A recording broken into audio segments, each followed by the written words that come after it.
Hello, this is a guy who likes fanfiction and is too lazy to read, so here is Rise of the Tau in audio form. Check the description for the links to the author. Part 41. Secrets, Fallen. The Ziggurat Imperialis, seat of the High Lords the Imperial Palace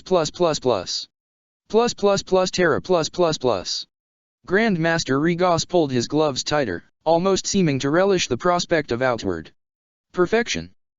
He smoothed his raven hair back against his scalp, a look of barely disguised triumph spread across his face. The other High Lords were gone, sinking quickly back into the endless shadows, their vast entourages in tow. Echo 6 was the last to depart, as ever. He cast a long sideways glance at Regos, his single remaining eye glistening in the half-light, before heading towards the vast floodlit archway, his huge and ever-present Praetorian servitors in tow. He sighed, his eyes passing over the deep shadows surrounding him, before turning to the nearby entryway to his left. A disturbance there caught his attention, and he watched as shadows appeared, almost as if on cue, blocking out the bright light streaming in from the space beyond. Grand Mistress Mei Xing glided into the chamber like a ghost, her white robe seeming to shimmer, as if imbued with a light of its own. Master astropaths surrounded the blind woman, ancient skeletal figures that brought with them a psychic weight that far belied their meager forms. Regos inhaled sharply through bared teeth as he felt the entourage enter, sensing the palpable psychic presence of the ancient master astropaths surrounding her. These were individuals selected for their sheer potency, men and women who were able to tear open organs and crush skulls with the merest thought. The blind, emaciated gaggle scanned the deep shadows as they passed, faces twitching. No amount of darkness could hide a body away from the attentions of these beings, and though it appeared so, it was almost mockingly apparent to the potent Astropath Council that Regos was far from alone. High Lord Mei Xing, the Grand Master uttered with a smile, affording her a curt but courteous bow. To what do I owe this informal audience? Suni Mei Xing slowed, the foot of her guide cane coming to rest on the polished marble floor with a loud, echoing tack. Come Regos, you know why I am here, she whispered with a voice like an arctic wind. Like you, I seek to bring an end to this war. Our two organizations may never have been the closest of allies, but still it would seem that we must work together, all of us, if we are to bring about the changes needed to halt the unity. Regos nodded slowly and then sighed.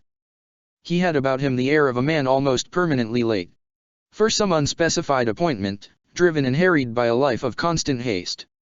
You bring me a warning, do you not? I do, and it would seem that you are already aware of the specifics.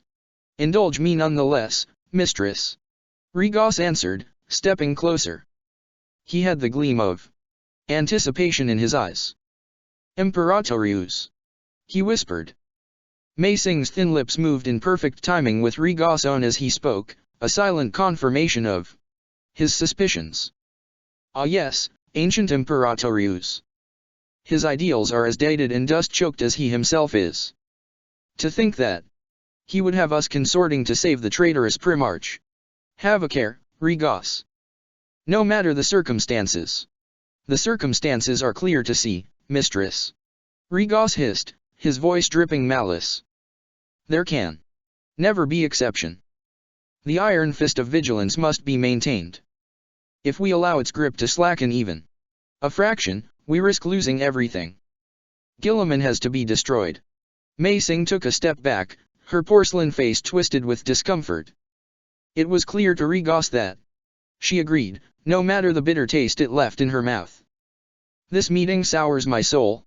She spat, a visible discomfort saturating her. There has already been enough division amongst the imperial factions.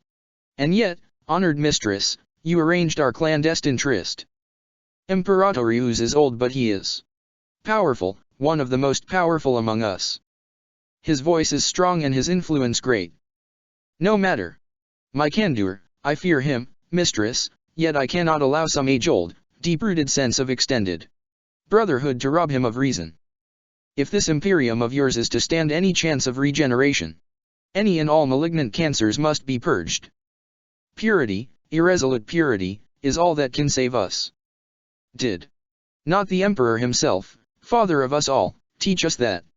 He did, Regos, and I am here to confirm my support of that. You understand that such conflicts of opinion can lead to only one outcome. You of all of us were the most outspoken. Even now your agents plot and scheme to end Guilliman's life. My mind's eye has a far-reaching gaze, Lord Regos. Imperatorius would surely seek to undermine your plans by whatever means necessary. Then let him try, mistress. My cause is just. He paused, a wily light playing in his eyes. Of course, all this is moot, if we are to be truthful with one another. You didn't run the risk of discordance to come and voice your approval of my suggestion. No, I sense an underlying anxiety in your demeanor. You come to warn me of more than our erstwhile colleague's intent. As you say, your mind's eye sees that which the mortal gaze cannot. Confide in me. Mei Sing wavered, her skeletal hands rising. I have seen, she whispered, her ethereal voice causing the others around her to shift intense. Empathically. I have seen beyond the facade, beyond the layers of deceit. I have glimpsed the hidden core of ancient origin at the center of Captain General. Potent as my gaze is, even I am unable to glimpse more than a hint of the being that lies beneath. Even so, I have seen. Pugnus Imperatorius is not who he appears to be, Regos. He is an impostor. A deceiver, mistress. Regos answered, his features twisted in contempt. It is as I have always suspected. No other High Lord can claim such a resolute authority in duplicity as I. I too have seen. Beyond the facade. The condescending air, the irreverence of his tone. The way his eyes shine with contempt every time he regards us. Yes, I know Imperatorius hides his true identity from us. Mistress. He lives a lie that would see us duped, coerced, and misguided. He seeks to persuade our efforts, to manipulate us, to influence our racial direction. We cannot allow this. Whatever his motives, we must not be swayed by his influence. Regos swept one hand out before him as if to dismiss the deceit, disgust writ large across his face. Imperatorius has an agenda of his own, unknowable and dark as it is. I will not allow him to manipulate and despoil our efforts. Have a care, Regos. Mei Sing answered, her voice low. We could well find ourselves at odds with our counterparts. The voice of the Custodes commander is strong, and I cannot guarantee that the others share our direction. I have sensed the enmity between yourself and Akosix, and I know of at least 2 others who hold strong ties with Imperatorius. Then we must be vigilant. For the good of our survival, we must persevere. No, Mei Sing answered ominously. She reached out and touched his arm. He recoiled instinctively, as if touch carried with it a charge. There is a darkness amongst us, Regos. An ancient secret, a masquerade, hidden and seething. You can't understand. Imperatorius wears his identity like a veil, his very essence tainted with deceit. I know. The Grand Master of the Assassinorium hissed. And I will see the lie suffocated and extinguished before it can be allowed to interfere with our plans. With that, Fraudator Regos pivoted on his heel and marched from the cavernous meeting space, gesturing at the shadows as he departed. Suni Mei Sing shuddered as she felt the deep shadows surrounding them shift at his command, and tried as best she could to dismiss the foreboding weighing upon her soul. Kodian took a step back, quite unable to trust his senses. The bulky shadow stood before him, as large and corporeal as life, blotting out the light from beyond the doorway. Though he knew he could see and hear the figure, another marine given his bulk and appearance, there was something about him, something indistinct, life blurred slightly out of focus. What is this? Kodian snarled, instinct forcing defense into his posture. Chance. The stranger whispered, his voice clipped and spare. Or fate. You decide, prophet. Kodian's face tightened as he heard the name spill from the stranger's lips, feeling his choler rise. Questions raced through his mind faster than instinct, playing over and over again even as he reached for his holstered bolt pistol. Where was the demiurge? How had this being gained access to the grudge bearer? Who was he? He raised the pistol and aimed, his arm fast and true. The stranger didn't even seem to shift, just glow brightly for a split second, a snap of white light exploding before him. Kodian's sidearm spun away amid a shower of sparks, whickering past his head like white-hot shrapnel. Stay calm, Ultramarine. The stranger warned him, a brace of pistols now held in his outstretched hands. Or I'll put a ball of plasma through your face and make a mockery of destiny. The stranger held his pose for a few tense moments more and then finally relaxed, deactivating both pistols and holstering them with one smooth cross-armed motion. He stepped further into the chamber, allowing Kodian to see him better. He wore thick white robes under which could be seen the familiar bulbous curves of ceramite power armor. A large hood covered his head, leaving only the lower half of his pale face visible. Long black hair streaked with gray snaked from the hood and hung down, reaching the curve of his chest. Armor. He carried with him a broad-bladed sword, its sheath strapped at an angle behind him. As he stood there, his hidden eyes regarding the chaplain, he nodded his head slowly, as if in approval. Yes. He whispered. I had to see, had to be sure. Kodian's lips drew back over his teeth in a snarl, his anger undiminished by the sudden assault. If the stranger noticed this, he remained impassive. I knew that you would come back here, back to the beginning. I could have hunted the stars for you. For years without success, and I would have found you, for time is on my side. My quest is nearing its end, brother. I have danced forward and back for the longest time in the blink of an eye. There is no place out of my reach, chaplain. No place in the universe. No place except where it all began. What do you want? Kodian asked, with a voice as deep and as ominous as rolling thunder. To go home. The stranger reached around behind him and revealed the sword hanging there, though he made no attempt to remove it from its scabbard. The reason for my existence given form, he said, allowing the hanging weapon to fall back loosely behind him. You wear the colors of a dark angel, Kodian observed, ignoring the outsider's strange revelation. Yet I sense that you are less than that. I will ask you again. What do you want? This is a private place, renegade. Cipher. Kodian paused, the hand that had been creeping towards his Crozius slowing. A glimmer of distant recognition sparked within his mind, like the recollection of some old, half-remembered childhood story. Cipher. He repeated, shifting his weight as he turned towards the door. Remember this. Lock that word within your mind and remember. Remember Caliban. At the end, prophet, in the light of the dawn of the final day, remember that name and call it aloud. I will come, and I will. He paused, clearly rethinking whatever it was he had intended to say.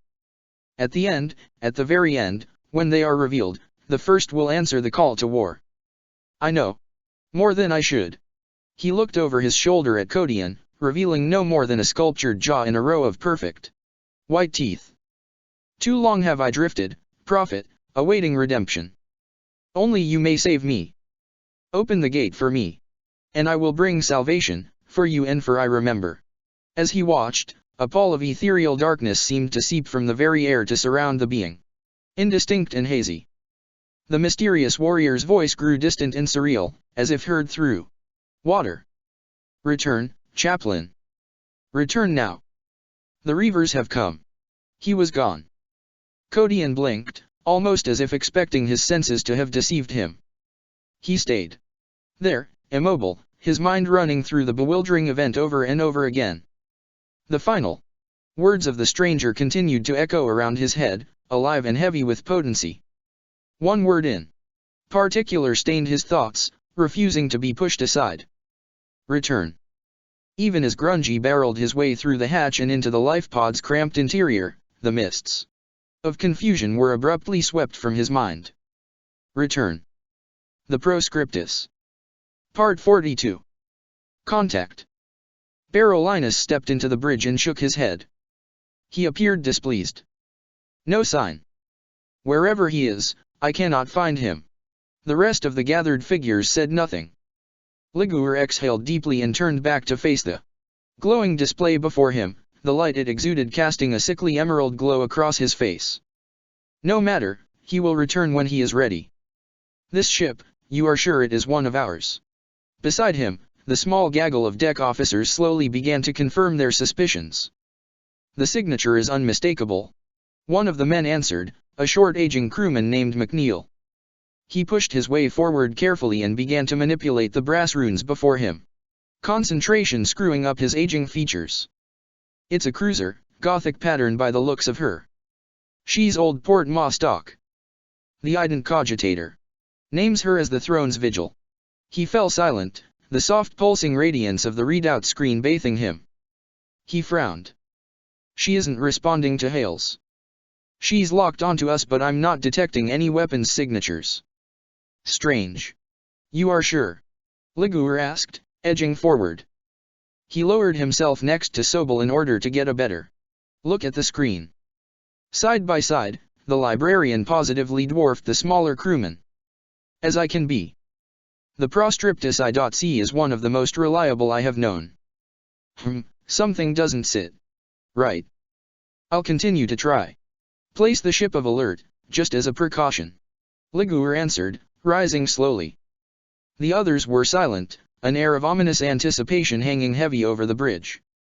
Laner left his position and made his way silently across to the screen, a mass of hulking extra-augmetic arms. Umbras and Barolinus watched him go. Codian should be here. The tactical marine uttered, looking to his brother. We should be together. Umbras. His absence unsettles me. The apothecary merely nodded, his gaze fixed upon the tech marine. Umbras was a veteran, a warrior tempered by many decades of experience. Barolinus was younger, fresher, the fires of youth and vigor burning within him. Me also. Umbras answered after a pause. He seemed distant, distracted by something beyond him. He checked the serrated blade and workings of his vambrace-mounted reductor and then watched closely by his younger comrade, unclipped the helmet from the hook at his belt and slid it onto his head. Expecting trouble? Barolinus asked, already tensing and arming his bolter even as the question left his lips. Umbras nodded curtly and gestured by a flick of the chin out into the busy bridge. Exactly. Who or what the apothecary was trying to draw his attention to, he had no idea. Someone is, brother. He drew closer, sliding his bolt pistol free of its holster in one fluid, soundless motion. It's a hidden thing, a flicker of anxiety here, a whispered warning there. Many of the men and women here have served on board this ship all their adult lives. They have seen a lifetime of ship-to-ship warfare. This is a warship, Barolinus.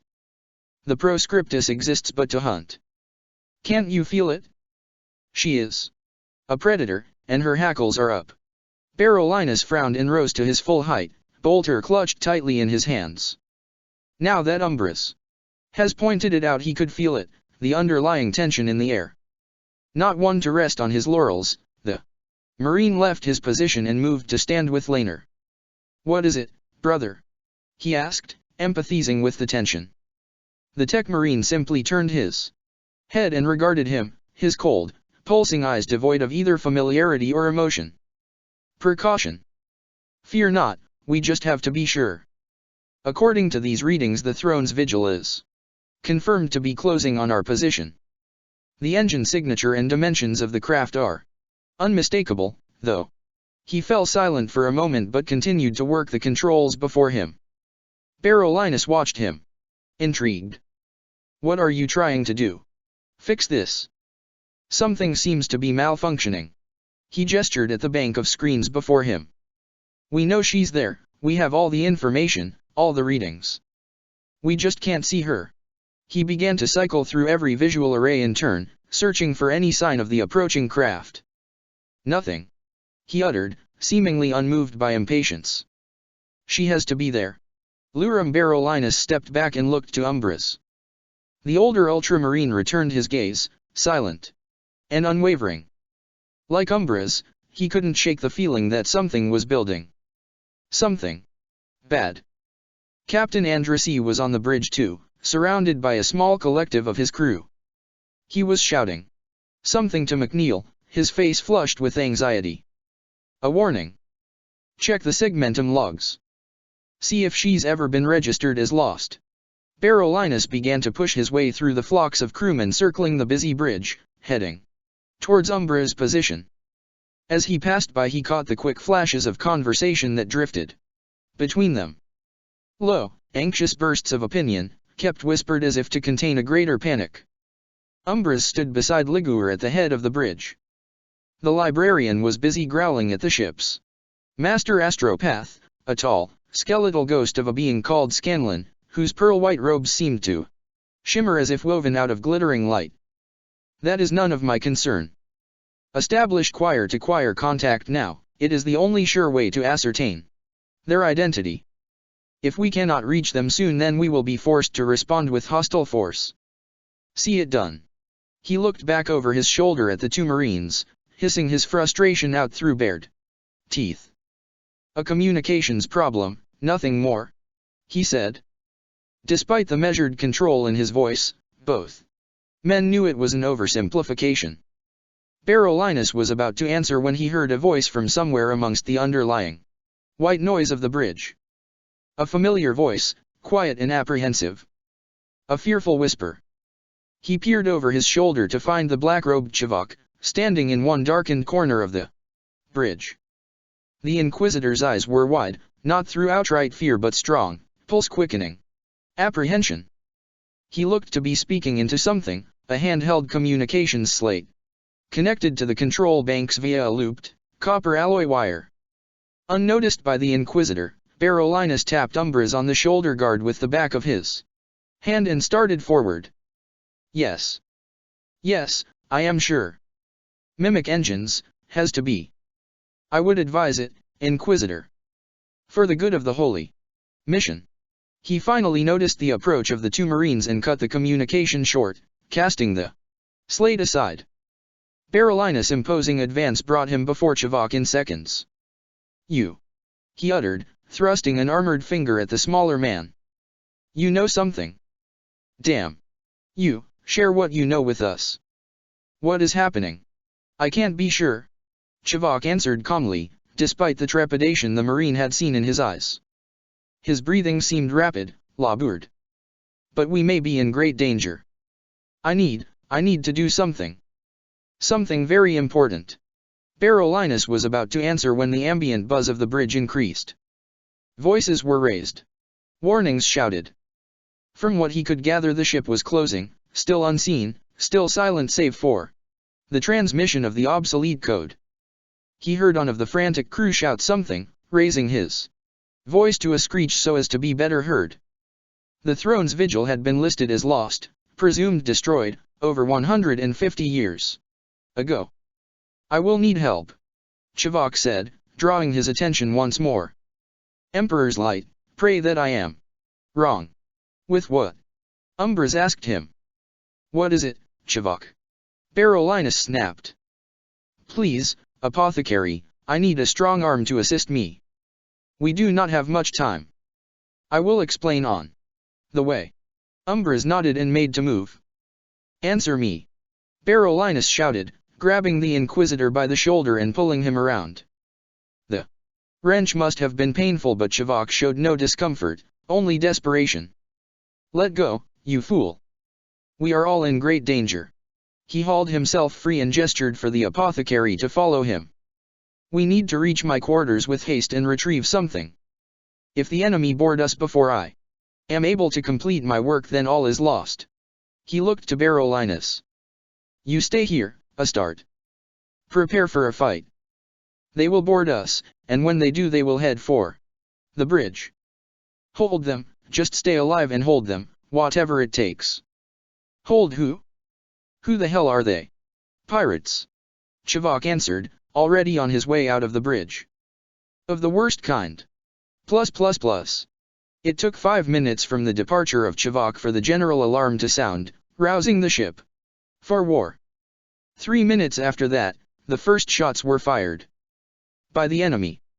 Lightning strike hits punched expertly through the starboard defense batteries, crippling them.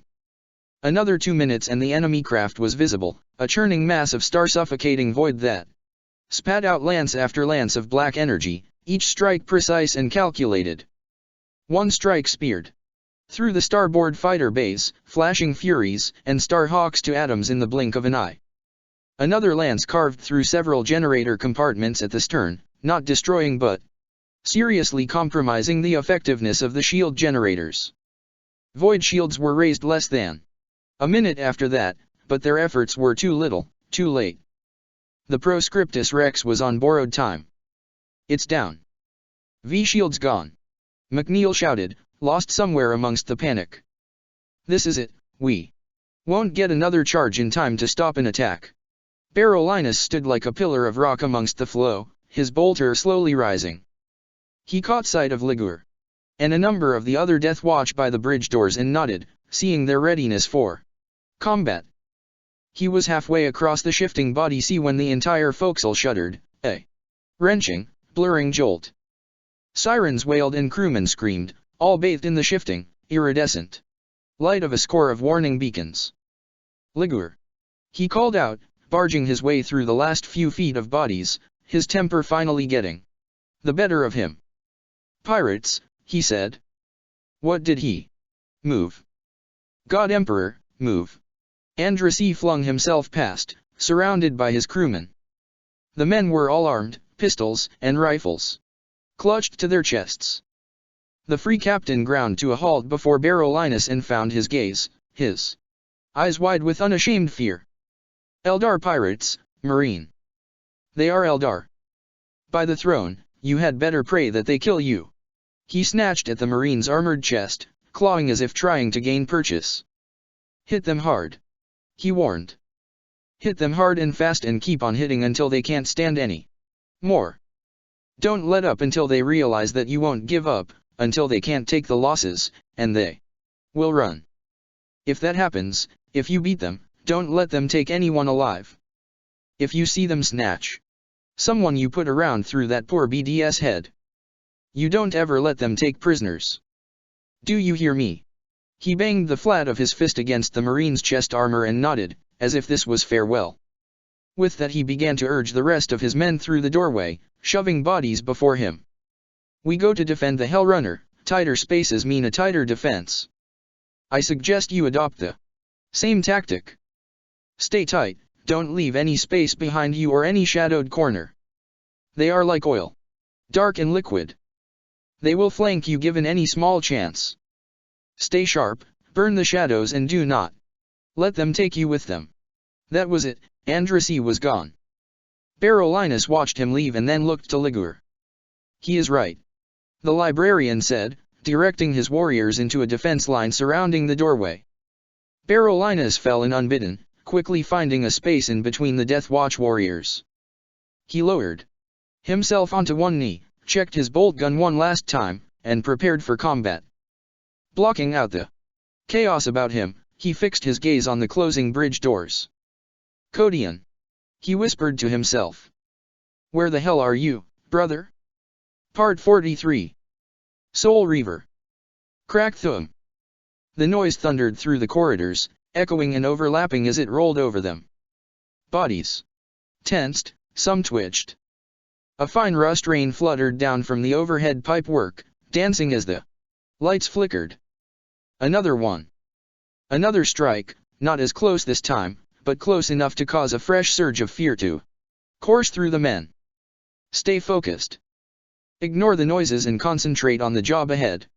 The Codion whispered through his rebreather. The men-at-arms gathered themselves and pulled in tighter behind him, shotguns clutched tightly to their chests. He checked his wrist chron and edged closer to the turn, advancing foot over foot, his hell rifle drawn up to his face, ready for use. He reached the junction and risked a short, quick glance around it into the space beyond. He drew his head back and, pausing for a moment, tore the rebreather from his face. Atmospheric integrity is stable, he told them, steam curling from his mouth. The section was ice cold, frost particles glistening like clouded glass on the bulkheads, one of the classic after effects of hull breach. He took a few sobering breaths of freezing air and then, lowering himself onto one knee, took Another look. He'd seen enough. Without a word he raised 5 fingers and waved then out at the other side of the corridor.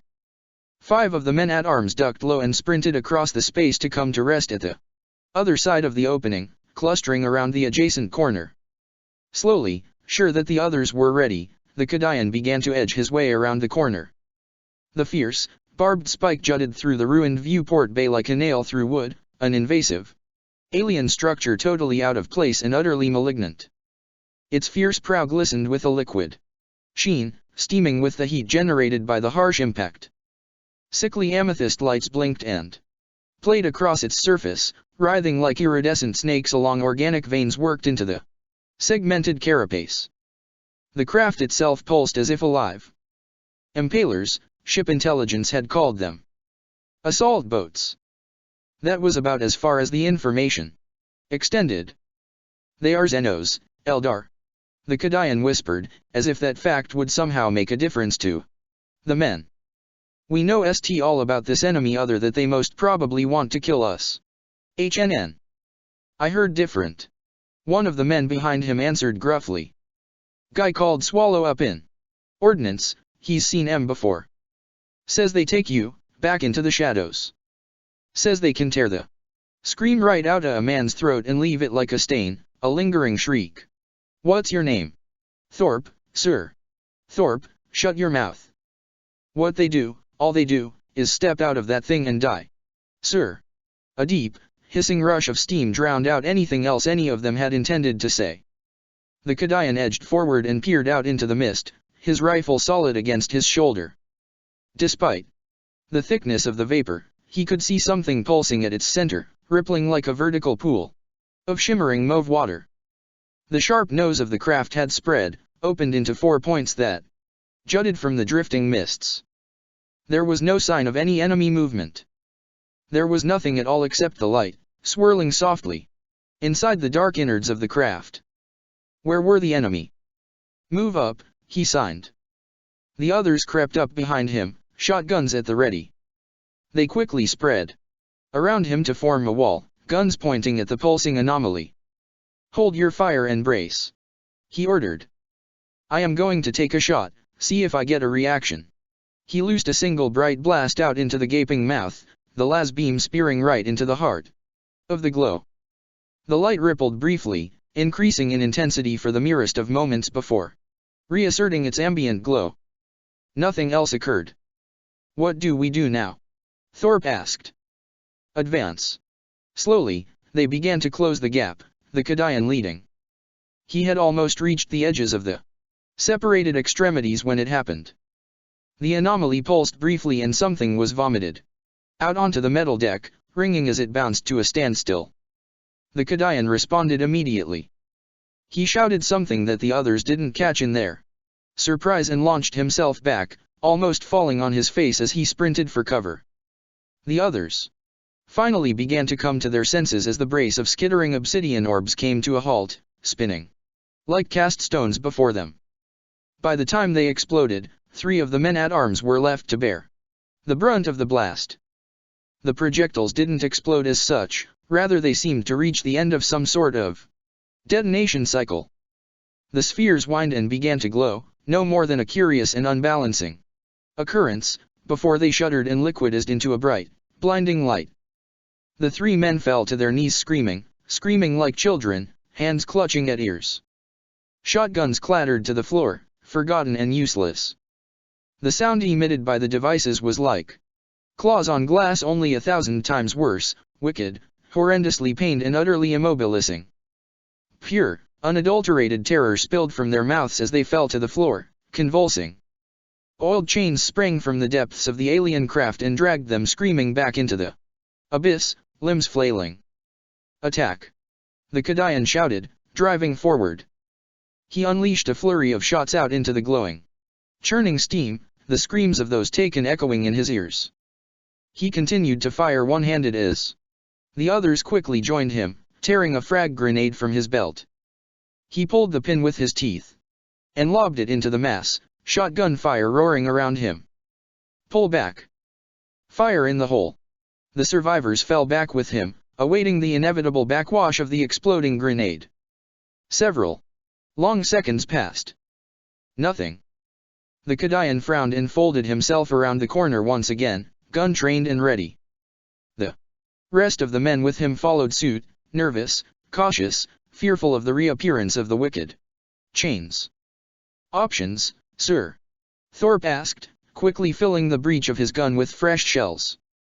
Do we advance? We do not. We don't have a clue what we're dealing with.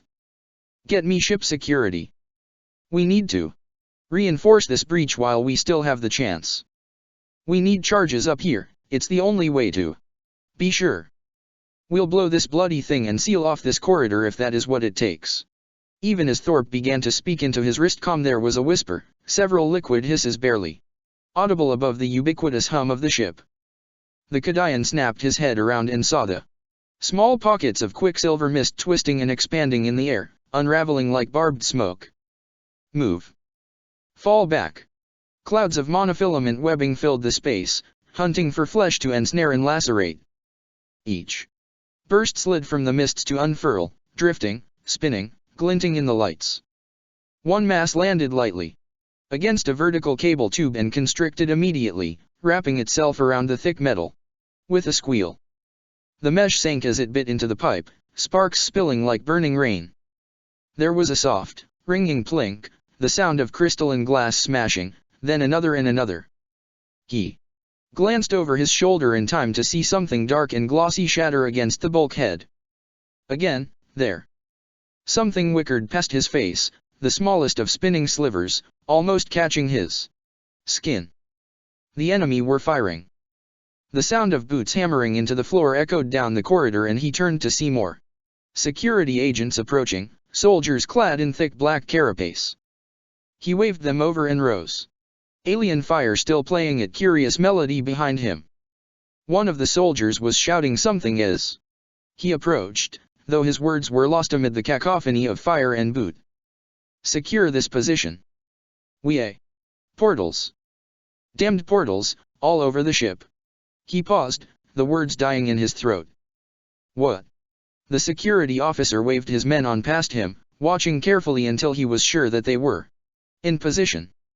With that, a good head taller than the Kadayan, he lowered his gaze. The BDS have been hitting us all across the port side of the ship. They're using some form of portal technology, carried in the noses of their demmed attack craft. Men have attacked the gates. Some have even led assaults through them. It's not a good situation, not by a long shot. The best we can do is blow the breaches and seal the surrounding bulkheads. He gestured out at the gathered soldiers, several of who were already busy preparing thick bundles of crack and melta charges. You had better pull your men back, soldier. Fall back beyond the bulkhead doors and take up defensive positions. The Kadayan nodded and waved his squad towards him, watching as the men began to filter quickly through the security officers. Two of the men were unfortunate enough to be forced to cross the open space. Trapped at the other side of the space with nowhere else to go, there would be no protection when the charges detonated. They lowered their heads and sprinted towards safety. Glinting shards speared swarm thick from the mists and pinned them, convulsing, to the bulkhead. ACH. You and yours had better double time it back down there. The officer warned, utterly insensitive to the deaths before him. He glanced back over his shoulder. It looks like one of the big things coming through. It took the lives of 8 good men to drop the one that came through into the port battery chamber. The Kadayan spun on his heel and shouted for the others to fall back. Behind him the lights flickered and dimmed. Voices raised as the space before the security agents shrank away, the air thickening with a deep pulsating hum. Something huge drifted into the corridor, bulbous and armored with layers of black carapace. Oiled metal flashed as folded extremities rattled open, spreading like the petals of some huge, monstrous flower. He looked back and choked, watching as the men rose to meet the abomination. Gunfire roared. Armor sang its defiant retort. A scissor limb bisected one soldier like a ribbon, parting his legs from his torso in a fountain of blood. Another was hoisted high by the creation and deposited into a dark recess at its back. Micro-extremities snaked from the pitted metal around him, and with expert swiftness and precision flensed armor, clothing, and flesh from his body in less than 5 seconds. The poor unfortunate was dragged deeper into the unseen bowels of the mechanical fiend, still writhing and screaming as the spiked carapace slid closed over him. He never saw anything beyond that. The shouts of the soldiers behind him turned to screams. Horrific sounds heavy with terror and pain. Other, more inhuman whoops and cries scoured the air. Something murmured past him and thudded into the back of the skull of the man beside him, dropping him onto his belly like a lead weight. More alien projectiles hissed around him, shattering against the walls. The shards lacerated his face, but he ignored the pain and kept on running, his heart racing. Every sound set his nerves alight. Every death around him caused his heart to thunder. He felt the rifle fall from his grasp, and he didn't care. Someone was screaming in his ear, calling for reinforcements. He tore the bead free and cast it aside. Fear. For the love of the Emperor, he had never felt fear like this, and Kasrkin did not fear anything. "Emperor, help me," he whispered. Kodian stepped out into the chamber, the walls around him shimmering with the light of the portal. Grungy stood at the center of the small room, an oasis of flesh and blood surrounded by purloined and cannibalist hardware. The demiurge was silent, on edge. He glanced around slowly, like a predator sensing his prey's scent on the breeze. "Tension," he growled, his augmetic eye shining. "Take a lungful, Longshanks. Do you smell it? There is blood in the air. Return, chaplain. Return now. The Reavers have come." The words of the mysterious Astarte echoed around his mind unbidden. A warning, from the far reaches of the galaxy. The sounds of gunfire filtered through the vents as if in confirmation. Cries and screams mingled with the noise, enough to chill all but the hardest of souls. The ship was under attack. Kodian said nothing. He didn't have to. The demiurge was already moving, stripped to the waist and ready to kill. Time to reap vengeance, Marine. Kill them first and consider their sins against us later. The chamber door slid open to reveal a corridor wreathed in thick black smoke. Something was burning further down the end, giving off a thick, meaty odor. Kodian frowned as he recognized the smell of burning bodies, though his helmet quickly filtered out the stench. Grungy was gone, little more than a darkening shape sprinting into the fray. The sounds of the enemy were everywhere, filling the air like the cacophony of a spirit host. Shadows shifted at the corners of his vision. He sprinted past several mournful heaps of tangled, eviscerated flesh, almost every and all traces of humanity scoured from them. Halfway down the corridor he passed an poor unfortunate, a young man, a rating by the looks of him, pinned to the bulkhead, his skin gone. The man silently screamed in pain, his vocal cords shredded.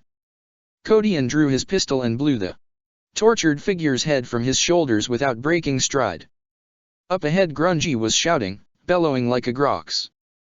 The azure glow of a power field flashed and swirled in the half-light, stuttering and fizzing again and again as it connected with solid matter. He charged through the rolling smoke and saw the enemy for the first time. They were slender, evil-looking creatures, tall but slight. They wore deep blue armor of segmented carapace, bedecked with spikes, thorns and hooks. Grungy had engaged a small squad of the raiders, shouting oaths and curses as he single-handedly fought off their murderous attentions. One of the attackers noticed his approach and quickly raised its rifle. Something sharp and swift shattered against his visor and he lowered his head, turning aside the second shot that had been intended for his neck seal. These attackers were Xenos and they were fast, deadly fast. He raised his pistol and blew the attacker off its feet, the thing's arms flailing wildly as it went down. 3 mighty strides saw him brought face to face with the others, his crosiers to hand and singing with power. One of the pirates drew a long, serrated knife and turned to face him, uttering something strained and unintelligible. "Wrong decision," he snarled. Part 44. The Dark Kin. Grungy's fist was loosed and crackling with power. He spun on his heel, twirling the weapon about his head, searing glowing ribbons through the packed torsos and limbs surrounding him. The raiders' rifles were cruel blade things bristling with razor-sharp, monomolecular edges. The weapons were fashioned so as to be used in close quarters fighting as well as ranged combat, though neither these nor the segmented carapace that the pirates wore offered any real protection from the demiurge's murderous attentions. Grungy pirouetted and twirled faster than any being of his proportions should be able to. Even as the first creature to notice Codian's arrival lifted its weapon to fire upon the chaplain he had killed, his first victim. His first strike saw the pirate's rifle shattered in its grip. The return took its head from its shoulders. The demiurge reversed his turn and swept the fist through the stomach of another foe, shearing through its backbone and parting it at the waist. Armor shattered like glass at its touch, sending a glittering cloud of fragments swirling into the air. He stepped back as a blade rifle swung for his throat and swept his arm before him, in turn missing his opponent by a hair's breadth. He flung his arm up and over, causing his attacker to lean back almost to the floor as the fist scorched and blistered its chest armor. Grungy rode the momentum of his strike and threw himself into a back flip, bringing the fist around again. The creature made the mistake of righting itself, and the subsequent strike it cut in half, from groin to collarbone, the blow sending the bisected halves falling away. Codian lunged at his foe, untroubled by the weapon in its hand. He raised his arm and the blade rang against his vambrace, the blow originally intended for his neck. Within seconds he had the measure of the enemy, his analytical mind assessing every nuance and trait with a proficient, gene-grafted instinct. They were fast, almost supernaturally so. They knew exactly where to strike to ensure a kill, merely by facing their enemy. He brought his left arm down tight to his side as another strike hunted for his waist, seeking the flexible join there. The blow rang as it was turned aside, before another swift return jabbed into his armpit. He grunted, feeling the blade bite through the joint into his flesh deep enough to hurt but not kill. He trapped the knife there and turned, tearing it from the attacker's grip. He pivoted on his heel and crushed the pirate's head down between its shoulder blades, bones snapping wetly. Grungy's final opponent cartwheeled past and slammed upside down into the bulkhead by his side, broken and smoldering. Ha! They snap like twigs, these Eldar. Give me a real challenge. The demiurge halted swiftly as something speared into the meat of his shoulder, causing him to emit a quiet grunt of pain. Several more impacts rang out against Codian's back and he wheeled around in time to see more of the creatures, Eldar as Grungy had identified them, advancing on them through the smoke. A deluge of fire hit him, so quick and dense it caused him to lurch back, his boots sliding across the deck. Something silver and liquid hissed out to meet him, a rapidly unfurling, glittering mist. He snapped off a bolt round that punched through the mist and sent the attacker sprawling, a moment before the webbing hit him and constricted around his armored form. His carapace groaned and squealed as the net bit into it, fighting to crush him and slice him to ribbons. Grungy charged past, shouting oaths at the enemy, his passing throwing his balance further. He fell back, his armored bulk shaking the deck. The mesh continued to tighten, testing its tolerance against the ancient armor. His arms had thankfully remained free and he brought the head of the Crozius up so that the effect of the shimmering field kissed against the Xenos metal wrapped around him. The mesh puckered and blistered in its presence, quickly running fluid. Within moments the integrity of the mesh was lost and the remaining pieces sprang back, coiling in on themselves as they rolled away. Codian hauled himself up and onto his feet, his armor scored but intact. He quickly checked and blessed his weapons and set out down the gloomy corridor, following the demiurge's grisly trail of destruction. He caught up with Grungy at an intersection, choked with bodies and body parts both human and Xenos. Gore literally painted the walls, telling of the violence and murder that had occurred here. He ground to a halt, feet sliding on the thick dark fluid underfoot, as the familiar sight of the stunted Xenos warrior hove into view. Grungy was in the midst of a frantic, violent confrontation with the last surviving member of the alien squad, a tall, murderous creature armed with the specialized weaponry of a minor commander. Pirate was armed with a huge, double-bladed claw, the weapon fixed to its forearm. Violet energies slid over the serrated blades in waves, adding to the suggestive deadliness of the razor-sharp weapons.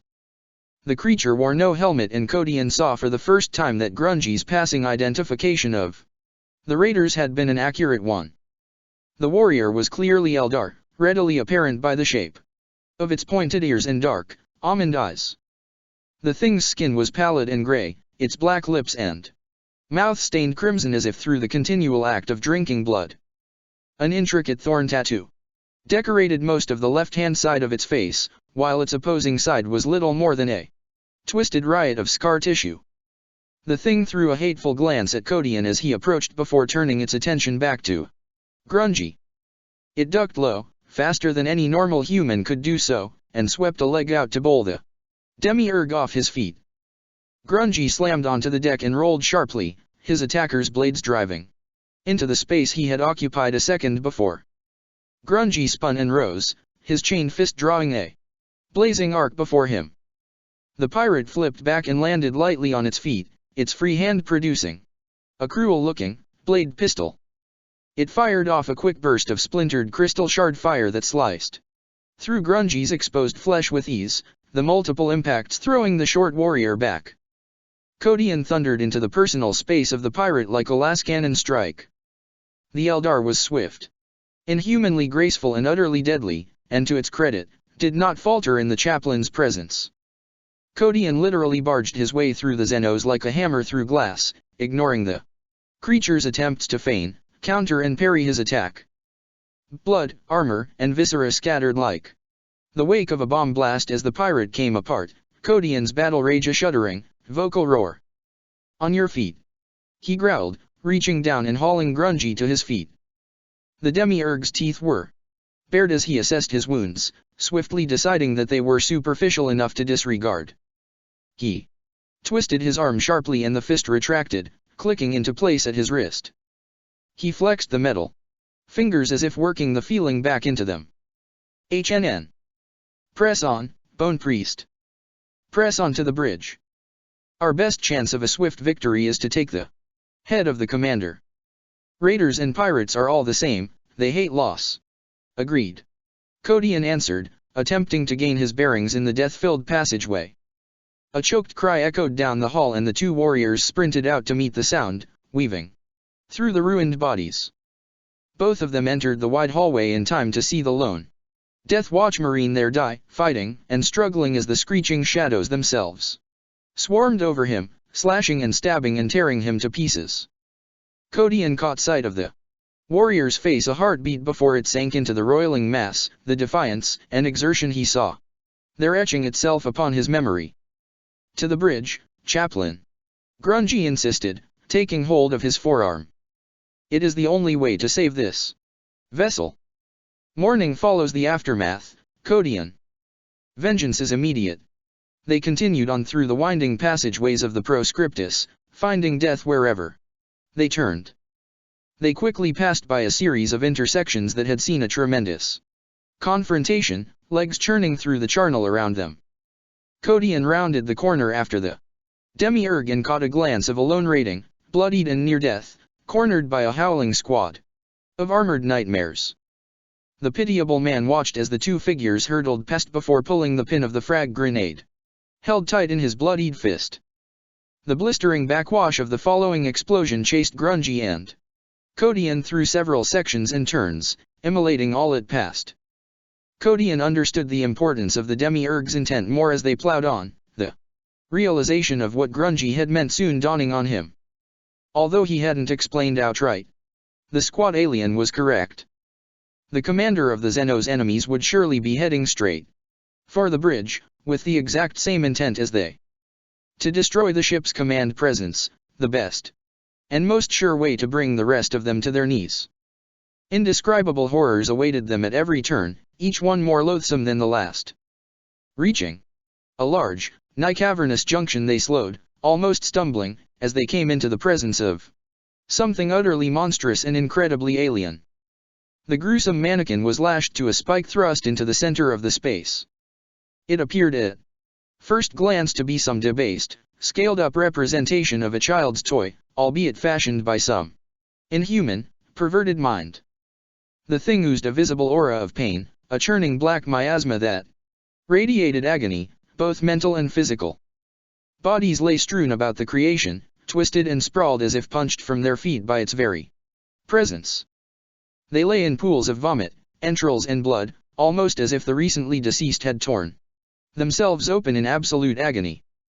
Grungy staggered back, clutching at his wounds as though their effect had instantly worsened. He fell to his knees, snarling in pain.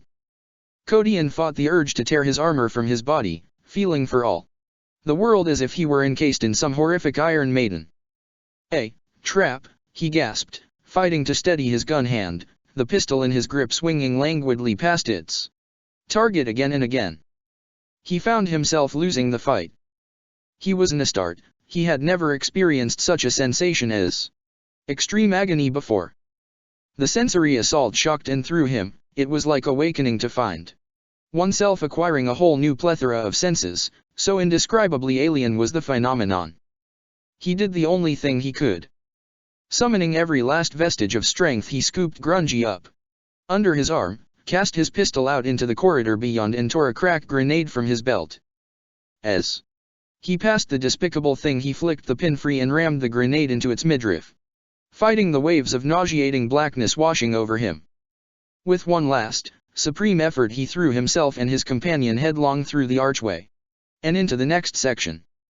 Behind them, the thing exploded with a dull, resonating thump, and a single, reality-tearing scream.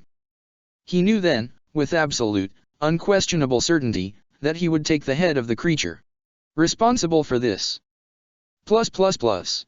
Warning lights bathed the chamber the color of blood, the accompanying banshee wailing of the sirens a screaming sonic herald warning of the coming terror and destruction.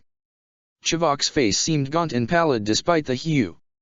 He looked up once more as he noticed the tall, hulking form of Umbras tense by the doorway. He opened his mouth to speak, only to let his voice die in his throat.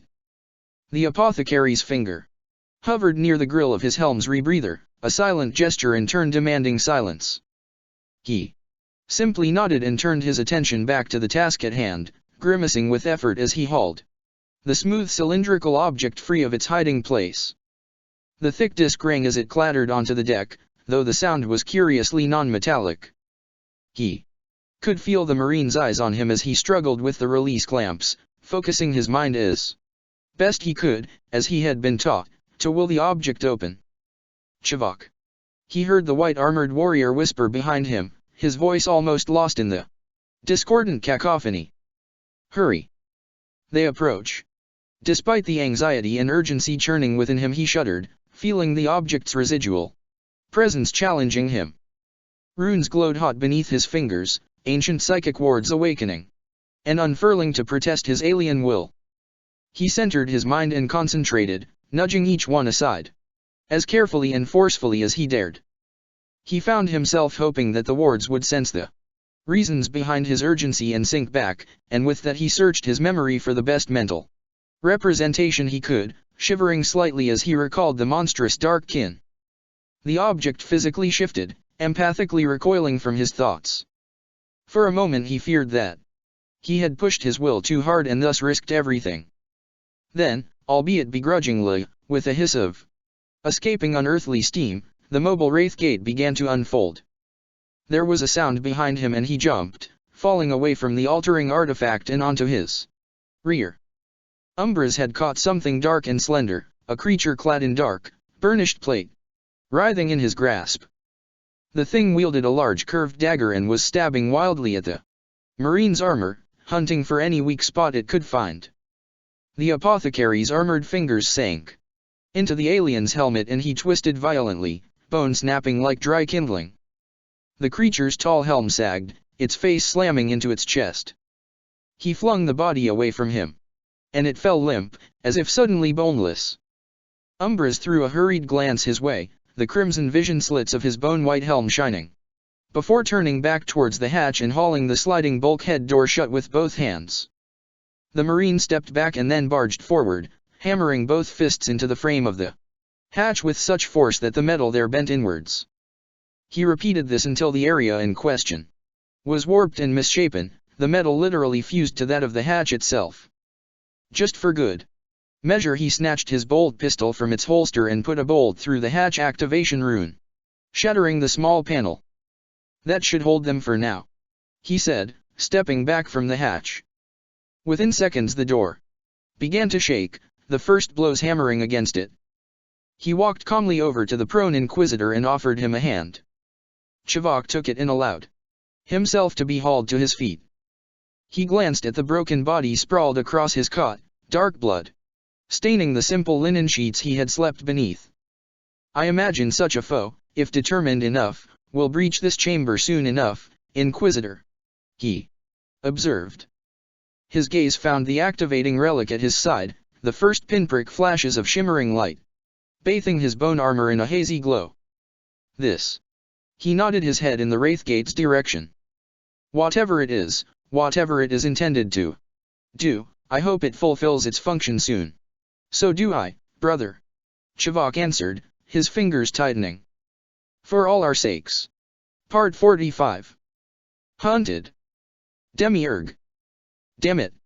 He slapped the back of his hand across the alien's ruddy, bearded face, cursing inwardly as the scarred features remained slack. Grungy was hopelessly unconscious, for the most part. The Demiurge twitched and shuddered, as if trapped in some unknown, horrific nightmare he was unable to wake from. Kodian had seen this before. He had witnessed battle brothers sustain such horrific and debilitating injuries that shock had shut their minds down. It seemed to him that the Demiurge had suffered the same fate. Nothing could be allowed to stall him now.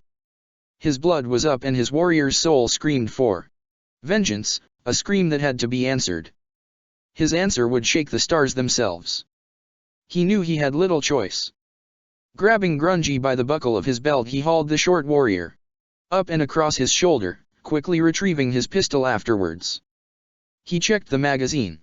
Instinctively, balancing his crackling combat weapon across his arm as he did so. Satisfied, he continued on his way.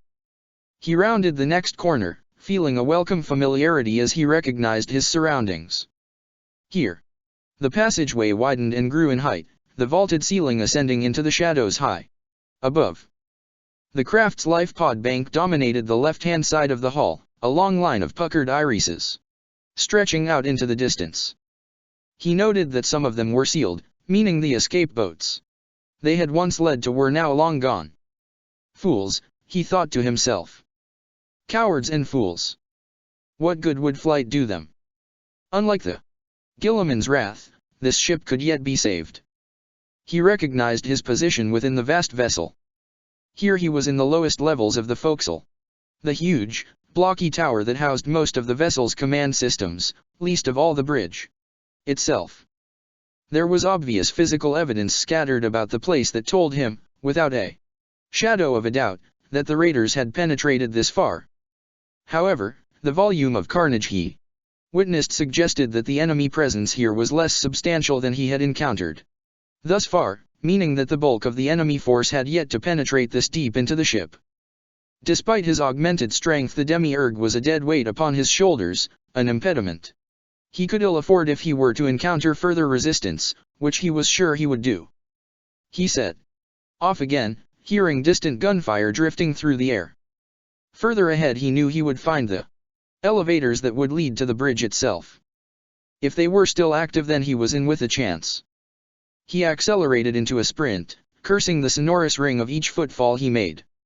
Something exploded somewhere nearby, causing the deck beneath him to quake. He ignored this and continued. Strange, animalistic howls reverberated down the space behind him, distant but quickly growing in volume. He increased his speed to compensate, batting aside a bobbing, malfunctioning servo skull. A slender alien blade lodged in one dead eye socket. A chilling, insane laughter drifted through the air, intermittent, distant and echoing like the drip of water in a cavern.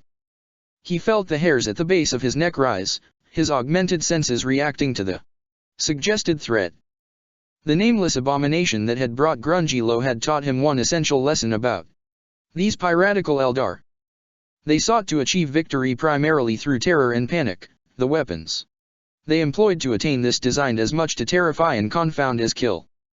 What manner of nameless horror the demmed construction had been he could not guess, nor could he fathom its nightmarish workings. Were they slaves to the dark powers? Did they utilize the same mysterious sorceries as the followers of chaos? Perhaps only Chivok could truly provide the answers. Nearing his objective he tensed, picking up the odor of something wrong. Something that shouldn't be.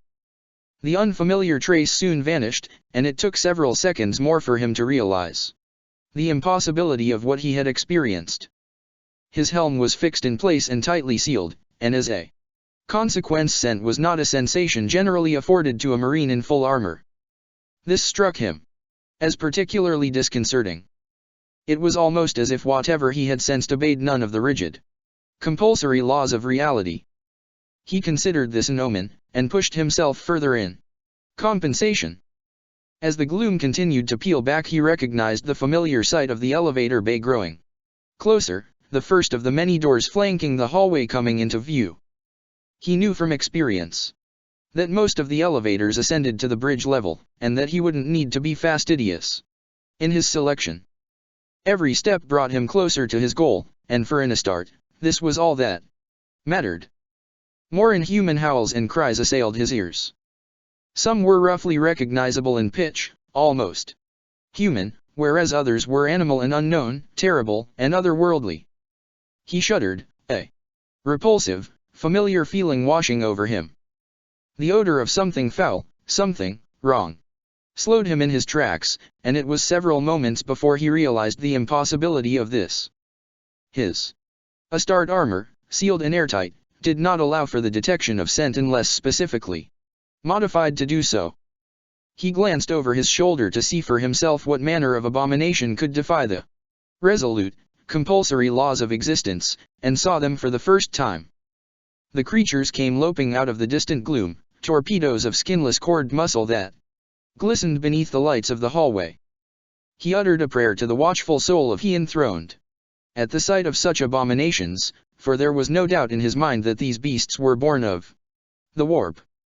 Part feline, part reptilian, the otherworldly predators were urged on by another, more human-like figure. The corsair accompanying them skipped and tumbled after his charges, shrieking harsh, guttural commands, and moving faster than any mortal being ought to be able to.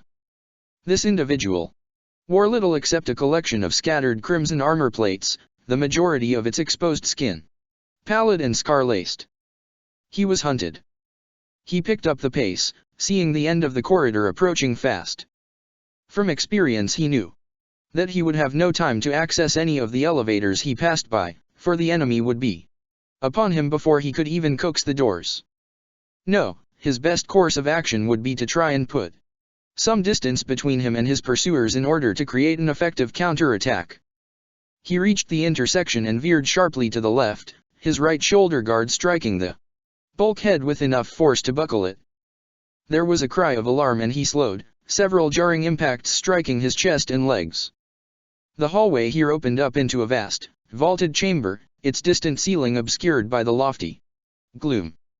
A long barrier stretched off into the distance to his right, and beyond that, an artificial abyss.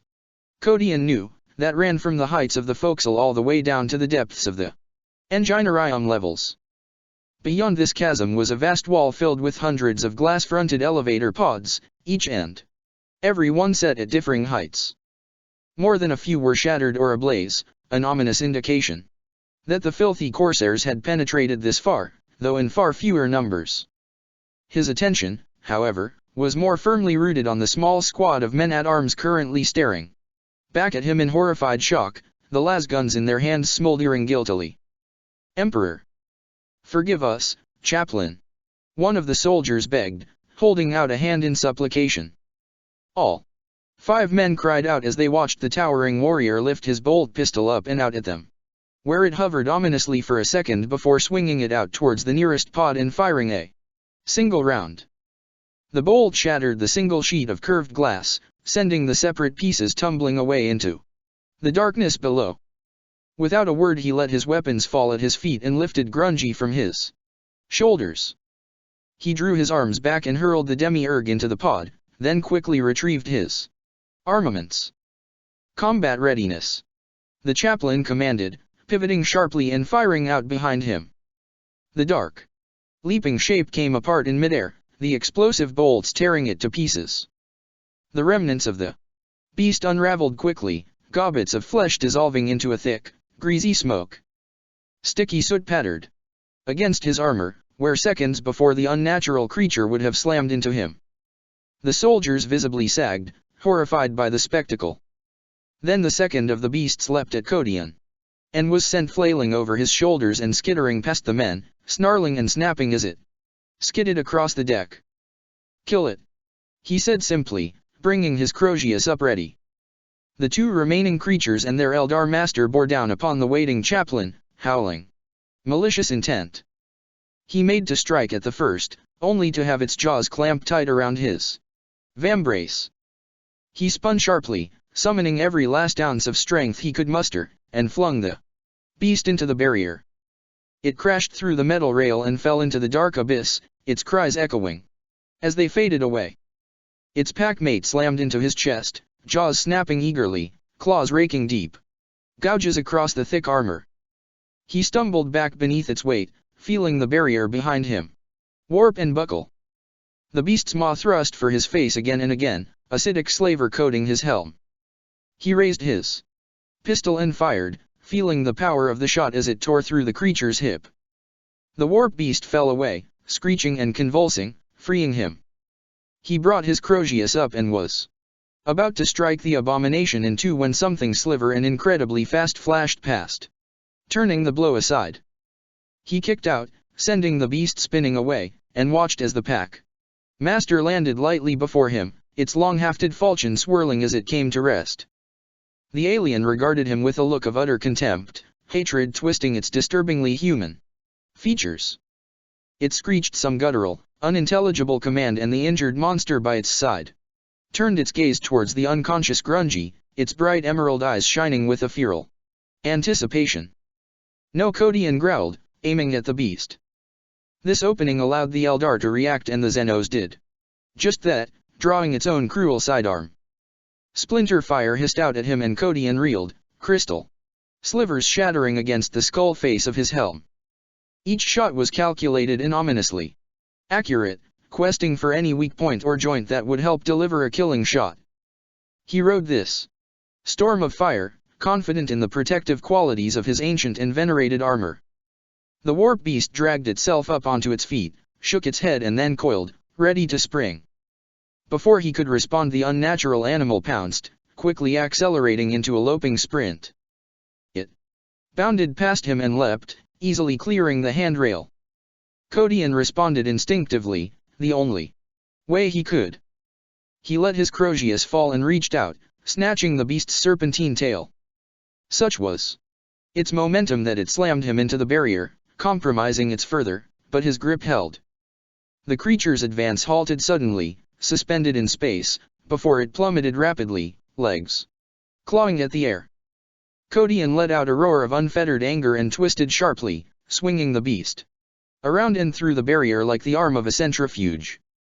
He let go and the thing twisted through the air and barreled into the pack master, still discharging the last of his crystalline ammunition as he sprang forward, attempting to catch the Marine off guard.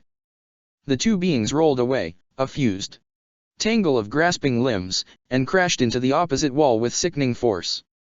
He brought his imposing bulk around once again in time to witness the demise of one of the hapless Navy soldiers. The creature they had been fighting was injured but still very much alive, if such a state truly applied to a denizen of the warp. It had one of the men pinned powerlessly beneath it. And, as Codian looked on helplessly, it tore the head of its prize free with one bite.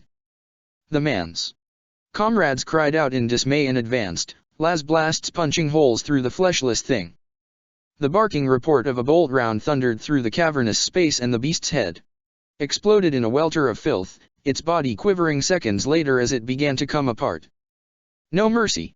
the chaplain snarled, looming at the men like some terrible, vengeful avatar.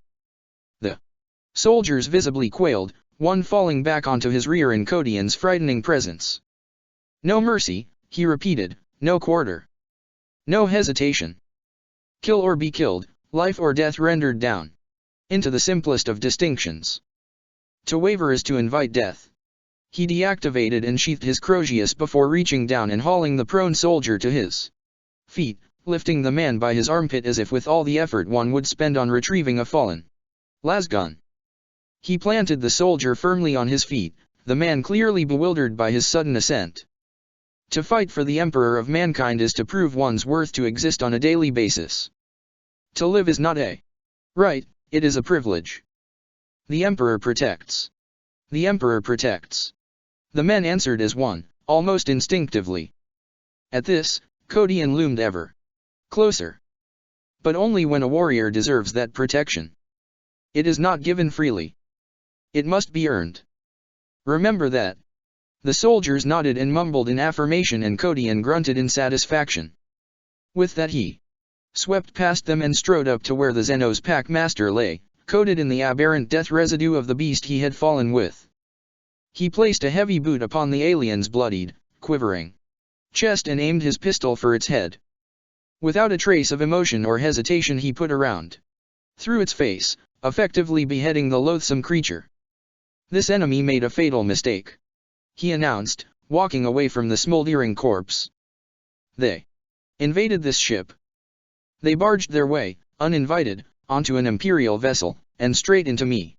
He accented this last word by jabbing his thumb into his chest, the connection ringing loud in the silence of the aftermath.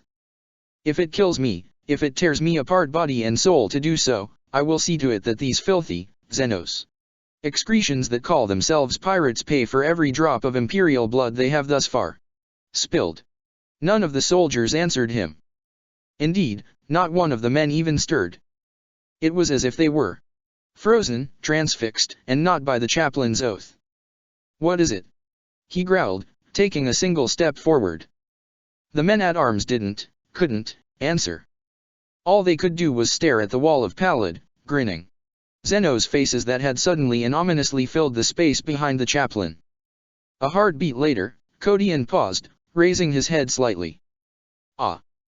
It would appear, he began, his free hand descending slowly towards his trusted and holy badge of office, that it is time to prove my own worth once again. Part 46. The Lesser of Two Evils. Report. Gordhak here, Epistolary. The third attempt to teleport ABO, Xenos vessel has failed. W, errantly. Experiencing difficult, Ching their def, RNED back again. The channel went dead, dissolving quickly into hissing static. Liguor snarled and slammed his fist into the console, causing the runes there to flash and flicker as if in empathy with his rage. The librarian rose and paced impatiently across the bridge, his fists bunched tight. The gathered Marines watched him cautiously, aware of the warrior's fearsome wrath. Bring me my gauntlets, he commanded to no one in particular. We need to bring some coordination to this defense. Open a direct channel to Cryptman, we need to keep informed on his status. He wheeled around sharply, taking in every face he could see surrounding him. Sergeant Kanth, organize these warriors. 5-man squads, even assault mix. If anyone can summon up a munitions store, now's the time to do it. Lento, liaise with the relevant security staff and see to it that the astropaths and the navigator are secured. Laner. He quickly found the Tech Marine amongst the gathered warriors. The Cessus. Secure, Liguor. Trust me. He nodded, the enigmatic Tech Marine's word apparently enough. Good. You, Tau. Gormat lifted his head and glanced Liguor's way as he heard the voice. Almost lost amongst the gathered ceramite armor, he seemed overwhelmed, adrift. Yes, a start Liguor. Find a niche and mold yourself into it. You still have a destiny to fulfill, Xenos. I will not allow your potential to be lost so prematurely. Of course. Gormat concurred. Bowing smoothly, he sank into the forest of bodies. With that Liguor took in the entirety of the bustling bridge once more, his gaze snatched abruptly as Some faceless warrior thrust his battle claws into his grasp.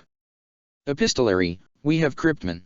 He nodded and made to move in order to reach the console in question. As he did so, he looked about him one last time. Again, of one particular face, there was still no sign. Codian rotated slowly, cautiously, sensing the sheer weight of Zeno's presence behind him long before he saw or even heard a thing. The alien warriors filled the wide gantry-way before him, a wall of segmented crimson plate and exposed flesh. Each almond-shaped face was turned his way, each gaze fixed upon him.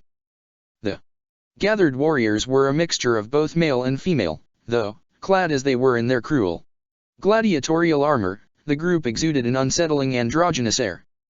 A veritable plethora of knives, swords, falchions and many other more exotic examples of combat weaponry hovered ominously before him, each one's thirsty for his blood. Some of the creatures licked their lips eagerly, whilst others merely regarded him with twinkling, covetous eyes. Behind him, one of the soldiers let out a quiet sob of fear. "Remember," he uttered, his fingers slowly tightening around the haft of his sheathed weapon, "each one of us is judged by his actions. For a warrior of the Emperor, his own demise is undoubtedly the greatest test of all. To die for the good of the Imperium is a greater honor than life itself. Do him justice." He raised his pistol and fired, loosing but a single shot before something fast and sharp spun through the air and lodged itself in the barrel of the weapon. By this time his finger tightened again, too late to react. The shot tore through the short barrel and ignited prematurely, the explosion shattering the front of the gun. Undaunted and largely unscathed, Codian drew his Crozius and activated it, striding forward to meet the massed enemy. He swung the weapon in a fearsome arc that parted the hooping Zeno's tide, and yet struck nothing, such was the alien's collective agility. Bodies rolled and sank before the questing weapon, and even as the chaplain brought the Crozius back for another strike, the first of the retaliatory blows struck his armor. Steel pattered and rang against his ceramite shell like rain, simultaneously striking a dozen places at once. 7 or 8 blows struck various points around his head a second later, staggering him with their collective ferocity. Something sharp cut into the flesh of his side, the power of the blow halted but not fully stopped by the supple, segmented rings of his waist armor. Another sharp edge glanced off his neck, narrowly avoiding biting through the weak area. He felt arms clasp around his legs, seeking to bring him down. Another short but vicious series of blows crashing against his head.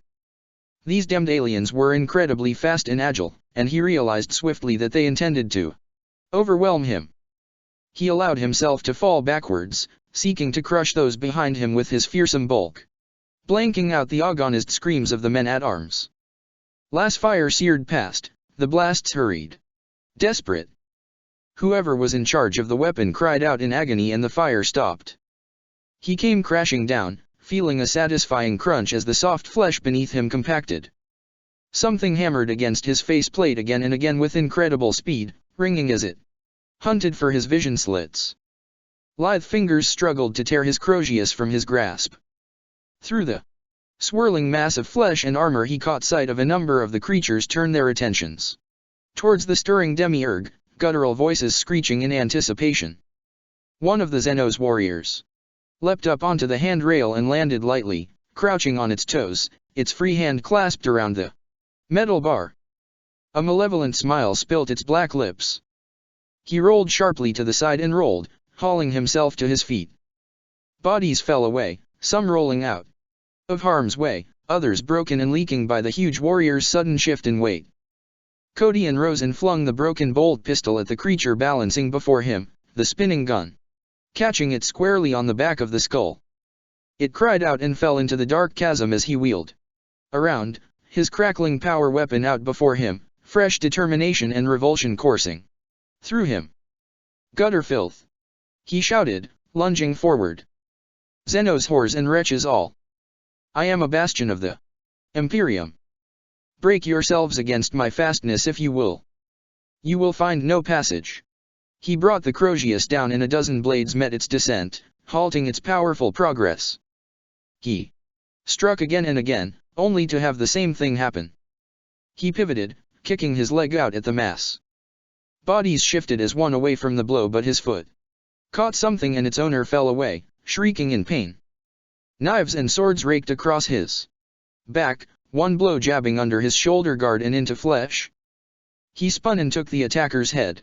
In a shower of sparks and hissing blood, watching as the body fell away. A boot slammed into the back of his knee with surprising force and, despite feeling the attacker's limb snap beneath the blow, he was brought low onto one knee. Another warrior leapt onto his back and brought a blade around to his throat, stabbing at his neck. He lowered his head to turn it aside and grabbed the alien, hurling it over his shoulder. The thing landed in a coiled ball and rolled smoothly to its feet, hissing malevolently. The enemy were on the verge of overwhelming him. A cold, damning realization beset him then, as he felt the enemy force draw back and change its collective attack pattern, preparing for another mass strike. They were toying with him. These creatures were using him, testing themselves against his might. Like a family of young predators learning to hunt. They were possessed of a clearly unnatural agility and swiftness, no doubt enhanced by some unspeakable means. Their dark enjoyment of this game was a palpable feeling, hinted at by the shrieks of mirth and exultation passing through the horde. He had fought back against them and he had killed, but those deaths were meaningless to these fiends. They cared little for loss amongst their own, and suffered no demoralization or fear at seeing members of their debased faction die before their eyes. He was not but a plaything to these fiends, and soon enough, when they had grown bored with his sport, they would kill him. As if to highlight this, the group shifted again and two of their number sprinted forth, leaping and twisting in some confusing and insane dance. The first landed before him and leapt high, passing over his clumsy swing and striking him across the face with the haft of its trident. This allowed its female comrade to duck in low beneath his outstretched arm, dart behind him and drag a long, curved blade across the back of his neck before tumbling gracefully out of harm's way. Kodian bit back the pain as he felt his flesh part, bright blood spurting from the wound for but a second before his enhanced biology closed it, specialized blood cells forming an instant layer of scar tissue. The situation was starting to escalate beyond manageable levels. Even Kodian had the humility to recognize that. He glanced out at the open elevator across the bottomless space, the severity of his current circumstances starting to sink in. From here it was a good way deeper into the lower levels of the forecastle, if one intended to come about into the corridor where the pods could be properly accessed. He would never make it. Even if he somehow managed to leap the perilous space safely and gain access to the elevator from here, the enemy would doubtless follow. He could stand and fight, and would undoubtedly do so if no other option was left to him. He would kill as many of these Xenos fiends as he could, but he would fall. Against so many skilled and deadly warriors, he would fall. The enemy attacked anew, sending three of their number forth in bounding, twirling leaps. The first warrior leapt into the air and came down swiftly, pirouetting as it landed, one leg folded beneath the other. Its blade flashed out and rang against the armor of his groin. Unwilling to be goaded, he turned and offered his back to the following attackers, feeling the ringing blows as their weapons connected, before spinning and thrusting out with his Crozius, catching one of them across the chin and shattering its jaw. The alien fell back, blood clouding the air before it, and Kodian brought the weapon up, around and down, smashing it two-handed into the deck. Far too cunning to be fooled by the counter, the warriors had already rolled back away from danger and up onto their feet, callous sneers of resentful respect flickering across their faces. If anything, Kodian's continued survival seemed only to further fuel their determination. The finality of his circumstances hit him then, bringing with it an almost calming clarity. It was said, and indeed taught, that every warrior experienced a single moment in time, a clear, indubitable realization that his death was imminent. Fate lifted the veil of uncertainty from his eyes and revealed its intent. So then, he growled, fists tightening, it ends here. So be it. If only he could have seen this. If only he could have known. Such a stupid, frustrating way to end the most crucially important journey he had ever undertaken, he thought. If only someone, anyone, could have warned him that this would happen, that fate would throw this random, unforeseeable variable into the maelstrom of war and conflict this galaxy had become. If only someone had seen this happen. Someone had warned him of the imminent attack. He stood here, now, staring death in the face, as a direct result of that warning. His mind reeled as he thought back to the events that had transpired immediately before his return to the Proscriptus, an unexplainable, gut-churning coldness twisting at his core. The very shadows themselves seemed to swell and tense about him as he thought this, almost as if in barely contained anticipation. At that very moment, a sensation, an awareness came to him, indescribable and indefinite, so abstract and incomprehensible it caused his hearts to quicken. It was as if something stirred, shifted, altered. As if all the infinite vastness of the universe itself split into a wide, contented grin. He spoke the word regardless, no other options left open to him. Even as it left his lips, it was as if a terrible, ageless burden bore down upon his shoulders, the weight of absolute consequence. He spoke it nonetheless. Cipher. Part 47. Fallen Angel. The entire deck trembled, only for a moment, the lights flickering and dimming. Zeno's heads rose slowly, violet eyes darting between the dark recesses of the space surrounding them. A sensation of deep change passed through the hall, touching every living thing there. The alien warriors uttered not a single sound as they paused, their quarry instantly forgotten, inhuman senses reacting to the palpable transformation. He emerged from the deep shadows as if from the air itself, the darkness first pooling and then separating as he hurled himself forth. A sea of heads turned as one to meet the cloaked figure as he sprinted forth, the twin pistols in his armored hands blazing. Two of the warriors fell in a heartbeat, twitching and breaking apart into bloodied chunks of meat as they hit the ground.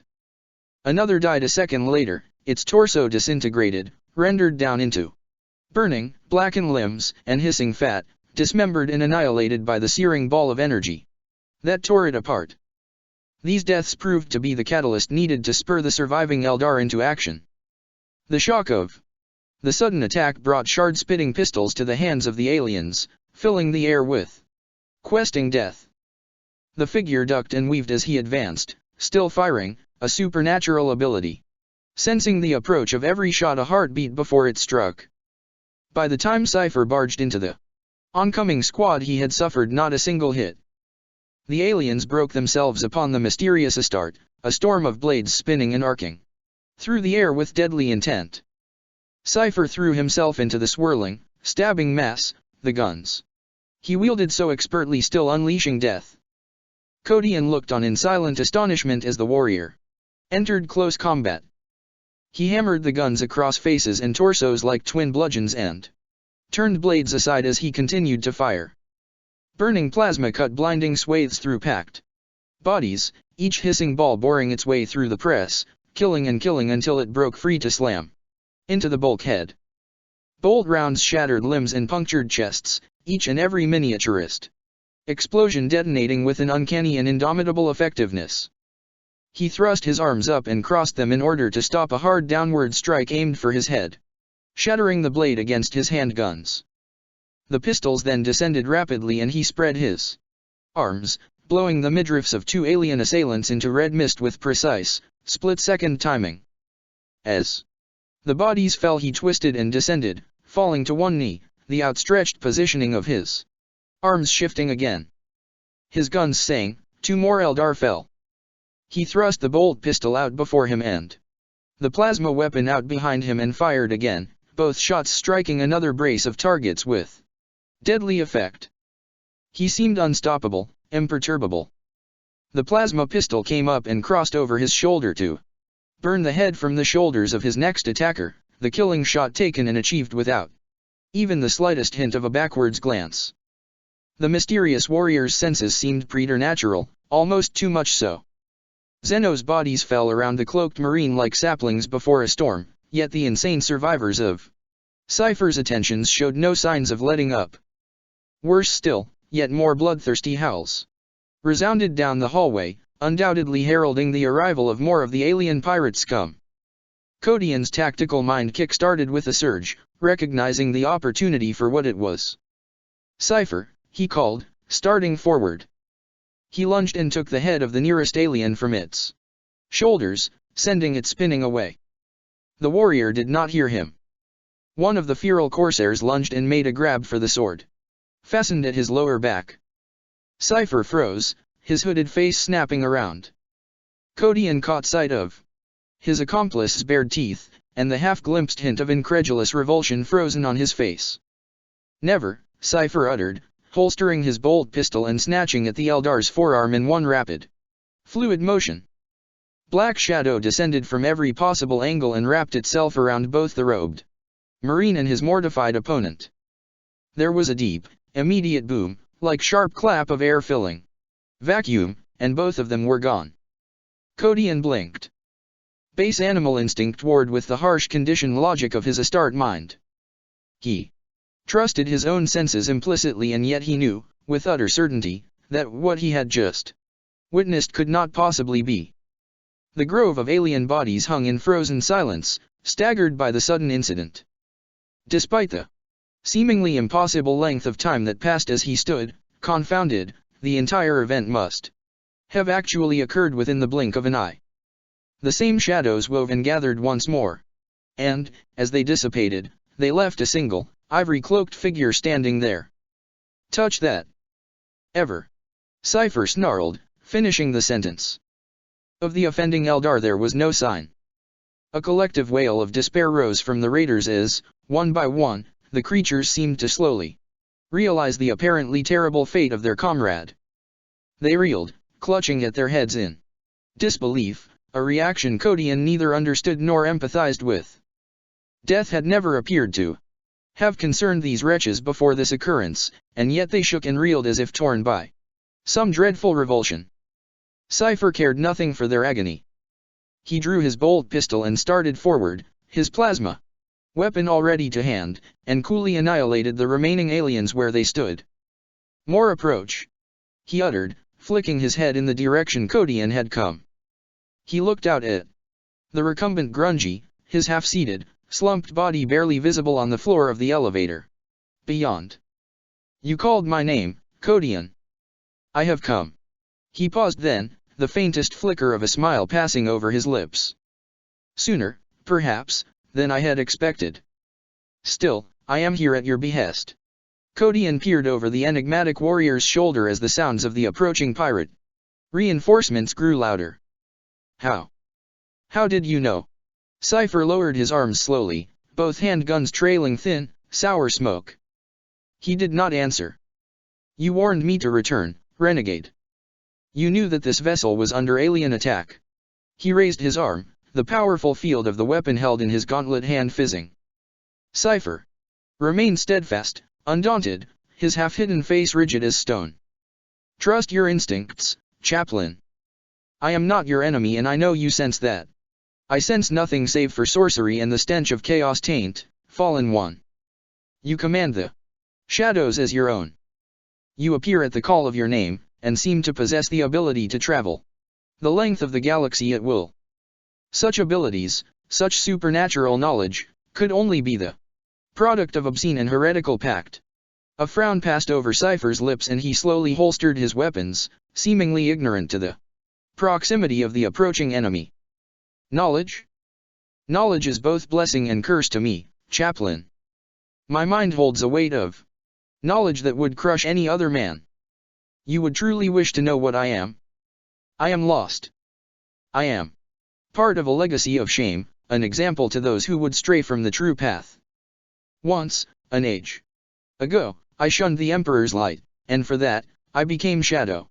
Shouts and cries echoed down the hallway, and Codian caught the first flickers of movement at the corner of his vision.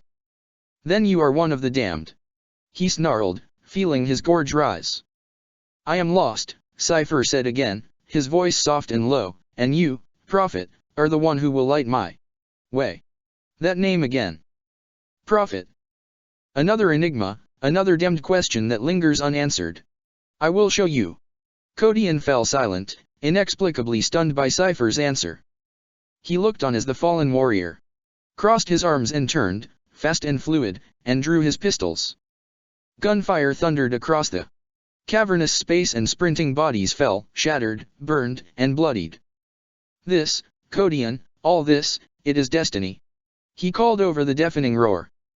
I heard it, felt it, the death of the saint. It was a sign, a clarion call. This war will eclipse all those before it and will shatter the stars themselves, if we allow it. I have glimpsed the myriad paths of all the most powerful players of this theater of war, and I have seen what is to be, and what must be done to prevent it. The gunfire ceased and, as the smoke cleared, Codion looked out upon the crimson carpet of broken bodies spread across the deck. Cypher was down on one knee, the ammunition cartridges of his guns already replenished. More will come, he said, rising. He racked his bolt pistol and armed his plasma weapon simultaneously before casting a glance over his shoulder. They can be stopped. They are powerful and terrible, more so than any other, but they can be stopped. I can show you the whole truth, Codion, the truth you have craved ever since you opened your eyes, 6 centuries after closing them. Will divulge those secrets others are unwilling to reveal. I will tell you what the Cessus is and what it was designed to do. I will lay every mystery open to you, and I will tell you of the end. I will show you the unimaginable wonders and brilliant, blinding miracles of a time no child of the Emperor has ever dared they would witness. I will reveal all if you only trust me, chaplain. There is nothing you could say to me that would sway me. Codion answered coldly, unwilling to be persuaded. No. Shock fired through Codion's body, sudden and electric. Cypher cast his gun aside in his hand, darted out, his fingers wrapping around the chaplain's forearm. For all his strength, Codion found he could not escape the grip. He lifted his Crozius, but his arm felt leaden and heavy. Before him, the renegade's dark outline shimmered and dimmed further, the shadows whispering as they came alive to encircle him. Cypher uttered a single word as the light faded from Codion's eyes. C. Darkness. Seething, roiling. Destiny's strands like snakes of shadow, endless coils twisting, entwining. Mind opened wide, drowning in all that is. Paths converge, focus, light streaming through the void to strike, crushing an infinite and absolute and blinding, so bright. A single, terrible thing, ageless and wonderful and incomprehensible. A sensation, an experience so alien it cannot be classified or explained. Where have you taken me? What is this, Cypher? Clarity. Absolute. I cannot, is this what it is like to see through the eyes of a god? Better. I see. I see. Don't try to comprehend it, Codion. Don't reason or assess or analyze. The infinite cannot be brought beneath the yoke of logic, in your mind, mortal as it is, will not stand the consequences. Learn. Accept. See what is. Do not question, the answers will come of their own accord. I see it. I see it all. Death. War. End. Purpose. Lies. Corruption. Deceit. Decay. I see the cancer within, seething at our core. Angels clad as men, daemons clad as angels, legends stirring, destinies drawn together. Millennial promises fulfilled. A final war, a war built upon layer upon layer upon layer of history. Emperor, I see it all. Every facet, every face. I understand, and I see them. The denizens of the first great darkness. The denizens of the first great light. The one true light. The father of us all. The revenant, guardian and sentinel, death guarding death. Xenos gods sleep, awaiting their rebirth. Terrible, ageless, depthless. He will eclipse them all. More, I see, and more I understand. I see the champions of the Xenos. The lords of war, as ancient as the stars. The first young radical. The mutineer. The lingering ones, a consciousness fragmented. Not even the Tau know of their origins. The near extinct, hatred seething at their core, thirsting for retribution. Others still, bastions of the light, legend realized. The wolf. The eagle. The raven. The lightning. The fist. The lion. The gauntlet. The dragon. Still the visions come, burgeoning into my open mind. I see the lost and the damned, they wayward. And fragmented. Traitors turned traitor. I see the once proud sons of blood reduced, racked by their own degradation, screaming for redemption. I see the cold-blooded ones, the lost, cultured, and grown as weapons of war. I see the damned, the soul-stained, fathers and sons all. Every path converged. So much, too much. I see it all. Emperor guide my soul, I see it all. Plus. Codion. He opened his eyes and gasped, a long, rasping sound. They were back in the hallway, and the internal cron counter flashing at the corner of his vision slit revealed no time had passed. Now do you understand, brother? He nodded slowly and watched as the warrior drew back his hood, revealing a face he had never seen, the face of an individual he had never known existed, from a history that had never been revealed. Despite all this, he knew the warrior standing before him, as sure as he would know his own reflection. I have seen. Your greatest, darkest sins were laid open to me, fallen one. I know who you are, and what you did. Cypher simply nodded, and together their eyes fell to the sword at his waist. Then you know, chaplain, what must be done to end this. I do. Part 48. Nowhere left to run. They are coming. God Emperor, they send the machine forth. The soldier threw himself back through the doorway and into the bridge, visibly trembling. The body of his comrade lay on the floor by his side, thick blood pooling around the shredded corpse. Liguor simply nodded and waved a vast, oversized paw out towards the entrance, the gesture causing the Marines scattered about the bridge to mobilize. Armored bodies quickly hurried into position. The sound of bolters being racked snapping through the close air. This is it. The librarian growled, striding forward. He issued more curt orders as he strode through the throng before slowing to a standstill in the presence of the shimmering hololithic projection before him. Inquisitor. They moved to take the bridge. Stand firm. Cryptman answered, his grainy visage flickering and distorting. Beyond his voice Liguor could hear the sounds of the enemy's attempts to breach the Inquisitor's chamber. Hold your ground, whatever it takes. We cannot allow these Xenos corsairs to undo everything we have thus far strived to achieve. I don't need to remind you that the survival of the Imperium depends on our own ability to survive this assault. The Emperor needs us, Liguor. The librarian bowed and stepped away from the projection, sensing as much as hearing the increase in anxiety around the doorway. He looked to the soldiers and Marines gathered there, watching as one of his sergeants directed the others in preparation for the defense. The tension was thick, the charged air thick enough to reach out and grab. Loud, terrible screams tore from the darkness. Sounds obviously enhanced, intended to terrorize and disrupt. Liguor closed his eyes and shivered, glittering frost forming about his head. The runes carved into the backs of his oversized gauntlets began to glow hot, agitated by his powerful mind. They were here. A massive shape loomed from the darkness beyond and floated through the doorway, the twin weapons hanging suspended above it shuddering as they spat death out into the bridge. The lesser men reeled back as the thing's outsized claws snapped murderously about it, questing for victims. One man was torn in two as the evil weapons found their mark, his bisected body falling in a wet spray of blood. The Marines gathered there stood resolute in a grove of bolters roared in defiance, enveloping the monstrous machine in explosive flame.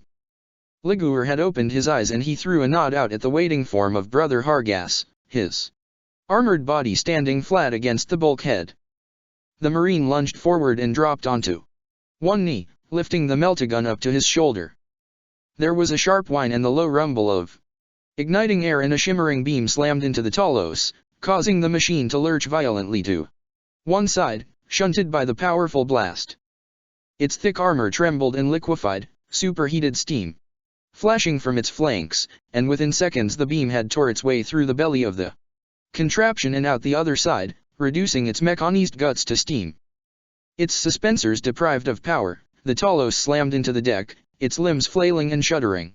As it died, the Marine holding the meltagun stood back, allowing another of his comrades to step forward and toss a crack grenade into the gaping hole blasted into the abomination for good measure. Fall back and assume firing positions, Liguor commanded, striding forward. Both his lightning claws ignited as one, twin sheaths of azure energy enveloping the imposing blades. The aging librarian had never faced such an enemy before, and yet, through many decades of experience he had developed a keen sense of the tactics of warfare.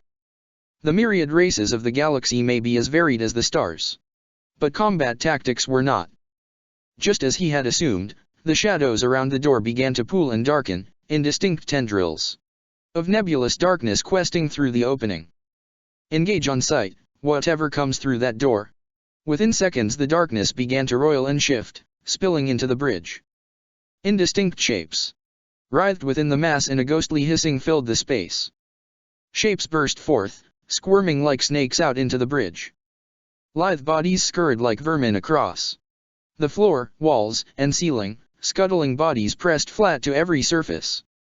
Half-glimpsed forms, pallid and hairless, shrieked as they began to saturate the bridge, the shining eyes of each creature pulsing with lust as they chose their first victim. The defenders' guns opened up, a hammering din filling the bridge with fire and smoke. Alien bodies cried out as they fell, shadow-skinned forms shattering beneath the onslaught. Nonetheless, the shadow creatures poured forth like oil and, within seconds, those of the vanguard had found their first victims. The non-enhanced humans of the bridge staff and ship security forces suffered the worst. Men and women screamed as the hunters pounced, rending claws, lacerating and beheading with unnatural swiftness. The stoic unflappability of the Marines ensured the inevitable demise of each attacker. And soon the dark blood of the creatures began to mingle with that of their victims. "Don't let a single one of them loose in here," Liguor shouted, picking up pace as he advanced. He looked to Torvus as he passed and the assault Marine nodded his head. Thunder hammer to hand. Torvus smoothly vaulted the handrail before him and dropped onto the deck, quickly taking up pace. Beside the epistolary, a number of other Marines joined them, including Barolinus, his chainsword drawn and activated. The shadow things were all but beaten back, the collective miasma they had created slowly dispersing. Hissing Zeno's fire continued to slice through the doorway in thick bursts, and one of the Marines grunted, lurching back, a dark spray of arterial blood spurting from his neck. Without a word, the Astarte picked himself up and retrieved his bolter, paying the rapidly clotting wound no further thought. An Eldar warrior threw itself through the opening, the large cannon in its hands spraying its immediate surroundings with deadly shard fire. Consoles shattered and sparked beneath the onslaught. Crystal fragments glittered in the air, thick and choking. The Corsair's fate was inevitable, however fierce its attack. Seconds before its body was blown to pieces by the weight of return fire, the Eldar cast its spent cannon aside and produced something fist-sized and spherical. It hurled the device before it and pivoted sharply, as if foolish enough to imagine it stood a chance of escape. The defenders cut it down mercilessly, sending its broken body flailing back the way it had come. Liguor was the only one ignoring the dead warrior. His gaze remained fixed to the knotted orb slowly spinning to a standstill before him, forgotten by everyone else in his or her efforts to destroy the interloper. Liguor's face darkened and his eyes shone with power, his scarred face taking on an almost translucent quality. He spread his arms, uttering something rendered unintelligible by the noise of the conflict, and flickering witch light shimmered into being before him, rippling like water in strong sunlight. The force runes carved into his gauntlets responded to his unspoken command, helping the librarian to call forth the fury of the ancients. The raging psychic construct erupted from the air before Liguor and thundered forth, a horizontal column of twisting, screaming blue flame. The enemy weapon had just begun to uncoil and spread. razor wire tendrils unfurling as if alive as the psychic manifestation slammed into it and hurled it back into the dark spaces beyond, denying its murderous intent. Pain shrieks echoed through the darkness seconds later, bringing satisfaction to Ligure. They will either abandon their efforts or attempt to storm us. Either way, we will be ready to meet them, he ordered, driving the Marines forward. For several moments there was nothing except for a cold darkness to be seen beyond the bridge. Then they came. Terrible specters of death sprinted through the opening, heavy armored beasts clad in black plate, their helmed faces white and skull-like. They carried long-hafted glaives topped with cruel-looking blades that they swung and twirled before them, drawing glittering violet arcs around them as they advanced. Several of the survivors of the previous assaults moved to meet them from around the gateway, only to fall back in agony, pierced by the needle shards spitting from the extremities protruding from the crests of the enemy's helmets. Loss and bolter fire met the warriors, with some if little success. The silent aliens rode everything save for the most powerful blasts, the concentrated fire glancing off their powerful armor like water. They spun their weapons before them and turned aside many shots, sparks flying around them as they reacted with lightning speed. With a single, thunderous clash of weapon meeting weapon, the Marines and the Xenos killers met in combat. Torvus sprinted ahead of the rest of his brethren and leapt into the invading alien attackers, bringing his hammer around and down in a powerful sweep, roaring at the top of his voice. The vicious and confident attack connected, its sudden speed momentarily confounding the alien warriors, as one of their kind fell back, its head spinning away. Torvus landed amongst the enemy and pressed home his assault, his arms swinging wildly, blocking and parrying each swipe that came his way. His hammer sang against alien blades, its power field pulsing and flashing with each blow. Ligure came into the fight a second later, striding confidently amongst the Xenos warriors. His towering image flickered for a moment and then he dropped and turned sharply, raking the stomach from an attacking Eldar and sending its separated body twisting away. He returned swiftly, rising back up to his full height, the blow turning aside a questing falchion. The attacker reeled back and he thrust his claws through its face, near decapitating it, before withdrawing his fist and allowing the body to fall to the floor. "I know," he shouted, engaging his next opponent. "I have seen." The Eldar came at him with murderous intent, its weapon drawing dizzying whirls and spirals as it hunted for the kill. Ligure parried each strike with preternatural ease, his otherworldly powers allowing him the foresight to know where each and every blow intended to strike. He saw the opening revealed to him and took it, driving a claw through the chest of the Eldar with such force that the warrior shuddered beneath the blow, its weapon twisting away. The alien combatants stood firm in the face of the Marines, pressing home their assault. One of the creatures was armed with a short, bulbous-nosed rifle that spat out searing globes of pure darkness. It moved forward behind the advance of his comrades, using them as cover. Every shot it loosed tore through ceramite, carapace, and flesh with unsettling ease, nothing seemingly proof against its vicious bite. Despite the melee of the combat before it, each shot was unerringly accurate, passing between warring bodies and clashing weapons to slam home, taking the life of its target wherever the point of impact.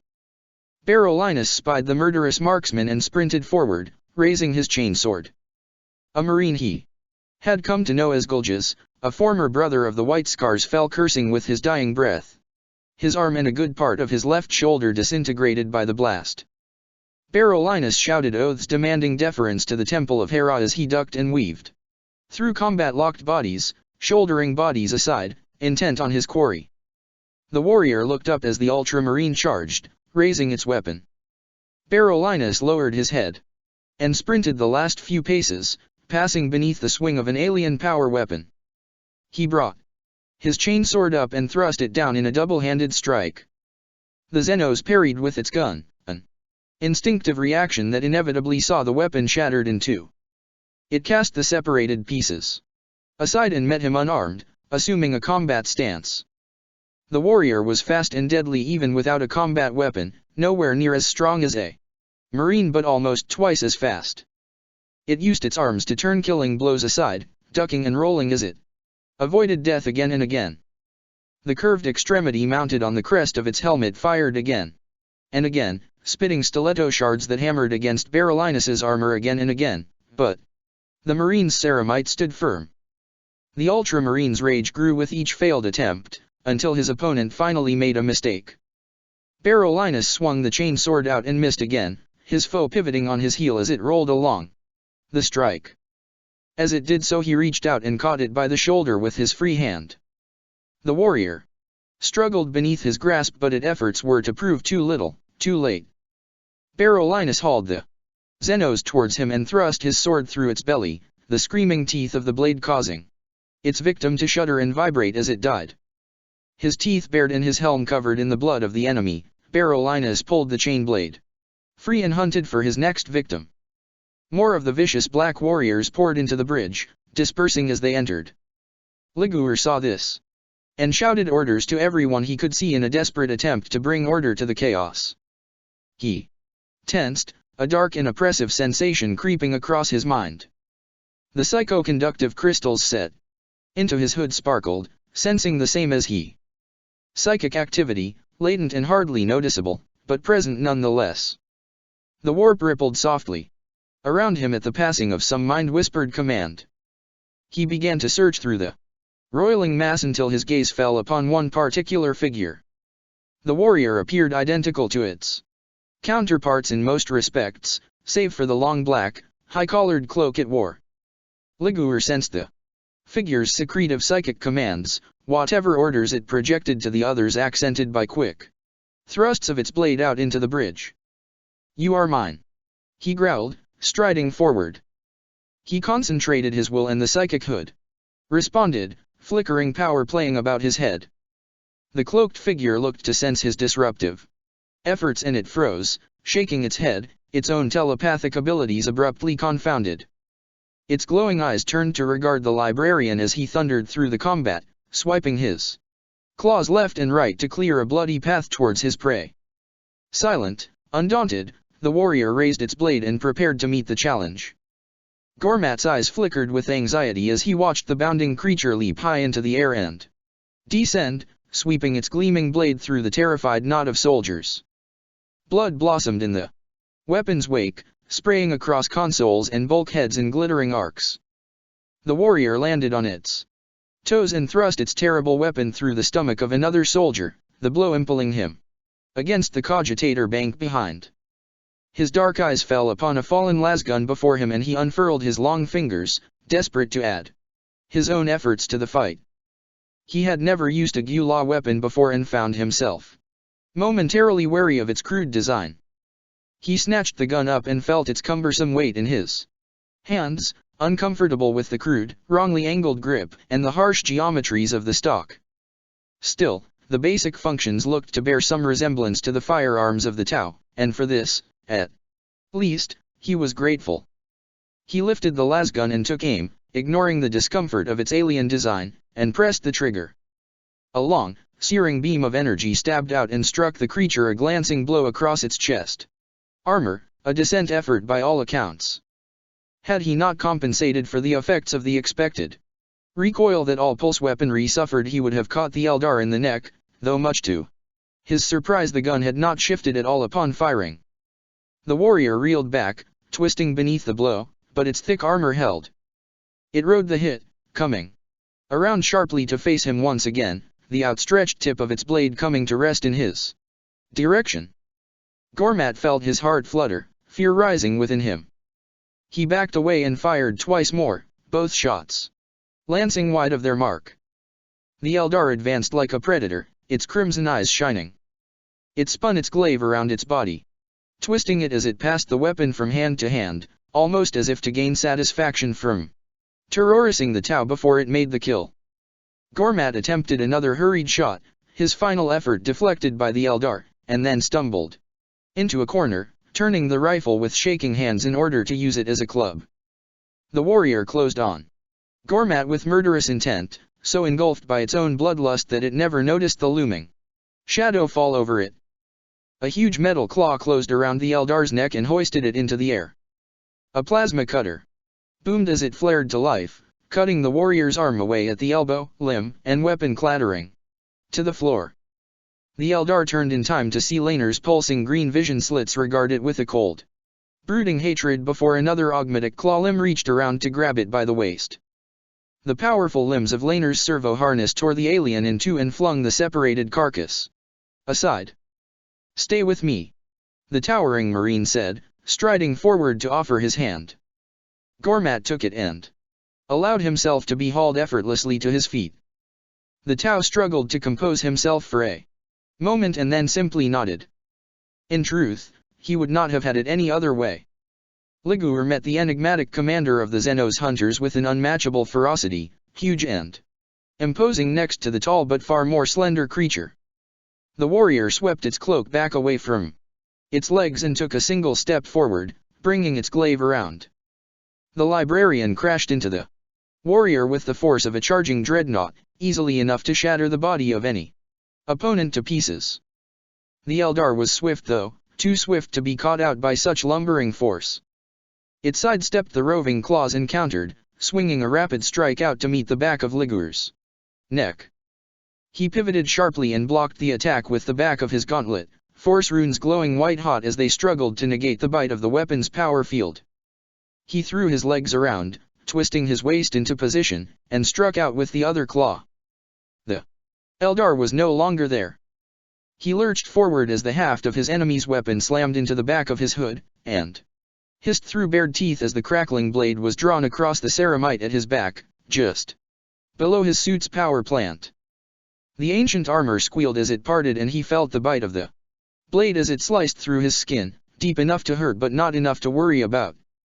He felt the pain swiftly neutralizing as his enhanced body responded to the injury, and it took a conscious effort of willpower to force the process to cease. Pain kept both the senses clear and instinct sharp, and served as a reminder that the physical self was ultimately susceptible. The Eldar pressed home the attack, swinging the haft of its weapon around in an attempt to catch him across the face. He threw his shoulder in the way and then attacked with a mighty stabbing lunge, almost driving his claws through his opponent. The warrior threw itself into a back flip and landed on its haunches, spinning low, its blade sweeping out to catch Ligur's legs. The librarian thrust one fist downwards to block the strike and then twisted, driving the other around and down, to plow a hissing furrow through the solid deck. The Eldar warrior had already moved. It rolled backwards and sprang to its feet, the dark cloak rolling around it, and pressed forward. Several swift and vicious blows rained down on Ligur's crossed gauntlets, sparks flaring beneath each contact. One lunge managed to penetrate his defensive stance and the blade sang as it jabbed deep into the armor of his shoulder guard, pushing him back. Ligur's face contorted and he let out a roar of rage, his fingers finding the shaft of the glaive just below the blade. He tore the weapon free of its owner's hands and threw himself around, sending it lancing back towards the Eldar like a spear. The warrior coolly leaned to one side and caught it as it passed, rearmed once again in the blink of an eye. As Ligur righted himself he watched as the Eldar swept his hand out and beheaded a passing Marine. Almost dismissively, its burning eyes never once leaving him. He saw then that this combat was stretch his abilities far more than he had first imagined. As the combat began to spread out into the vast arena of the bridge, the large arch of the doorway swiftly became deserted. The shadows there thickened and pooled, so substantial it was as if they suffocated light itself. Something stirred within, unseen, unnoticed by any of the Imperial combatants. A tall, lean figure strode out into the bridge, sweeping its black cloak aside to reveal a suit of ancient and ornate jade armor. The new arrival strode confidently forward with all the practiced grace of a predator, its stride long yet each footfall so light it made no noise. Pacing several feet into the charged space, the figure paused, taking up a wide-legged stance. The hilt of the shimmering staff it carried touched the floor by its feet with the merest whisper. Every single one of the incubi froze. A sea of glowing red eyes turned to the newcomer as one. Opponents were quickly abandoned and ignored as the Dark Warriors withdrew, forming an outward-facing semicircle around their lord and master, Punisher blades thrust before them in readiness. Liguor growled with agitation as his opponent drew his weapon back and turned away sharply, its cloak billowing around it. A few long strides carried it into the Xenos mass unscathed, the defenders too taken aback by the sudden turn of events to take advantage of the situation. For a long, lingering moment, there was only silence. Kryptman's flickering hollow image regarded the figure at the center of the gathering with a barely contained astonishment.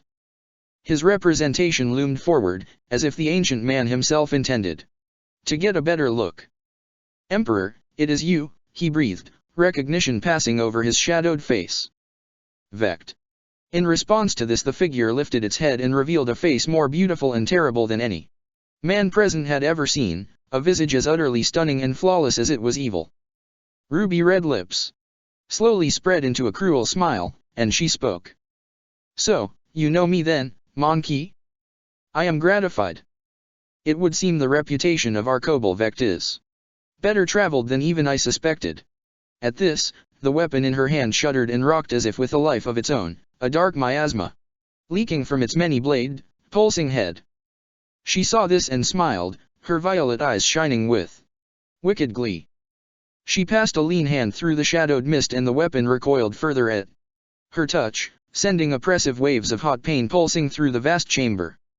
Men groaned softly, and many of the Marines gritted their teeth, faces tightening. The Eldar female let out a quiet, gasping sigh and withdrew her hand, the smile soon returning to her lips. "Come now, father.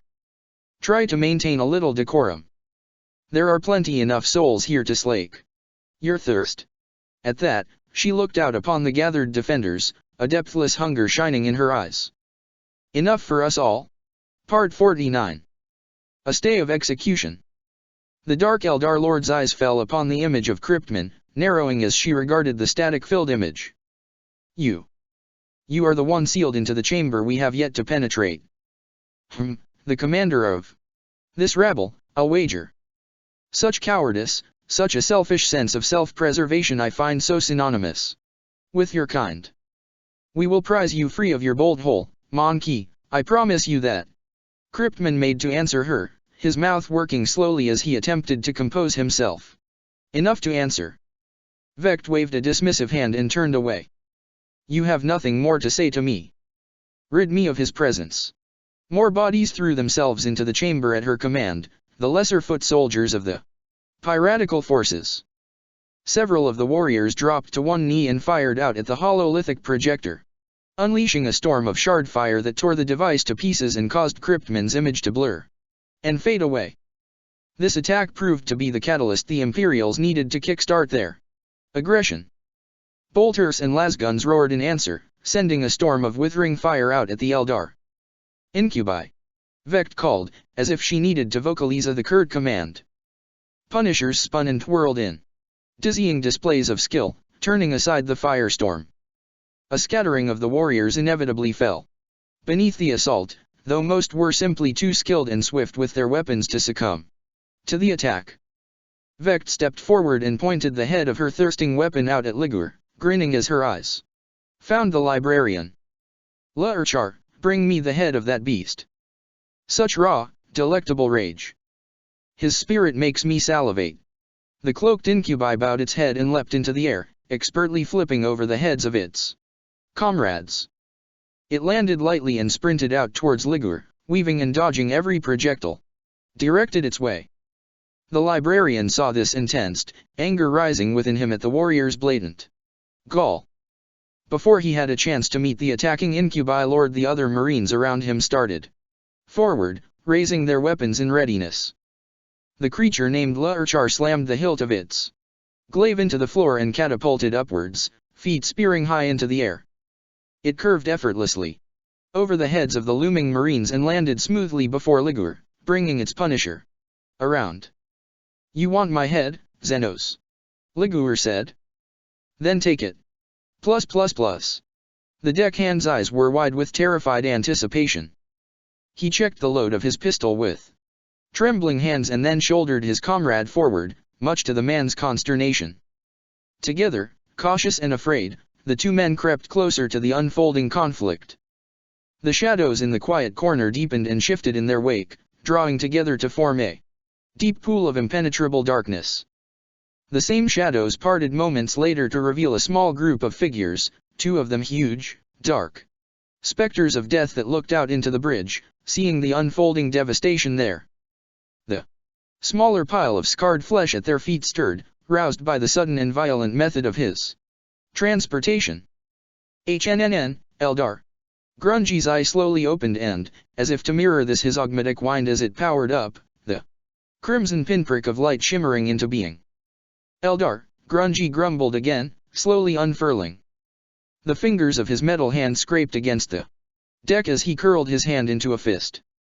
Thurgus Grungy hauled himself up onto his feet and threw himself out into the bridge, heading for the heart of the fierce conflict. Kodian watched him leave, taking in the lay of the conflict before him.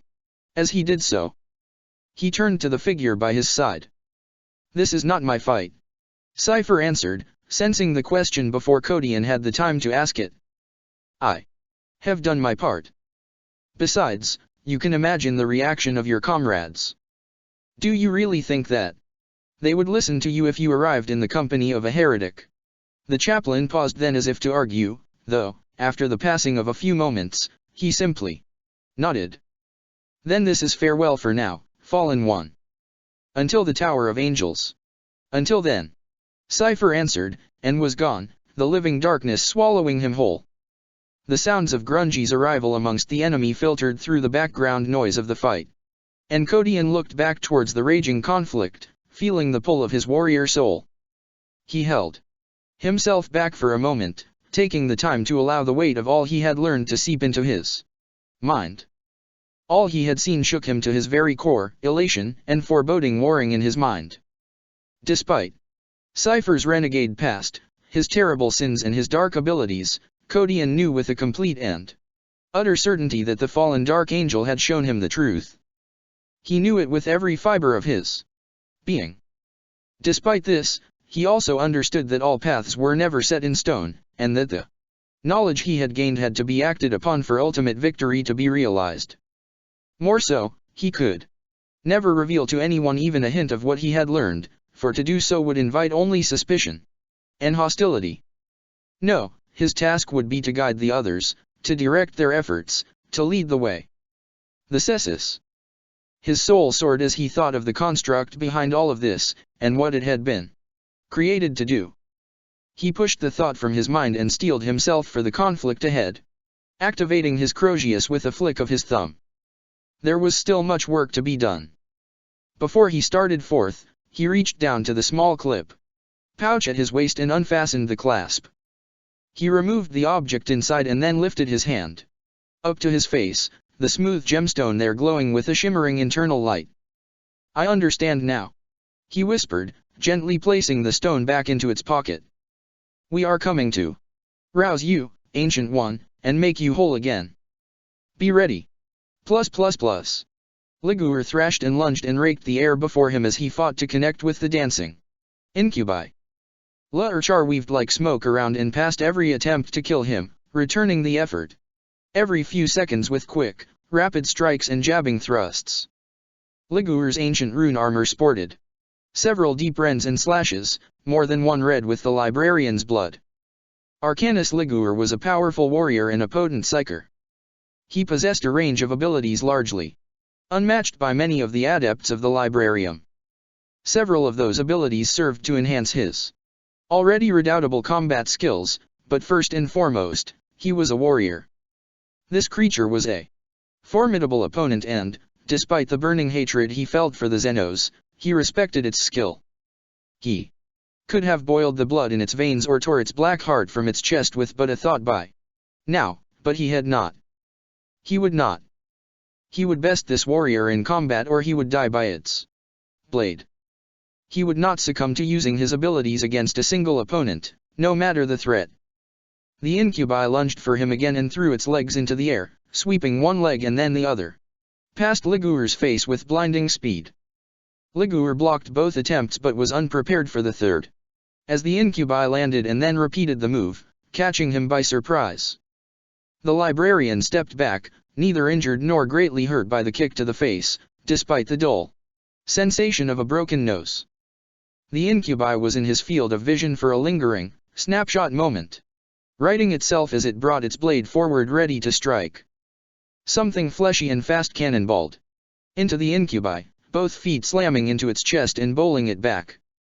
The demiurge landed before the sprawling warrior and shook his metal fist free as he rolled up onto his feet, teeth bared in anger. The incubi regained its balance in time to block the swinging fist, twisting its punisher about and around its body again and again as Grungy's blazing weapon fist hunted for a kill. Within seconds the two combatants had traded over 20 blows, leaping and twisting as they fought. The incubi's skill with its blade was without compare, but Grungy's sheer untamed vigor and aggression kept the attack in his corner and the Eldar on the defensive. I know you. Skull-faced shadows of death, Eldar BDS one and all. Your deeds are written in the Book of Rancor. This is for the brothers of the Mjolnir and the Ironhead, their ships left to rot in space. For the women and the young taken into the darkness. He brought the fist down with a blow that shattered the haft of the warrior's weapon in two. The incubi cast the broken pieces aside angrily and spread its arms in challenge, taunting the demiurge to finish what he had started. Grungy was a fine warrior and a terrifying opponent to face, but for all his skill, his actions were ultimately ruled by his temper. Failing to see the trap, he took the bait. He started forward, roaring oaths to the ancestors and to his lost people. The warrior retreated swiftly and then turned, breaking into a sprint towards the incubi line. Grungy was almost upon him when the Eldar flung itself into the air, twisting end over end, and landed behind him. It swung an armored foot out and caught Grungy square in the back, sending him skittering across the floor to come to rest at the feet of the waiting incubi. The chattering bolter and lasfire ceased almost immediately as the defenders saw Grungy come to rest before the Eldar. Sprawled on his chest, the demiurge looked up to see a line of crackling blades hovering before his face. Ah, Thor's arse. Stand down. Silence fell immediately as the booming voice carried through the bridge. Each and every gaze was diverted as Codian strode from the rear of the defense line and out into the space between the two factions, regarding Ligur with a nod as he passed. So, you return. The librarian uttered. Codian did not answer. He walked straight up to the space behind Grungy and stood there, his burning eyes regarding the gathered Eldar. This attack must end. Now. Not a hint of movement passed between the incubi. Behind them, the tall alien female laughed, a curt, harsh sound. As quickly as it had surfaced, her mirthless smile faded and a smoldering anger took its place. Insolent primate. Such simple minds you possess, minds without the ability to recognize defeat or inferiority. Your race is perhaps the most flawed of all, and yet you Monkey seem to be unable to let go of the pitiable delusions of grandeur that direct your every action. Are you truly so unable to identify defeat? We have your ship by its pulsing throat, alien. You are at my whim, whether you realize it or not. Shut up. Codian answered sharply, the irreverence in his answer shocking the Eldar Lord into temporary silence. A sharp wave of barely contained anger passed through the incubi, though they remained steadfast. You dare to speak to me so? Yours will be the longest, most exquisite death of all. Your pathetic threats disinterest me, Eldar. If you must sully the imperial tongue, then try to keep your responses to a bare minimum, otherwise save your breath. He looked around him at the scattered bodies lining the floor of the bridge. Man, Marine, and Xenos alike lay broken and leaking, a vista of bloodshed terrible to behold. Fortunate for your kind that you care nothing for loss, Eldar. All I see when I look at you is extinction. A race damned in life as it is in death. You throw yourselves upon the unsuspecting, the weak and the unprepared, driven by a thirst you cannot quench. You feign enjoyment in acts of cruelty and murder, but the truth of it all is darker than that. You scream and clutch at survival like a cornered beast, wounded and dying. Your every waking moment is given over to a single goal. Fear dominates your ilk more than any other, the fear of death. I know you. You are nothing more than cattle, and you exist only to be consumed. Vekt's pale porcelain face flooded with color, her delicate cheeks shuddering with rage. The ornate staff in her hand rocked violently as if to mirror this, dark ethereal smoke leaking from the black gem, set into the center of the many blades. You know nothing of us. I know everything. Kodian corrected her, remaining calm and collected. Now order your forces to stand down. Your quest is at an end, daughter of Vekt. You need continue your wicked harvest no longer. I am the one you know of as Kodian. Liar. Vekt started forward with a scream, leaping high over the heads of the incubi to land before the chaplain. She was fast, so fast not even her retinue had managed to respond by the time her first blow was turned aside by Kodian's Crozius. The chaplain cried out as the dark miasma exuded by the weapon passed over him. Unseen fingers raked across his soul, torment given sentience. Something flickered at the edge of his mind's eye, a face cast in shadow, screaming in anger for release. He stepped back, countering blow after blow, forcing his will to banish the bitter presence. Listen to me. This has to end. Vekt did not listen. She was lost to rage, cursing him as a filthy monkey liar. Your soul is mine.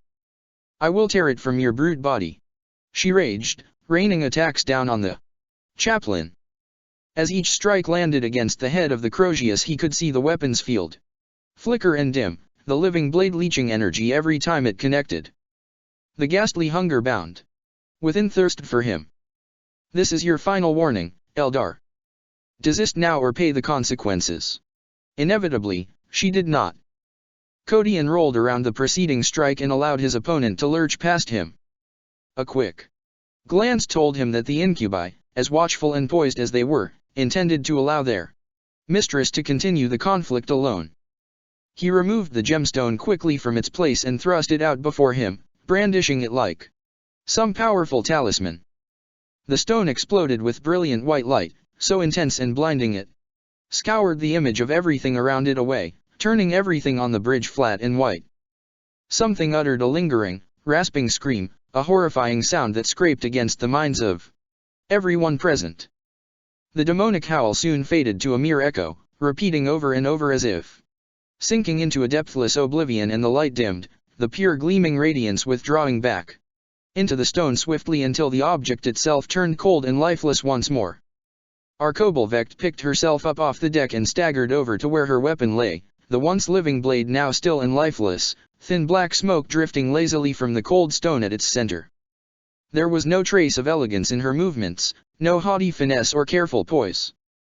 Disbelief had stolen those conceited qualities from her. She whispered something, her once perfect voice hoarse. She repeated the same phrase over and over again, running her fingers over the jewel. Whatever response she was searching for seemed to be eluding her. You killed him, she said, using High Gothic once more, though this time the language came to her only with a clear concentrated effort. She looked at Kodian accusingly, an expression that seemed to contain almost as much elation as it did sorrow. Vekt cast the staff aside and pointed an accusing finger at the chaplain. You keep him at your hip, the Fate Weaver, the guardian of the bitch goddess Ishazai. Damn you and your pet, Monkey. Asdrubal was mine and mine alone, and you consumed him. Incubi, kill them all. Still prone before the black warriors, Grungy's single eye narrowed. HNN he grunted, taking in the horizon of silent faces beyond the outstretched blades. I would feel overwhelmed, but numbers never were my strongest point. With that he rose and swirled his fist about his head, the single blow smashing every outstretched blade from its housing in one effortless motion. The incubi stepped back in perfect unison and cast their broken weapons aside, waylaid but far from beaten. Knives and other blades were quickly drawn from strategic places about their armored bodies, and within seconds they began to disperse, alien steel glinting beneath the lights. Lurchar darted through the press and came to rest beside his mistress, a curved, barbed dagger in each hand. Perhaps we have prospered sufficiently enough to leave this brute-laden barge, Vekt said, with enough volume to ensure that Kodian caught her voice. Recall the kin Any who have not arrived by the time we are back on board will be left to their fate. Listen to me. Kodian called after her. You are making a terrible mistake. Vecht ignored the chaplain's words, affording him but a lingering, hate-filled glance as she broke into a sprint towards the bridge's exit. La Urchar ground to a halt before her, so suddenly she herself striking his back. Imbecile! She screeched, striking him across the back of his helmet. The incubi did not respond. Ghostly and indistinct shapes drifted past the pair, as soundless as the breeze. Her jaw slackened as she peered beyond the frozen incubi and found the figures standing there. A brace of Monkey came to rest before the bridge's entrance, slowing as they laid eyes on her. The hulking, white-armored brute said nothing. The smaller creature's eyes widened as he spied her and he froze, drawing a pistol from beneath his black robes. Arkobel Vecht. He spat, arming the pistol and pointing it straight at her head. I should have known. You had better pray to whatever dark gods you serve that we are not too late. If the prophet is dead, you die with him. Arkobel Vecht inhaled sharply and raised her hand, the gesture causing her guardian to let his weapons clatter to the floor without the slightest protest. The air shimmered and rippled about her, as brightly dressed figures materialized, their masked faces regarding her with hidden eyes and unreadable emotions. Then it is true? She asked, directing the question not to the humans but rather the mysterious Eldar surrounding them. The Harlequins simply stared back at her, their collective silence providing the answer. Part 50. A gift.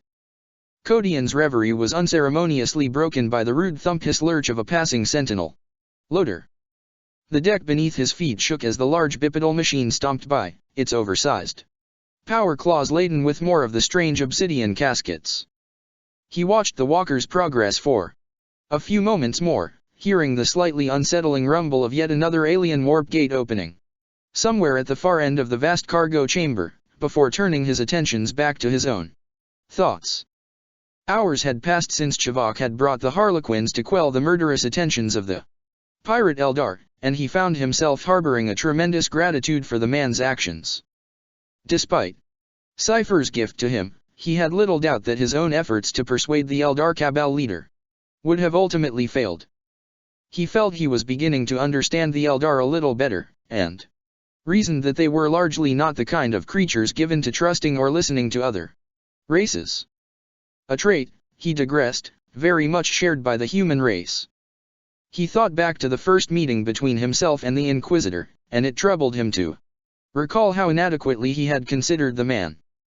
True, the circumstances behind their first acquaintance were without a doubt largely responsible for this, but still, it had been his inherent mistrust of the denizens of this troubled time that had caused the friction. Chivok was still an Inquisitor no matter his circumstances. The Astaroutes and the Inquisition had never had the best mutual relationship within the Imperium, he knew that, and it wasn't as if Chivok had the full weight of the Inquisition behind him. That aside, Kodian admitted to himself that he could have shown Chivok greater respect.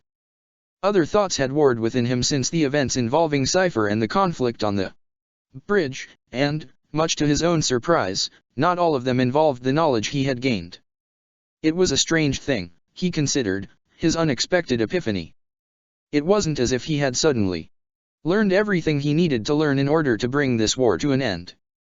It was as if everything he now knew, he had already known.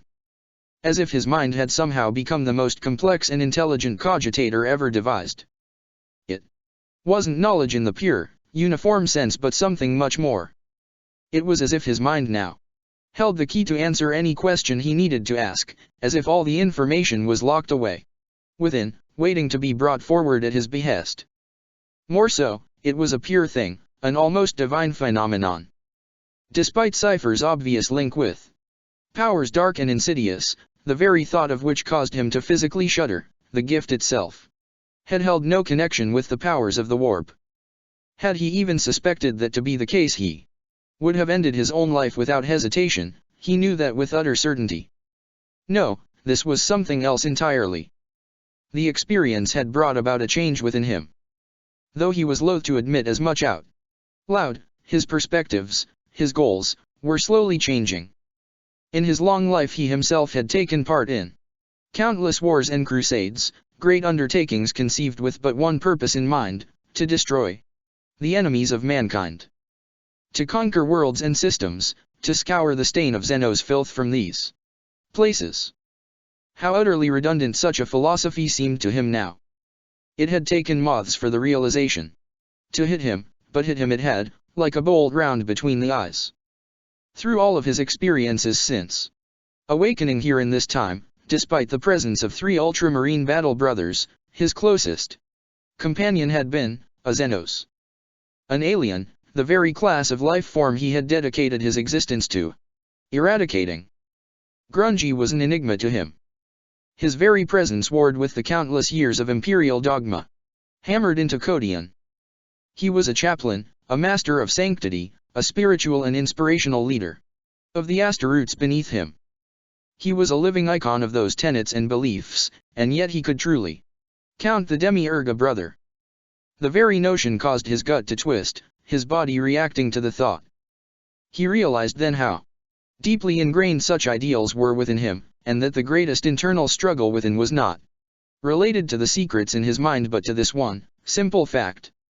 Since the beginning, Grungy had never once indicated any feelings of resentment or racial hatred towards him. He found this concept alien, inconceivable. He had never known what it was like, or that it was even possible, to regard another species with anything other than revulsion. The Demiurge almost seemed to fit by his side as easily as a holstered bolt gun, and, try as he might, he found himself unable to resent that. This place, this time, was changing him. Then there was Cypher. He still knew little about the enigmatic character, which was a strange concept for him to grasp considering he knew everything about him. He had seen the warriors fall from grace, experienced as if firsthand the events that had led to his current, miserable existence. Cypher's crimes had been absolute heresy of the worst kind. Such a being would have instilled a burning hatred within him had they met in a previous time, and Codion knew he would have given his life gladly in order to kill such a foe. Not so now. The gift had allowed him to see beyond the crimes of Cypher, to see the whole picture. He knew he would never be able to make the others understand, to see things as he saw them. They would see only a traitor, a heretic marine, and they would rail against his presence. He knew he had the opportunity to save Cypher's soul and upon doing so bring one of the greatest miracles the Imperium had ever known into being, but he would have to do it alone. Chaplain. He looked up to see Liguor approaching, his scarred face unable to hide the revulsion in his soul. As he approached he continued to look about him, his eyes running across the gathered Xenos thronging the cavernous bay. Codion steeled himself and stepped forward to meet the librarian, pushing his internal turmoil to the back of his mind. "Well met, brother," he said. The claws of the librarian's gauntlet withdrew as Codion took his arm in a warrior's handshake. "Well met, chaplain," Liguor replied. There was little warmth in his voice. The 2 Marines each took a step back after their greeting and Liguor raised one hand towards the surrounding bustle, pointing to no particular area but immediately making his point clear. "This disturbs me. All this." He gestured again. "This is wrong. Inherently wrong. These Eldar are our enemy, Codion. They made war with the Proscriptus and now they are here, filling this hold with." He paused, his teeth bared. Beads of sweat ran down his thick brow, creating a sheen upon his twitching face. "HNN. I cannot describe what it is for me to even stand here in this place of death." Cryptman urged me to trust this Xenos filth and I do so only at his behest. Chivok assures me that these caskets are shielded, and I believe him, but still it claws at my mind. I feel slick with death, as if the blood of innocence stains my skin. The librarian leaned towards Codion, a wild light flickering across his eyes. Codion was no psychic. But even he could feel the struggle of will inside Liguor. Thousands of them, Codion. Thousands upon thousands. Millions. I cannot hope to even guess. No. blunt alive in this galaxy could ever hope to comprehend such a thing. I know, brother. Kodian answered after a long pause. I know what it is we take on board. I understand how much this goes against the grain, but we must remain strong. We must do what it takes to survive, and to ensure the survival of our Imperium. Our Imperium? You of all of us should know that there are worse fates than survival. Heretics survive, but at the cost of their very souls. Would the Emperor truly wish for this to happen if it guaranteed our survival, or would he rail against such heresy? Kodian bit back his answer, despairing at the double-edged sword the knowledge within him was swiftly proving to be. How could he tell Liguor that all this, no matter how distasteful, was to directly benefit the Emperor of mankind himself? How could he explain that such criminal atrocity had found its origins in the prophesied completion of the very plan they were currently undertaking? He knew he could offer no true answer to the troubled librarian. All you can do is trust in Kryptman, as I do. He lied, feeling the burden of his understanding even more. These are desperate times. We must strive to endure, to see this dark night through and meet the coming dawn. We can do little else other than trust his guidance to see us through. Curious. Liguor answered, working the discomfort from his face. You sound more like a member of the Ecclesiarchy than an Astarte chaplain. You should know more than most that the Emperor is no god, Kodian, and yet you speak as if he is just that. And you, librarian, should know more than most that the Emperor is more than mortal. Kodian answered. He is our Lord and Master, he guides us from his seat on Terra, and watches over us as both patron and protector. Our fate is guided by his will, and this is his will. I wish I could offer you more, my brother.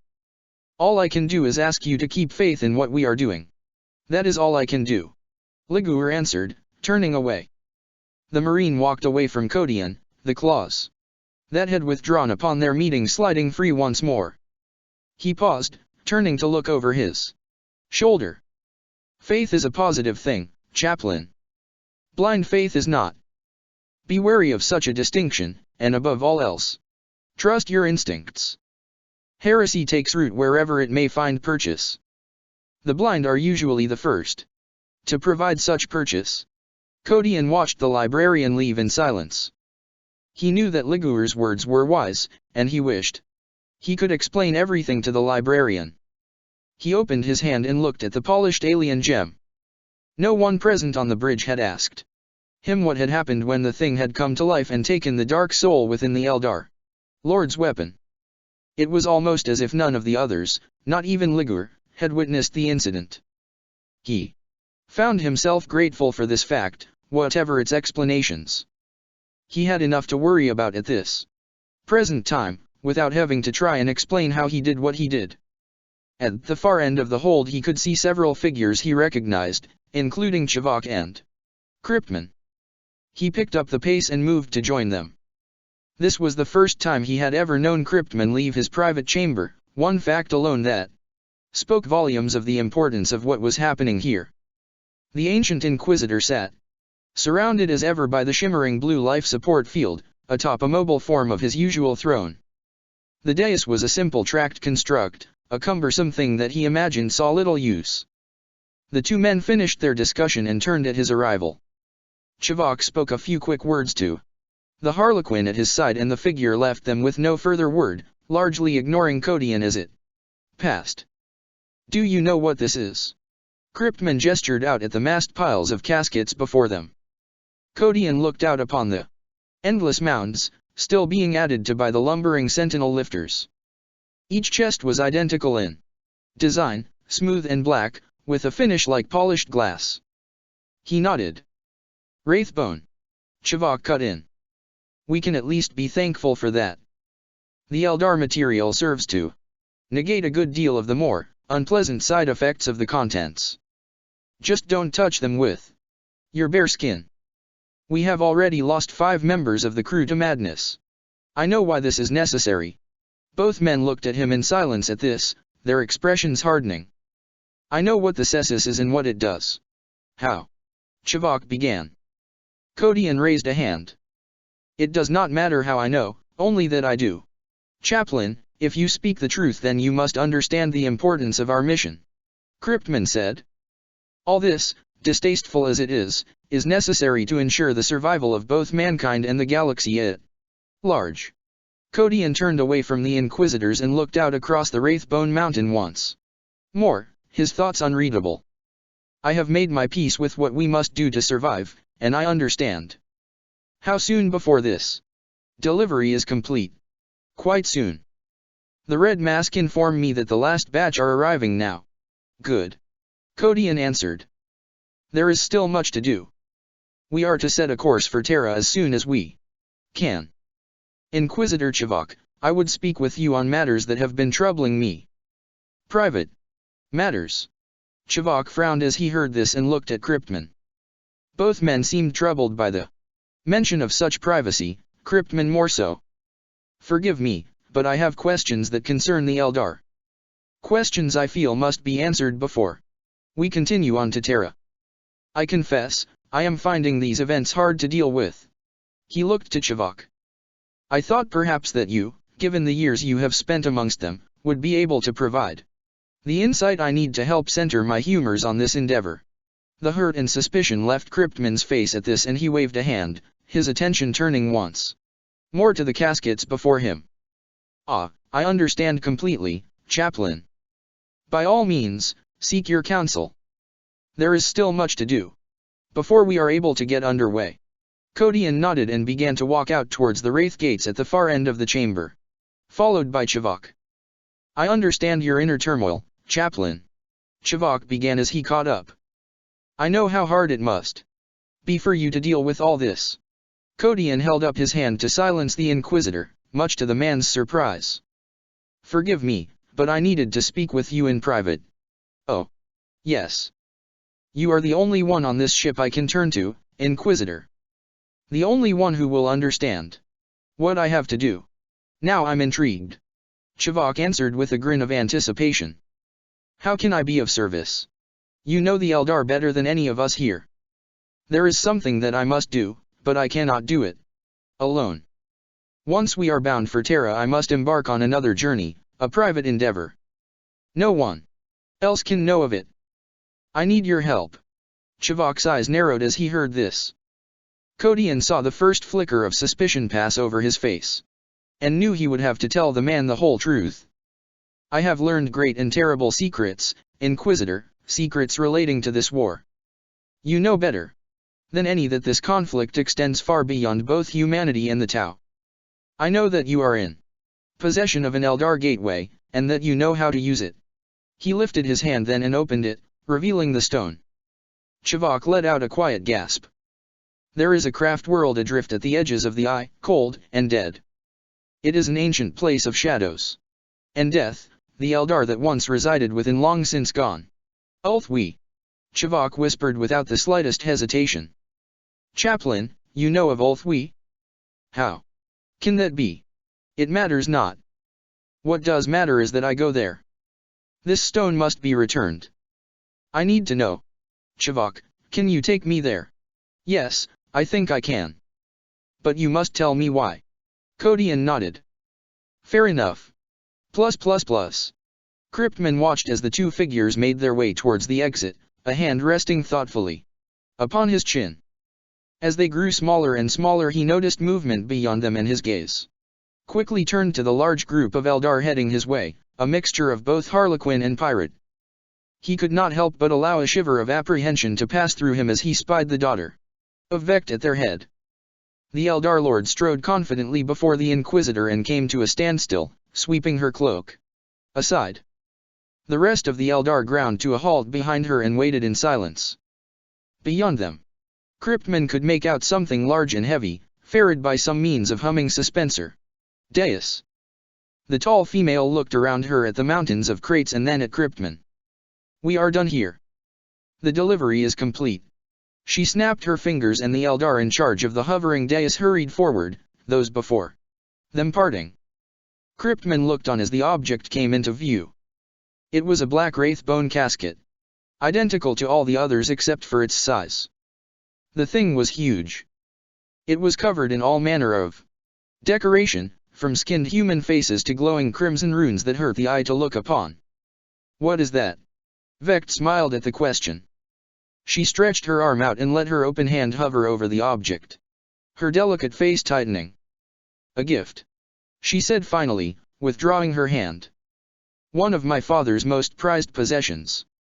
He called it the Archangel of Rage. It has served me well for so long, as it did Asdrubal before me. I am loath to part with it, but I sense it would better serve your cause. What is it? Rage. Vect answered with some annoyance, as though scolding a dim child. The fires of anger. Incarnate, the very avatar of rage, distilled and bound within an inescapable prison. A mighty and terrible weapon of war. I imagine the effect it would have on the filthy Tau. If only I could be there to see it. The Eldar moved the artifact away towards the rest of the hall, and Vect turned to leave, her violet eyes lingering upon Cryptman for a moment. What now, Eldar? The Inquisitor asked, causing her to slow.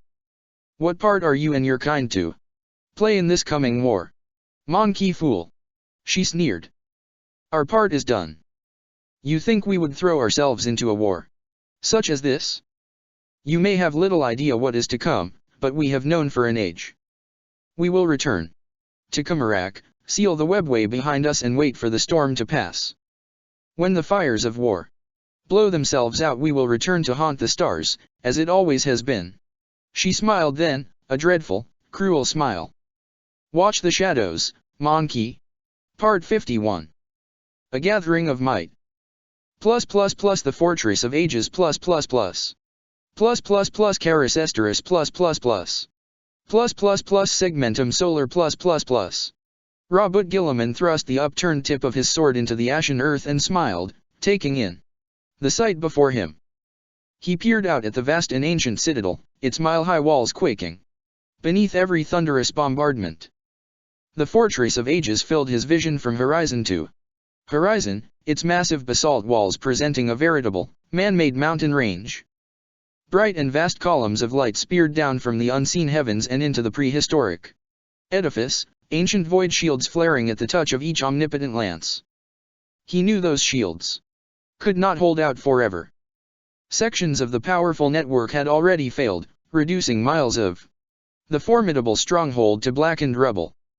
Smoke filled the skies, dark and oppressive, and the thunder of the innumerable artillery pieces far behind him drowned out all other noise. Likewise, the guns of the enemy barked back in retaliation. Tiny pinprick flashes of fire popped along the walls, glinting like temporary stars, vomiting their defiance out at the invading forces.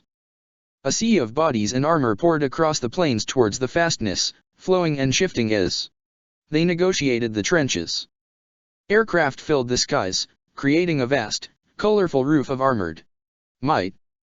Barracudas and thunderbolts screamed by overhead to pummel the gun emplacements, paving the way for the larger machines. Vespid hive ships and drone factory ships touched down before the walls, braving the defensive fire in order to regurgitate their cargo.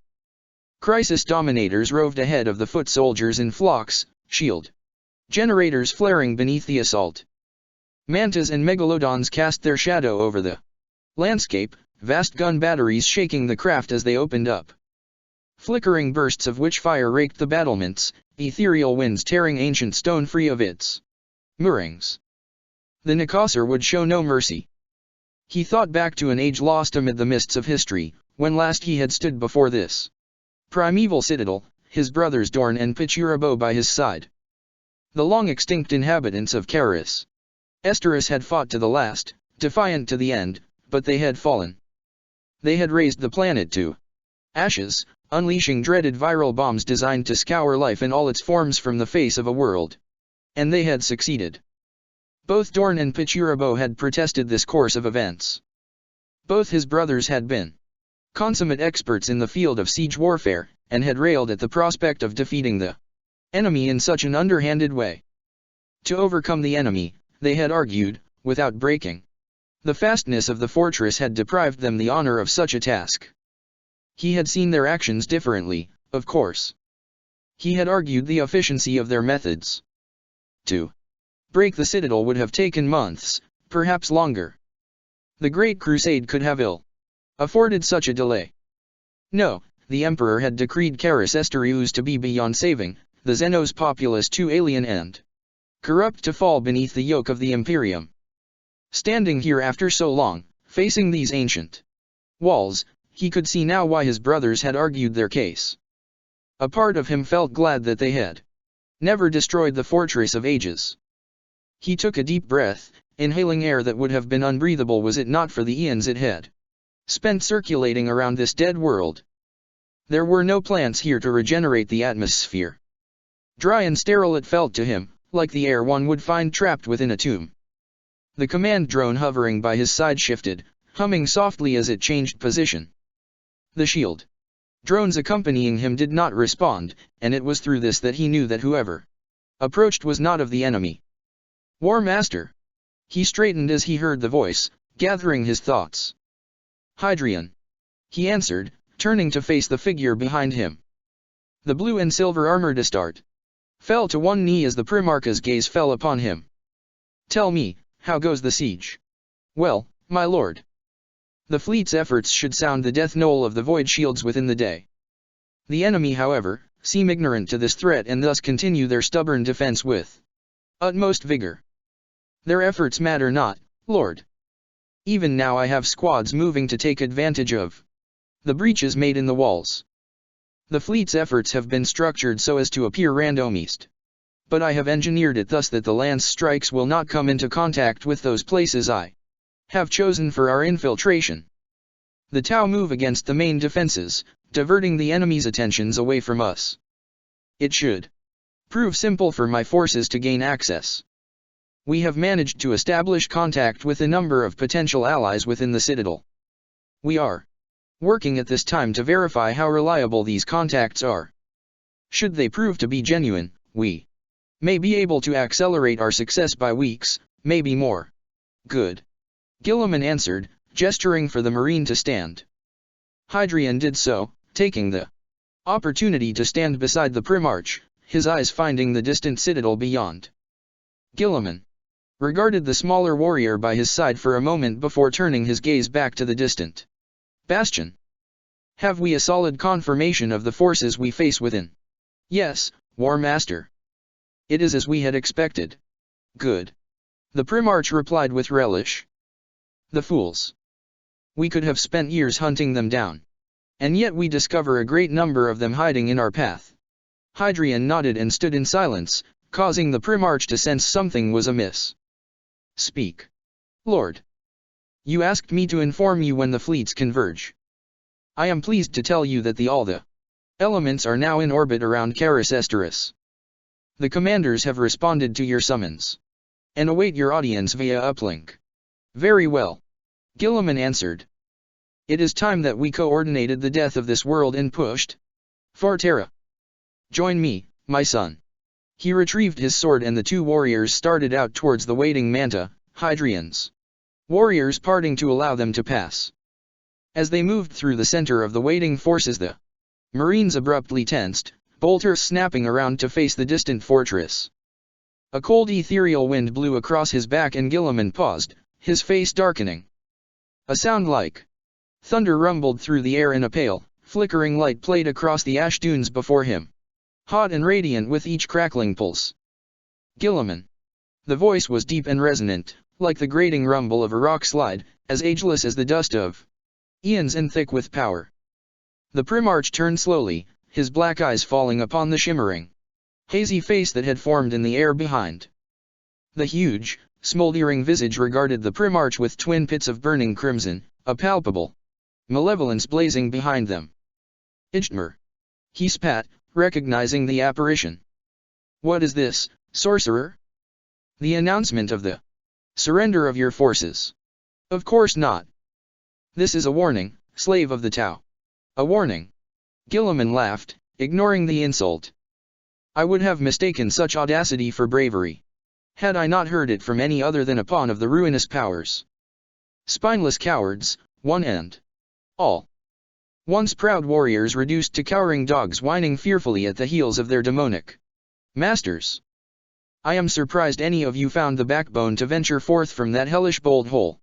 You call the eye, and even more surprised you summon courage enough to imagine defiance is feasible. Before him, the sorcerer cackled, a low, booming din. Fools. Arrogant, supercilious fools.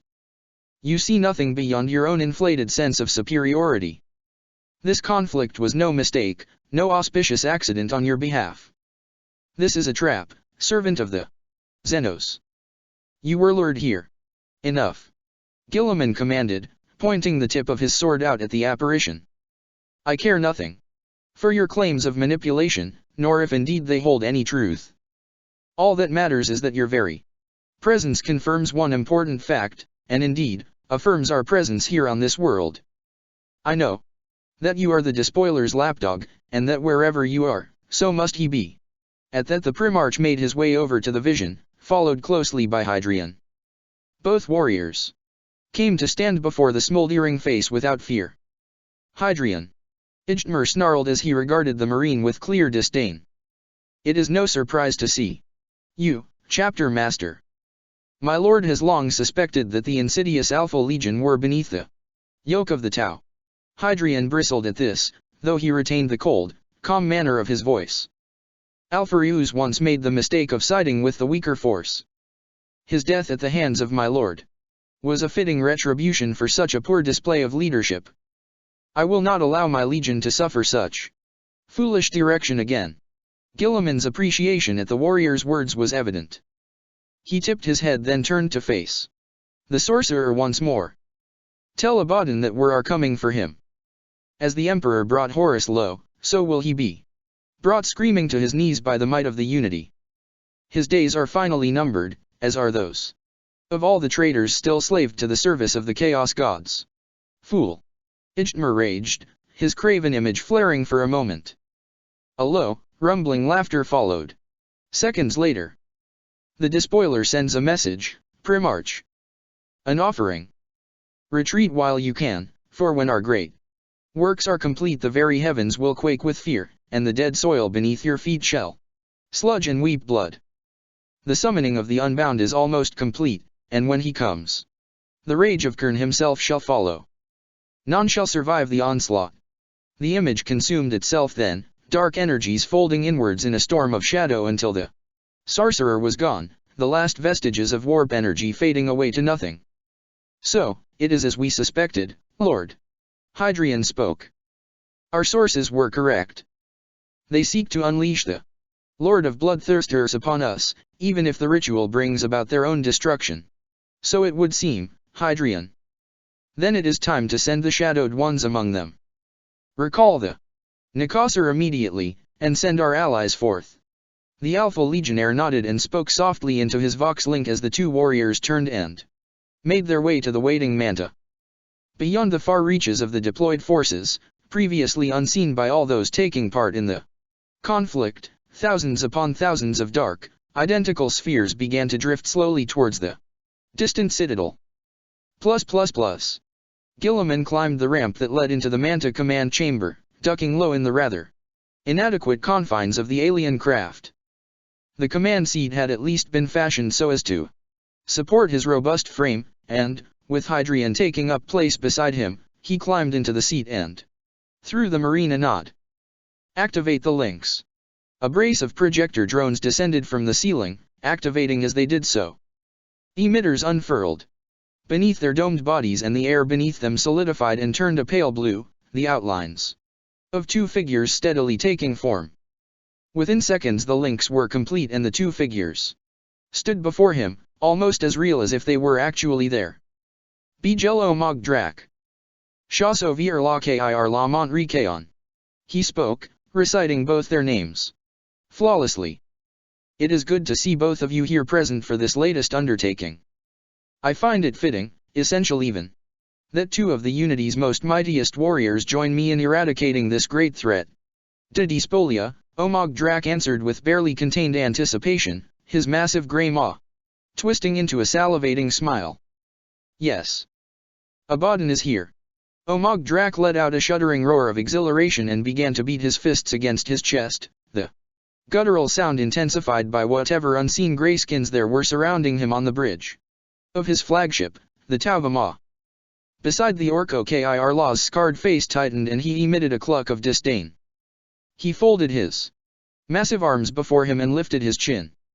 Is it safe to assume that there will be Astaroths to slay in this citadel? It is long since my warriors and I tested ourselves against marine opponents. Too long.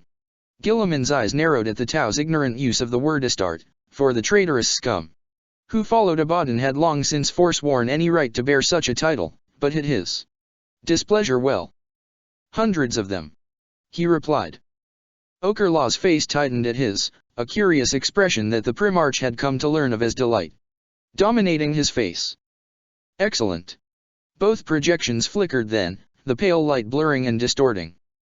The lights of the chamber mirrored the phenomenon, dimming intermittently. Any and every object within the chamber loose enough to rattle did so, and the air seemed to thicken and charge.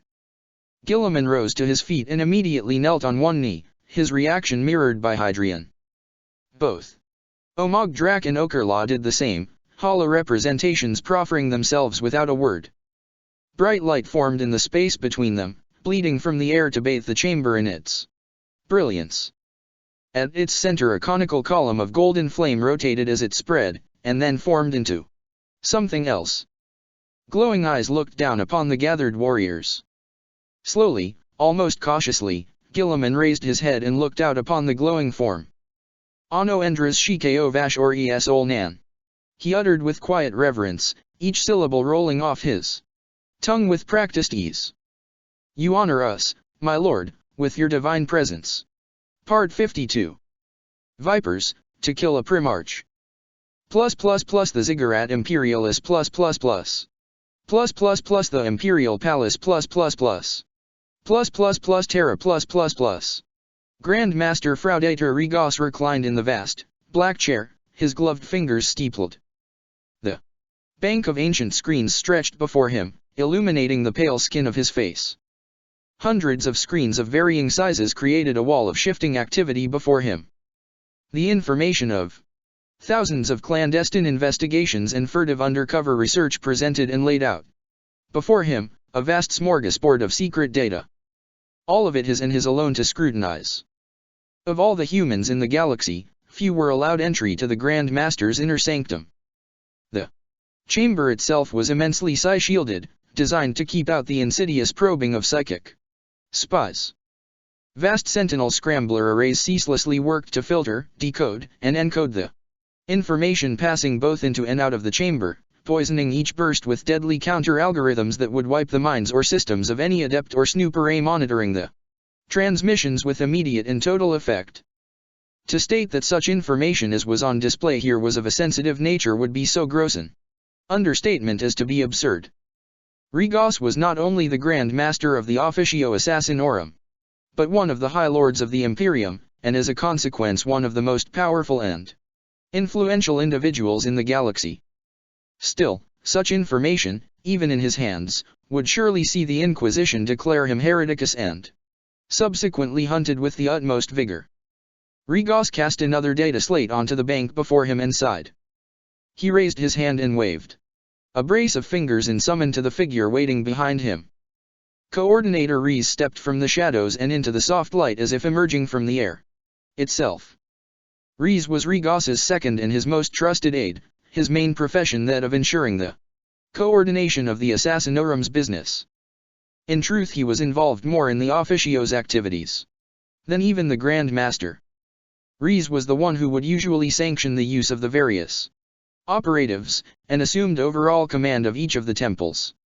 In short, he was without a doubt one of the most dangerous men in all the Imperium. Is it done? Yes, my lord.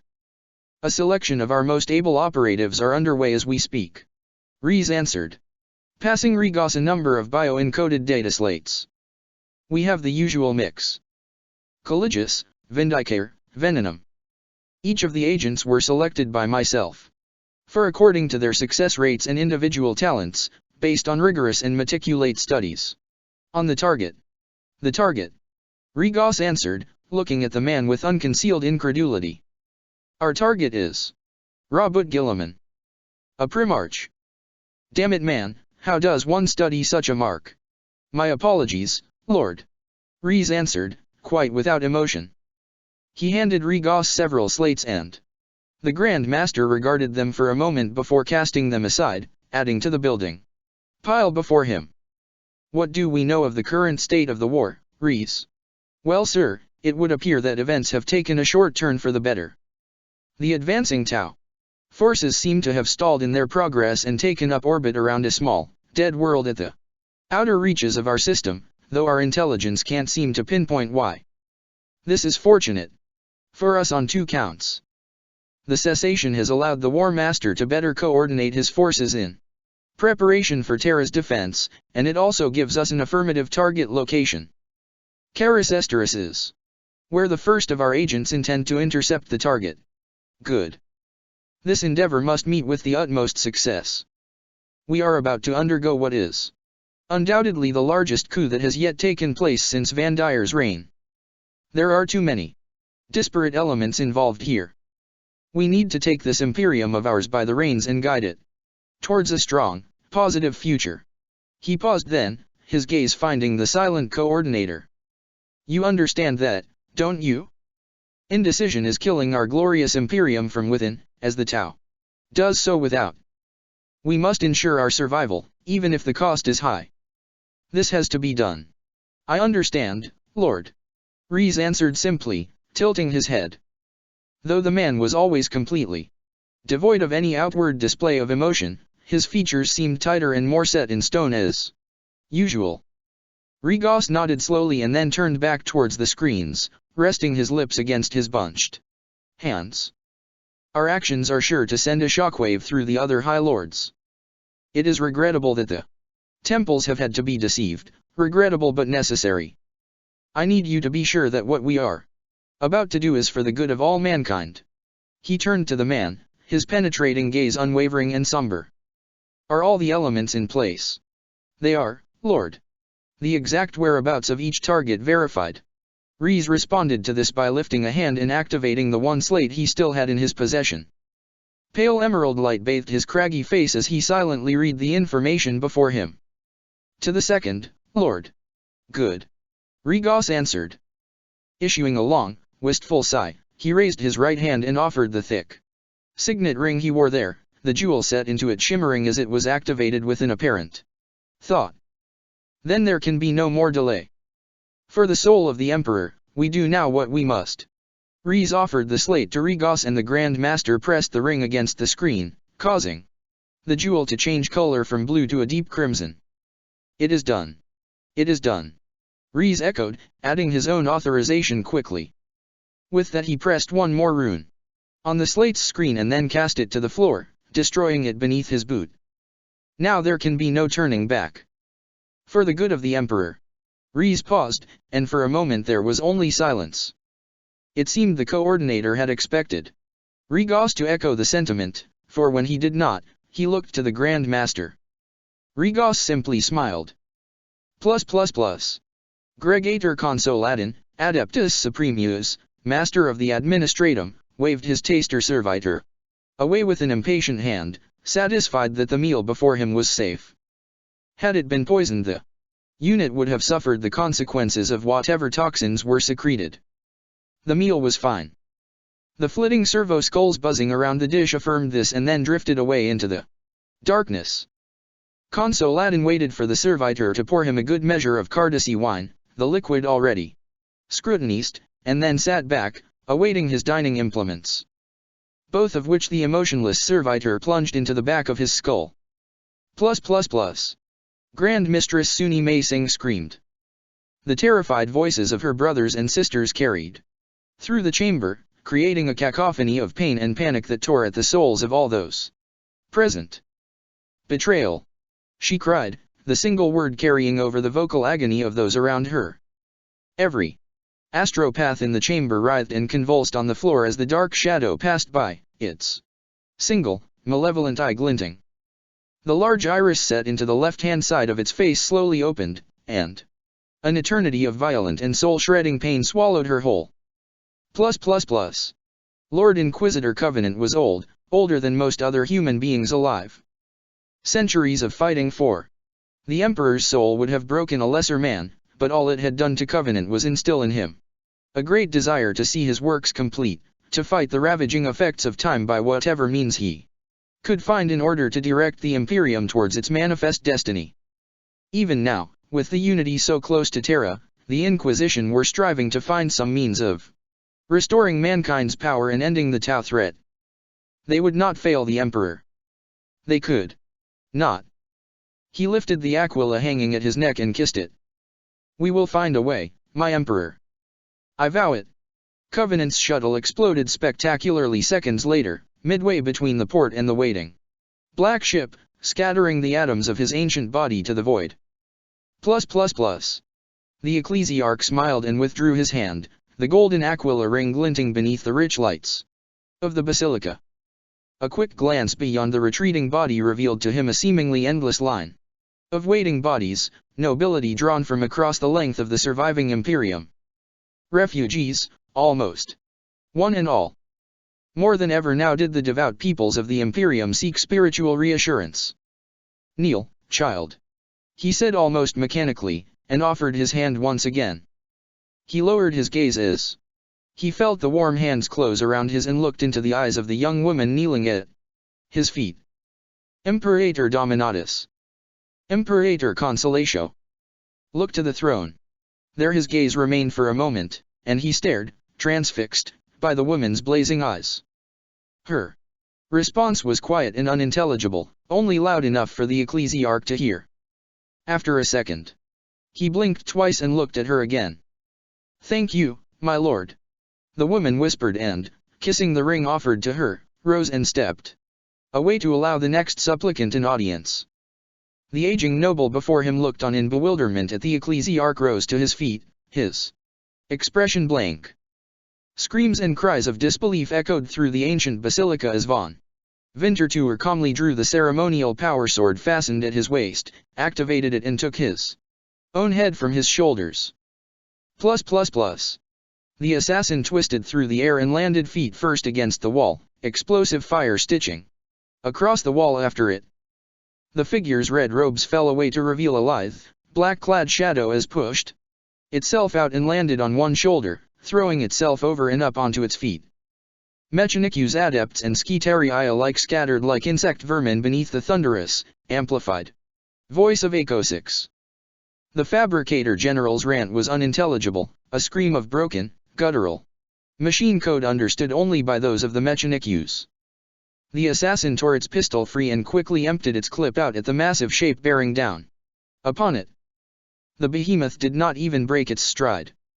Undaunted and calm, the killer raised its hands to its head and released a burst of coruscating psychic energy, the blast arcing out from it in all directions.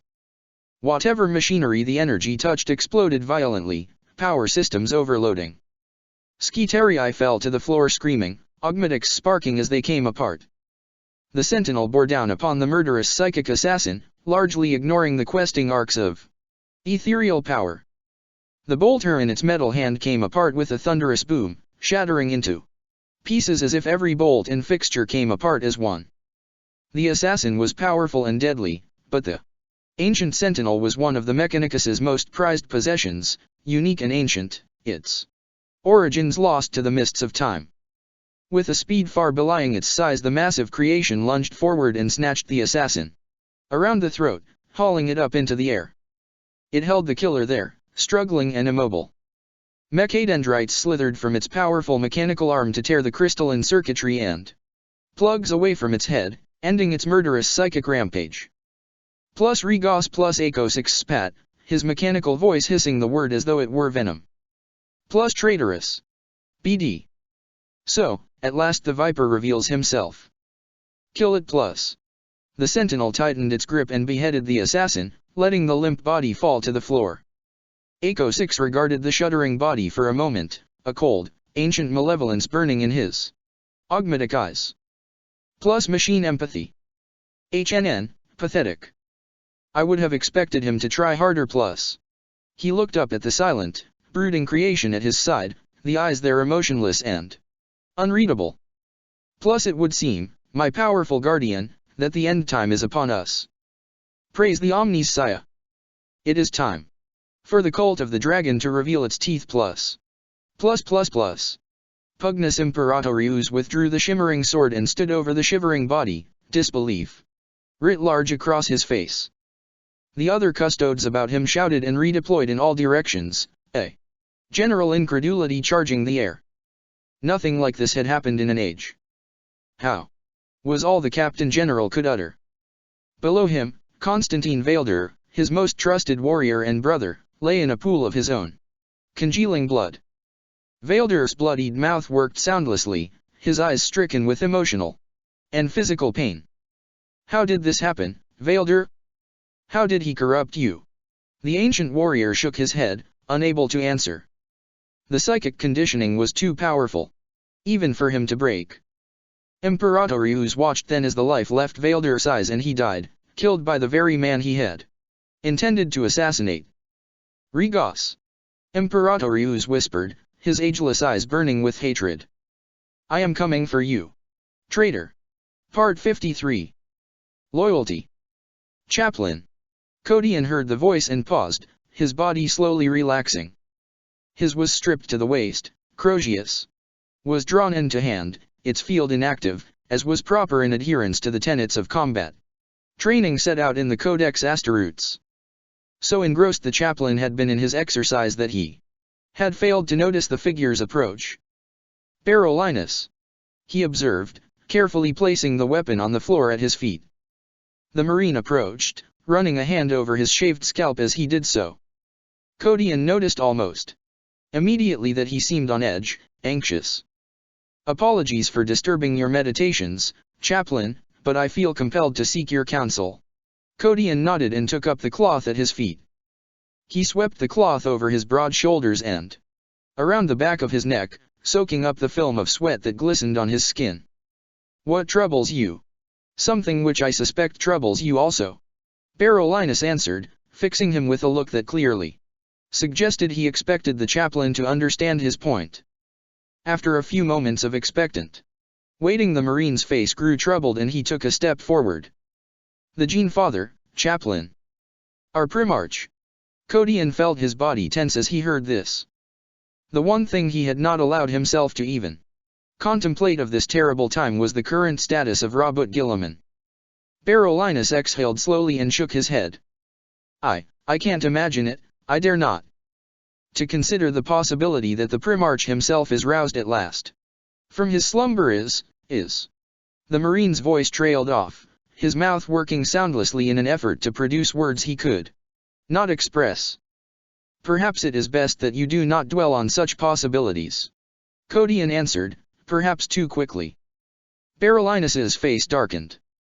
For all we know, the restoration of the Primarch could be a lie, propaganda of the most profane kind. We have seen how these Xenos work, Astarte. No, chaplain, it is more than that. I have spoken at length with the Tau captive. It told me of how the Tau revived him. Listen to reason, Berolinus. Gormat told me also, and he could well believe his claims to be true. We have seen firsthand how the masters of the Unity influence and manipulate their own. This creation, it is nothing more than a facade, a vile mannequin created to undermine the fastness of every loyalist art still fighting this war. What could be more debilitating than one of the greatest figureheads of our Imperium, risen from his half-death and turned against us? Berolinus bared his teeth and loomed closer, one hand closing into a tight, determined fist. But what if it is Guilliman? What if the Tau have somehow managed to achieve the impossible and brought him back to us? Not to us, Astarte. Who or whatever has assumed the mantle of the Primarch is utterly under the control of the enemy. We cannot think of such things now. We have no way to see for ourselves whether or not the Primarch has been revived, and the fight for our survival must come first above all else. All we can do for now is keep the memory of Robert Guilliman's greatness inside us. Berolinus drew himself back and lifted his head, anger and hurt burning behind his eyes. Of all the people here on this vessel, I would have expected you to understand, chaplain. You may be able to forget our Primarch, but I cannot. No true ultramarine ever could.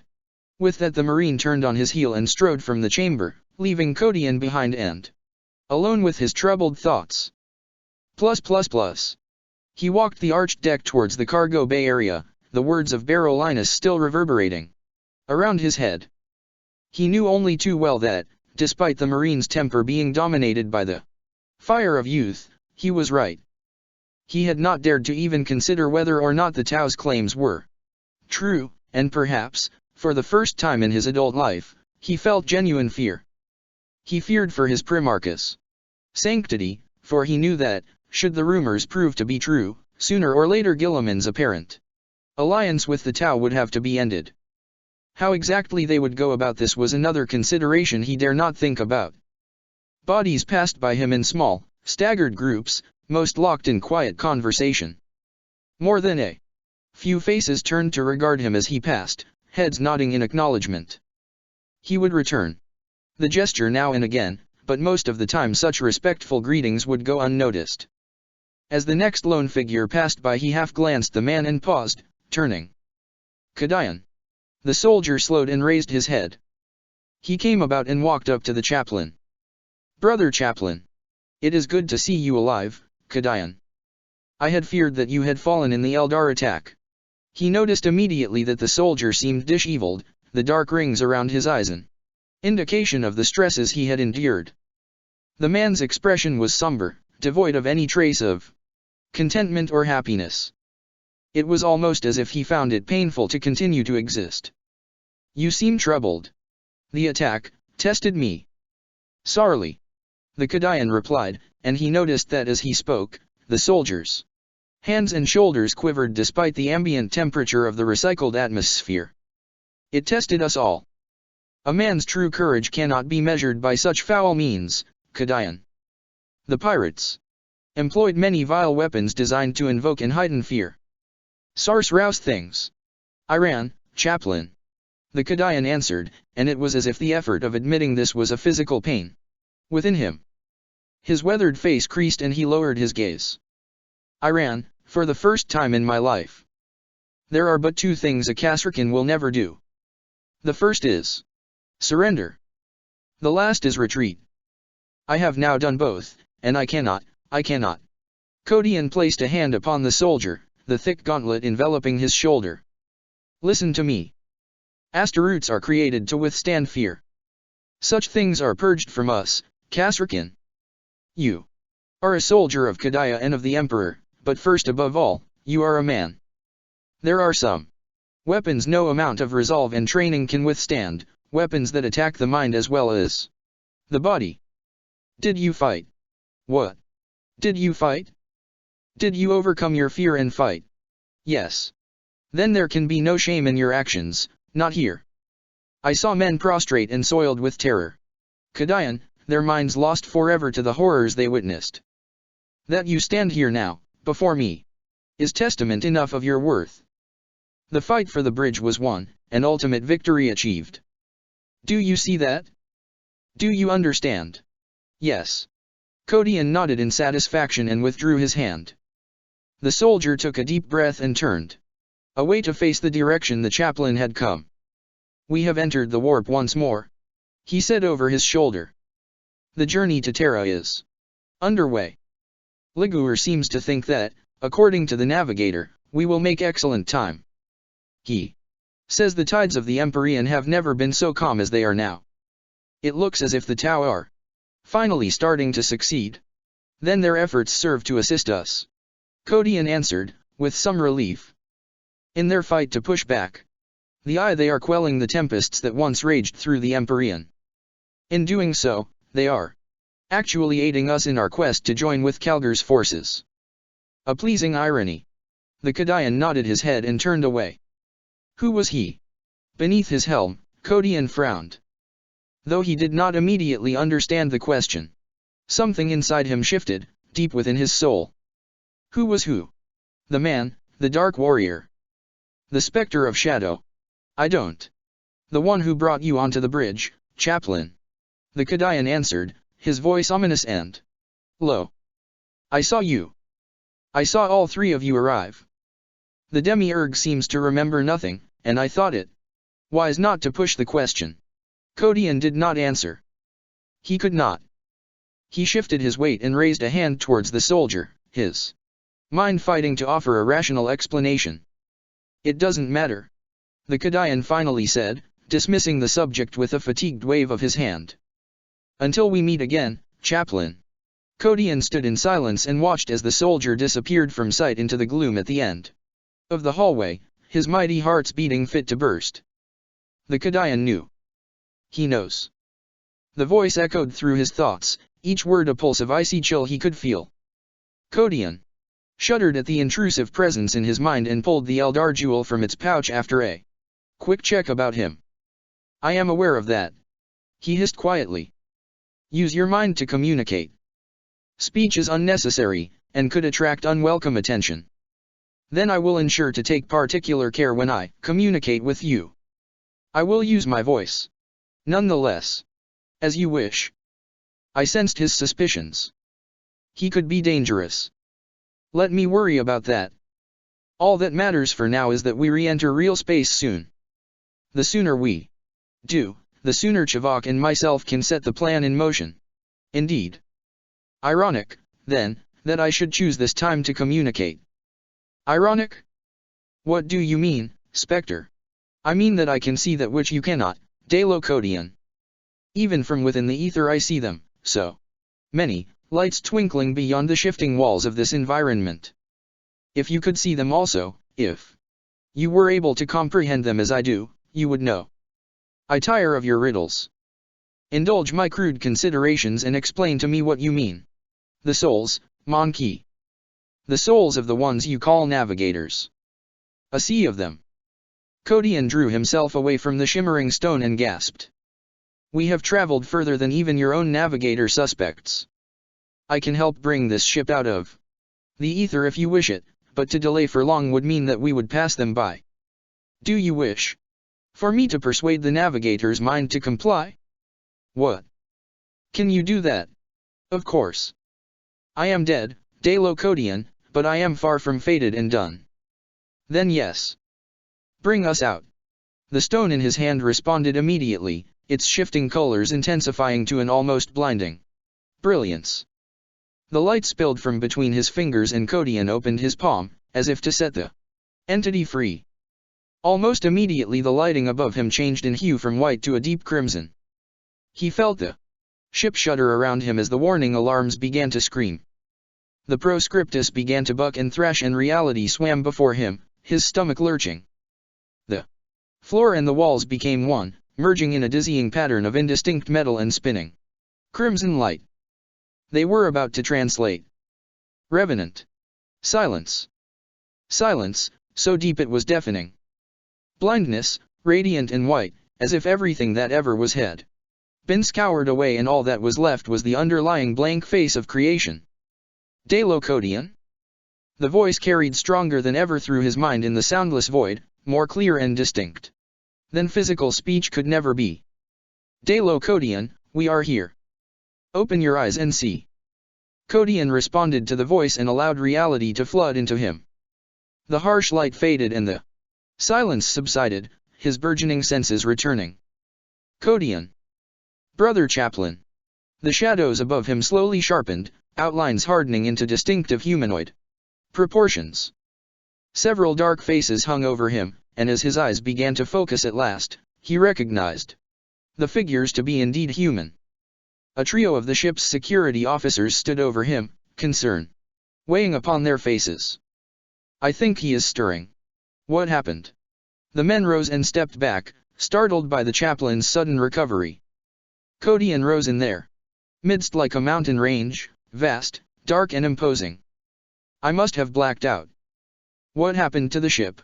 We're not sure. One of the men answered hesitantly. We just fell out of the warp. It is a miracle. Another interrupted, his face alive with wonder. The Emperor himself gave us a miracle. We have found them, sir. We have found the Alliance. Part 54. The Awakening. Kodian's every footfall rang as he thundered down the deck, the thick metal quaking beneath him. The Alliance. At last, they had found the Alliance. Sir. One of the soldiers called after him. You are heading the wrong way. Chaplain, that way leads to the hold.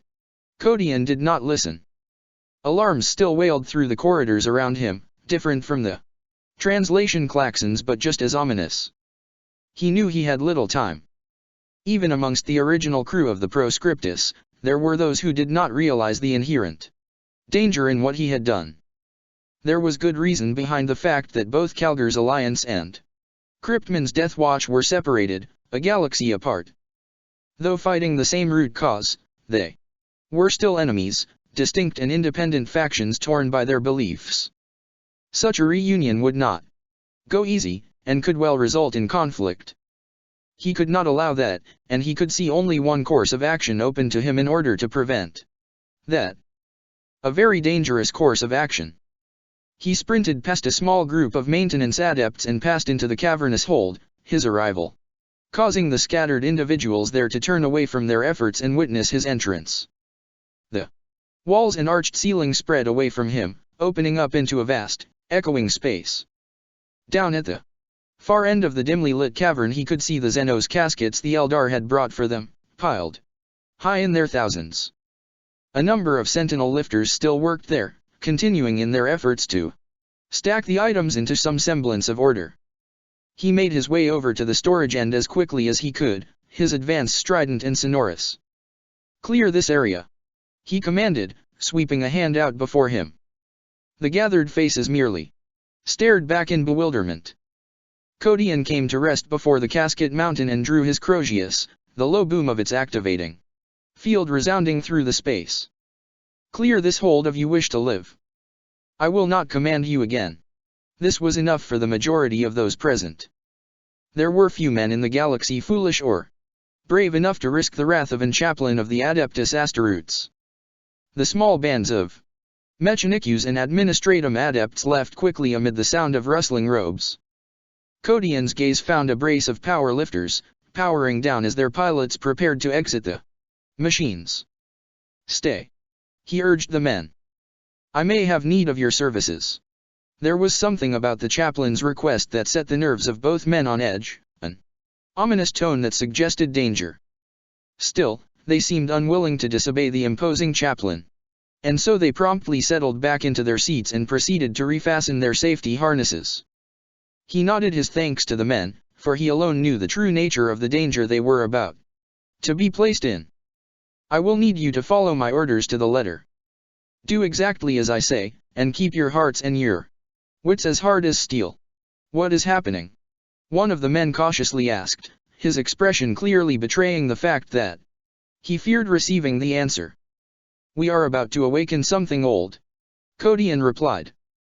His eyes were drawn to the huge obsidian casket standing at the front of the stack. "And I don't think we will be received gladly." He walked towards the artifact, reaching towards the small iron cross hanging against his chest. Laner had presented him with the repaired Rosarius shortly after the Eldar attack.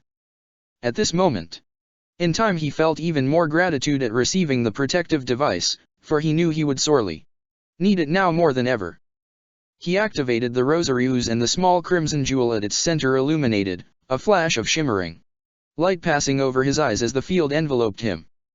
The casket stood before him, stripped to its smooth surface of the hideous decorations the Eldar had adorned it with. Gone were the desiccated skins, and the angry runes had been scoured from its alien exterior.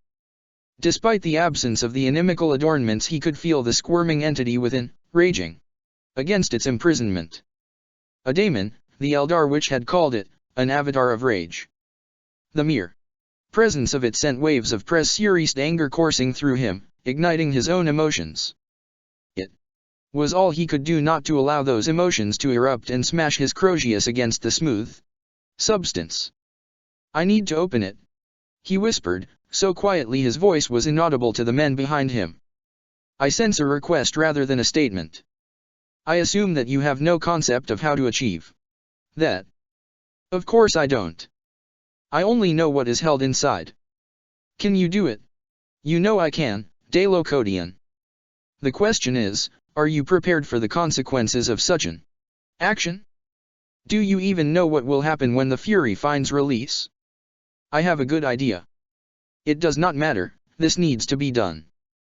There is a good chance that the Alliance will respond violently to our arrival, and we need a good argument to convince them that you have the device your kind call the Cessus, de Locodian.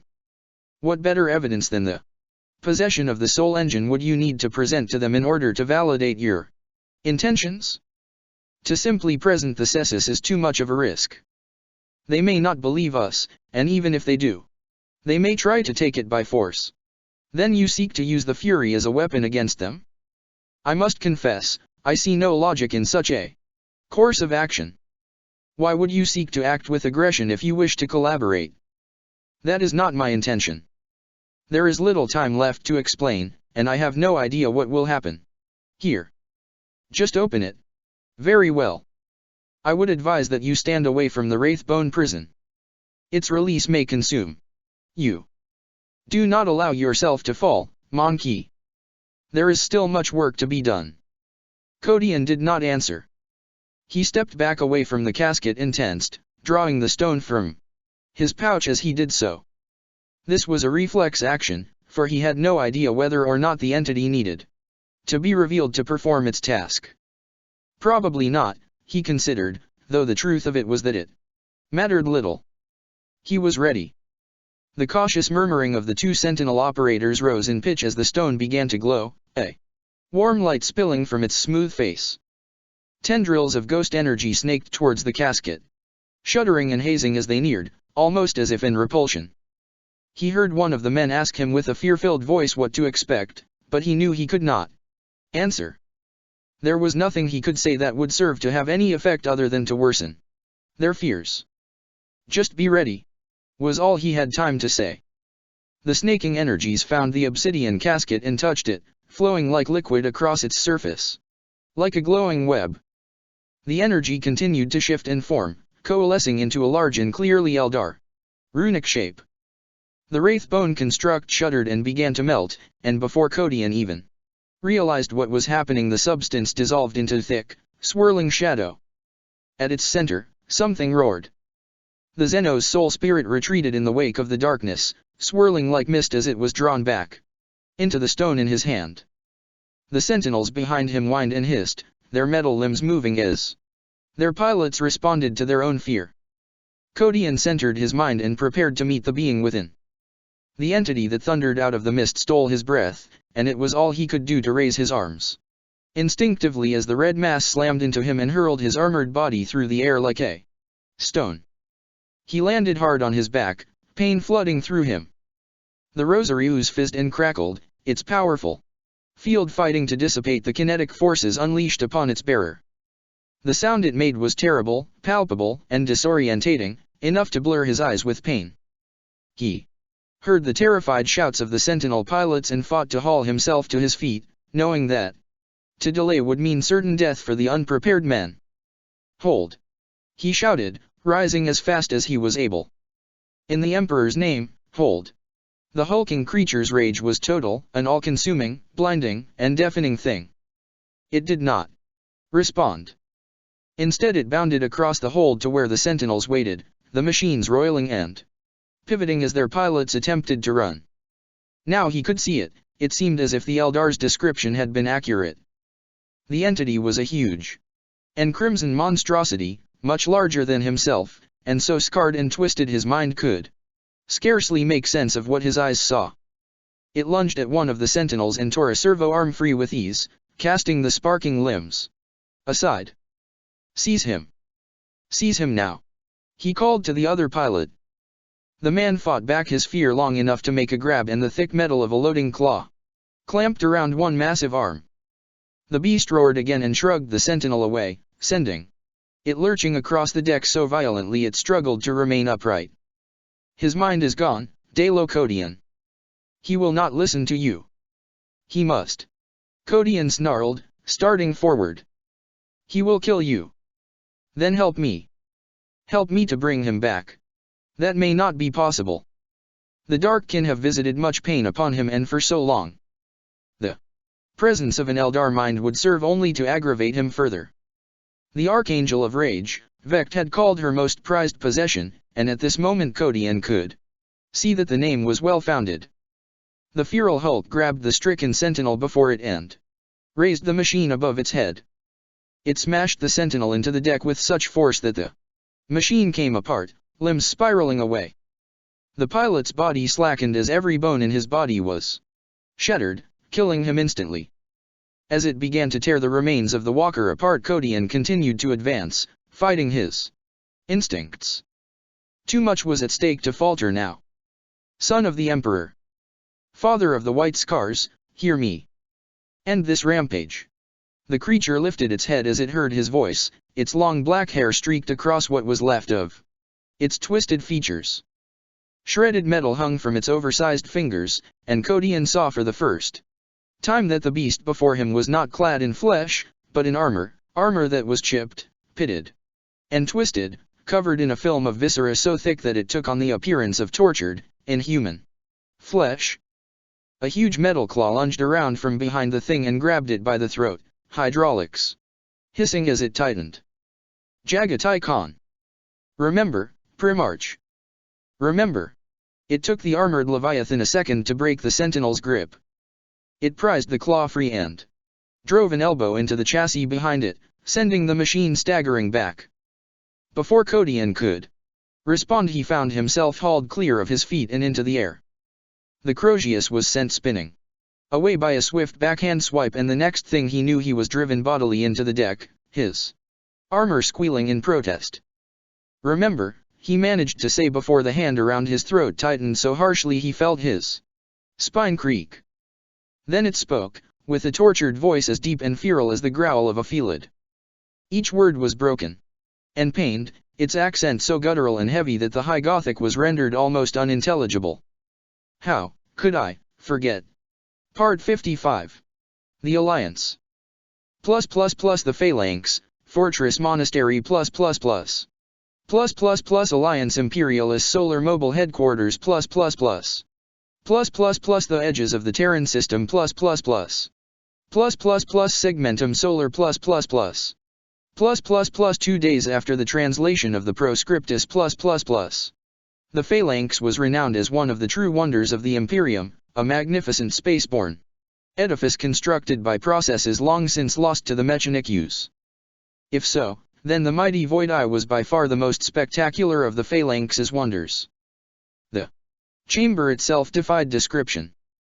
The vast space dock stretched as far as the eye could see, and from its most central point, a man could look all around him and be unable to distinguish the surrounding bulkhead walls. The Void Eye was actually the name given to the huge opening at the head of the dock, a vast oval of seemingly open space with no blast shutters or bulkheads. A network of ancient and complex void shields protected the interior of the dock from the effects of the cosmos beyond, the shields so effective and meticulous in their cycling patterns that ships were able to enter the dock and come to land within, all without the port space suffering any atmospheric decline. No adept of the Mechanics had ever been able to explain or even hypothesize just how this archaic system worked, but then again, much of the Phalanx was mystery to those who held her in silent awe. Marnus Augustus Calgar stood facing the black and twinkling void, watching the approach of the shuttle. The artificers had worked upon his armored body for days, restoring the ancient sarcophagus to its magnificence. The winged eagles that were his exhaust vents shone beneath the lights, golden and sparkling. Every chip and dent had been meticulously repaired, no matter how insignificant. A vast ceremonial cape of white and gold hung over the War Master's shoulders, and the heavy bolters that hung beneath his fists had been finished in a gold plate. Finally, the sensor helm of Calgar's sensor helm had been replaced with a golden visage of the War Master's own face. The commanding officers of the Alliance stood by his side. Cassius, huge and imposing in his Terminator armor, said nothing. Ancient Ventress was silent too, and though his armor had been restored and he himself stood awaiting the arrival of the shuttle, the banner of the Alliance in his arms, it was clear that his body was still suffering. The ancient's face was tight and pale, his lips curled slightly. This Kodian, he speaks the truth. I sense its presence. A powerful augmetic voice said. Tigurius towered over the ancient and the chaplain in his dreadnought armor. The physical presence of the chief librarian was a rarity, and his presence here today was enough to validate the importance of the meeting that was about to occur. You are sure?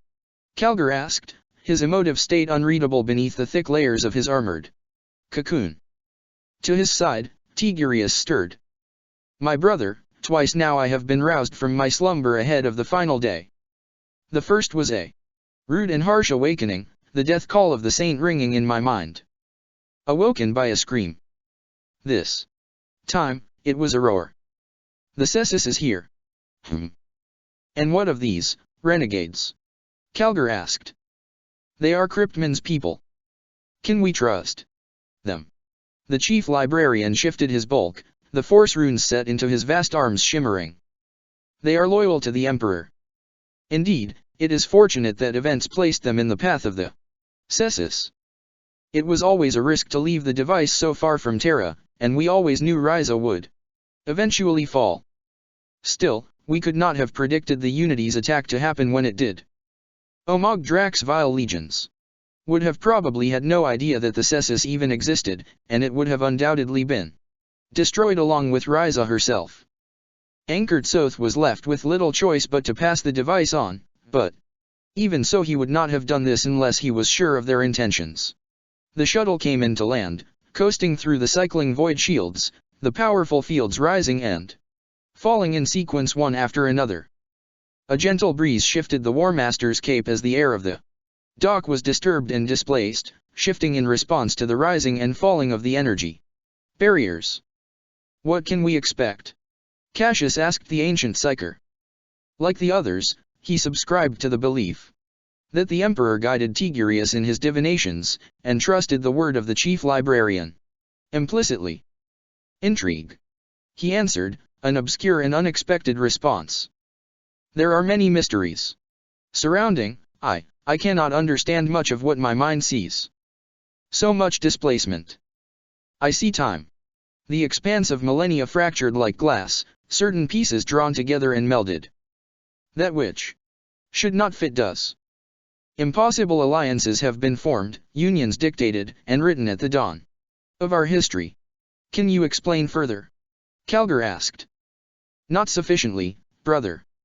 I can only interpret and communicate what I see. I see destiny. The hundreds of Marines standing in wait around the dock snapped to attention as one, the single collective step sending a thunderous boom through the vast space. The shuttle had landed now, its thrusters cooling. A spit hiss of escaping steam announced the ratchet fall of the landing ramp, and the curved metal hatch touched the deck with a resonating clang. Several bodies descended the ramp, observed by the War Master and his Marine brothers. As they approached, Calgar shifted, surprise animating him. Most of them were Astaroths, that much was obvious. What seemed to be strange about these warriors was the fact that, from what he could see of their colors, they looked to be Ultramarines. What do we have? Cassius asked, lifting his head a little. Given the amount of facial damage the Master of Sanctity had sustained over the centuries, the augmetic senses he had been provided with were not as sharp as their original counterparts. It was Ventress that answered. Mostly Astaroths. A chaplain, a tech marine, and a number of others. There also seems to be a robed figure with them, perhaps some adept connected with the Cessus. A presence, Tigurius whispered, his voice causing the others to regard him. Ancient and alive with power. Codian reached the waiting figures and slowed, feeling his heart's alive and hammering inside him. Though his eyes barely recognized the beings before him, a part of him knew each one of them as sure as if they had announced themselves. Calgar. Ventress. Cassius. Tigurius. The masters of his chapter. The ancient was the first to greet the group. His bruised face tightened first and then slowly slackened, his eyes widening. Despite the passing of centuries, a slow glimmer of recognition passed over his face. Codian? Dalo Codian. Captain Ventress. Codian answered, stepping forward. His eyes found the banner at his shoulder and he corrected himself. Ancient Ventress. By Macrage, brother, I always knew that you would aspire to greatness. Their arms met and locked in a warrior's handshake, much to the surprise of both parties. The centuries that have passed since Tarsus Ultra, Chaplain. Young Codion. He stepped away from Ventress and bowed his head as Cassius stepped forward. Master of Sanctity. Cassius approached him, the latent buzz of his rosary net pulsing with each step. It is you. I never forget an initiate, Codion. How can this be, brother? You were lost with the Guilliman's wrath, 6 centuries ago. Fate decided to give me, us, one more chance. He answered, gesturing behind him at Laner. Umbras and Berolinus. The apothecary and Tecmarine said nothing and simply bowed their heads. Berolinus stepped forward and fell to one knee, consumed by a sense of reverence. My lords. He whispered, bowing his head. This is such an honor. Rise, Ultramarine. Calgar uttered. Berolinus did so immediately and stepped back, bowing again. He rotated slightly to look upon Liguor and Shavok, the only non-ultramarine figures in the gathering. He clearly did not recognize the Inquisitor and must have taken him for a simple adept, but his hidden gaze lingered on Liguor for a protracted moment. War Master. The librarian said, bowing slowly and respectfully. I know you. Came Calgar's reply, low and ominous. Epistolary Liguor. Tigurius's voice held even more weight than the War Master's, and Liguor turned to the second vast dreadnought and bowed his head again. Master Tigurius. It has been a long time. It saddens me to see you interred within this shell, yet I am pleased that you live still. I had thought you lost on Kadaya. Had you stayed with the Alliance you would have known different. The chief librarian spat, cold energy flaring around the vast psychic hood crafted into the crown of his sarcophagus. Instead you chose to side with Cryptman, and in doing so you and your kind destabilized the Alliance. Enough to potentially sign the death warrant of the Imperium. Cassius stepped forward and raised a hand in an attempt to defuse the situation. Tigurius, please. This is not the time. Cassius? You would stand the presence of this traitor here, despite the consequences of his actions. He was an Ultramarine, Chaplain. He was an Ultramarine, and he spat on his allegiance at the fall of Kadaya. Codion could not believe what he was hearing. Liguor had been an Ultramarine. He had never talked of his past, and Codion had never suspected. The librarian lifted his head and looked at Tigurius, calm and without fear. We were all Ultramarines once, honored Tigurius. You talk of allegiances? We all spat on our oaths the moment we left our Primarch behind on Macrage. Enough. Ventress snarled, turning on his heel. Anger reddened his face, and for a moment he looked as if he would strike out at Liguor. Codion sensed an anger born of guilt within his old comrade. Every single Ultramarine feels the stain of what we did in their hearts still. How can we not? The decision was made in haste, and had we delayed, the chapter itself would have surely fallen that day. What else could we have done, Liguor? Tell me that. Destroyed him ourselves? Could you have deactivated the stasis field and put his body to the torch? He raised a hand and ran it past the gathered warriors. What true Ultramarine could have done that? None of us, renegade. And where are the Ultramarines now, Ancient? Liguor answered. Show me. Ventress fell silent then, his eyes still burning. Liguor turned to Codion and his few men. Here. Here is our once proud chapter. Here is Guilliman's legacy in its entirety. He pointed to Calgar, who had up to now remained silent. Our chapter master achieved something that every other enemy of the Ultramarines could not. He destroyed us. I have heard enough. Ventress roared, tearing his power sword free. Ancient.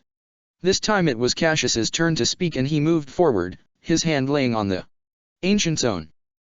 This feud has gone on long enough. There is too much at stake now to hold these grudges. Let him speak. Chaplain. Enough. The voice froze every figure present. It was as if the sound held such weight that it squeezed the air from the dock and petrified the warriors standing there with the freezing void of vacuum. All eyes turned to the armored giant standing away from the gathering, in the space between them and the shuttle. Light of the Emperor, Tigurius uttered, his voice little more than a low, metallic breeze. It is you. How can this be? No one else spoke for a good few moments. Every gaze was fixed upon the being, frozen in awe at the sight of the ornate white armor now restored to its original luster as well as the artificers of the Death Watch could achieve. The vast animal pelt he wore was no longer a thing of matted filth and viscera plastered about him, like some twisted suit of flesh. Now it was resplendent and regal, flowing over his shoulders. The Titan's scarred face looked down on the Marines before him with a stern expression. His long black hair was tied above his head in a topknot, serving to add to his already feral yet somehow majestic appearance. Is this some trick? Kalgur uttered, shifting with unease. It is not, Astarte. Jagatai Khan answered. It is long since I last walked among the realms of man. And now I am returned. Kodian had spent the last 2 days with the Khan, helping to rehabilitate the lost Primarch as best he could. His physical and mental recovery had been astounding to say the least. Where Kodian might have imagined the Primarch to be devastated by his long centuries of capture and torture, the Khan had proved him absolutely wrong. It had taken less than an hour before the legendary warrior's speech had fully returned, and no more than a day for his physical ailments to heal. His body had repaired scars and rejected Zeno's poisons with astounding speed, and there were no obvious signs of the mental stresses that usually came with such horrific and protracted torment.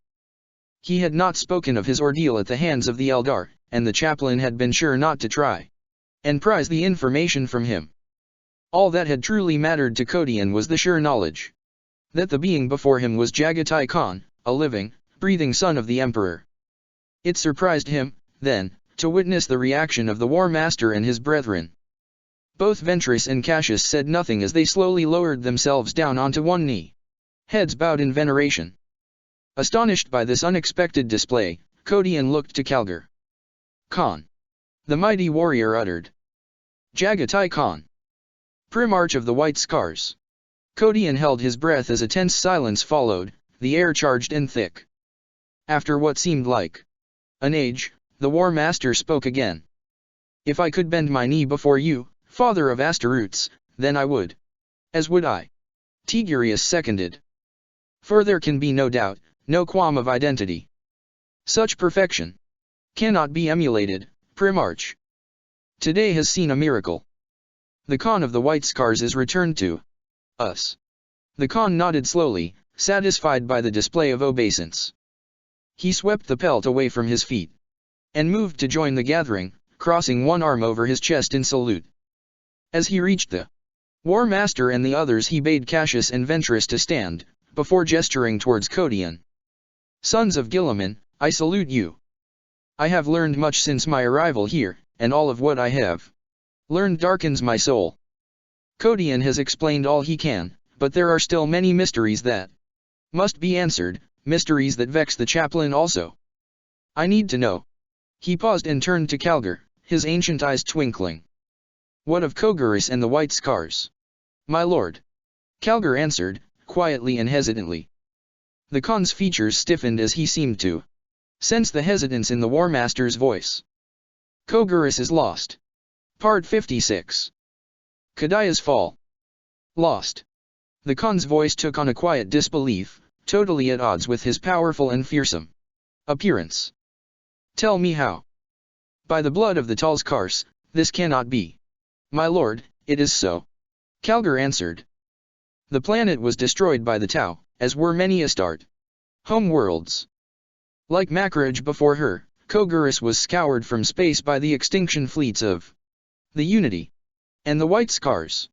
There are White Scars among us, Khan. Many chapters have been decimated by the Unity, but most still exist within the Alliance. The Khan nodded slowly, absorbing the information. Her seemed pleased by this at least. Though the news of the loss of his world had clearly weighed heavy upon him, the Khan seemed to take it extraordinarily well.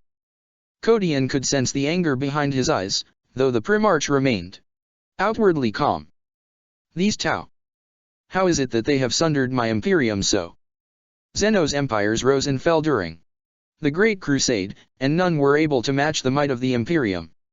Yet here I stand, free. Once again after millennia for incarceration, and I find the worlds of mankind lost or conquered, the Emperor's guardian forces scattered like leaves before a storm. He gestured at Ligure. Asteroutes, loyal to the cause, nonetheless fighting the enemy with separate agendas. Where is the cohesion such a war effort needs to maintain effectiveness? Why does brother rail against brother? Even now. He looked to Calgar then, regarding the unfamiliar markings upon his sarcophagus. I have heard of the rumors surrounding my brother. They tell me these alien Tau have done what the BD Horus could not. Is this why you reject the colors of Rabut Gilaman? Was it shame that caused this division, even now, when the walls of our borders quiver and crumble? Much has come to pass since you were lost, my lord. Calgar said with almost implacable calmness. That, the Khan uttered, is an understatement. The Khan looked out into the surrounding space, at the rows upon rows of armored bodies standing in silence there. So many warriors, and all I see are the markings and colors of this alliance. What happened to the founding chapters, Calgar? Schism. The War Master replied. And destruction. The Khan's eyes narrowed. The wolves were the first to fall. A great crusade headed into the Ultima Segmentum in order to meet the Tau threat. Unknown to us, the Unity had deployed a separate fleet created to specifically hunt and destroy Chaos, Leviathan. By the time we realized the Tau's intentions for Kadaya, it was too late. The Unity were dug in, and only the Space Wolves were at hand to meet the threat. Leviathan sent the Vespid in their millions against Fenris while the Wolves engaged the main fleet in the Kadayan system. Vespid. The Khan looked to Kodian, his scarred face twisting in bemusement. One of the May races that fight for the Tau. The gambit worked, Khan. Calgar continued. The Wolves withdrew to defend their home and thus allowed the Tau fleet to overpower the remaining Imperial forces. By the time they arrived at Fenris, it was a ruin. As ever, the chapter's headstrong temperament won through, and the Space Wolves vowed revenge against the enemy. No one knows what happened to them after that. Those few sons of Rus who remained to fight Leviathan were incorporated into the alliance, but they will not speak of the fate of their brethren. All they will say is that the wolf time will come. The Khan nodded slowly as if digesting the information, his expression betraying a deep thought. So, all but the Space Wolves were gathered and formed into this alliance. Calgar remained silent for a moment then, and this was enough for the Khan to deduce that what he had presumed was not the case. No, Khan. Not all. Though I have many Asteroutes under my command, the majority of these warriors are either descended from the Ultramarines or one of the successor chapters. Indeed, most of the Asteroutes here were either indoctrinated after the formation of the Alliance or were absorbed from the successor chapters of all the later foundings. I see. So what of the other first founding chapters? Most have been incorporated into the Alliance, Khan. The Iron Hands serve as our tech support, along with the remnants of the Mechanics. The Salamanders constitute the bulk of our Devastator element. The Raven Guard, our assault aspect. Your White Scars, together with the Raven Wing of the Dark Angels, serves as our combined mobile company. And the others? Again, Calgar paused, clearly hesitant to answer. It was only beneath the Khan's steel gaze that the War Master found the voice to continue. Dorn's Fists and their successor chapters chose not to embrace the alliance. For the last century, they have dedicated themselves to preparing Terra for what they see as the Unity's inevitable attack. Starting with the Imperial Palace itself, they have worked outwards, fortifying and bolstering all defenses to extreme levels. This vessel, the Phalanx, was dedicated to our cause by the Fists, and represents the sum total of their role in the fight against Unity. Another successor of the Imperial Fists, the Black Templars, left our retreating forces after Kadaya and swore an oath to journey to the Tau's home system to bring retribution to the heart of the enemy. No one knows their fate. Again, of the fate of the Dark Angels, little is known. As I said, only elements of the Raven Wing still exist amongst us. The death of Venerable Azrael on Kadaya hit them hard, and the loss of the Deathwing in trying to defend him doubly so. The chapter was decimated as they threw themselves upon the Unity in a frenzy of retribution. Only the Ravenwing survived. Which leaves only the Angels of Sanguinius. The Khan uttered darkly. The Blood Angels. Cassius answered, seeming to tense at the very mention of the chapter. The Blood Angels suffered more than any of us at the fall of Kadaya. They were destroyed. Cassius shook his head. They went mad. The chaplain stepped forward, his gleaming skull glinting beneath the lights. Though he had no features with which to exhibit emotion, it was clear to all present that the very mention of the Blood Angels stirred up something dark within him. The entire chapter fell on Kadaya, though they were not destroyed. The black rage took them all. Khan. Every single Astarte. Perhaps it was our proximity to the eye, or maybe the sheer weight of loss that our forces endured, no one can say. All that we know is that the creatures that fled from the conquered planet were far removed from the Astaroths that we knew. They say that Baal is a haunted, nightmare world now, a planet where even the Unity fears to tread. The realm of Lord Mephiston and his savage blood drinkers is a place none will venture. The Khan emitted a deep, rumbling sigh and lowered his head, absorbing what he had learned. He began to pace before the gathering, his face tight, considering what he had heard. Finally, he spoke. This is a pitiful situation. All I see before is despair. The Imperium lies in ruins.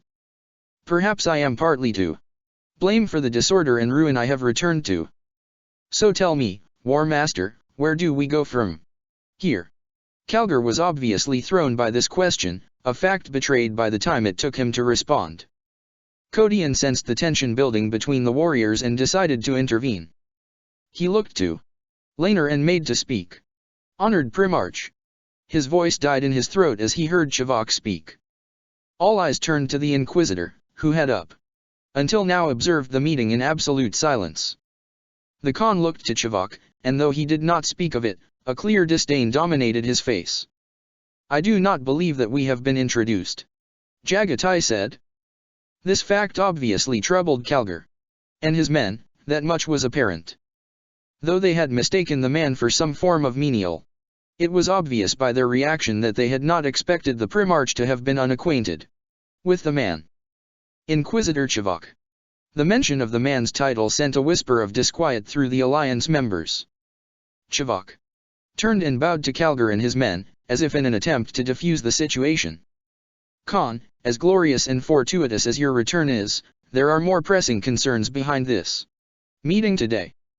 You see, he gestured towards the Tech Marine, our brother here holds something very special about his person, something so important that it could very well change the course of this war. An artifact known as the Cessus. Another stifled gasp passed through the present Astaroths of the Alliance. The Cessus. Tigurius uttered, the tone of his mechanical voice heavy with disbelief. You have it. Here. Laner bowed his head and stepped forward, the limbs of his servo harness unfolding from behind him to reveal the object they had previously secreted. We do. Chivok answered, gesturing towards the device.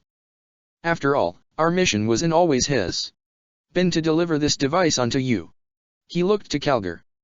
I myself was party to the creation of this wonder, War Master.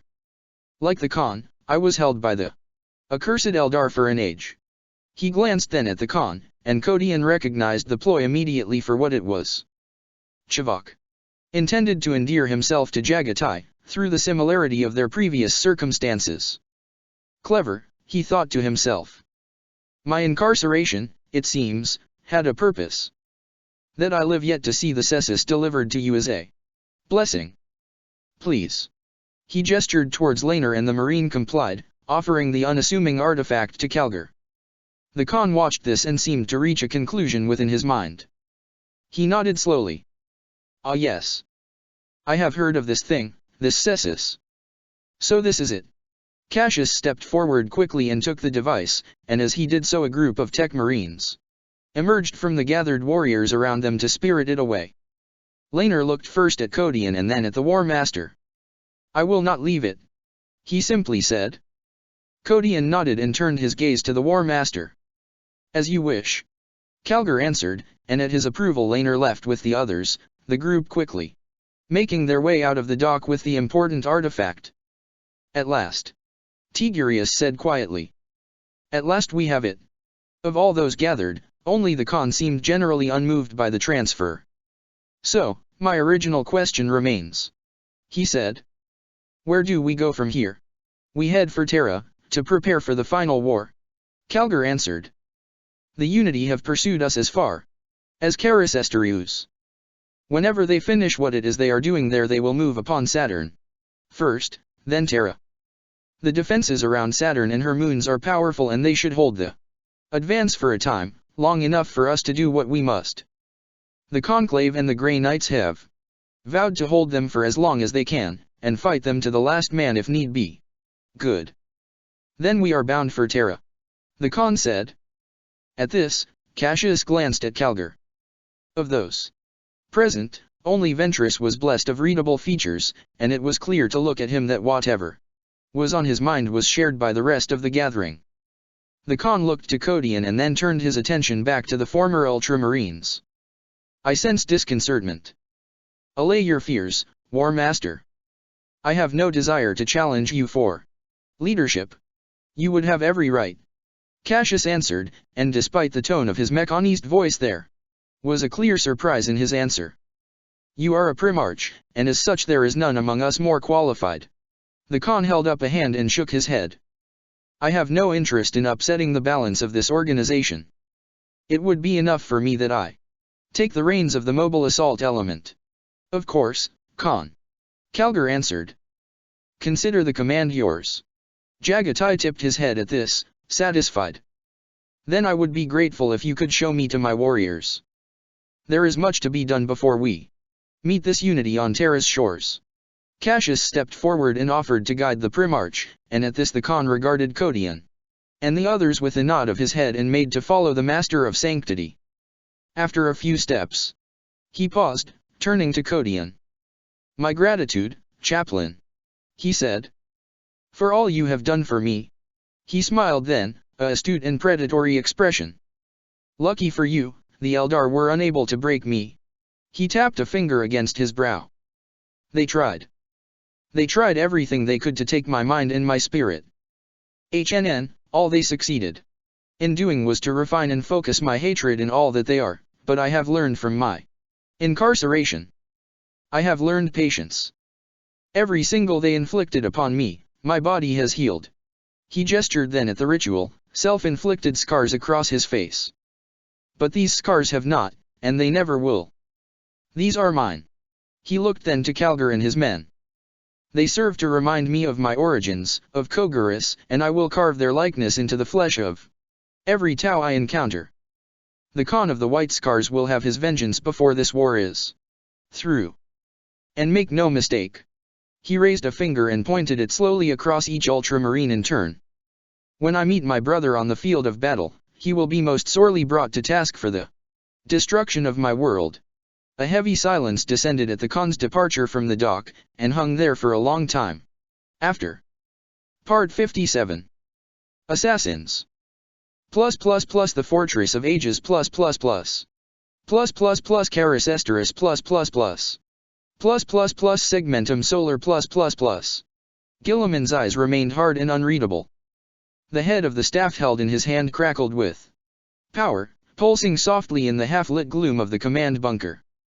That will be all, he said. The fire warrior standing before him blinked twice, utter bewilderment written across its smooth features. The warrior lowered its arm and stared blankly at the pulse pistol in its hand. It handed it back to the waiting Marine beside the door, turned and left without a word. The Primarch looked on as the next candidate entered, glancing either side of it at the hulking Alpha Legionnaires standing guard. The warrior stepped into the floodlit spot at the center of the chamber, and looked at Guilliman, saluting briskly with an arm across its chest as it did so. Remove your helmet. The fire warrior obeyed without question, shaking its scalp lock free as it pulled the helmet from its head. A look of clear disquiet on its face, the Tau stood and waited to hear why it had been summoned. Take the gun. One of the Marines stepped forward and opened his hand.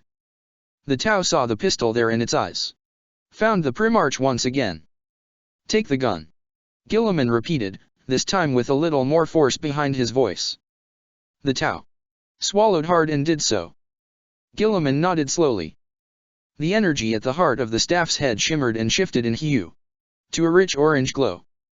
Put the pistol to your head and pull the trigger. I command this. The fire warrior hesitated, its features slackening. Do not delay further. There is still much to be done and this matter must be resolved. Take your own life. Now. The fire warrior shivered, slowly raising the weapon up to its head. Its mouth worked as if trying desperately to communicate, but no sound came. Honored Lord, might I ask? Now. Guilliman snarled, his grip on the staff tightening. The fire warrior pressed the pistol to its head, a look of terror on its face. Behind it, the Marines tensed. Guilliman's eyes narrowed. I hold in my hand the power of the ethereals themselves. He uttered. The power to exude absolute obedience to those Tau under my command. Fool.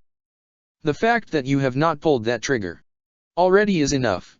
A snarl of contempt distorted the fire warrior's face and it lunged forward faster than any of those present had expected, thrusting the pistol out at the Primarch.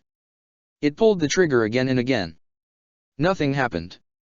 Guilliman rose sharply and threw the staff aside to draw his sword, the blade thrumming and energized in the blink of an eye. A collective shout of alarm rose up from the Marines at the door as the fire warrior sprinted forward. It cast the decoy pistol aside and its forearm flickered, a sickly green emerald light bathing the limb. The aspiring assassin was incredibly swift, more so than the legionnaires that responded to its attack. The warrior leapt up and flipped gracefully over in the air, lashing out with the shimmering blade of energy at its arm. Guilliman stepped back and then rolled past the hurtling would-be killer, bringing his sword around and down. The fire warrior cried out and fell onto its knees, its arm parted at the elbow. The energy blade spun away into the gloom, and the Primarch kicked the injured figure hard in the back, sending it skidding across the chamber. The Primarch bounded over to the warrior and grabbed its scalp lock, hauling it up violently. Pathetic. He snarled, his teeth bared, his black eyes alight with rage. Another pathetic display. Without a word the warrior clamped its jaw tight and then fell slack, issuing a quiet, final exhalation. Guilliman snorted and threw the body away from him, rising slowly to his feet once again. He looked out at the Marines. 6, so far. Guilliman spied the severed limb on the floor, the emerald blade shimmering still. He marched over to it and picked it up, carefully disarming it. The phase sword deactivated with a whisper and the glow subsided. This damned inconvenience has caused enough delay. Find whoever was in charge of fleet orbital security and have them executed, as publicly as you can. He walked over to the seat at the end of the room and cast the bloodied limb into a pile of other such equipment, weapons, and body parts. I want you to arrange a message drone to carry these trophies before us to Terra. I want them to see how useless their attempts are. Organize this now. Yes, Lord. One of the Marines answered with a bow of his head. On his way out of the chamber he passed Hadrian, who slowed as he took in the scene before him upon entering. Another attempt, Guilliman said. Hadrian stared at the dead assassin for a moment and then bowed. The assault is well underway, Lord. The Umbra have breached the walls and have engaged the enemy. The Tau are ready to follow at your word. Send them in. Guilliman ordered with a casual wave of his hand. Let Abaddon's forces expend themselves upon the legions. Communicate the confirmation of the advance to Omog Drak and Okir Law, let them sate their bloodlust. We will follow as soon as the opportune moment presents itself, and I will take the head of the despoiler personally, as destiny decrees. Excellent news, War Master. Excellent. Calgar's visage bowed before the gathered High Lords and then spoke once more. Indeed. Given the events surrounding the Unity's unexpected halt at Carisesterius, the remainder of the Alliance forces should be able to make good time for Terra, our return unhindered. We can only hope that the forces of the despoiler hold the Unity's attention long enough for us to establish ourselves there in preparation for the invasion. High up in the audience chamber, High Lord Crucius Magmador shifted his ancient form. He spoke. And the Cessus, War Master. You are sure that the device is authentic? I am without doubt. The Soul Engine is in our possession and bound for Terra. The Master of the Astronomicon clapped his skeletal hands together and rocked back in his seat as he heard this, clearly animated by the confirmation. Praise be to him. He wheezed, his voice as old and dry as dust. Grand Magos Echo 6 leaned forward against the carved handrail upon hearing this, his hooded form hidden and shadowed. The heavily augmented figures literally saturating the space around him stirred empathically as one at his reaction. You realize, of course, that the Cessus must be submitted to me the moment it arrives. He hissed. His own voice a harsh and inhuman tone. My priests and I are the only ones who can truly say for certain whether or not this device is genuine. Better to be sure, for all our sakes. As he spoke he addressed each of the assembled lords in turn, though his gaze lingered upon both Regos and Imperatorius in particular. The hulking custodian said nothing in reply. He simply glared at the Magos, a cold, harsh stare, mirrored by the small army of custodes gathered about him. Regos, however, alone in his seat, leaned forward and smiled, his gloved hands clutching the burnished railing before him tightly. Of course, honored Magos. What better confirmation could we receive than the confirmation that our most precious counter against the advance of the Unity is genuine? I for one support this course of action most vehemently. A murmur of accord passed through the rest of the gathered High Lords, and at this Calgar bowed his head in acquiescence. My lords, until the next communique, he said, and with a shimmering flicker of light his holographic visage dissipated, and the Astarte heralds withdrew, leaving the gathered High Lords to themselves. For a long moment there was only silence, and after the tense pause, it was Regos who spoke. So, the final stage of our plan is upon us. The Cessus is recovered and is on its way at last. It will soon be time, I think, to show the Tau the true meaning of unity. Indeed, uttered Imperatorius darkly. Regos turned to the custodian. Captain General, you have something to add. Imperatorius ignored the Assassinorium Grand Master and turned to Covenant, the Gatherings Inquisitorial Representative. Lord Inquisitor. I trust you are well. The man's lined face creased as he heard this and he looked to the custodian, frowning deeply. He nodded. As well as one can expect, given the circumstances. I'm not sure I understand your inquiry, Lord Imperatorius. The Captain General's gaze remained fixed upon the Inquisitor, and even the implacable Covenant seemed slightly disconcerted by this. I had heard disturbing rumors that your personal shuttle had been destroyed en route to your ship, Inquisitor. My apologies, it seems that my fears were mistaken. Indeed so. Covenant answered, dismissing the report passionately. Imperatorius glanced at Echo 6 and found his gaze met with the same underlying suspicion. It was clear to all present that the Fabricator General and the Custodian High Lord shared no love for one another, yet they seemed to share something. Whatever it was palpable. Imperatorius shifted his gaze to look upon the newest face amongst them. Ecclesiarch Vancil. Your appointment followed the strange and very public death of your predecessor. Surely questions have been raised as to why he took his own life. Vancil shrugged. The will of the Emperor is oft beyond understanding, was all he offered in reply. Pugnus Imperatorius made to stand then, the custodes surrounding him mirroring his actions. Duty calls once again, he said, bowing his head at the other High Lords. Until the return of the Alliance, I bid you all farewell. Before he left, the Captain General looked once more to Echo 6's podium, his eyes finding the silent and hulking form of the enigmatic sentinel standing behind the Magos. There his gaze hovered. For a moment before he turned and left, the rest of the custodes close at his heels. Echo 6 made his excuses and left moments after, nigh buried beneath the mass of machinery and pallid flesh of his companions. The rest of the High Lords shifted their gaze as one to look at Regos. He uttered a single word. Soon. Now. Chivok looked up from the spread of data slates before him at the shadows that had fallen across his Door. Chaplain. It is time, Inquisitor. Of course. Come in. Kodian entered the small chamber and allowed the door to slide closed behind him. Chivok stood, placing the stale collection on the desk by his cot, and took a deep breath. You have the Way's tome. Yes. Kodian answered, producing the stone from its pouch. Chivok nodded. With that he walked over to the dormant Wraithgate generator and dragged it into the center of the floor. Kodian watched this in silence. The Inquisitor seemed tense, though this was only to be expected, especially given the abruptness of his arrival. Are you sure you are ready for this, Chivok? Ha, as I'll ever be.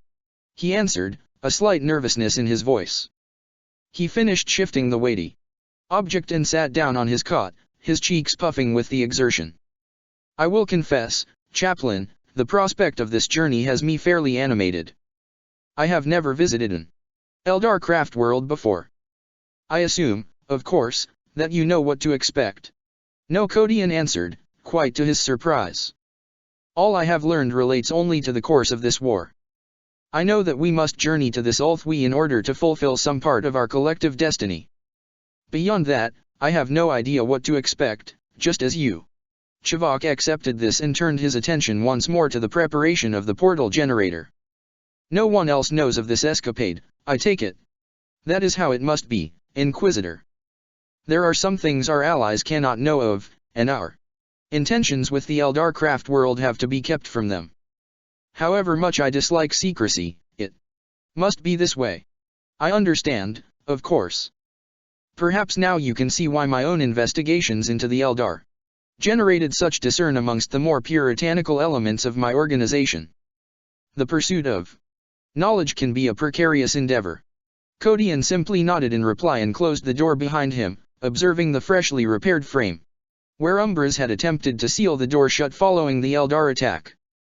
The replacement door provided came with a manual locking mechanism, and he pulled the lever down, sealing the hatch shut. The Inquisitor did what he had to do to prepare the portable gateway for use and the rose, sweeping his raven hair back over his head. He looked to the chaplain. I have done all I can. The Wraithgate is set to travel to but a single destination, and I do not have the knowledge it requires to seek an alternative. That will not be a problem. Kodian answered, raising his hand. The jewel there looked to brighten and shimmer as he spoke. The voice drifted through his mind unbidden. Home. Part 58. Ulthwi. Chivok could not speak. Illuminated by the glow of the rippling gate, he took his first tentative steps into the vast reception hall and sank slowly to his knees, his hands running gently across the smooth floor. Magnificent. He whispered, finally finding his voice. Kodian passed through the warp tunnel and into the ancient hall behind him. Seconds later the Wraithgate shuddered and receded with a thunderous clap that echoed and overlapped through the endless space beyond, rolling away to be suffocated by the gloom. Please remember, Inquisitor, that this is no excursion. We are here for a specific reason. Chivok reined in his emotions and rose, making his apologies by way of inclining his head. He swept the long folds of his black cloak away from his feet and came about to take in the huge curved ribs of the now dormant gate behind him. The gateway was actually one of several here, and by far the smallest. It sat at the right-hand side of a particularly massive portal, clearly large enough to deliver whatever the Eldar considered to be the largest of their war machines, an immense edifice as grand as it was daunting. The main assembly platform, he observed, taking in his surroundings. This gateway would have been where the main Eldar war host would have gathered prior to any large undertaking of exodus or war. See here? Every entranceway and access arch has its own retractable screen. These served to protect the spaces beyond from the back thrust of the Eldar aircraft. Even the flyers would have been launched from here. Kodian did not answer, though he decided to not deride the Inquisitor either. In a way he could relate to Chivok's fascination, for although he did not share it, he could empathize with it. For him, this was one of life's dreams realized, and Kodian was not so far removed from emotion and desire as to find such a realization alien to him. He regarded his surroundings for a brief moment, taking in the silent statues that lined the vast space, striking and regal despite the alien origins of their creation. Unknown Eldar champions stared down at him from their lofty bases, enigmatic and haughty even in their immortal depiction. Even for an Astarte it was a challenge not to be left in awe of this place. Chivok looked out into the distance before them and gestured towards a series of high, sculpted porticos, the spaces beyond them bathed in only the palest of ghost light. To him, none of the exits leading out of this chamber seemed distinct in the slightest, but Hugh knew well enough to trust the Inquisitor's judgment on this sort of thing. "I believe we should be heading in that direction," Chivok said, the observation tentative despite his best efforts at making it seem otherwise. "No two craft worlds are the same, but I have studied such environments in length. The Eldar are uniform enough in the aesthetics of their construction to allow for reliable judgment. There seems the greatest sense of space beyond the central arch. It would therefore be pertinent to assume that this way lies the living spaces of the craft world's occupants." Inquisitor Chivok had already taken his first few steps in the direction he had indicated when Kodian spoke, and the chaplain's voice caused him to halt in his tracks. "Yes." The silence. Chivok's expression deepened further, and it took several moments for Kodian's point to sink in. The Inquisitor looked tense then, despite the all-pervading sense of desolation, and glanced about him, elation subsiding to be replaced with a sense of canny suspicion. Though the spaces surrounding them were clean and free of any signs of abandon, the sheer bleakness of the craft world hit him all at once. This is a tomb," Chivok said quietly, drawing his cloak around him with an instinctive shudder. "In my anticipation to journey here I never considered such things, damn me for the fool I am. Where are they? Where are the Eldar of Ulthwi?" He looked to Kodian. "This is a craft world, yet we know the craft world Eldar fled the galaxy. The Harlequins of the Red Mask held me in their timeless domain for an age, but they never spoke of the fates of their craft world brethren other than to tell me of their exodus. I never dared push that information, I just assumed that everyone had left." He took a step back, drawing himself closer to the chaplain. "I never considered it before, in my eagerness to come here. It never dawned on me to question how it was that we were planning to journey to a place that shouldn't even be here, given what I thought I knew. Why is Ulthwi still here, chaplain? She should have crossed beyond the void." Kodian lowered his head and strode past the Inquisitor, motivated by the man's curiosity. Chivok rotated on his heel and followed the chaplain's progress, surprised by his reaction but far from discouraged. "Chaplain, answer my question. Why is Ulthwi still here?" "Sacrifice," Kodian answered, reluctance heavy in his tone. The pair continued to negotiate the alien environment for hours, passing through districts and spaces neither of them would have imagined. Kodian had declined to go into further detail on what had happened here, and as curious as he was, Chivok had managed to refrain from harassing him. In truth, the surroundings had thus far managed to steal away the most of the Inquisitor's attentions.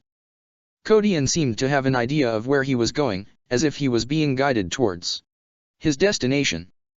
The chaplain paused many times, as if listening to some unheard voice, and Chivok was sharp enough to realize that the Astarte was being guided by the soul within the stone in his possession. Kodian paused as they reached a wide elevated causeway, the translucent crystal high above their heads allowing a commanding view of the heavens. The whole vast space was bathed in an unnatural violet glow, and his heart hardened as he recognized it immediately for what it was. The festering glow of the eye stained everything before him a hideous mauve. Everything the corrupt radiance illuminated seemed distorted and forlorn, as if sickened by it. The eye itself was not visible from this position, mercifully hidden from view by the angle of the dome. Kodian found himself glad of this at least. "Give us strength," he heard Chivok whisper behind him. The Inquisitor moved past him and placed his hands upon the carved handrail to look out across the vast dome, his eyes narrowed in forthright revulsion. "It is said that those weak enough of will are driven mad by the very glare of the Eye of Terror. I can Well, imagine that to be true. He mused, the tremble in his voice betraying as much. I cannot comprehend how a man can bring himself to journey into that hellish maelstrom. Corrupted by the ruinous powers or no. The glow itself leaves a taste in my mouth, bitter and repulsive as poison. My gut churns and my mind reels. Take heart in that sensation, Inquisitor. Codian answered. It is the natural and instinctive action of the soul to quail and fight the influence of corruption. When the soul ceases to resist, corruption floods in. Wise words, Codian. Chivok rose slightly and exhaled, taking on the appearance of a man refusing to succumb to the effects of a terminal sickness. He shook his head and gestured out into the dun, his outstretched finger pointing out the various sights to be seen there. This area looks to be some sort of biosphere dome, one of many I imagine. See the trees down there? They are Ailer. Natives of the original Eldar home worlds, believe it or not. By the looks of things, this entire forest has been dead for hundreds of years. The atmosphere of the dome is still perceptibly intact, yet all the plant life is dead, almost mummified. Strange. Codian moved forward and joined him at his vantage point. He stared out across the expanse, the glowing eyes of his helm regarding all before him. His emotions were, as usual, physically unreadable. Sacrifice, you said? Chivok uttered after a short silence. He shifted to look at the chaplain. When I asked you why Ulthwe had not left, you said sacrifice. What did you mean by that? The chaplain placed a hand on the rail and leaned forward, his gaze still held by the vista before him. I am not entirely sure, truth be told. I hold many answers in my mind, Inquisitor, though I know precious little of the questions they relate to. This Ulthwe, this Sentinel domain, could not leave with the others. One had to stay, to ensure the millennial plans of the Eldar came to pass. There is a sense of sacrifice, a deep sensation of altruism and loss. I think the Eldar of Ulthwe ended their lives here, and they did so of their own accord. It was clear by his reaction that Chivok understood little of Codian's explanation, but then again he was familiar enough in the enigmatic ways of the Eldar to have learned to accept information without instinctively trying to assess its meaning. I feel it too.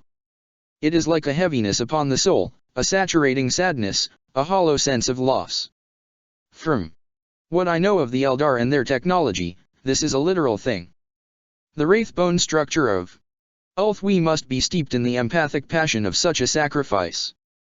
That is why we feel as we do. The very fabric of the craft world itself is saturated with residual emotion. At that, Chivok stepped back and sighed, shaking his head slowly. Do you even realize just how large such a craft as this is? It could take us days to find wherever we are going, maybe longer.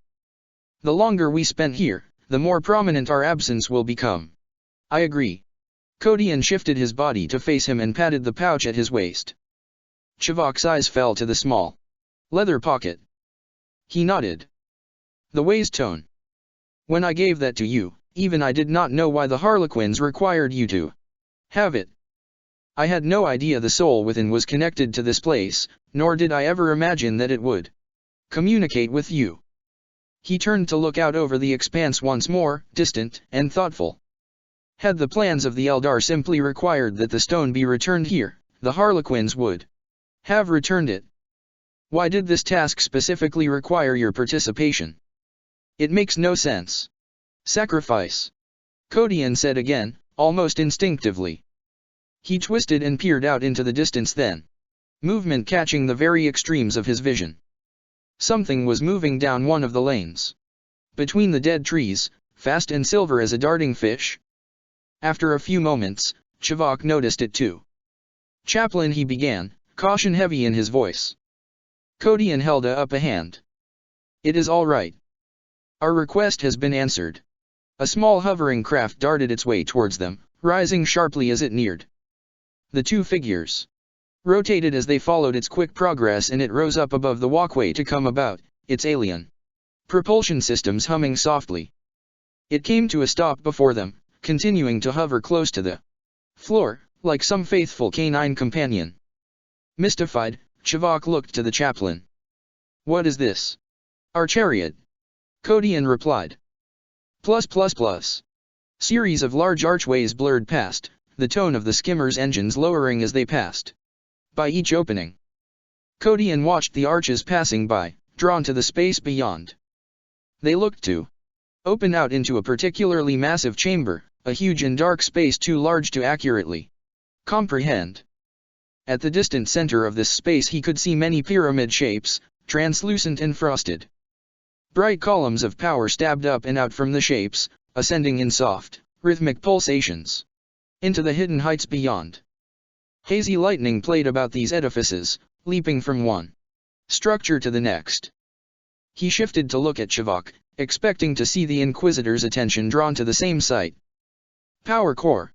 His companion answered rather flatly, grimacing as the skimmer shifted sideways once again. Most probably, he added, tensing once again. Chivok's hands were tight around the rail before him, and even the incessant flapping of a few strands of loose hair across his face couldn't seem to persuade him otherwise. Kodian could understand his discomfort completely. The craft was traveling at great speeds, negotiating each turn and junction without the slightest deceleration. He could feel some form of localized dampening field reacting to every movement of his body, partially negating the sharp motions of the ride, but still the sheer speed was disconcerting. He had little idea of the distance they had already traveled, though he knew it had to be great. They had passed through so many different environments he could not recall many of them. Habitation zones, plazas and grand avenues flew by in the blink of an eye, too fast to appreciate if one was of the inclination. Once verdant forests and groves littered the vast alien maze, though the flora that had once flourished there had long since died. Shimmering pools and lakes were now lifeless, and nothing that remained to be seen hinted at the presence of life. The craft world was clean but sterile, like a preserved tomb. Devoid of life, but not, he suspected at least, of presence. The craft entered a long tunnel, inbuilt illuminator strips flashing to life and then back into dormancy as they hurtled past. The noise the skimmer made here was low and shuddering, a vibration in the chest. The change certainly animated Chivok, who stiffened instinctively as the intermittent gloom and illumination closed in. We are close, Kodian said, raising his voice above the din. A second after the noise faded as another unknown system cut in, affording them protection from worst of the din. A quiet and almost calming perpetual note drifted through the air in its place, and continued to do so until the skimmer began to slow. Up ahead the tunnel branched out, emerging into yet another huge chamber. The structure there at its center was a magnificent thing, superlative multi-domed edifice that looked as if it were carved out of illuminated ice. Glowing wishbone archways interlaced one another in complex and impossible positions, and Kodian found his mind clouding in reflexive response to what he saw.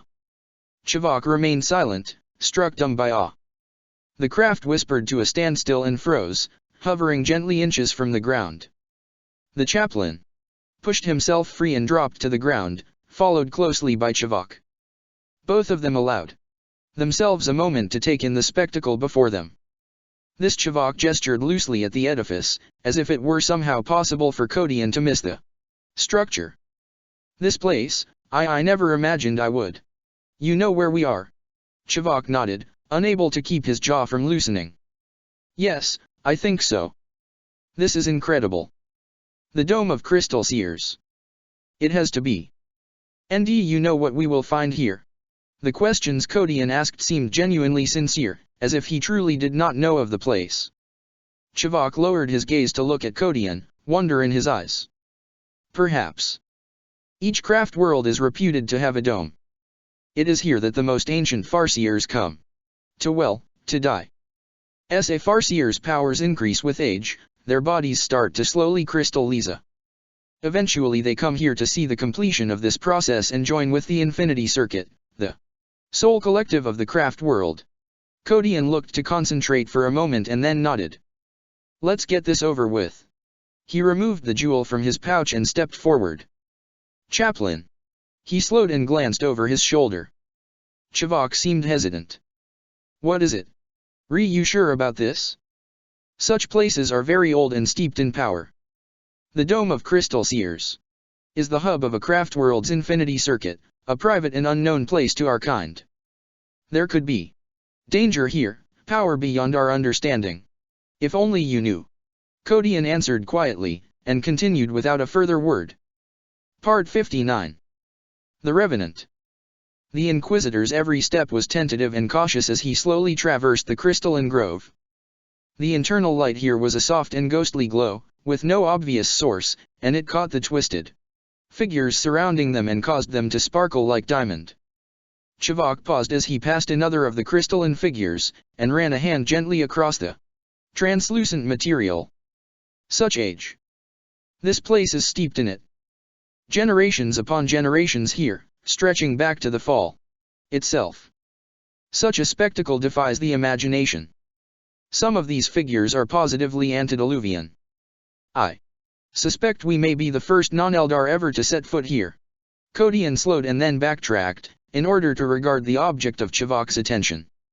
Like all the others, the shape before him was distinctly humanoid, and had about it several features. Just distinct enough to recognize. These were Eldar. Once.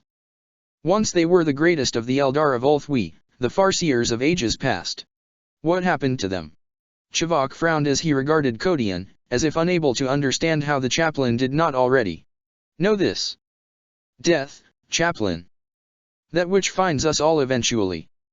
The oldest of the Farseers, those who make it through the trials of life to a millennial age, come here to die. You see, as an Eldar's mind grows in power, his body begins to slowly crystallize. The physical form grows more and more redundant as the mind matures. When a Farseer finally decides that it is his time to leave the mortal plane, he comes here to take root. Here his consciousness will leave the physical form behind and he will join the infinity circuit. He fell silent for a moment, his eyes narrowed in suspicion. I would have thought perhaps that you knew all this already. Kodian shook his head slowly, realizing at once exactly what the Inquisitor was getting at. He raised his hand and showed Chivok the way's tone. The jewel was alive with power here, a ghostly light spilling from between his fingers. It hasn't spoken since we first arrived here on Ulthwi, though I know it has heard and responded to my thoughts. As I told you, all I know is what I am here to do. Beyond that, only your expertise and my own blind faith guide our actions. So, what exactly are we here to do, chaplain? Deliver the final piece of the puzzle. He replied, and after a moment's pause he stretched his arm out and cast the way's stone away.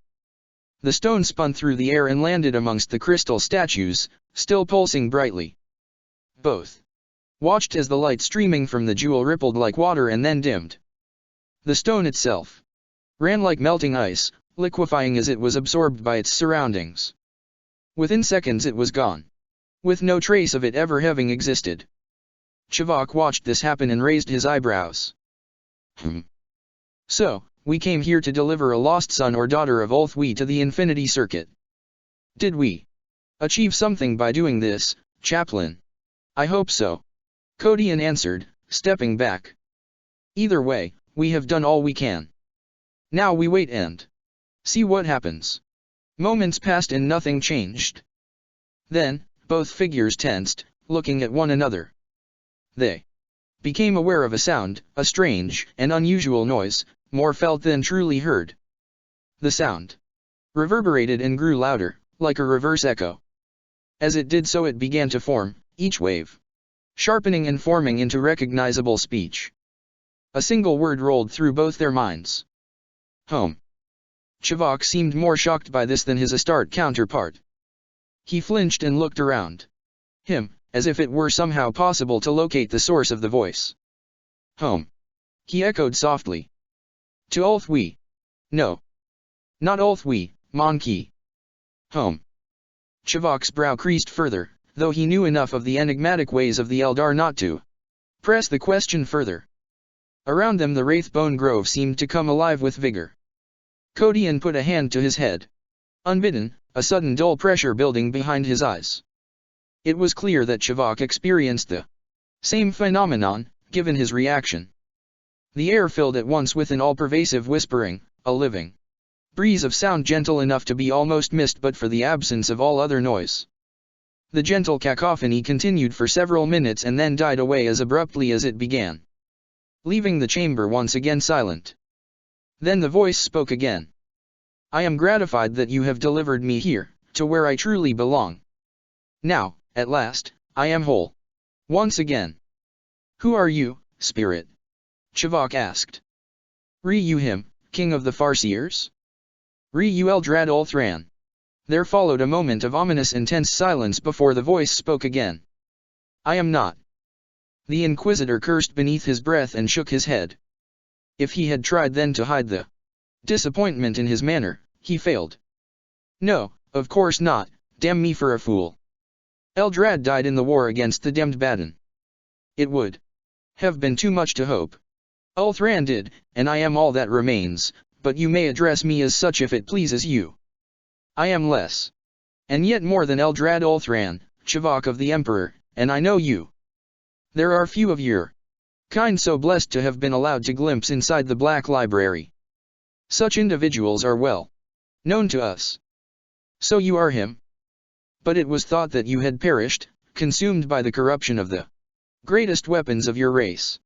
The mortal flesh that once clothed my essence was consumed long ago, Monkey, but I had seen this and more come to pass in the skeins. Such a sacrifice was necessary in order to achieve a greater objective. Now that the last surviving splinter of my essence is returned here, I am whole again, as whole as I can ever be. Do you not see that, Chivok of the Emperor? I was once the master of possibility, the king of the myriad path. You cannot begin to comprehend what it is to know what I know. There are plans now coming into fruition that were rooted millions of years before your kind existed, before the world you call Terra even supported life. It was I who counseled the Webwakin of your potential, and warned the guardians of the Black Library to safeguard you from the attentions of the sorcerer. You, Chivok answered, quite unable to believe what he was hearing. You were the one who sponsored my entry into the Black Library. That I was, for I had seen you standing here in this sacred place. Warrior, it was I who persuaded the Sardwind of Bealtan to spare your escape craft, and who manipulated its course into the drift you know as the Wash. You needed to live to see this day, and my divinations of the currents predicted the exact time and place of your emergence into this reality. Codian visibly bristled in anger as he heard this, and with good reason. You mean to say that you had a hand in my being stranded here? It was your manipulation that saw my ship destroyed and my brothers put to death. You tell me this now, after I carried you all this time and protected you. I regret that such revelations cause you anger, Prophet, but I do not apologize for what was done. Can you still not see the significance of what is happening to these stars? This is the nadir of creation, when all the young races stand together, shoulders turned as one to the coming storm. Fate decreed that you would be present to play your part, and the only way to ensure that was to place you beyond the predations of those who would seek to destroy you. Many are the eyes that have studied you since you came here, Dalokodian. Many are those who seek to destroy you even now. Codian began to pace through the grove, his fists bunched. Why? Why me, spirit? What am I in this great scheme? I am in start and nothing more. I hold no power other than that I wield with Crozius and Bolter. Not true. You hold the knowledge inside you, imparted by the displaced one. You alone have been chosen to bear witness to all this, in order that the lessons yet to be learned will not fade into the mists of ignorance. Whether you realize it or not, Dalokodian, you are the catalyst and the lantern, the guide of the fates. Do not sell your role short. It is not a willing role. He growled irritably, continuing to pace. And I will not pretend that I accept any of this readily. I do not welcome manipulation. That I am here at all is a situation I would never have imagined myself in. Again, do not mistake destiny for manipulation. You were the only one who could have brought me here. No other Eldar has set foot on Ulthwee since the departure of her sisters, for to do so would mean certain death. This is a craft world no longer. It is a tomb, and the only ones of my kind that can enter are the dead. No, you had to bring me back, and you alone. Why me? Why not some other unwitting fool? Look not to the destination for your answer, De Locodian, but to the journey. Destiny is a complex puzzle, far too much so for any monkey to understand. To attain certain goals one must be meticulous in placing each and every piece. Everything you have done since my way's tone came into your possession has had an effect on this war, and that is how it had to be. No other could have achieved this. Never disregard the path in favor of the objective. Kodian slowed to a standstill and opened his hands, glancing about him as Chivok had done, instinct urging him to locate the source of the disembodied voice. So then, what now, Eldar? Is my part done here? You speak of objectives, so I ask you this. What have I achieved? I know that I was meant to bring you here, and I know that in doing so I have set in motion events that will help shape the outcome of this war. Am I done? Can I return to my people and continue this fight? Eldrad did not answer. Kodian waited a few moments and then looked at Chivok. The Inquisitor shrugged and shook his head, clearly as in the dark as the chaplain was. Farseer? Answer me. There was no answer. Kodian sighed in frustration and looked around him at the silent wraithbone trees and the more distinct crystalline figures of the supposedly younger Eldar that had come here to end their physical lives. Nothing. There was no sign of life here now. Fair enough, he said, and set off towards the exit of the dome. Chaplain, Chivok called after him. What now? Have we done what we came here to do? Apparently. Come, I have had enough of this tomb. We have a war to win. That we do. Both men stalled in their tracks as they heard the voice, shock freezing them in place. The voice had changed drastically in tone, become stronger, resonant with power. As one they looked to the chamber's exit and tensed, sensing the presence of something huge and monstrous blocking their way. Emperor preserve us, Chivok breathed, reaching for the ornate las pistol he carried at his hip, as though the weapon would somehow provide a measure of protection against the terrible entity before them. Kodian said nothing. He darted to one side and drew his Crozius, the ancient weapon flashing to life in his grip. Find cover, he shouted, his combat instincts taking over. The burning daemon came striding through the opening into the chamber, its fiery head ducking low as it passed beneath the tall arch. Azure flame licked about it, an ethereal fire that seemed to emanate from deep within its glowing iron body. Kodian looked upon the abomination and knew then with utter certainty that he had never seen its like before. The thing was massive, and as it advanced the fires that raged about it illuminated the surrounding crystal so much so that each statue took on the visage of an inferno, dancing and writhing beneath the unnatural light. The thing's eyes burned as they found Kodian, and the entity regarded him with an ageless and unfathomable gaze. Somehow, he stood firm against its advance. The Vader, he heard Chivok exclaim behind him, though in truth, his voice barely registered. Part 60. The Dead. As the Avatar advanced on Kodian, the crystal ground shuddered beneath every step. So many thoughts and instincts warred within him, though somehow he managed to suppress them all and stand his ground. The daemon carried in one hand a huge spear, its flaming head screaming and shuddering as if alive and thirsting for blood. Its terrible eyes regarded him as a child would a toy, and he knew then that he did not have the strength it would take to destroy this abomination. Fall back, chaplain. The Vader of Kain will destroy you, Chivok shouted. The Inquisitor sprang from his hiding place and fired out a volley of ineffectual shots at the blazing monster, only to have the lost bolts turned aside by the thick, molten armor. Kodian did not flee. He knew there would be no point. So, it ends in treachery then, Eldar, he roared, awaiting the blow that would end his life. As the daemon closed, he felt the wash of ethereal heat buffet his armor. The Avatar came to a stop before him and lowered itself onto one knee, placing the hilt of the spear against the wraith bone floor as it did so. Not treachery, De Locodian. A demonstration.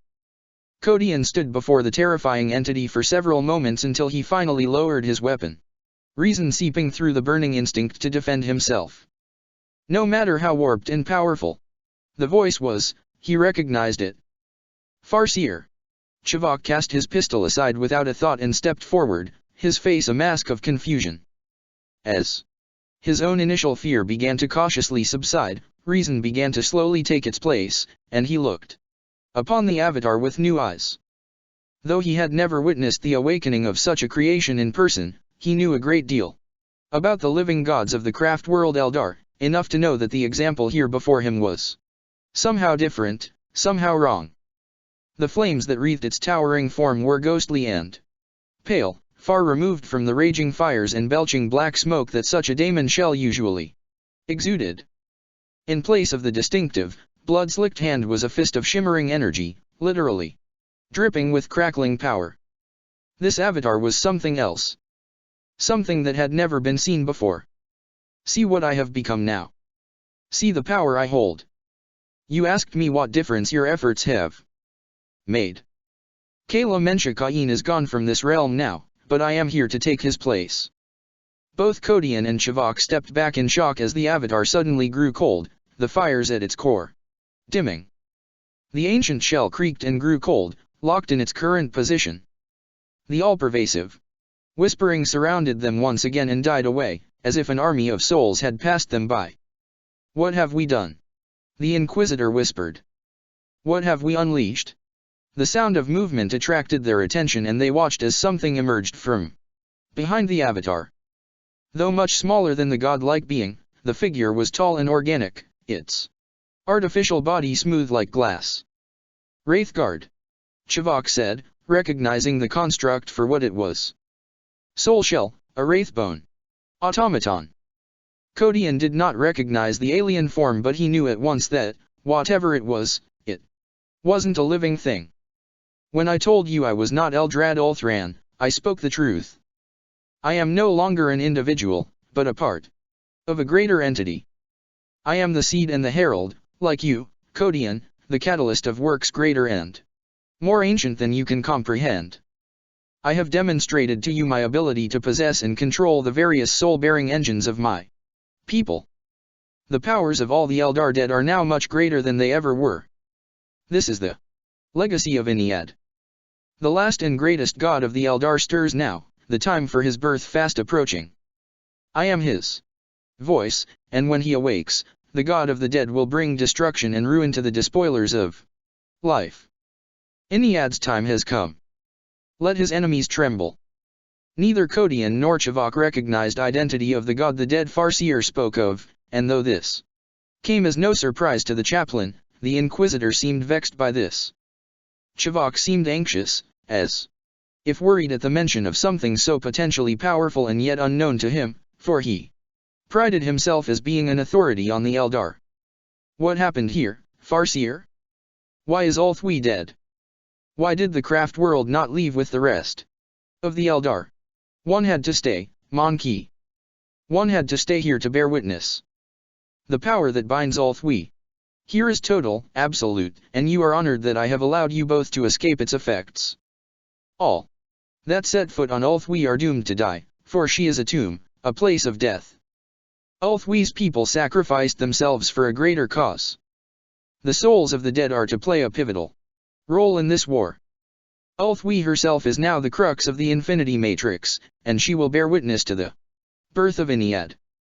The gods of old will tremble at the birth of their destruction. This god, this Ennead. I have heard of nothing in Eldar lore that relates to such an entity. Of course not. Mon-Ki such as yourself are rarely entertained, and when they are whatever they learn of our ways is closely governed. Ennead is our last, greatest hope. We are a dying race, a fact. Any Eldar would be foolish and ignorant to deny. The death of the physical form is but a transition. For, just as matter cannot truly be destroyed, only converted, so too the souls of my kind do not dissipate. In ancient times the souls of the departed would pass into the warp to be reborn, but the birth of the thirsting one changed that. Now she hungers for the essence of the Eldar, and would surely consume the souls of all my kind were we to allow it. There is one thing that you must understand. The Tao may be the greatest and most dominant mortal force in this galaxy, but it is the upheaval their rise to power has created that will shape the destiny of us all. Such a rise could not fail to attract the attentions of the most powerful entities. Even the birth of the Tao made such an impact that it stirred forces as old as the stars themselves, and awakened an ancient evil so powerful that even the unity will pale before them when they are finally revealed. Mortals and gods alike war over the dominion of these stars, and the Tao's advance for Terra will play but the central part of this greater drama. Perhaps it is better that you cannot comprehend the scale of what is happening, Monkey. Such considerations would only bring despair. Kodian sensed the weight of the Farseer's revelation as if it were a palpable thing.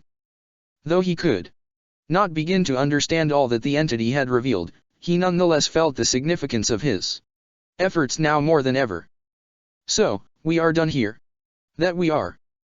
You may return to your people now, Dalo Kodian, and pay no further consideration to the resolution of our acquaintance.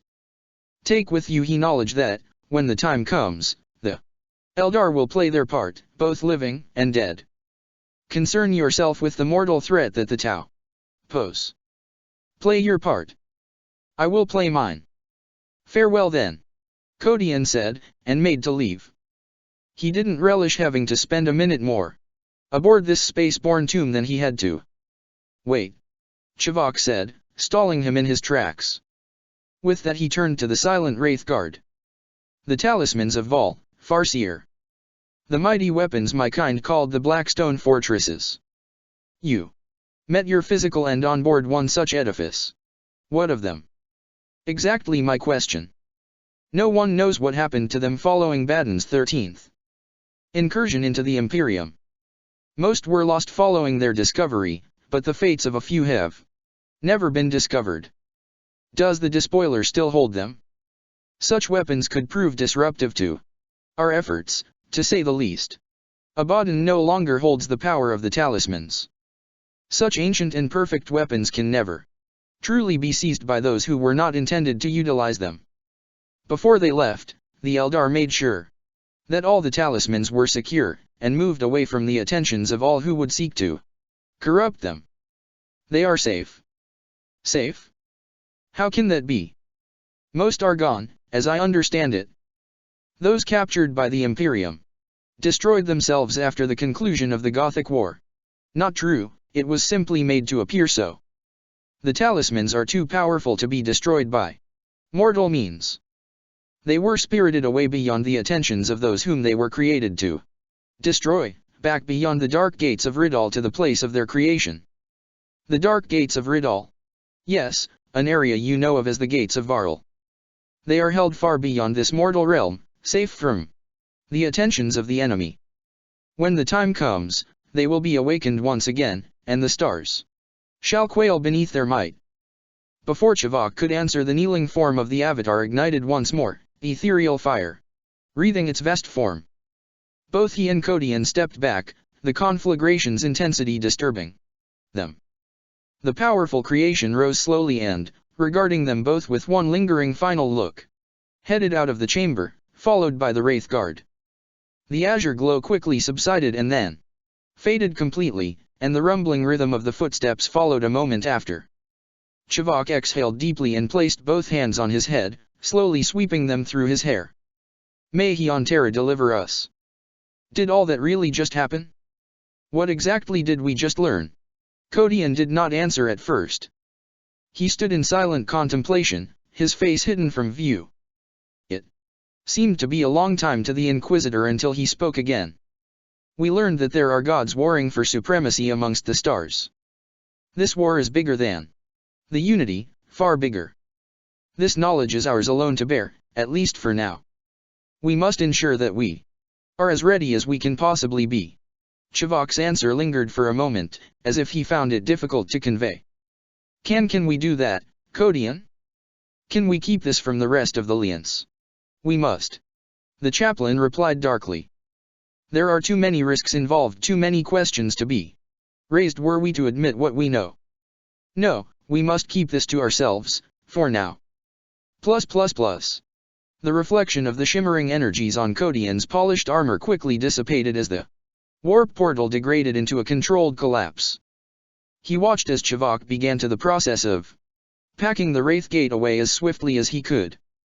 Given the vast expanse of emptiness they had encountered on the alien craft world, Kodian realized he felt the restrictive confines of the Inquisitor's quarters more so than ever. We took a great risk, Chivok said over his shoulder. Especially now, given our joining with the Alliance. It would not bode well for us were it discovered where we went and what we did. Kodian nodded slowly in agreement and unlocked the door, relieved at least to see that no one had attempted to force it in their absence. What is done. We can do now is continue as before, and hope that the dead Eldar Witch keeps his end of the bargain. I believe he will.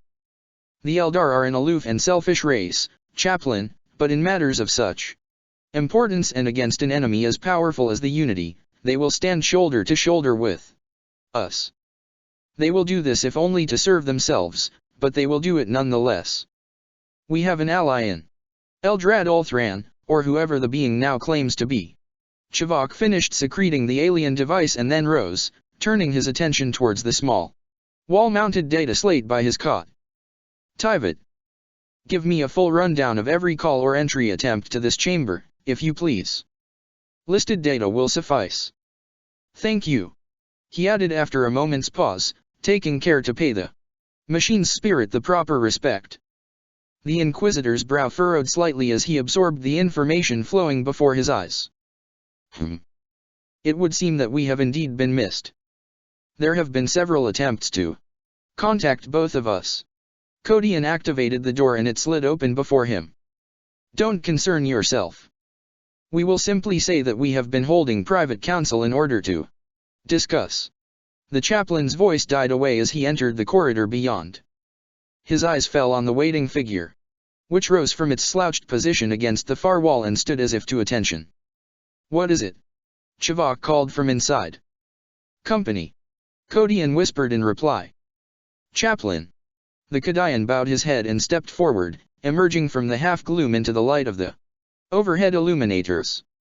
He looked beyond Kodian at the face of Chivok who had appeared at the door, and then turned his attention to Kodian once more. We've been looking for you, sir. I am back now, he replied, moving past the soldier. There has been an incident. Kodian slowed.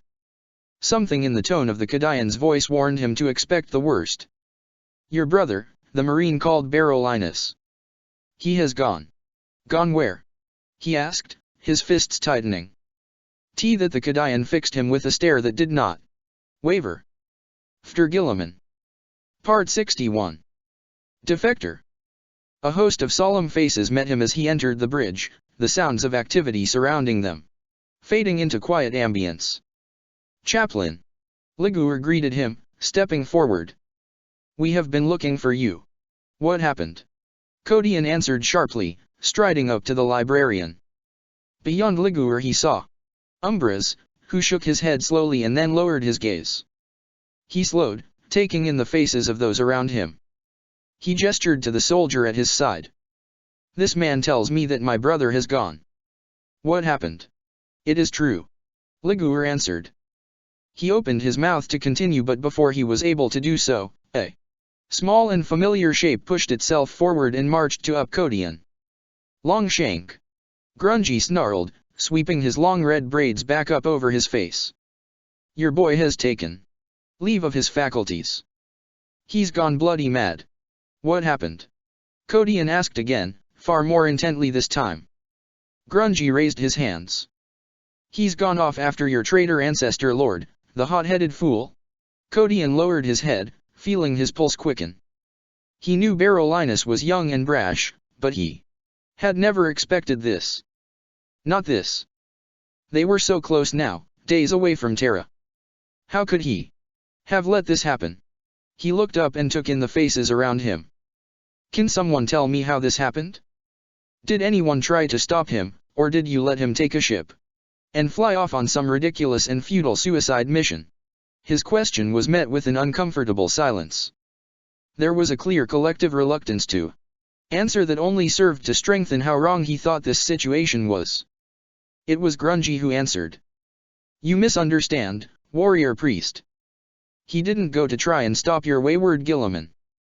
Your man means to join him. Codian's whirled Jared to a standstill. What? It is true, Liguor said, stepping forward. Your brother seeks to ally himself with Guilliman. We didn't stop him, chaplain, because we didn't know of his intent. No.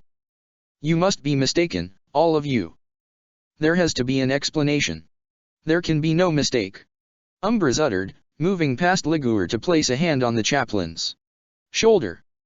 We all knew how strongly he felt about the awakening of the Primarch, but none of us suspected anything like this. I see it now, looking back. Ever since he found out that Guilliman had been restored, the concept has been eating away at him, taking him over.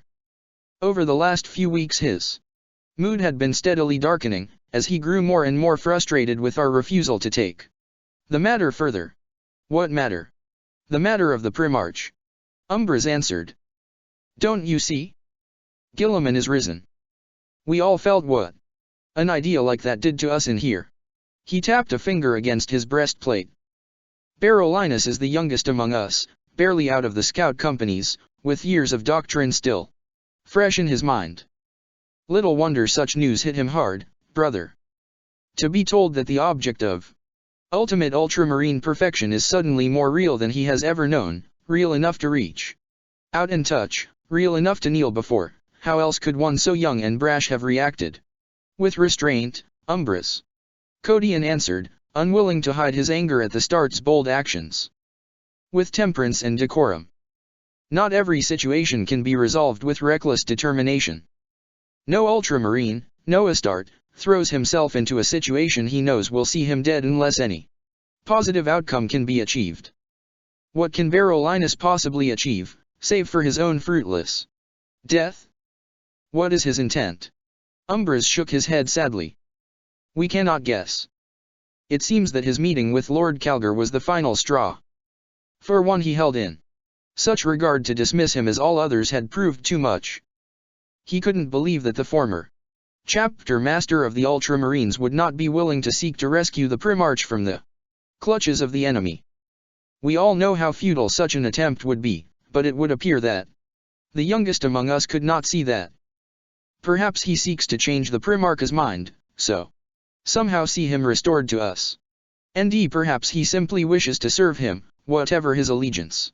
Grungy interjected, his comment gaining cold looks from the chaplain and the apothecary. The demiurge was clearly unapologetic. What? Look to history, Stockleg. Infamy and legend breed charisma. The more iconic a character, the more potential there is for that figure to become far more than the cause he serves. The past is riddled with such men. This Guilliman clearly represents the ideals of your league given form, made flesh. I have seen it many times in my own past. If the lord of the clan shifts his favor, what cause is left for his men to fight for? Codian dismissed the alien's words with a sweep of his hand. How could he be allowed to slip away without being challenged? He hasn't had the training needed to pilot a ship. He stowed away, chaplain. He stowed away on Andras's ship. Liguor answered. Now that we are on our way to Terra, Captain Andrasy decided it was time for he and his crew to take their leave. He didn't say much, but I suspect he didn't want to be on or around Terra when the Unity came. We let him go, though we never once suspected that Barolinus would leave with them. BD. Codian snarled, his armored fingers creaking as he curled them into fists. Rogue traitor. Scum, we should never have trusted him. Grungy glowered as he had this, his barrel chest swelling. Hold your judgment and your tongue. Captain Andrasy is not the one at fault here. He is a honorable traitor, and even if that were not so, do you really think he would willingly sail off into the midst of the bloody Unity to deliver your boy? The Hellrunner was taken. How do you know this for sure? Codian asked. Liguor's gaze lingered on the chaplain for a moment, and then he looked towards the bridge crew. Show him. +++. The circular hatch slammed into the rubble-strewn ground with a resonating clang, throwing up a cloud of choking dust. Guilliman leapt from the devilfish and landed, drawing his sword. "Baden!" he roared, his powerful voice rising over the clamour of battle. "Baden! I have come for you, heretic. I am here." Hadrian and his men descended behind him, quickly taking up defensive positions. Hundreds upon hundreds more armored transports came to rest around him, the collective thrum of their anti-grav engines creating a low, resonant rumble. He looked towards the huge breaches lining the towering walls before him. The roiling shadows beyond could just be seen, churning masses of void that snapped and swirled, alive with malice. The Umbra were making excellent progress. An airborne sea of Tau aircraft screamed overhead, massed contrails bright against the smoke. Darkened skies. Barracudas danced and twisted as they countered the attack craft of the enemy, the Hellblade and the Hell Talon, vicious and sleek craft as deadly as they were swift. Tiger sharks barged through the churning battle to assail the vast walls, punishing them with missiles and railgun shot. Mantas and megalodons followed in their wake, disgorging 100 crisis battlesuits and 5 times that number of shield drones a second, seeking to exploit any and every weakness in the defenses. He took all this in and felt his chest swell with pride. "The great enemy," he whispered. Finally. The ground shuddered, snapping from his reverie. Glanced to his left, saw the Corvessa factory ships touching down, fat landing feet digging into the rocky earth. The taller, more conical Vespid hives came down around them, the air surrounding the vessels already thick with buzzing bodies even before the colossal engines had started to cool. "Give the order to advance," he said, turning his head only slightly. "Everything. I want everything. We have to move for the walls. All ordnances to cease with immediate effect, and all aircraft to pull back or concentrate on engaging the enemy flyers. The assault happens now, my lord." He came about to see Hadrian bow his head and step back, allowing a number of short and stocky Tau to make their way towards him. These were Earth-caste engineers, and with them were a small number of other Xenos, ape-like beings covered in thick orange hair. Accompanying them was a human, a bald and aging man, dressed in the robes and finery of an imperial of some standing. He alone regarded Guilliman with a knowing smile of anticipation. "Oh Guilliman," the FIO commander began, kneeling before the Primarch. He offered up a small, jeweled device, an oval of flawless obsidian set into a functional magnetized frame, clearly designed to be fixed to the breastplate of armor. "The Jokero have helped us finalize the design, Commander. This example is our finest and most potent work, fashioned specifically for you. It gives me pride to present it." The Primarch took the object and placed it at his breast, where it clamped eagerly in place.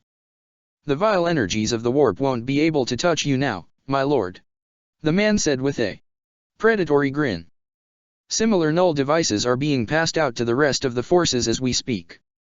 The factory ships are on hold and ready to disgorge null drones on your command. At your word, we will suffocate the presence of the demmed Empyrean from this world." "That we shall," Guilliman answered, nodding his thanks to the man. "You have my gratitude, Inquisitor." Inquisitor Maturin Raleigh tipped his head and smiled again, clearly flattered. "Please, my lord, your gratitude is not needed. To know that we are culling the insidious presence of the warp is reward enough for me. For the greater good, of course. For the greater good," Guilliman echoed, drawing his prized rail pistol with a barely contained relish. With that, he spun on his heel to face the gaping rend in the walls of the fortress. "Ezekiel Baden, son of Horus, am coming for you. This is taking too long." The voice thundered through the cavernous chamber, carrying over the tumult of the conflict. Outside, every visible flame flickered, as if fearful of the despoiler's wrath. The vest hall shuddered again, dislodging ancient dust from high above that drifted down in streams onto the cracked flags. Abaddon turned his accusing gaze to the shimmering visage hovering before him. The face at the center of the living smoke looked to shiver at his attentions, as if afraid of the huge warrior's wrath. My lord, this is no ordinary ritual. The summoning of Engrath is a massive undertaking. It requires enough excuses, fool. The despoiler roared, his rage seeming to ignite his pallid skin. I did not bring you back from the oblivion of the warp to fail me, Ijtmer. Indeed I will not, lord, but we must take extreme care in this endeavor. The Deathbringer is by far the most powerful of all Kern's servants. He has been summoned forth from the warp only twice in the past 10 millennia. Do not presume to lecture me, spirit. I fought alongside the Unbound before the very walls of the Imperial Palace.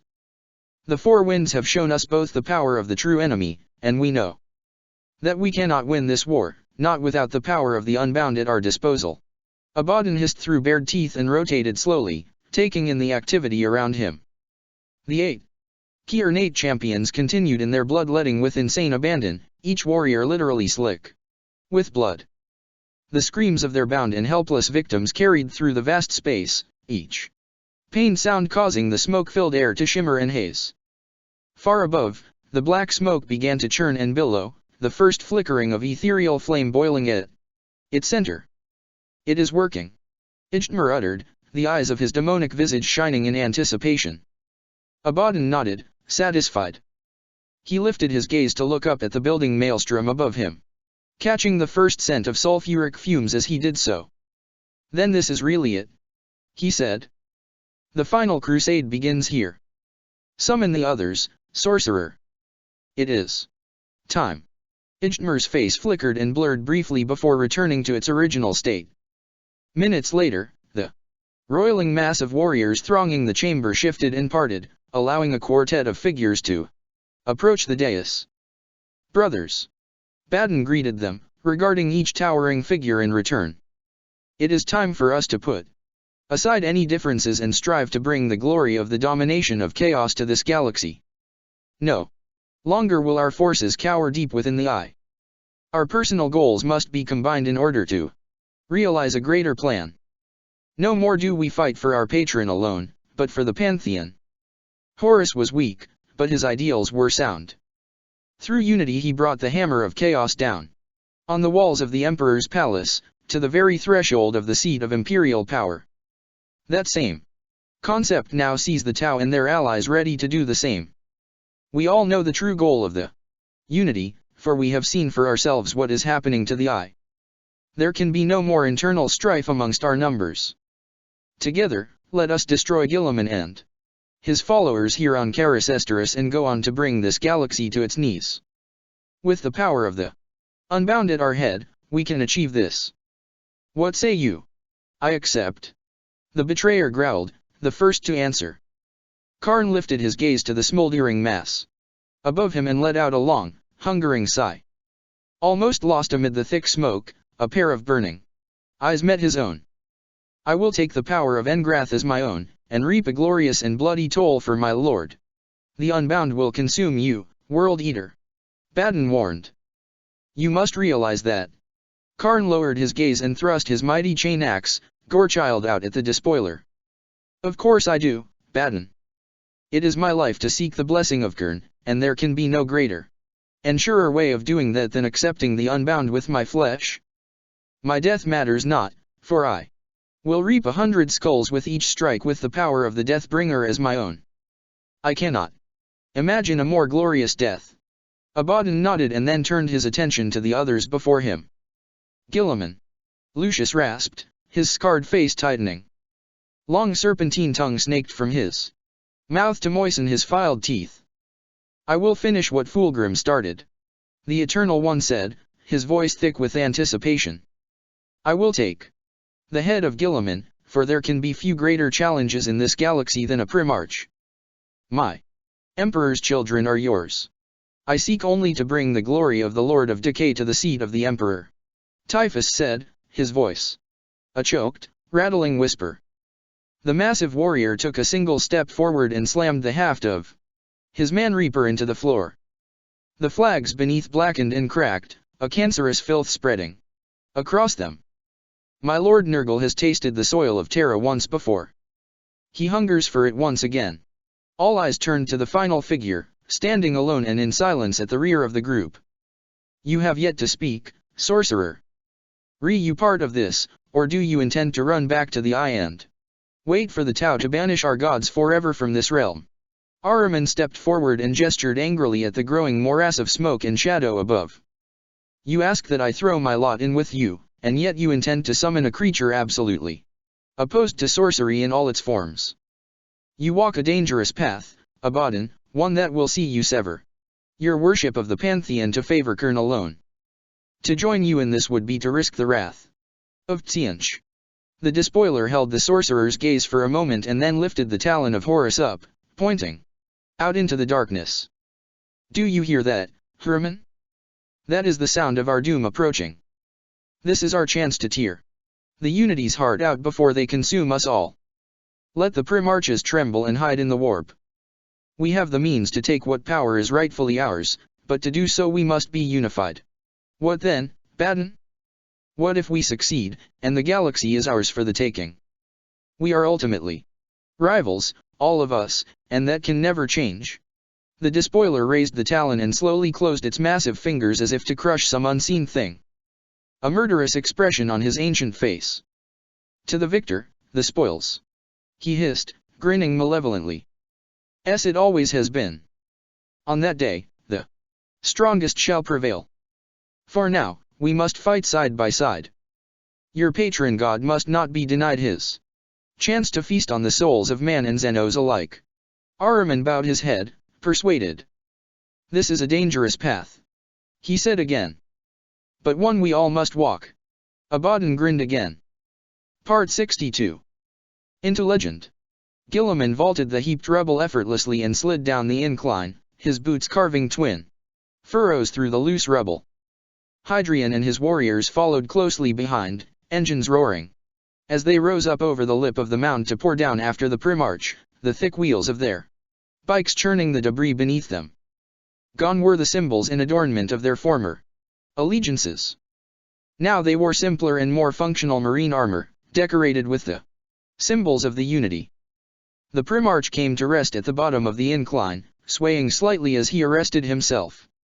A brace of devoted shield corps VESA hovered to his sides and he turned to swat them away with the flat of his sword. Begone. I will face the despoiler on my own terms. He snapped. The drones flitted away without protest, soon disappearing out of sight. Hadrian left his men and his mount and jogged over to the Primarch. My scouts report that the Umbra are advancing well, but they are slowing, Lord. They have reached the first pockets of determined resistance. Guilliman nodded. What do we know thus far? The enemy are thick on the ground. It is starting to look like the discovery of the occupation of this edifice was more than simple good fortune. I think that we were drawn here, Lord. I think that this was meant to be a trap. I know. Guilliman growled, looking towards the breach once more. I don't care how desperate they think the situation at the Eye is becoming, the heretic legions would never realistically abandon their gods in attempt to strike out and establish a base here in this domain. You yourself once served the ruinous powers, Hadrian. How likely is it that they would be willing to attempt such a feat? The Alpha Legion commander shifted uneasily at facing such a question. My lord, you know that it was circumstances and a weak leadership that severed us from the Imperium, not the worship of false gods. My legion has always shunned such things, therefore I cannot accurately determine the ways of the heretic hordes. I can however say that in all my time, I have never known such a bold move. This has to be an attempt to catch us unawares, to halt our progress before we reach Terra. That Abaddon did not wait until we had spent ourselves against the defenses of the palace before he struck speaks volumes of his desperation. The situation within the Empyrean must indeed be dire. Guilliman nodded and then smiled, his black eyes catching the light of the fires raging about them. Baden is a fool, then. Better for himself if he had fled when he had the chance. Let us spring this trap. Give the order to push forward. Everything we have. He allowed himself a little smile. And try to keep up, if you can. The Primarch watched as the wrath of the Unity fell upon the Fortress of Ages like a hungry Predator, a living tide of bodies and armor so thick it was as if the ancient fastness was hit by a storm surge. The breach before him was a particularly massive rend, easily a full quarter of a kilometer across. Landers suffocated the ground as they came to rest before the rift, quickly filling his vision as far as he could see. Tau and human alike spilled from the craft and charged towards the walls, issuing a collective roar of determination. The fortress's defenses answered with deadly effect, ancient guns of unknown pattern turning Orcus into raging plumes of fire and smoke and tearing huge gouges through the armored mass. Forward! The Primarch cried, and set off sprinting towards the battle. Within minutes he was deep within the advancing forces, hurtling through armor and warriors like some vengeful, hunting arrow. He passed between lumbering 1588-2 broadsides, their massive arm-mounted railguns thundering. Each released shell left a glowing spiral contrail in its wake, and soon the air before him was a mass of vertical criss-crossed lines. He continued on, covering the flat and rocky expanse at a tremendous rate. The roar of bike engines. And he knew then that Hadrian and his warriors would be struggling to keep up, but he did not care. Victory against the forces of chaos was so close now he could almost taste it. Baden! He cried, his voice rising over the all-pervasive clamor. You are mine, heretic. At last. Your traitorous head will be my trophy. He ran so fast now that everything around him started to blur, the deep shadows and the blinding light merging and seeping into one another. He felt bodies being hurled out of his way, scattered like stones before the feet of a god, but he could not concern himself with their fate, this battle was too important. Thousands would die here, maybe more. It did not matter. Up ahead, a vast collective of armor was spearheading the Tau assault into the breach. Devilfish and Hammerhead conflagrated spectacularly, pounded into burning debris by the Chaos defense. A quick assessment of the shifting shapes beyond revealed the familiar silver and black/yellow chevron markings of the Iron Warriors, and he knew then that the attacking forces would be hard-pressed to break through to the inner sanctums of the fortress. Press on! He commanded, knowing his communications link would deliver his voice directly to each and every warrior on the field. Do not falter in the face of the enemy, not even for a moment. Give your lives to push them back. Embrace the Tau Va, and you will know no fear. The scene before him was one of total bedlam. The first wave of armor stood little chance of achieving anything save for death, and they knew it. Tanks expired by the score, torn to pieces by the determined Chaos defense. Fire warriors flung themselves free of their transports, only to be consumed by the explosions as the vehicles were destroyed seconds later. Guilliman gritted his teeth and bore on, the harsh ground shaking beneath his feet. The engines of the Alpha Legion bikes screamed behind him, pushed to their tolerances in their attempts to keep pace. The gap was closing. Several Dominators descended ahead of him, their multiple weapons systems raining death down into the defenders. Artillery barked in reply, Earthshaker cannons quickly elevated to deal with this new threat. A few of the massive battle suits crashed to the ground, broken and shattered by the fusillade. Most made it safely though, and soon the most powerful combat units of the Tau were amongst the heretic legions. O Guilliman! Even as the familiar voice crackled over his comnet, he sensed the presence of something above him. A quick glance at the skies over his head confirmed his suspicions. Okir Law greeted him with a nod as he sailed by, the flare of his jump pack mirrored by the hundreds of those around him. Good hunting, my lord. Good hunting. Guilliman echoed, raising his rail pistol in readiness. The Shoskeon touched down beyond the wall seconds before the Primarch reached the gap. He hurled himself up and onto the base of the shattered wall, slowing enough to take stock of the terrain before him. It took less than a second for him to find his first victims. Gathered behind the wall was a burgeoning mass of Iron Warriors, a swelling carpet of warriors and armor that stretched as far as he could see. The enemy were embroiled in countering the Unity forces, and though hard-pressed by the various elements attacking them, were nonetheless standing firm. He spied the crew of a captured Basilisk, the warriors seemingly ignorant of the clamor about them. as they strived to reload the vehicle's massive cannon. He aimed at the loader and disintegrated the Marine's head with his first shot. With his second he punched another Marine off his feet, opening the warrior's chest like the petals of a flower. He cursed his own eagerness as he gathered his thoughts, the prospect of engaging the most hated enemy clouding his better judgment. He spied the heaped artillery shells piled on the flat bed of the vehicle and sent a third whining shot through them, causing a spectacular detonation that tore the machine to pieces along with every living thing surrounding it. The force of the resultant fireball swayed him and he dug his heels into the ground, weathering the howling maelstrom. The warriors of the Alpha Legion arrested their advance around him, bikes churning the ground beneath as they shuddered to a halt. Bolters chattered as the Marines engaged the enemy, cutting swathes through the heretic forces. Bolter round sparked as it struck the Primarchus' shoulder, sparks coruscating from the blow. Hadrian lunged forward in the seat of his bike. "My lord." Guilliman threw him a harsh, chastising glance. "Push on into the heretics. We cannot allow our attack to falter." Okir's hunters were amongst the enemy now and making a good account of themselves, pulse staffs flashing bright in the gloom. The commander's voice carried across the battlefield as he urged his warriors on, fearless in the face of the corrupt enemy. Guilliman knew that, like all the other Tau, Okir did not understand the true concept of chaos. The influence of the ruinous powers was utterly alien to them, despite the fact that they hated the agents of chaos more than any other. This was a positive thing, as the Tau did not fear the corruption and the sorcery of the enemy. Okir and his warriors would not be swayed by the unimaginable horrors that awaited him. A flash of sudden movement caught his eye and he was drawn to the flurry of activity beyond the roiling battle. A burst of sickly light illuminated the conflict and he sensed the air thicken and charge. The deep crimson armor of the sons of Lorgar could be seen beyond the cold silver of the iron warriors, and as he spied the word-bearers he concentrated, filtering out the general cacophony. He could hear their guttural voices as they chanted, agitating the barrier between the dimensions with their repulsive prayers.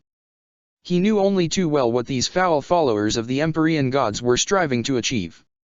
The air churned as several dark figures rose up from the morass, screeches and howls raking at his ears. At their arrival, "Daemons!" he heard one of the warriors call behind him, as if the presence of such abominations needed to be detected through sight alone. Furies of the warp, twisted things as monstrous as they appeared. Borne aloft on ragged and membranous wings, the daemons trailed oversized limbs. Beneath them, vicious claws raking the air in readiness to strike.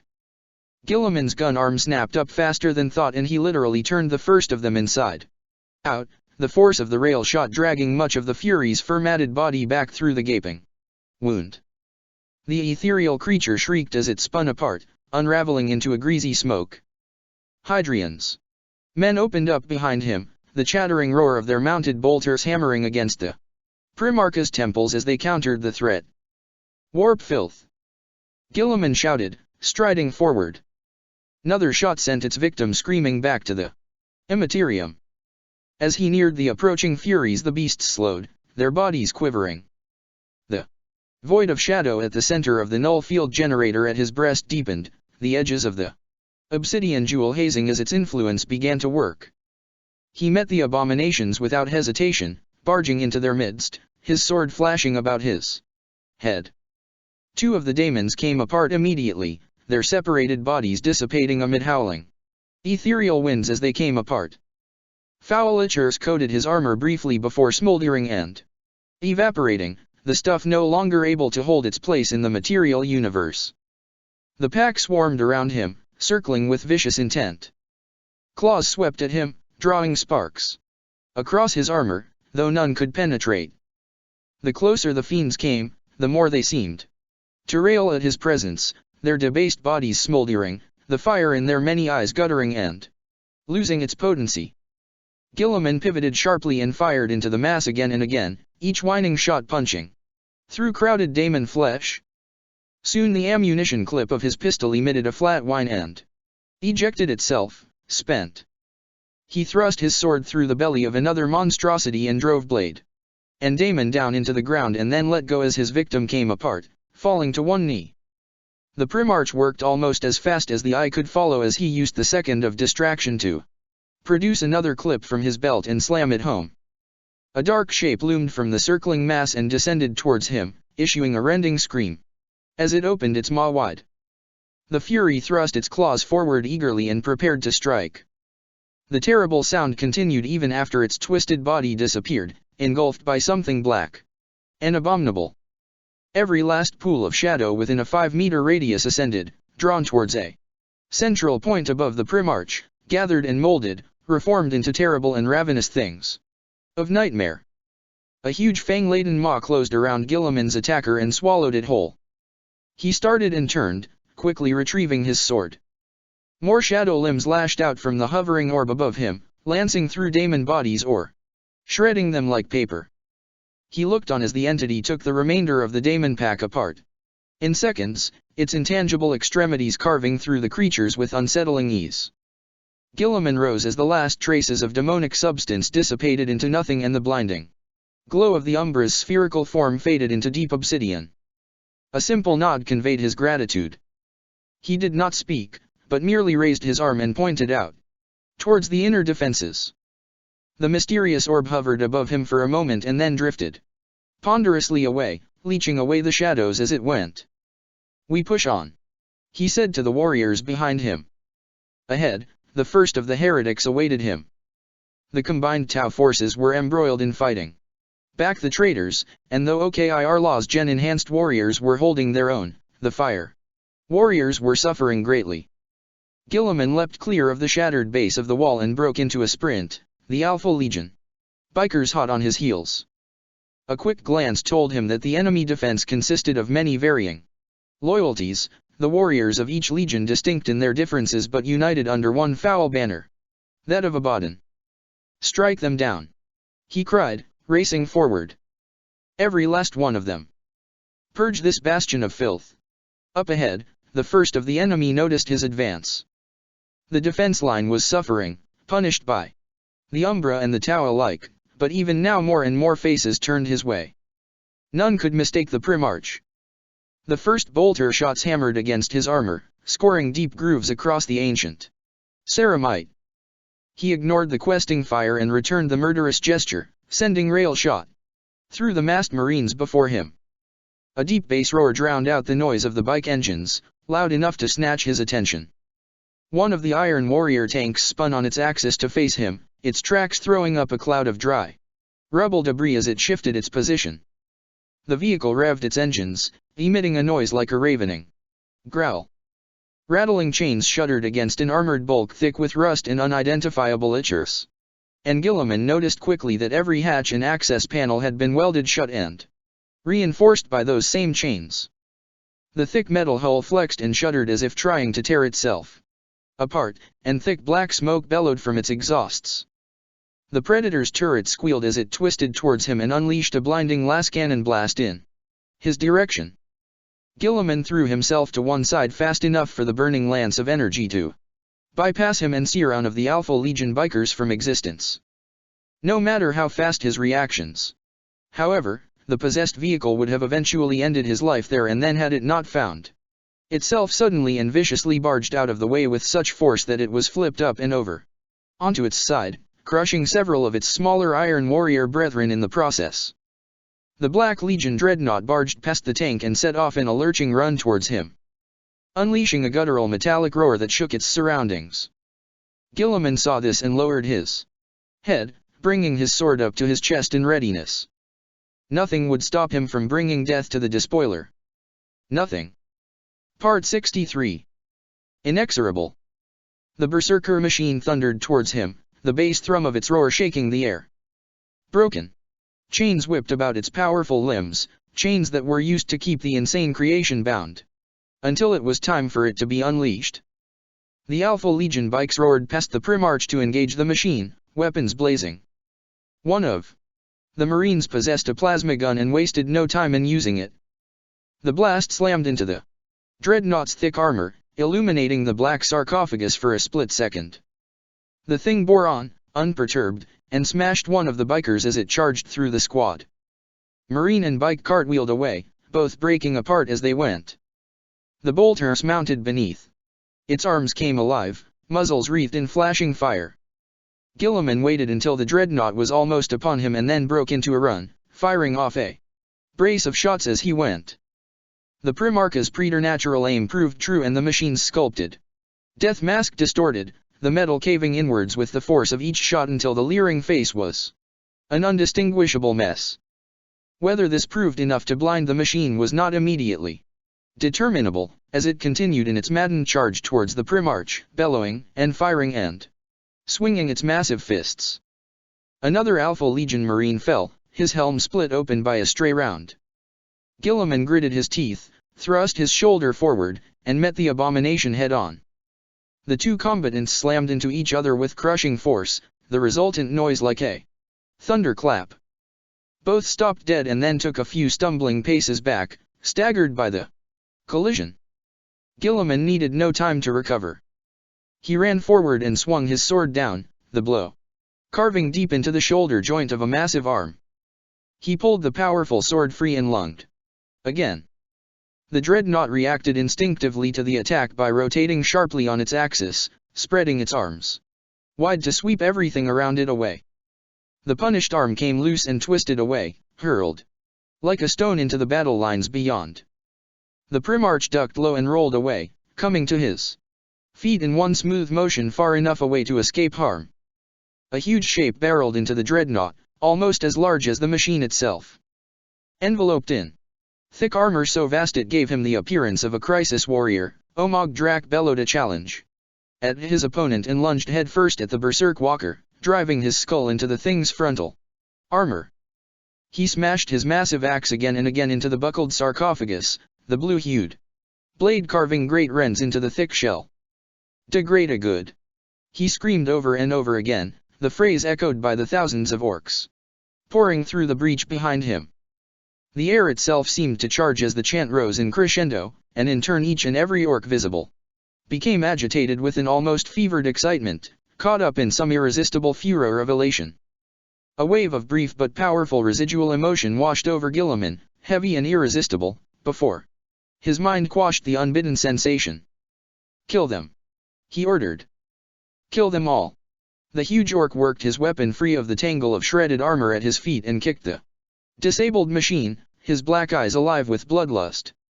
The Primarch raised his pistol and fired around into the leaking chasm at the center of the dreadnought, a cold and accurate shot that caused the metal beast to cease in its defiant spasms and lie still, its augmented limbs falling slack. Omog Drak regarded Guilliman with a stare of angered disbelief at the stolen kill, only for a second. And then his grey features slackened, his biological subservience asserting itself. "Kill 'em all," he echoed, his gaze shifting towards the enemy. "Kill 'em all. Kill 'em all." With that he realigned his armored bulk and charged towards the chaos lines, the rest of the horde hot on his heels. Guilliman watched the grey skin tide hurtle towards the enemy with no small amount of satisfaction. The orcs were as powerful as they were numerous, and he knew that they would reap a heavy toll, no matter how badly the enemy mauled them in the process. It did not matter to him how many orcs were killed here today. He would not mourn their loss, for that was not the way of the Tauvier. The orc surge overwhelmed the enemy defenses within moments, the sheer weight of the attack causing enough initial disruption to absorb the weight of the chaos resistance. The immediate threat of danger suppressed, the Primarch found himself a small window of opportunity in to take a moment to rest and assess the situation. He raised a hand and flicked his finger, and within seconds Hydrian was by his side, his bike slowing to a standstill beside the Primarch. The warrior dismounted and jogged the few paces over to him. "The attack goes well. The Shaskaon and the orcs should soon push through to the inner citadel." "Indeed, Lord," Hydrian answered. The warrior hesitated, then for a moment, the pause noticeable enough to cause Guilliman's eyes to narrow. "What is it, warrior?" "Our spies within the citadel report of grave machinations, Lord. This is bigger than any of us suspected.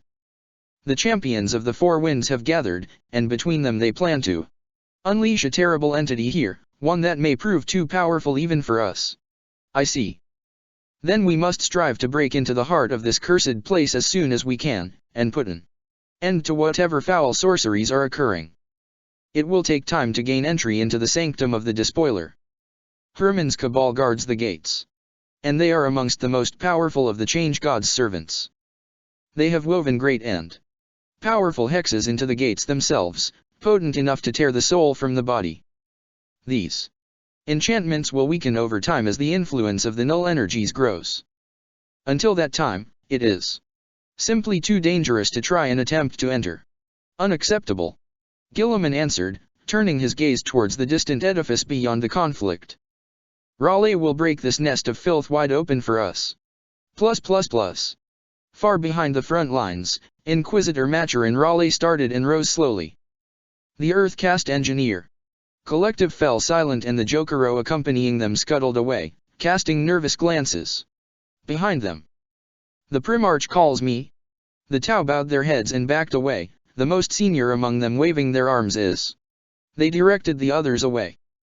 Prosper Inquisitor, for the Tau VA, one of the FIO commanders said. Raleigh simply regarded the being with cold and unreadable eyes. Without any further word he set off towards the distant conflict, his departure watched by the rest of the engineer collective. Maturin Raleigh was an enigma to the Unity forces as a whole, his name spoken only in whisper.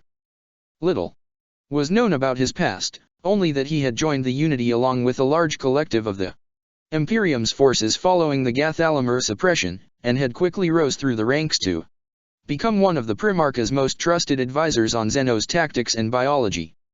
Many feared Raleigh, the Nikosser most of all. Some said he was soulless, a black void of a man.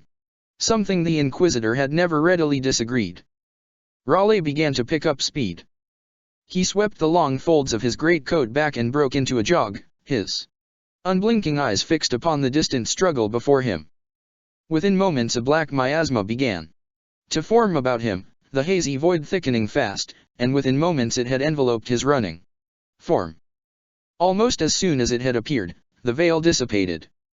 Raleigh was gone. Voices fell silent in their incantations as the wall of darkness spilled into the space before the gateway, the sudden appearance of the anomaly animating them. They looked on as a figure stepped from the void and the shadows shrank away around it, revealing a man, apparently alone and unharmed. The 9 sorcerers of the Cabal of Ahriman repositioned themselves to form a wall of armor before the gates, weapons slowly rising. Brigand fool! One of the warrior mystics uttered, with a voice like rolling thunder. His blue armor shimmered with nascent power as he took a step forward and raised the quivering glaive in his hands, a sheen of building power coruscating around the demonic weapon. None shall pass these gates, by order of the despoiler. Children! Raleigh answered, his face displaying not a single trace of emotion. Your vile existence offends my lord. I am here to resolve that. The warrior did not answer. He raised the glaive and sent a burning column of blood-red fire twisting out to consume the Inquisitor. Raleigh stood firm as the warp-fueled conflagration broke around him, curving harmlessly around his body, much to the astonishment of the gathered sorcerers. You have no idea what I am, he said, his eyes glowing with a sickly green light. He raised his hand, and a long staff shimmered into being, as if vomited from the air itself. He is a sorcerer. Another member of the Cabal hissed, the hundreds of tiny eyes set into his helm, glistening. Swallow his soul? All 9 of the sorcerers raised their hands as one and the air quivered, a howling ethereal wind rising from nowhere to buffet everything in sight. Raleigh ignored it and began to advance, the head of his staff glowing with an ever-increasing crackle of emerald power.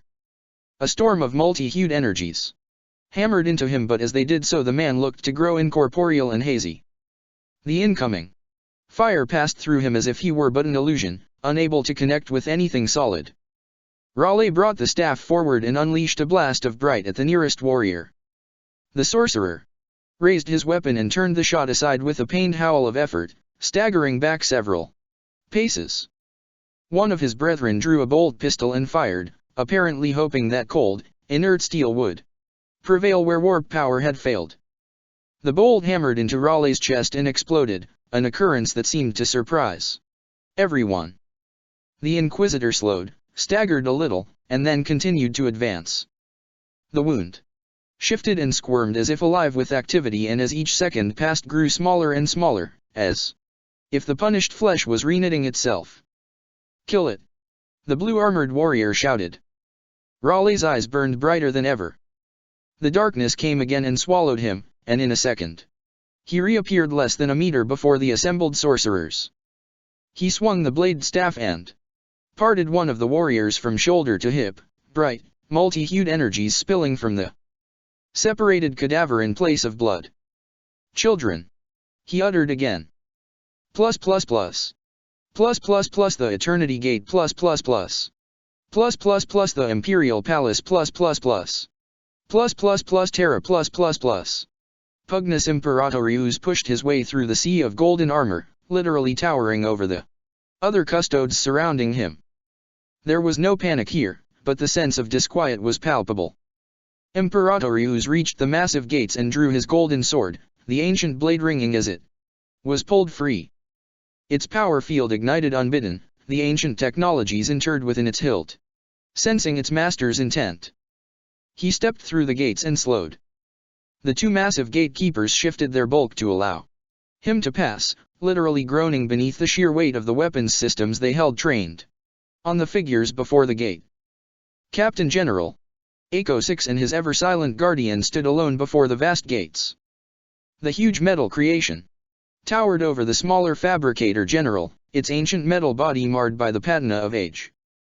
Easily as tall as the Captain General and possessed of a far greater bulk, the Sentinel stared silently at Imperatorius, its augmetic eyes cold and unreadable.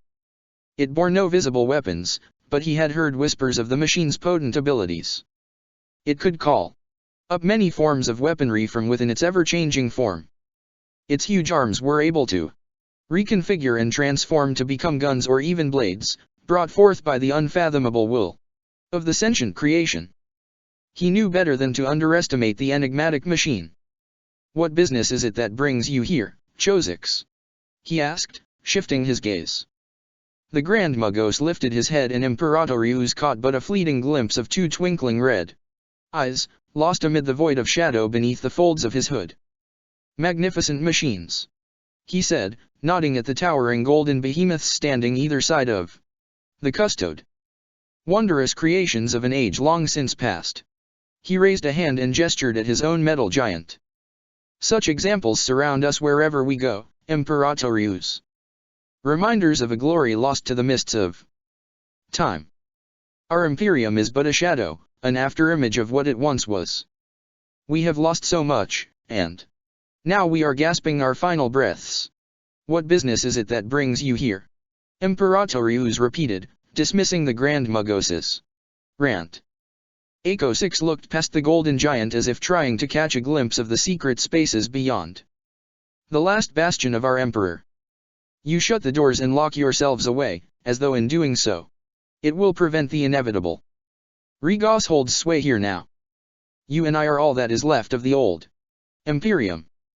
I am here to offer a truce, Guardian, that we may yet see a way of ending the impostors' reign. The Tau's advance is implacable, and there is little we can do to prevent them descending upon Terra. We alone have known of the duplicity of Regos for many years.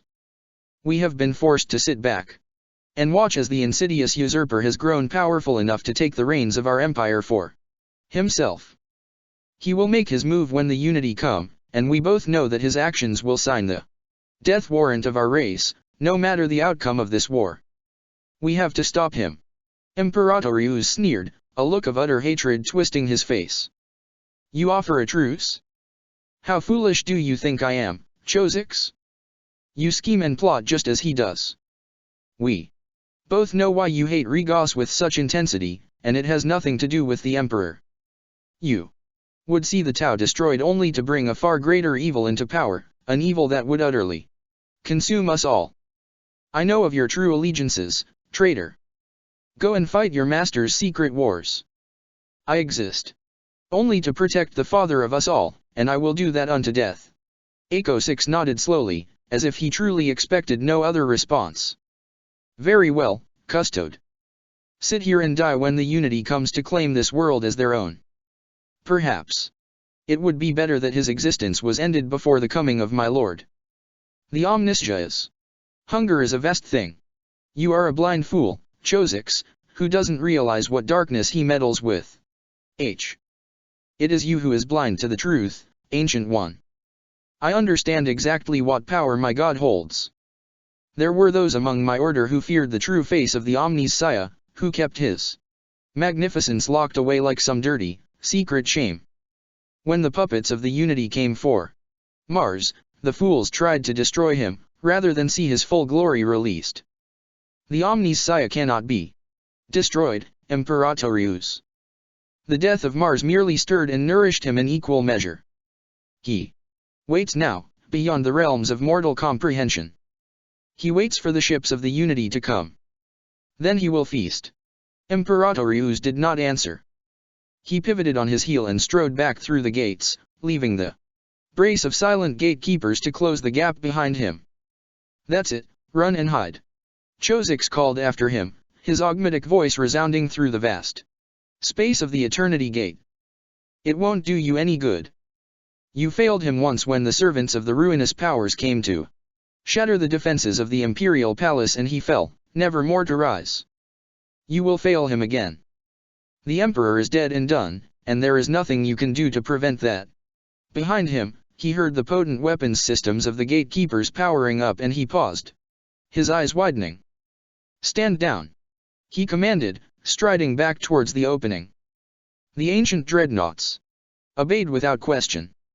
A vile chuckle of amusement drifted from the robed Grand Mugos. Wise, Imperatorius. It pleases me to see that you at least have a rudimentary understanding of how to prevent a terminal mistake. And I sense, turncoat, that you would like nothing more than to goad me into a physical confrontation. Do not waste you time. He lifted his head back and deactivated his sword, placing it back in its scabbard. His gaze found the ever-silent sentinel and lingered there. Your loyalties will destroy you, Chosix. I promise you that. Remember those words when the Cessus comes to Terra and fulfills its destiny. The sentinel's implacable gaze remained fixed upon the custode as he entered the gates once more. And they closed behind him.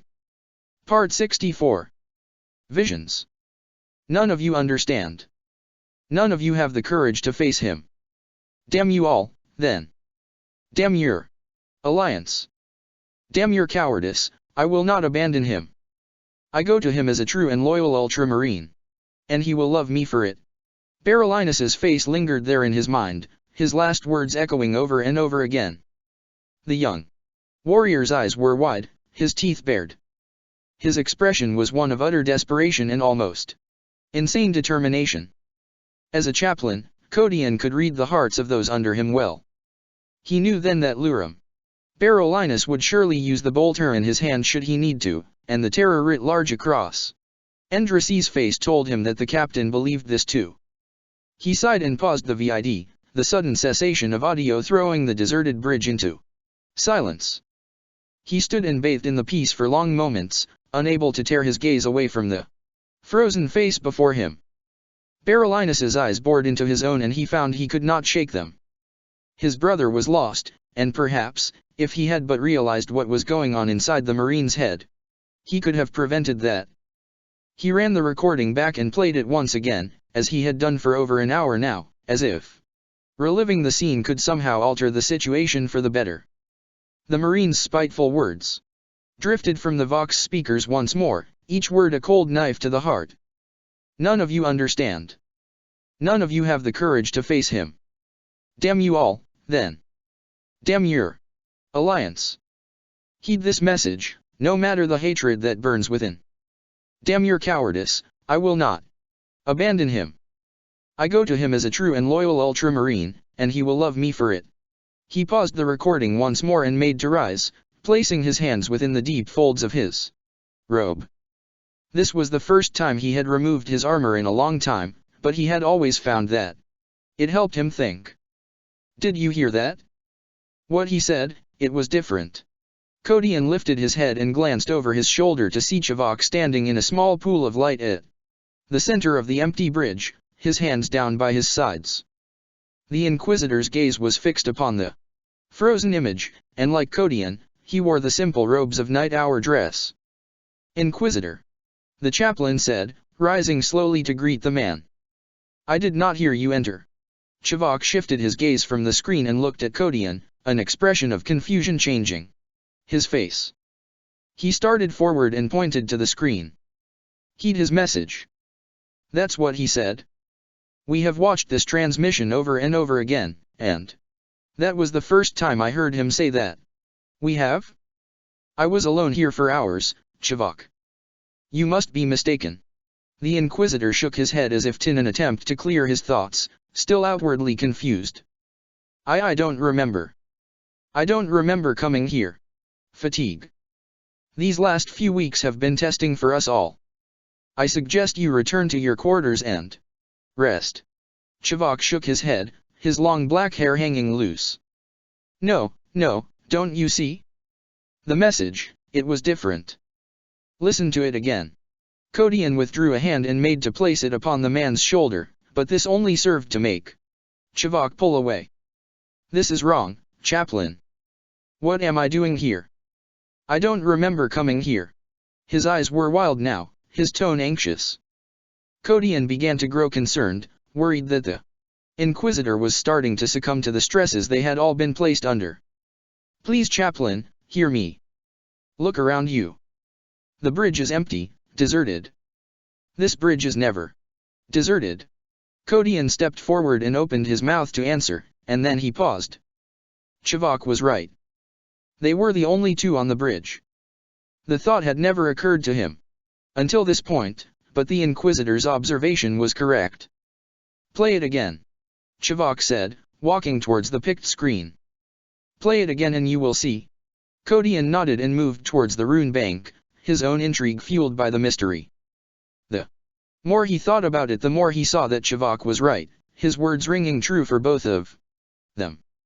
It was only as he reached the controls that he felt a hand upon his shoulder and he looked behind him to see the Inquisitor's face, and the mounting fear there. Perhaps it would be better if you didn't. Perhaps we should leave this place and return to our quarters. I am afraid to be here and I do not know why." Kodian felt no fear, but he did have a troubling sense of apprehension at playing the recording once again. The sense of wrongness that the Inquisitor had commented on now weighed heavily upon his own soul, and he knew, despite the feeling, that he had to resolve this bizarre situation. To gain answers, one must face his fears. "I am not afraid to seek those answers." He pressed the rune and the recording started to play once again, continuing from the moment it had paused. Barolinus twisted his head and spat, a gesture of unmistakable contempt. He increased his grip on Endrasi's shoulder and thrust the barrel of his bolter closer to the captain's head, increasing the wild fear that seized the man. "Help us," Endrasi whispered. "He'll kill us all." The Marine snarled and thrust his face down into the captain's own, his lips drawn back over his teeth in a snarl of burning disdain. "Be silent, you snivelling waste of life. You were willing to flee the coming war like the coward you are, reluctant to take a stand against the Xenos filth that have ruined our once glorious Imperium. You don't deserve to live." He looked towards the screen, his eyes wide and alive with an unstable danger. "You would not listen to me, Kodian. You forced me to act this way. We opened our eyes and found ourselves in a nightmare galaxy, an insane and pitiful realm occupied by a dying race, a race gasping its final, pained breaths. Our race.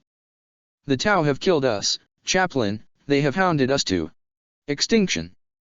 In our absence the Xenos have bested us, and you don't give a damn. You stupid, blind fool.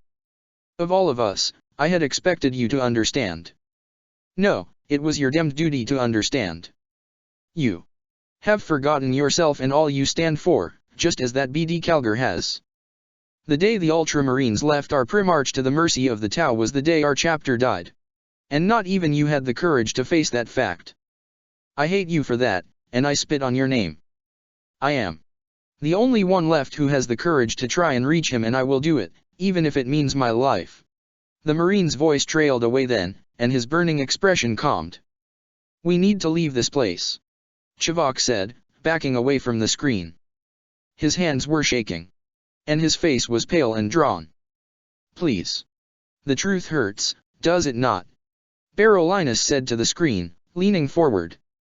His voice had changed. Now, deeper, ominous and charged with eons of power. It matters not. You must hear it. No matter how hard it may be for you to accept it you will. Heed this message, no matter the hatred that burns within. Heed it or die, as I am destined to do so. Behind him, Chivok let out a quiet whimper and stumbled, falling to the floor. Kodian looked behind him in time to see the Inquisitor crawling towards the exit. The gloom beyond him became void and sealed the bridge closed. Chivok cried out and began to sob. No. Please, not him. Not him. Chaplain. Kodian glanced towards the screen and staggered back, raising his hands instinctively. The image of Barolinus filled the screen and then began to warp, reaching out. He looked on in astonishment as the Marine pushed his way into the bridge, shimmering with an ethereal light as the flat image became real. Listen to me, Dalo Kodian, for time is short. The entity said, its familiar image blurring and distorting. I have traveled far to find you, and my power cannot sustain this illusion for long. Great darkness is destined to eclipse these stars. We cannot stand against it. Our power has diminished, too much. So to counter that which hungers for the death of gods and the mortals alike. The star vampires stir, ready to unleash their hate upon creation. The Tau have weakened us enough to ensure that we cannot win. Only you hold the power to defeat them. Herman, he heard Chivok whimper in the darkness. Emperor, preserve us all. Hearing the Inquisitor's words, it was as if a veil was lifted from his eyes, and as Kodian looked on, the image transformed, taking on an altogether more sinister appearance. The warrior's carapace became gnarled and corrupt, sporting the sigils of the damned. His face sank beneath a many-horned helm, a glowing eye set into its center. His stomach lurched as he took in the true visage of the Wraith, servant of chaos. He snarled, his own robes darkening almost instantly. His vestments shifted and changed, first thickening and then solidifying into carapace. Within less than a second he was clad in his familiar artificer armor, his Crozius drawn into hand. Leave. Leave now. I will not repeat myself. The figure raised the staff in his hand and swept it before him, the gesture causing the chaplain's weapon to dissipate into dust. Don't be a fool, Kodian. Listen to me, or listen to your own mind. I come to you not as an enemy but as an ally. That fool Abaddon thinks he has a chance to achieve victory, but he is as lost as any of us. He has but glimpsed at the horrors that rouse from their millennial slumber, and even then he knows nothing of their true potential. We know, Kodian, both you and I. We have seen. I have quested for an age for the knowledge required to defeat such ancient foes, and I know now that I cannot achieve what must be done. It is too late for us. Even now, there is one of the agents of the primeval powers among Guilliman's forces. An ancient lord of the lost Necrontyr, one of the few blessed by his gods to retain that which the others have sacrificed. He will manipulate and influence the direction of the unity to ensure that his master's plans are realized. As powerful as we are, we cannot hurt him. Enough. I have not seen this. Kodian answered. And I do not know you. This is an illusion, nothing more. The intrusive nightmare stepped further into the bridge and Kodian found himself being pushed back unbidden with each step the abomination took, his feet sliding on the polished surface. Heed my warning, chaplain, for the good of life itself. For an age I searched for a way into the Eldar webway, in order to warn them of what they had created and in doing so what they would unleash. No matter how hard I tried, I could not reach the hidden and mysterious black library of the Harlequins. I did the only thing I could. I took your colleague, a man who I had seen had glimpsed its wonders for himself. I can. He paused then, seeing the chaplain's struggle to assert himself. The sorcerer raised a hand and Black tendrils of shadow twisted around Kodian's struggling body, holding him fast. He tried to speak, but found he could not, the miasma as suffocating as it was restrictive. You will hear me. I knew that the only way to reach the Harlequins would be through Chivok. I knew they would come for him, for the secrets he holds within his mind are too valuable to be revealed. It worked. The warning was implanted into his mind, and when the Eldar took him they saw then what they had done and what would come to pass. I found favor with my father once more, the deed done. I bring to you now one final message, in the hope that this may save your kind from extinction. The Tau have a weapon, secret and terrible, and though it will not be enough to stop the most ancient gods of the enemy, it could prove to be the undoing of mankind. This great work even now comes close to completion, and when they reach Terra they will unleash it upon you. A vast and powerful army slumbers at the heart of the Unity fleet, awaiting its collective birth. Millions strong, it will tip the balance in favor of the Tau if it is unleashed. Hermann stepped back and spread the fingers of his free hand, the air swimming fluid in the limbs. Wake. The entire wall behind Kodian and Chivok altered, light running into the darkness until the shadows were diluted and washed away. The tendrils holding Kodian fast rotated him slowly and then released him, before shrinking back to dissipate into nothing. See them. See the cold-blooded legions, the engineered, slumbering monsters destined to blood themselves against the defenders of Terra. You must bring light to these abominations if your Imperium is to survive. You have a Tau among you, know, I have seen it. You must look to him and others like him if you are to find your way to the heart of the Unity. You have the seed, so plant it and let it grow. The Cessus will take care of the rest. Stunned by the vision before him, it took Kodian a great deal of mental strength to pull away from what he saw and turn his back to the illusion. Slow and silent, Ahriman was walking away from him, towards the screen once again, his long cloak billowing as if caught in some ethereal wind. You lie. The chaplain called after him, though even as he did so his voice wavered with an underlying uncertainty. You fear for your own existence and so you lie.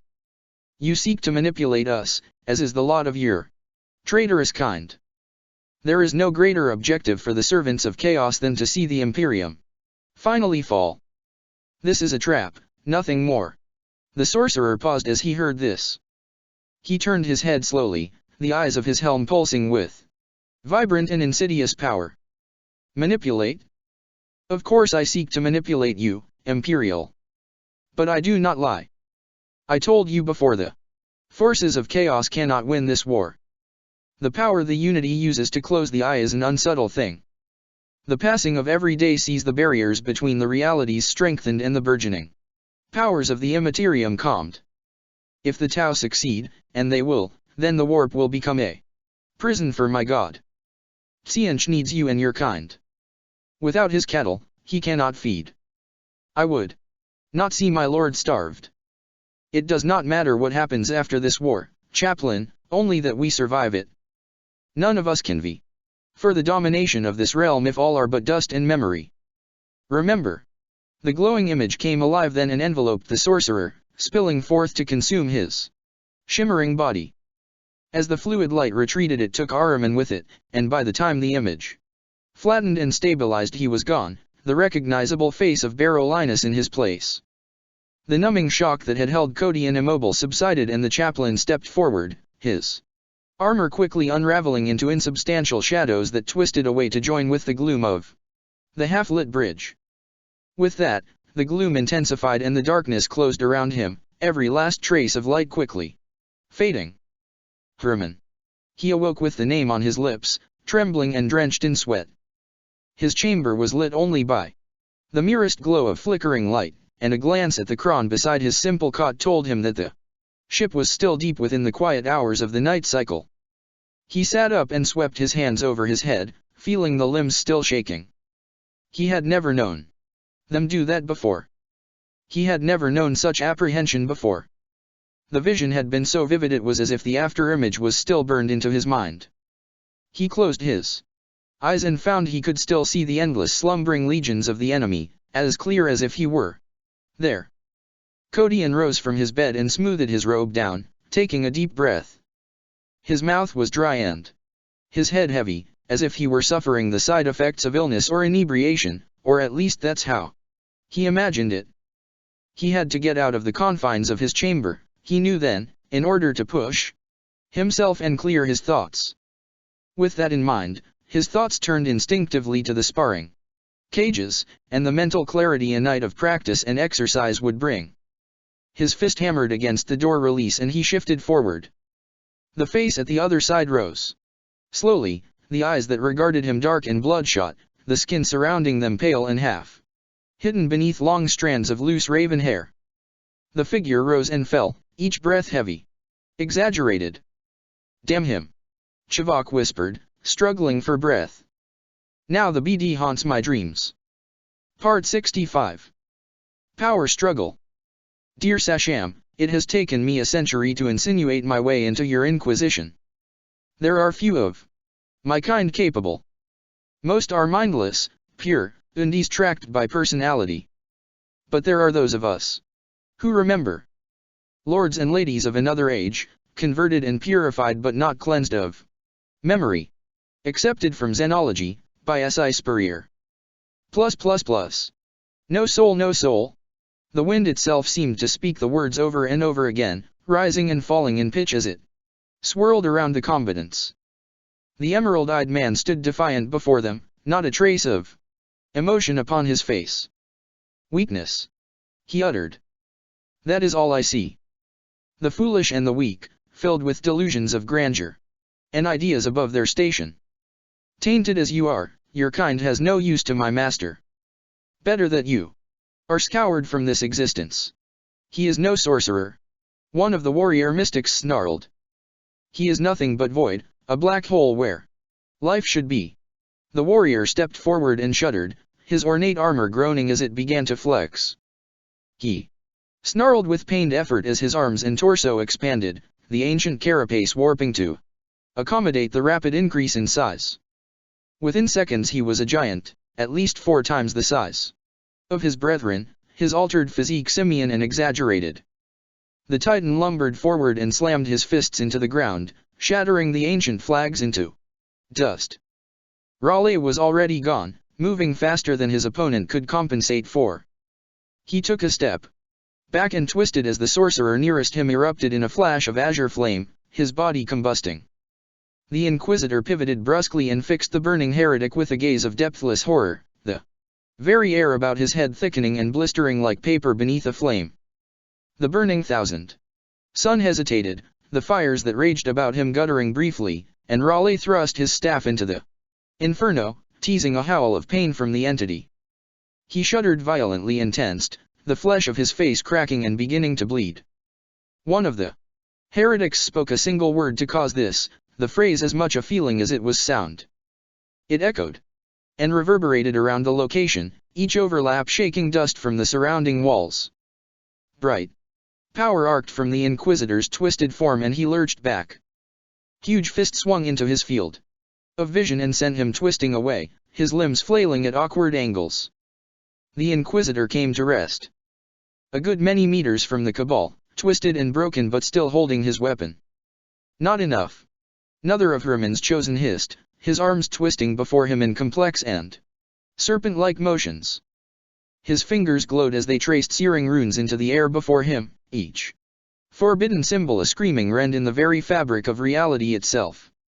As he worked his foul sorcery, he chanted, the words heavy and acidic, as if they held the power to scorch the ears of all who heard them. Many of the runes unfurled and slithered through the air like serpents, radiating malevolence and murderous intent. A twisted abomination clad in bright golden carapace lurched forth, his hands enveloped in a blinding white miasma that crackled and sputtered. He reached forward with both arms and closed his hands, the resultant noise like a thunderclap. Impossible! He screeched. He has no heart to freeze. No blood to boil. There is no life within him. No matter. Another said, the speaker of the forbidden. He will succumb nonetheless. Raleigh began to rise, his every extremity realigning as he hauled himself to his feet. His arms snapped back into place, and his neck straightened, as if he were a broken marionette repairing its own damage. The flesh of his punished face gathered and reformed, covering the merest glint of tarnished silver as his features became whole once more. His distended jaw slotted back into place. And he smiled. "This must end," he said, the last of his shattered body slotting into place. "It will, soulless one," the speaker answered, and the air about his face began to thicken and writhe.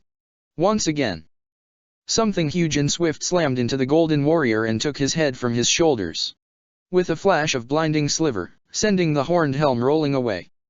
As the body fell to the floor, the figure darted forward and punched the speaker away with the pommel of his sword before barging the giant off his feet and sending him crashing into the thick walls of the inner sanctum. "Baden!" Robert Gilliman uttered, raising his sword in challenge to the heretic warriors around him. "I will have his head, and there are none among you powerful enough to stop me." The black jewel set into his breastplate hazed and shivered, countering the foul sorceries worked into the walls of the demmed place. The Primarch grunted softly as though experiencing no more than a slight discomfort, twisted at the waist and fired a shot that punched through the burning sorcerer, sending a column of fire spiraling out after him. Raleigh turned away and the light in his eyes dimmed. When he looked back towards Gilliman, there was no trace of his former mystery. "My lord!" he shouted in warning, and sent a shimmering lance of emerald energy out past the Primarch's shoulder. Sorcerer, whose arms and torso were a single mass of squirming pink tentacles, lurched back, the hydra-like appendages writhing about him. The Inquisitor froze and glanced about him, rising suddenly as if snatched by the invisible hand of some powerful god. He hovered there for a moment and then pitched back like a stone, impacting against the wall with such force that the surface layer of the thick fortification cracked and crumbled. "Raleigh!" Gilliman shouted, and took no more than a single step forward before the sword in his hand ascended with lightning speed to block the blade screaming down to cleave him from shoulder to hip. He pivoted and countered the second and third attempt at his life, the living blade howling and shivering with impatient bloodlust. Eyes and mouths formed along the twisted metal, and cacophonic voices chattered around him, demanding his death. It seemed it was all his opponent could do to hold on to the wild daemon weapon, and each powerful lunge and thrust threatened to tear it from its wielder's hands. Raleigh was airborne again, struggling against the attentions of his unseen foe.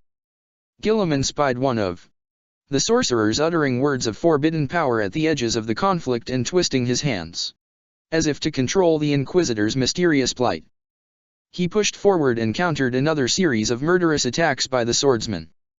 The tentacle thing was rising again at the edges of his vision, and he ducked swiftly, only just avoiding the long iridescent sinews that speared past overhead.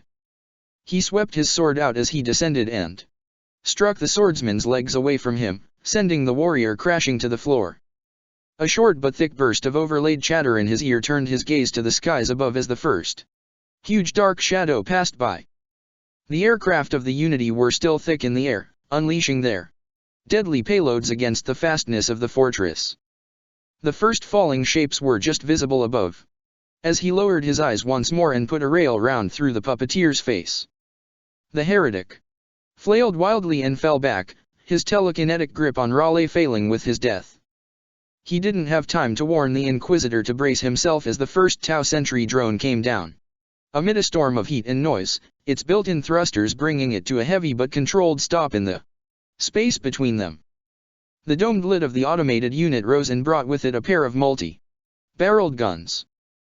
The extremities begun to cycle even as they emerged and righted themselves. Multiple marker lights stabbed out into the conflict, selecting the drone's potential targets with a cold intelligence. A hail of azure energy spun from the burst cannons and into the enemy.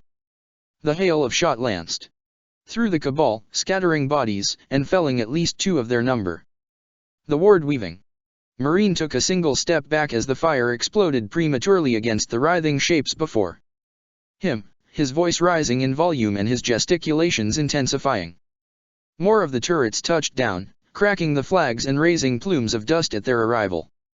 Gilliman could sense the insidious power that saturated this place waning steadily as the Tau forces pushed closer, the collective influence of the null devices suffocating the debased spell. A massive giant clad in glowing electric blue carapace bounded forward and swung his huge arms, weathering the punishing fire long enough to smash one of the drones away. The automaton came apart as it tumbled out of view, shedding armor plate as it went. He shifted his aim and fired, the shot punching the behemoth off his feet and sending him reeling back into the walls. The daemon sword and its wielder still thrashed at his feet, and he swept his sword down as he passed, ending the sorcerer's defiant efforts. He kicked the weapon away and sent it skittering across the flags, shuddering and squealing in angered denial. Raleigh was on his feet and had moved aside as another turret opened up before him, ion streams stabbing out from its twin armaments. The beams scoured the tentacle thing and sent him screaming back, appendages dissolving beneath the powerful blast. The gates were in reach now, the profane powers that guarded them diminishing. "Finish this and progress," he ordered, striding over the cooling corpse. "Enough of this distraction. Baden awaits his end." He headed towards the Ward Weaver, watching as the burgeoning fire broke itself against his magics. Though the influence of the warp was thinning here, the wards still burned with a power strong enough to block all attempts to bring him down. It was time to close the net. Execute surge. Now. He spoke into the comnet. Within seconds the horizon behind him thickened, as a sea of null drones passed over the heads of the fighting forces and headed towards the gates. Many fell from the air as the enemy turned their guns to the emerging automatons, but the horde pressed on undaunted, fearless in its advance. Bodies shimmered into being all around him, solidifying as they stepped forth from the air. The weapons of the stealth suits opened fire, adding their might to that of the sentry drones. The fire sorcerer roared in pain and denial as he was brought down. Many fell to his final, desperate death throes, but the sheer weight of fire broke him apart and scattered the flaming pieces to the four winds. Guilliman spied an 15-25 sniper to cloak amongst the stealth teams, his drones emerging about him. Without a word he gestured at the warrior and then pointed out at the Ward Weaver, his orders clear. The drones immediately dispersed and headed forward, each railgun arming with a sharp, rising whine. Rail fire punched its way towards the sorcerer, each bright spiral contrail screeching by the Primarch's gaze. The first salvo shattered itself against the runic wall, causing the wards to squirm and roil as if in pain. The assault continued without quarter, and soon the sorcerer began to falter, his own anxiety mirrored by the flickering shapes before him. Guilliman looked on as the warrior staggered back, his shoulder disintegrating. The wards flickered and then died, and another shot sealed his doom. Several of the stealth suits pushed past him and headed for the open gates, firing as they went. "Hold!" The Primarch called after them, but his warning came too late. The warriors gave a collective shriek and fell, a bright ethereal energy leaking from each one to be dragged into the walls themselves. Despite its ever-weakening state, the foul hex worked into the gateway still held its power. "Null drones forward," he commanded, thrusting his sword out towards the opening. "Cleanse the cancerous stain of the warp from this place." Hadrian and his warriors roared into the compound, their bolters adding to the melee. Only two of the witch heretics remained now, and it was clear that they would not be able to hold back the invading Unity forces for long. "Go! Warn the despolier that Guilliman comes," the giant bellowed. He clenched his fists tight and grew again, his mass increasing further. Burst cannon fire pattered against his armor and he lunged for the sentry drone responsible. He lifted it off the ground and hurled it through the stealth soot lines, the machine smashing apart bodies as it bounced across the flags. The speaker nodded and retreated fast, uttering another abominable unword as he departed. The Alpha Legion bikes screeched to a halt as one of their own lifted from the ground and crumpled, bike and all, like paper in a fist. Guilliman watched the sorcerer retreat and lowered his gun, allowing the heretic to flee. He would allow the fool to warn his corrupt master, for it would make little difference to the outcome of the war at this stage. "My lord!" Hadrian's call alerted him to the dark shadow that crept over him, and he shifted his position slowly. to see the Titan towering above him. "You cannot destroy Tsianch, son of the Emperor," he growled, hands as large as mortal men, opening up to snatch him. "No, perhaps not. But I can, and I will lock the filthy powers of the warp away for all eternity," he answered, raising his sword. "That which I cannot kill through outright force, I will starve. I swear this by the Tauvier." The enraged sorcerer plucked him from the ground with such violent force that the Primarch's armor groaned beneath the vice-like grip. Guilliman's face twisted into a rictus of fury and he thrust his sword through the giant's helm up to the hilt, ending the defiant defense once and for all. Primarch and heretic crashed to the floor and Guilliman rolled away from the dead abomination and up onto his feet, shaking the accumulated dust from his shoulders. At some unheard command several shapes drifted down from the advancing drone squads. DX-4. Technical units, larger and more complex than their more standard cousins, and at their center came something much larger still. Perpetually hardwired into the hovering dais, the FIOVESA Uisho regarded Guilliman with emotionless augmetic eyes. The Earth-caste engineer, or what could be seen to be left of the dried, emaciated flesh interred within the large hovering dome, appeared no more than a shriveled corpse. "What is your wish, Commander?" the cybernetic being asked, his unnatural voice flat and monotonous. "Send in the drones, FIOVESA. LL of them. Secure control of all those not currently under your command, by my direct order. I want to strangle the warp's hold on this place, and I want to ensure that the null units are adequately protected." "Yes, Commander. Your will is my imperative, by the Tauvier." With that the amalgamation of flesh and machine rose and hovered away, every drone within sight breaking free of its previous association to drift after it, in many cases much to the surprise of its previous owner. Hydrian joined the Primarch and watched as the converged core VESA squads began their push into the inner sanctum. "We close on the RCH Fiend, my lord. My spies inform me that the despoiler's plans are already underway, and that the betrayer has been bound to the entity. We must continue with caution now, for Karn's power will be great indeed. Now that he is bound, he possesses the strength of the entity. And if we cannot break the warp's hold here soon, then he will be consumed, and a great and powerful terror will be born into this realm." Guilliman looked to the shrinking corpse at his feet and then lifted his head to breathe in the air. He exhaled and opened his eyes, a look of satisfaction on his face. "It is safe to continue. I vow to you that the end of this day will see Abaddon broken and dead at my feet. For the greater good. For the greater good, Lord Primarch." Raleigh echoed, stepping forward to join the gathering. He nodded a greeting to the gathered Marines, but the Alpha Legion commander and his men simply stared back in silence and palpable hostility. The rebuke did not seem to sway the Inquisitor at all, and he turned his attention to the Primarch. "The sooner we see the warp-worshipping filth scoured from this place, the better. I am at your side, Commander, as always." "Then it is time," Guilliman answered, "to cleanse the influence of the ruinous powers from this plane." He looked to the waiting gates, and the filth that awaited them within. Forever.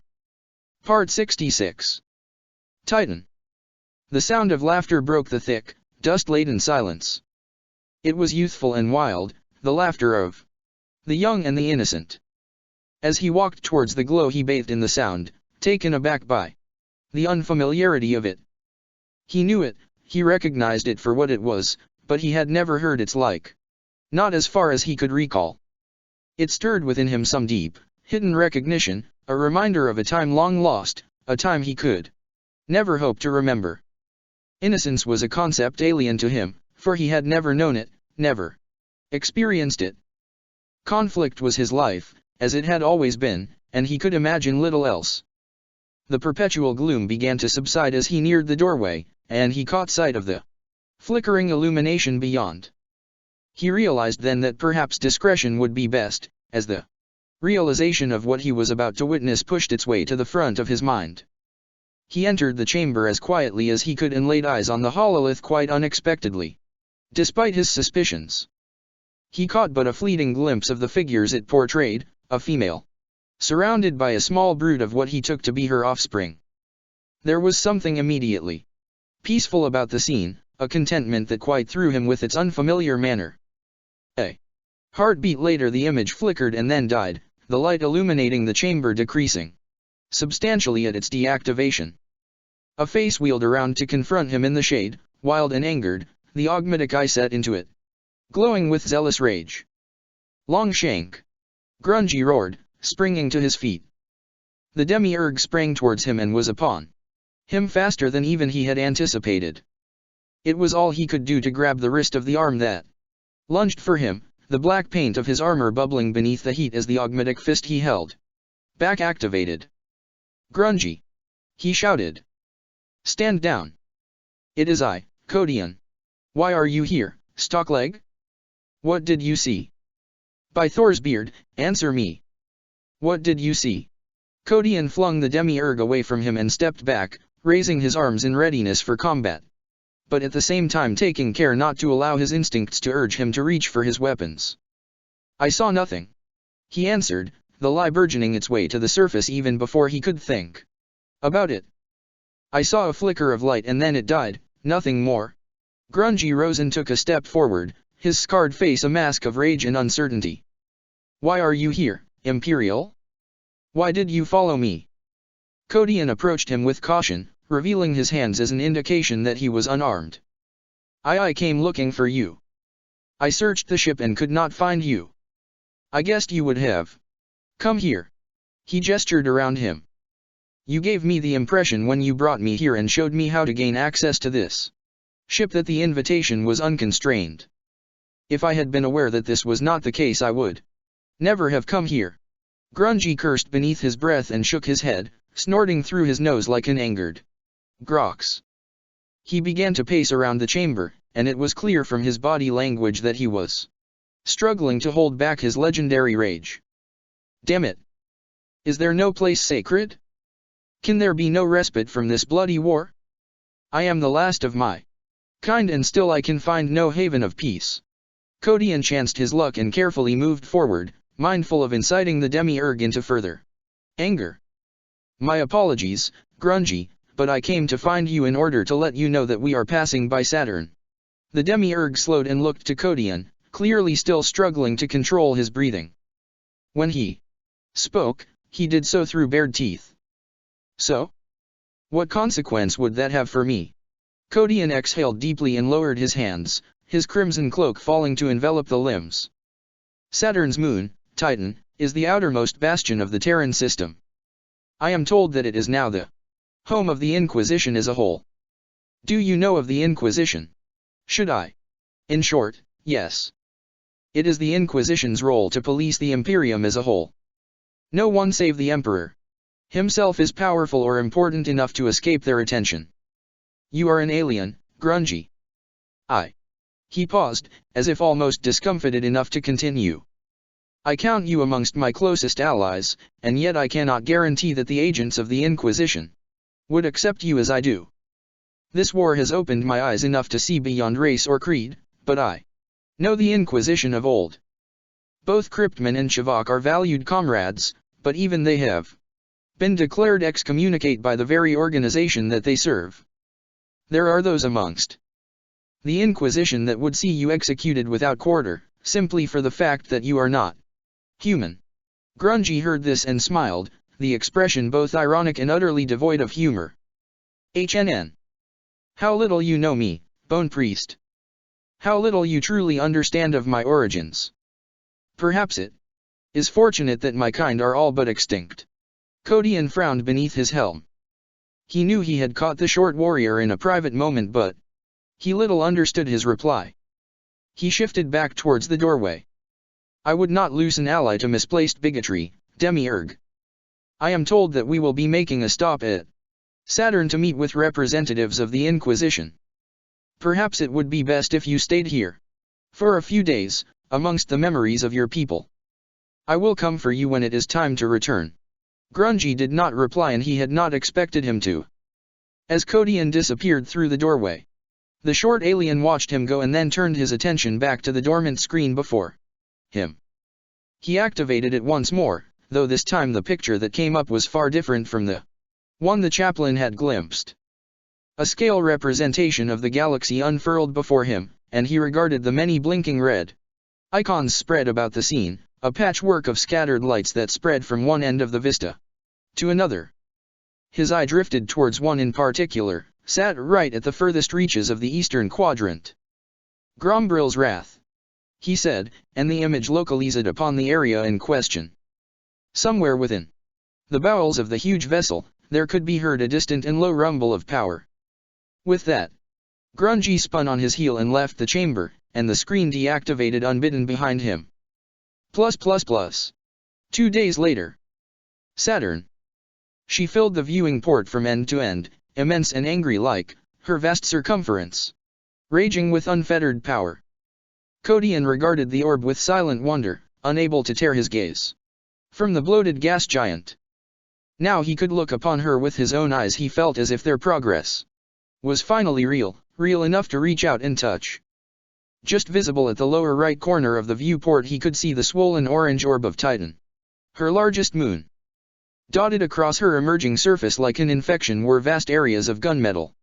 Gray, like patchwork repairs to her surface, shrouded but nonetheless still partially visible even beneath the thick layer of gaseous atmosphere. He had spent the past 2 days learning as much as he could about the Saturn blockade. Titan was the largest of her moons, and home to one of the most powerful asteroids chapters in all the Imperium, the Grey Knights. All he had ever known of these secretive and enigmatic warriors amounted to little more than hearsay or myth. He knew of their existence well enough, but beyond that he knew almost nothing about them. There were those who whispered that the knights were hunters of the demonic, and those who would dare to summon such unspeakable creatures, the mere thought of which sent a wave of disgust through his soul. Chivok had been his counsel these past 2 days, and though he felt a steady bond of trust growing between himself and the Inquisitor, he could sense the man's reluctance to delve too deeply into the jealously guarded secrets of this small sub-empire. More so, it seemed that even his confidant's knowledge on this bastion of the Emperor's Inquisition was outdated, as Chivok's investigations had subsequently discovered.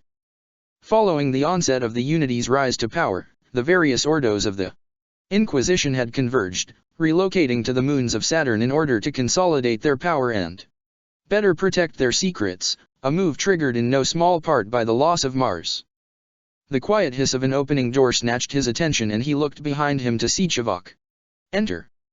The Inquisitor straightened and nodded to him as he did so. Chaplain. Shuttle has been dispatched from the Citadel on Enceladus. Our guests will be arriving shortly. Codian returned the gesture and looked to the viewing port once more. Chivok joined him there, in order to take in the vast defense network for himself. Impressive, he said, slowly shifting his gaze so as to look out over the thousands of defense asteroids orbiting the mighty rings of the planet, a sheer carpet of metal that glinted in the sun's light. They had passed the first outpost array almost a day ago, and from that moment had been forced to negotiate a complex path through the countless defense platforms, starports and minefields that made up the outer layer of the blockade. Indeed so, he answered, genuinely respectful of the sheer supremacy the mighty defenses suggested. Let us only hope that they prove enough. Chivok looked at him and smiled weakly before turning his attention back to the scene. If they can buy us time, even a few months, then it would make a difference. The Inquisition has suffered since the Tau rose to power, I cannot doubt that, but they are still a very potent and dangerous force, especially now they are unified. If Robert Gilliman truly is at the head of the invasion fleet, then he would not dare to move upon Terra without first attempting to engage the Inquisition here. And what would stop the Unity from simply bypassing this whole area and making directly for Terra? Codian asked him, noticeably refraining from mentioning the Primarch. Because to do so, Chaplain, would be dangerous in the extreme. The moon of Iapetus houses a fleet of considerable size, possibly large enough to harass even Prometheus. Should the Unity simply ignore this region and push for Terra, they would be effectively inviting the Inquisition and the Grey Knights into a counter-push that would see them trapped between the anvil of Terra and the hammer of the Saturn fleets. No, however distasteful it may be to them, they will have little choice but to run this gauntlet first. And what if they decide to split the fleet? At this, Chivok smiled. Consideration. Then again, would you make a move to conquer a planet as powerful as Terra with anything less than absolutely everything you have? Besides, his smile faded a little then, as he realized at once the weight of his own deliberations. We have to take into account that there are 3 main fleets at large. We know that elements of Kraken at least are moving west away from the Ultima Segmentum towards us, perhaps to bolster Prometheus. If the Tau believe the Eye to be secure enough, they could disengage and move against Terra as a way of buying Guilliman's forces time to suppress the Inquisition forces here. It is a possibility. Codian concurred. We have it on the authority of Calgar himself that the Unity's advance has slowed to meet the forces of chaos. I have seen this. Chivok looked at Codian then, his eyes narrowing. We both have, he said quietly, almost guiltily. In a sense. The Inquisitor lowered his head and moved away from the thick armor-plate screen, the memories of the shared dream hard to bear. The chaplain sympathized with him, for neither of them had shared the experience with any of the others. Codian himself turned his back to the view and paced across the floor, his hand resting in the hilt of his Crozius. The silence between the 2 men was conspicuous, and it was clear that neither of them found the subject of the sorcerer's dream invasion tasteful. Inquisitor, what we saw, Codian began, his voice trailing away. Chivok looked at him and shook his head, as if the memory of the vision left a foul taste in his mouth. Yes, chaplain. The answer is yes. The image of that Xenos army is burned into my brain. I held a meeting with the Tau, O'Gormat, to try and determine the truth. It would seem the sorcerer's warning holds an element of truth. Hearing this clearly incited Codian's interest. The Tau has confirmed it. Chivok nodded. The Shadismanta, he called them. It seems few Tau even know of their existence. He could tell me little of them, to be truthful, but there are whispers of a mighty slumbering army being kept at the center of the Prometheus fleet, heavily protected and off-limits to all but those with the highest clearance. An army of monsters, powerful Xenos warriors brought forth from the very precipice of extinction by genetic manipulation. It is my guess that, whoever these creatures are, they have been somehow corrupted by the Tau's ability to genetically subvert other species to their own ends. He could tell me little more on the subject. I suspect. A quiet chime cut the rest of the Inquisitor's sentence short. He reached into his pocket and produced a small slate device. The shuttle has arrived. Soon the members of the Conclave will meet with the War Master to discuss where the war effort goes from here. I would have thought that perhaps you of all people would have joined him. I have it on good authority that there are at least 2 Lord Inquisitors that are very keen to meet with you. Codian shook his head. The Inquisition have nothing to learn from me, Chivok. The Cessus has been handed over, so I can see no reason for me to attract further attention. Besides, you of all people know how precarious a path I have walked these past months. Better for me that I stay out of their way, just as I have warned the Demiurge to do. Fair enough. Chivok answered with a shrug. But I warn you, the Inquisition can be quite insistent. Especially in the pursuit of information. Lady Orekiel and Lord Skarn are amongst the oldest and most powerful of all the lords of the Conclave. If they seek answers from you, whatever those answers are, they will find you. You have to realize that people are starting to notice things. Chaplain. Sooner or later they will start to question your mysterious knowledge. Codian knew the man was right. The knowledge that Cypher had imparted to him was a double-edged sword, as dangerous as it was beneficial. That he had even associated himself with the mysterious warrior was enough to guarantee an automatic death sentence, and he knew without a doubt that even Calgar would not hesitate to label him a heretic of the worst kind if he found out. He paused, a thought forming in his mind. Cypher. Chivok looked at him, his face tightening. What was that? Nothing. Codian answered quietly. Just a thought. The Inquisitor made to reply when the small slate chimed again, and this time the noise was echoed by Kodian's own suit-mounted comm channel. The chaplain listened to the message for a moment, and then replied, clearly masking his displeasure. Yes, of course. I am on my way. Chivok placed the slate back in his pocket and glanced at Theostart, a look of inevitability upon his face. It would seem, chaplain, that a meeting with the Conclave is now inevitable. Part 67. Dangerous Attentions. For the first time since coming face to face with the Khan, Kodian found himself in awe another being. The warrior was huge, standing a good head taller than the chaplain. The powerful Terminator armor he wore served to enhance his already powerful stature rather than to cause it. For the armor seemed to fit him snugly rather than envelop him. The warrior's silver-gray armor shone with a flawless magnificence, and by appearance alone, Kodian could tell the suit was far more ancient and rare than his own. The mighty warrior swept back his crimson cloak and hammered the flat of his fist into his breastplate. Well met, brother, he said, bowing his head to Kodian, his steel blue eyes never once leaving the chaplain. Kodian returned the gesture, and it was Ventress who stepped between them to formalize the introduction. Kodian, this is Grand Master Reinhold, the commander of the Grey Knights and member of the Inquisitorial Conclave. Grand Master, this is Chaplain Dalo Kodian, the warrior responsible for bringing the cessus to us. Reinhold smiled, a surprising expression from one so imposing. Of course. The stories of your exploits to date have been followed closely since we first received word of your visit to Ryza, Chaplain. You and your comrades have done well to reach this far on your own. It is good to meet you in the flesh at long last. Reinhold moved on then, allowing his gaze to linger upon the chaplain long enough to give Kodian the feeling that there was more beneath the surface of the Grand Master than he outwardly revealed. Reinhold's striking eyes narrowed and for a moment he hesitated there. Finally, thankfully, he shifted his attention to greet Chaplain Cassius. Psychic. He heard Chivok whisper in his ear. Kodian looked at the Inquisitor. I felt as much. He was assessing me. Chivok smiled and nodded discreetly, his hands clasped before him. That was my guess. I wouldn't dwell too much on it.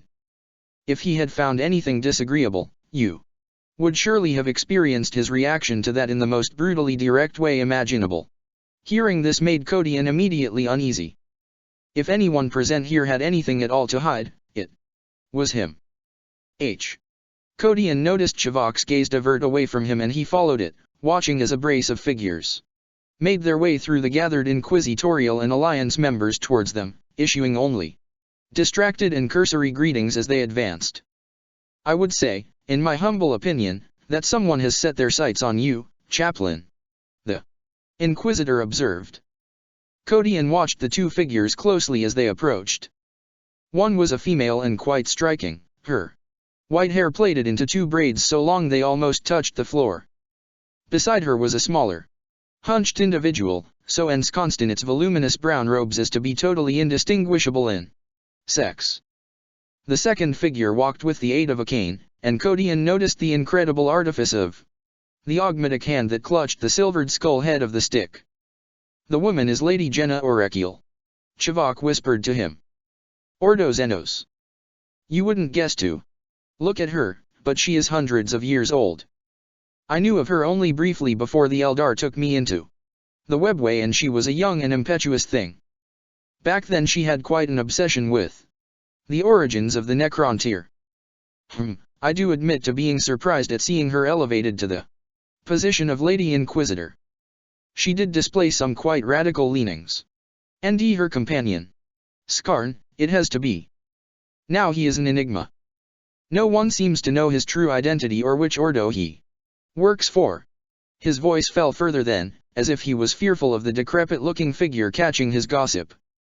He disappears for decades at a time, only to re-emerge unexpectedly. He has a plan, that one. No. One knows what it is and it would seem that none dare call him to answer for his intrigues. He is a master manipulator, Kodian. Be mindful of whatever answers you give him. Chivok's voice died away as the approaching figures neared, and he straightened, ready to receive them. Chivok. The woman greeted him with a wily smile. Biophilus Halls, it is you. She bowed politely and Chivok returned the gesture, returning the smile out of politeness. By the Emperor, I'll have to spend a few years in the webway myself. You don't look to have aged at all. My lady, it has been long since we last spoke. Chivok answered, turning on the charm. You have come far since our last meeting. Lady Inquisitor, no less. My congratulations. Most kind, Chivok. With that she turned to Kodian, and laying eyes on the Astard her expression subtly altered. Although she kept the dazzling smile. And this has to be the start of the hour. It is good to meet you, Chaplain. Welcome to the end of days. It was clear from his reaction that Kodian did not really know how to gauge the woman. Perhaps it was her frivolous nature, for she had a temperament quite at odds with her role. It somewhat disconcerted him and he made no attempt to disguise that. Inquisitor Orecule. He greeted her. With that he turned to the hunched man by her side. There he waited in silence, his gaze fixed upon the old man's gnarled face. Beneath the shadows of the hood, eyes alive with cold cunning returned his stare. Skarn. He uttered, no more, no less. Orecule threw Skarn a sideways glance and then stepped forward. She wrapped her hands around Kodian's arm and leaned in close to him. We need to talk, Chaplain, you and I. Please, walk with me. He remained rooted to the spot, utterly opposed to the Lady Inquisitor's attempts to urge him into motion. If you have questions to ask me, then ask. I will oblige as much as I am able. Orecule's flawless face tightened and her lips pursed.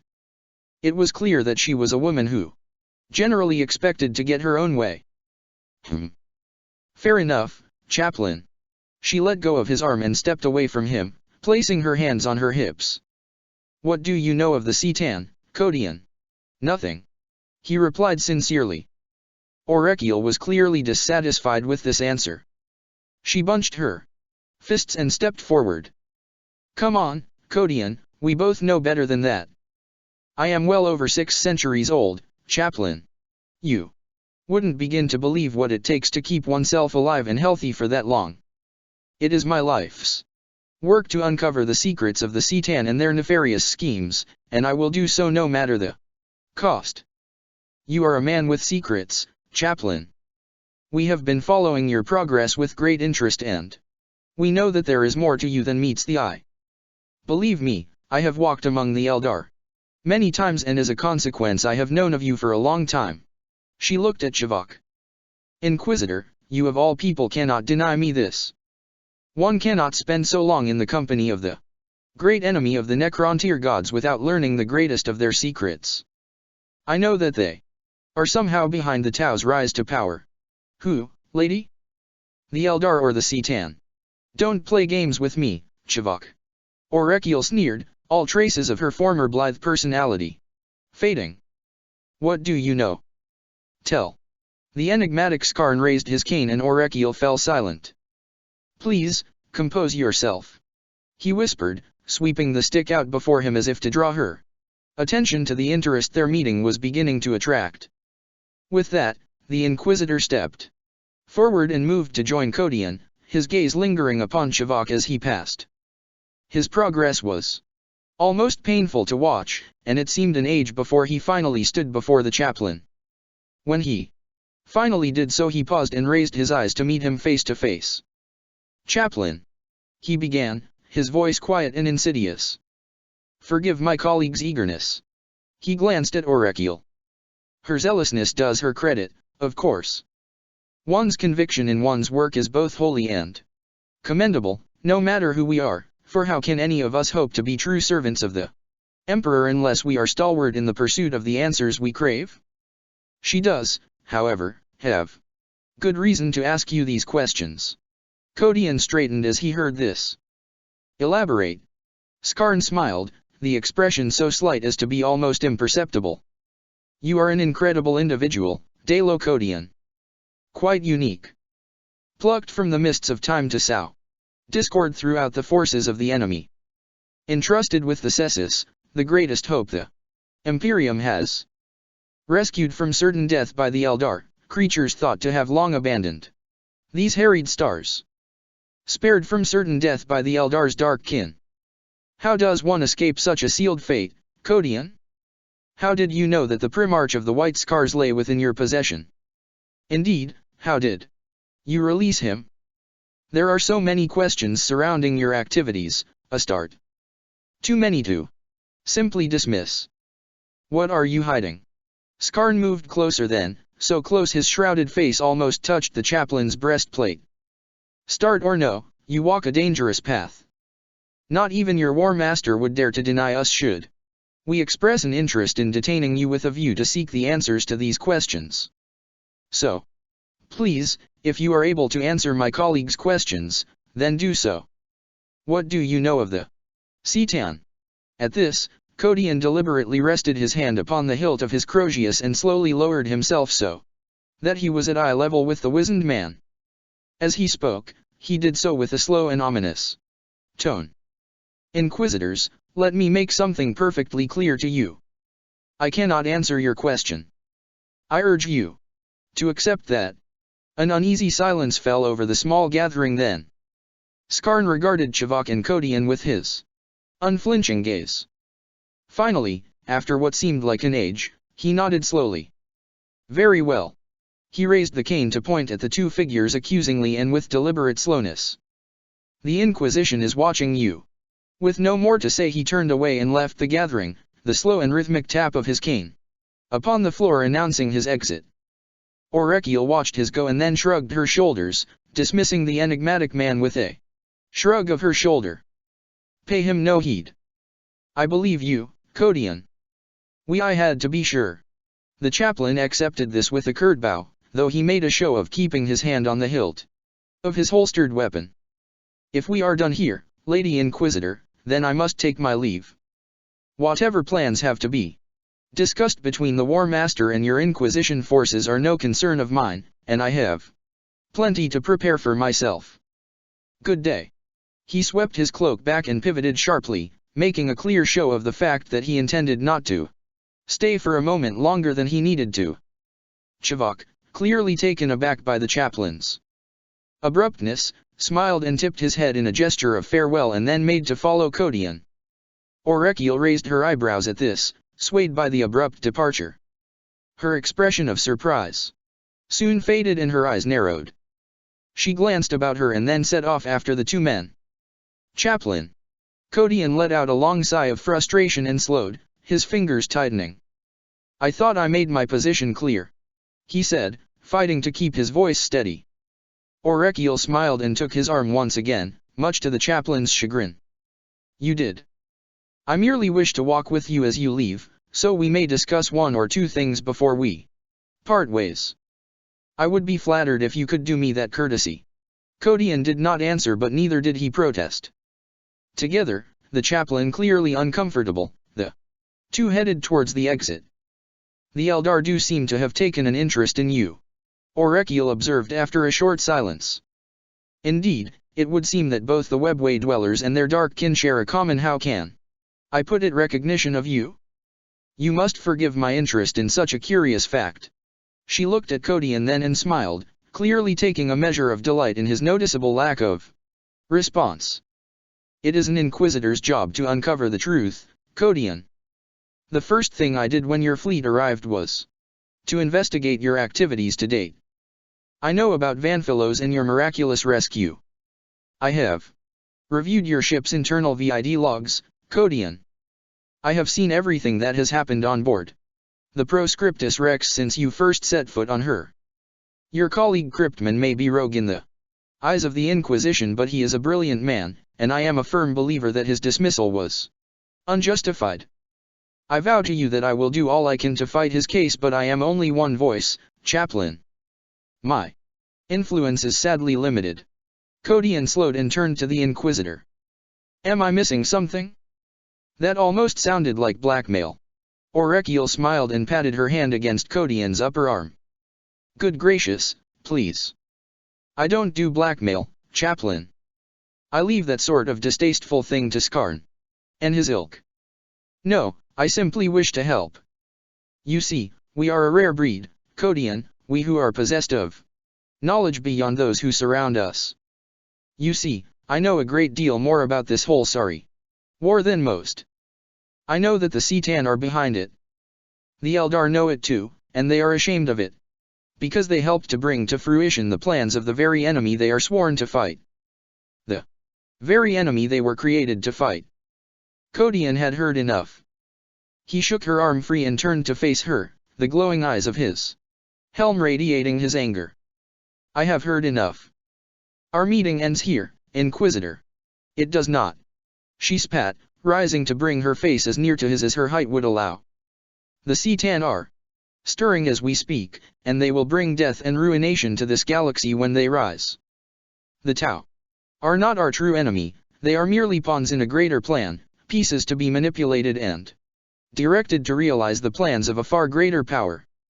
They play us for fools, Codian, and they are winning. It is the C'tan who seek to close the Eye of Terror, and they are succeeding. I know it. He knows it. He. Codian echoed, sweeping her hands away once again. Cypher. She replied. The Fallen One. I have seen, Chaplain. I have seen what happened on the bridge. We will be discussing this further. Part 68. An unexpected ally. Cypher. Hearing the name uttered by another froze him to the spot. Orekiel had spoken only softly. Just loud enough for he and Chivok to hear. She glanced around her nonetheless, as if ensuring that their conversation had not been overheard.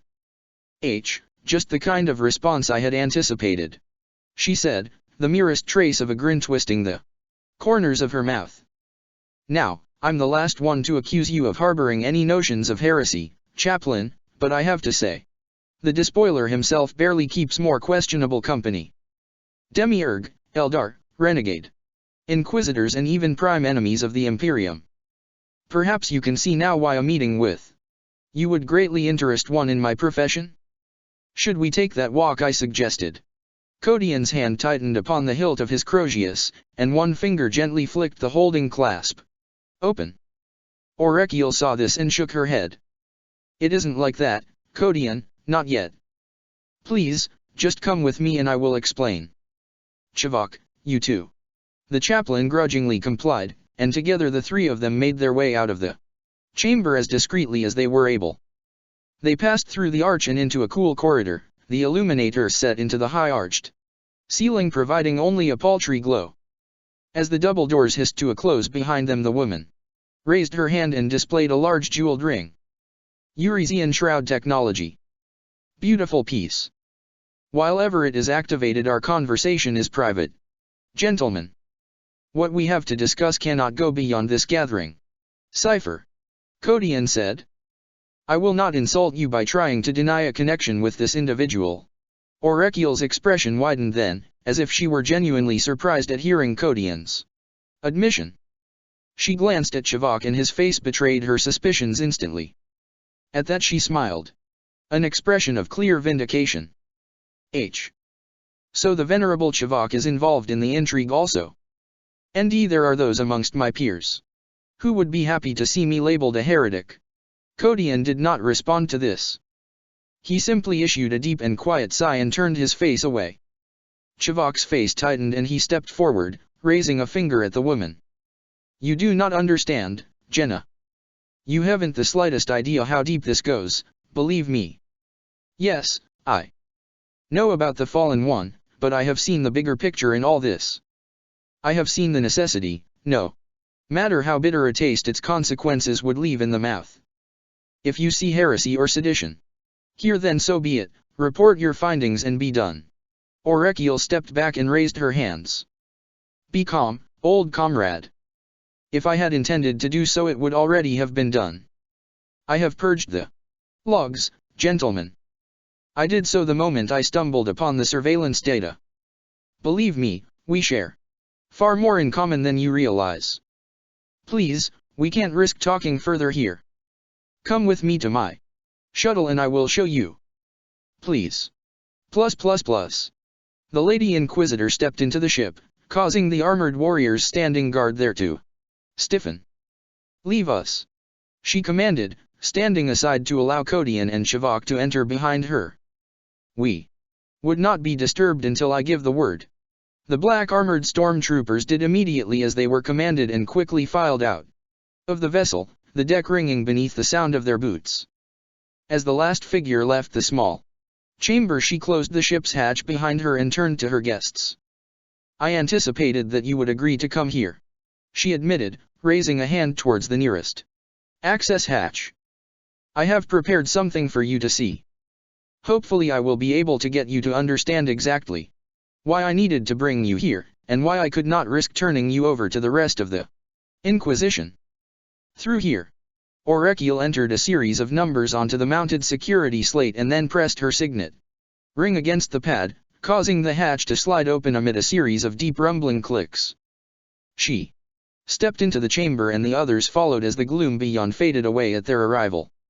"Merciful throne," Shavak breathed quietly, astounded by what greeted them. Orekiel turned and smiled at him. "I thought that you would approve, Shavak." Though quite small, the chamber was literally packed to the ceiling with a literal treasure trove of Xenos artifacts. No surface remained free of clutter, whether it be stacks of data slates or piles of crumbling parchment. Though Kodian seemed generally unmoved by the vast collection, Shavak was utterly overwhelmed. What is all this?"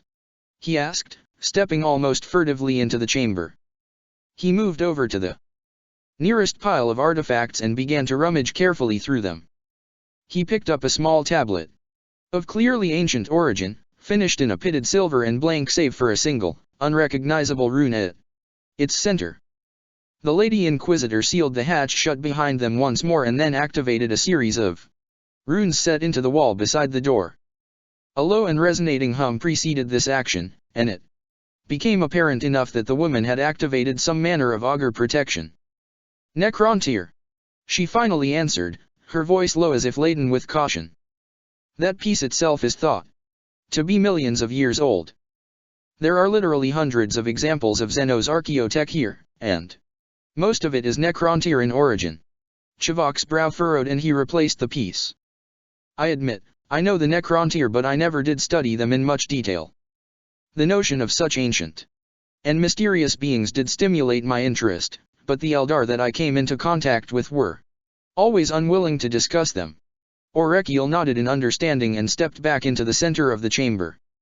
"The Necrontyr are hardly beings in the normal sense, Inquisitor.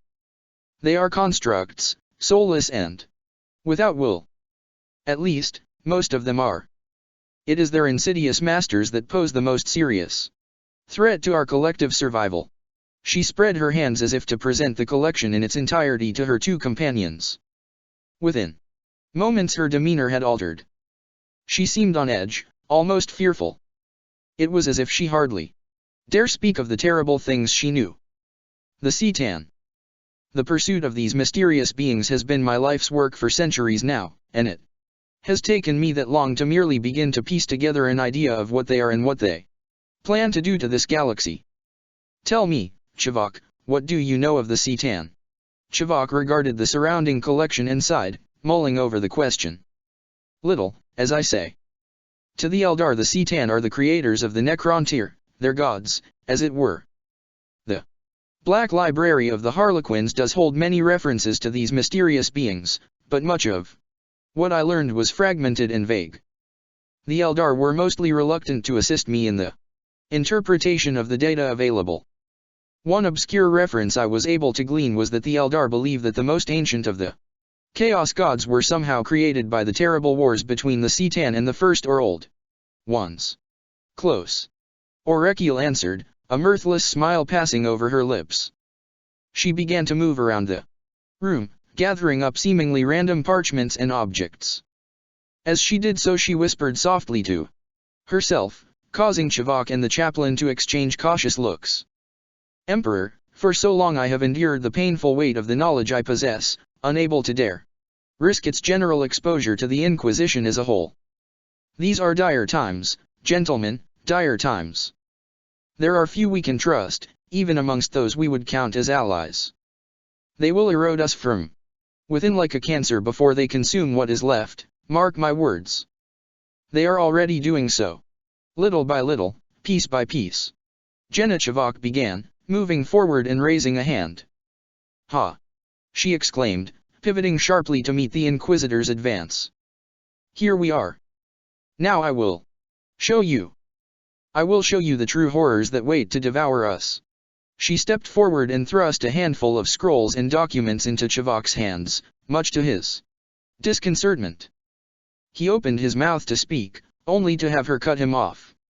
It is all here, hundreds of years of research and study.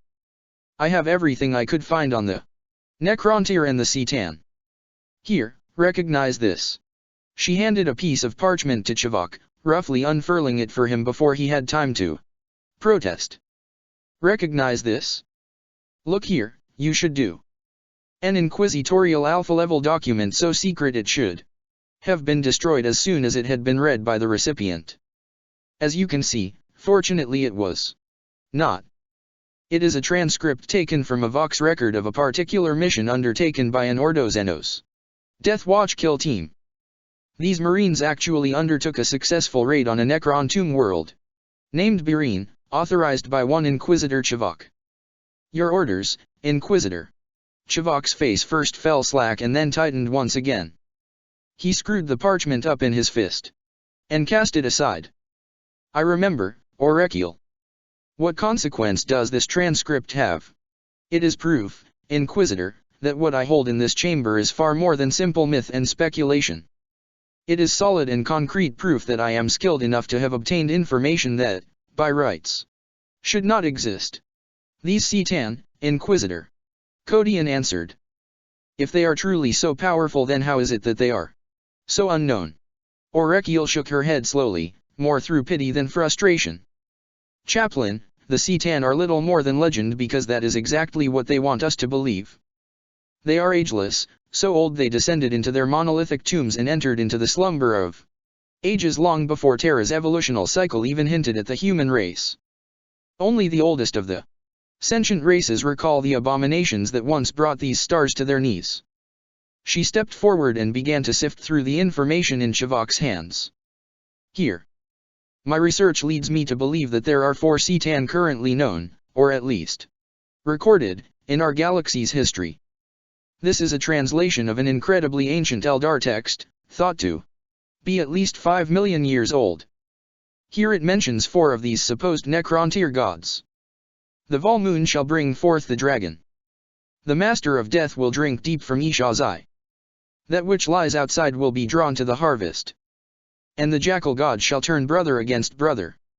See? 4 clearly distinct references to 4 separate entities. Of all the information I have been able to collect over the centuries, these 4 names, or names similar in meaning, keep cropping up. I believe that there are only 4 C'tan left. Little is known about any of them, and only 2 of them, the Master of Death and the Jackal god, are thought to have risen from their tombs once more. The outsider is thought to slumber still somewhere at the eastern edges of the galaxy. And the dragon? Chivok asked, a glimmer of interest twinkling in his eyes. The information available suggests that the Void Dragon's lair to be some form of Forge world, as there are no reports of its awakening to be found. The most heretical texts even go as far as to suggest that world to be Mars itself. This of course has to be folly, as Mars no longer exists. If it were true, then it would mean that the most powerful of the C'tan is now at large somewhere amongst these stars. Upon hearing this, even Codian seemed to grow apprehensive. Chivok exhaled through bared teeth and looked away. He began to pore over the information in his hands, each piece he considered seeming to disturb him further. He came across a small, ragged piece of parchment, what seemed to be very old stenciled drawing of yet another Eldar text. Below it was scribbled a hasty translation. They will seek to harvest us at first, for they will be hungry after their long sleep. Then they will turn their efforts to enslaving the survivors. The galaxy will bleed the stench of death into the void, and it will attract the others of their kind. We must choose unity or death. He lingered upon the last line of the text, considering the words. Unity or death. He shuffled the papers and came across another text, one that caused his eyes to widen slowly. Codion. He looked to the chaplain and offered him the sheet, the slightest tremble visible in his hand. What is it? The chaplain moved to join him, sensing the Inquisitor's discomfort. This report. I think you should read this. Codion took it and began to read. He considered the script for several long, silent moments before looking to Aureliel, his expression hidden and unreadable beneath his helm. Uriel Ventris. I know this man, he said. Aureliel nodded. I know, Codion. If you doubt my word, then I urge you to consider whether you would dismiss the experiences of a comrade so easily. She moved to join them then, clearly eager to explain whatever was written on the paper in the chaplain's hand. Another secret inquisitorial report, this time concerning the events on a planet named Pavinus. Events that directly involved your own revered ancient. Uriel Ventris was a captain of the Ultramarines at the time. The being described in the report is a Citan, chaplain. The master of death, the Nightbringer. Known to the Eldar as Kalis Ra. Ventris was present at the rebirth of this abomination, and he barely escaped with his life. I would urge you to speak with him if you wish to uncover the truth for yourself, chaplain, for if you cannot trust the account of one of your own, then what can you trust? Codion passed the sheet back to Chivok and folded his arms, a clear sign of defiance. Cipher. You still have not explained what connection he has to these Citan. She answered, gesticulating with her finger. I was about to get to that. Now, amongst the evidence there is an account of one explorator Majoris Doreth, concerning a research mission to a dead world named Thelmax. The explorator team there stumbled upon a running battle underway between what seemed to be warriors of the Necrontyr and members of the Adeptus Asteroutes. It goes on to describe conflict between a golden-skinned being and a dark-armored, pistol-toting marine. The combat was never fully resolved as the two were swallowed by a veil of shadow and subsequently disappeared. Cipher. Codion said. Yes, I believe so. The golden being was the jackal god, the deceiver. He is believed to be the weakest but most active of the Citan. It would seem then, chaplain, that your mysterious companion knows something about the Citan. I am beginning to suspect that you may have your theories, Jenna. Chivok mused. Aureliel nodded and gestured for the Inquisitor to sift through the evidence again. There. Read that. She instructed him. There we have a piece of lore concerning the Dark Angels. Chapter, dated approximately 400 years before the former incident. The Dark Angels had pursued an Eldar force to the very same planet, suspecting them of being responsible for raids across the surrounding systems. It describes an epic battle between the Master of the Raven Wing and a mighty Eldar warrior it calls the Flame Dragon. The Master of the Raven Wing defeated the powerful warrior and exterminated the Eldar warhost there before leaving their remains scattered around the ancient edifices as a warning to all other Eldar of the might of the Emperor's finest warriors. Here, pass me that.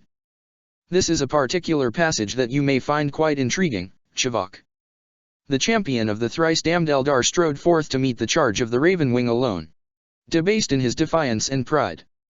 His burning axe cleaved the armor of the righteous with ease, and his lance scoured the brave brethren of the charge and their mounts alike, fusing armor and flesh.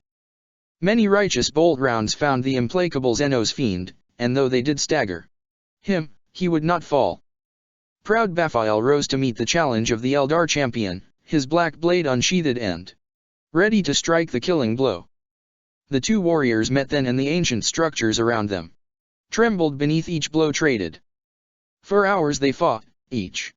Enough. Codion demanded. This means nothing to me. Fuegan. Chivok whispered. Codion fell silent and looked at Aureliel. The Lady Inquisitor's response was confirmation enough. Yes, Chivok. The Phoenix Lord. The account goes on to describe how he fell that day to Baphael's blade. There he remained for centuries, lost to the Eldar, alone and lost, but not forgotten. Codion had heard enough. We must return to our comrades, Chivok. I fear we are already noticeable in our absence. Not yet. Chivok answered sharply, his retort enough to surprise the chaplain. This, Oracle, could see that her point was finally beginning to sink in. I see you are starting to understand, Chivok. We have a pattern of sorts emerging now. This evidence raises a number of questions. Was it coincidence that the Phoenix Lord found his way to Thelmax, a tomb world of the Necrontyr, or was it more than that? I believe that the deceiver followed his trail centuries later. I believe he came to find the remains of Fuegan with intent to destroy them, and that Cypher's attack was an attempt to stop him. It all falls into place, Chivok. It all makes sense. Then will someone explain it to me? Kodian snapped. For I am finding this whole conversation somewhat bewildering. What significance does any of this have? The Gothic War? Oracle answered, shifting her attention towards the chaplain. That terrible conflict saw the destruction of entire star systems, and it was all brought about by the machinations of the deceiver to ensure his own survival. The Phoenix Lords of the Eldar pose a real threat to the C'tan, or at least to the forces they would intend to unleash upon us. They cannot truly be killed, for they are far beyond mortal, but a C'tan would have the power to destroy them for all time. His intentions are clear. The Ranadandra, Chivok said. The final war. This deceiver seeks to prevent it coming to pass. He did, but he was unsuccessful. Oracle answered, a predatory smile spreading across her lips. For Fuegan will rise again. Chivok's dumbfounded silence was all the answer he needed to convey. Part 69. From the flames. Chivok stared at Oracle, stunned by what he heard. How can you be sure? Because I had an unwitting hand in his rebirth. She answered. It is a long and complex story, and I won't trouble you with the finer details. During my centuries of investigation I have often utilized the aid of the Eldar, a race who, as I have demonstrated, share a common interest in the C'tan. One such creature, a young outcast named Oithril, sought me out when I began my quest to locate the planet and accompanied me to Thelmax. We found him there, cast adrift amongst the bones of his people on that dead, airless world. Oithril took him. He became him. What significance does this have? Kodian asked. It was Chivok who answered. The Phoenix Lords of Eldar legend are ancient and mighty warriors, the first and greatest of their kind. Many believe that they are no longer mortal and can never truly be killed. Hence their collective title. Eldar legend states that Fuegan, the Burning Lance, will be the one who will call together the Phoenix Lords for the Ranadandra, and that he will be the last of their kind to die. The Ranadandra. The final war against chaos. Oracle continued. The Ranadandra is mentioned frequently throughout Eldar history, though its translation has often been misinterpreted, an unsurprising occurrence given the sheer complexity of the Eldar language. The phrase used has several translations, including the ending of free life and the death of the soul. I think that the Ranadandra of Eldar legend is actually a reference to the second coming of the C'tan. Kodian considered this. Though it was clear that he still regarded the whole affair with a palpable suspicion, it seemed that the supposed involvement of his old comrade Ventress in this new and complex aspect to the Great War had instigated a spark of aggrieved interest within him. So then, if any of what you claim holds any truth, answer me this. What involvement has the Tau in all this? It may have somehow escaped your notice, Inquisitor, but they are currently on the verge of conquering this entire galaxy. Are you suggesting that the Unity are actually slaved to the designs of these C'tan? I have personally witnessed a Unity fleet actively hunt down and destroy a craft that was identified to me as a Necron vessel, and they showed no mercy. No, I do not believe that to be the case. The Tau fight for their own cause, Chaplain, that much is clear. If I can confirm one undeniable fact, it is that the Tau and the Necrontyr are mortal enemies. The Tau work to subjugate all opponents with a view to integrating them into the Unity.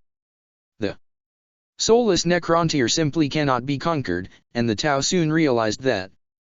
Early into the onset, Of the Unity's expansion, they initiated a vigorous purge of the Necrontyr tomb worlds, so potent that many if not most of those known have been destroyed.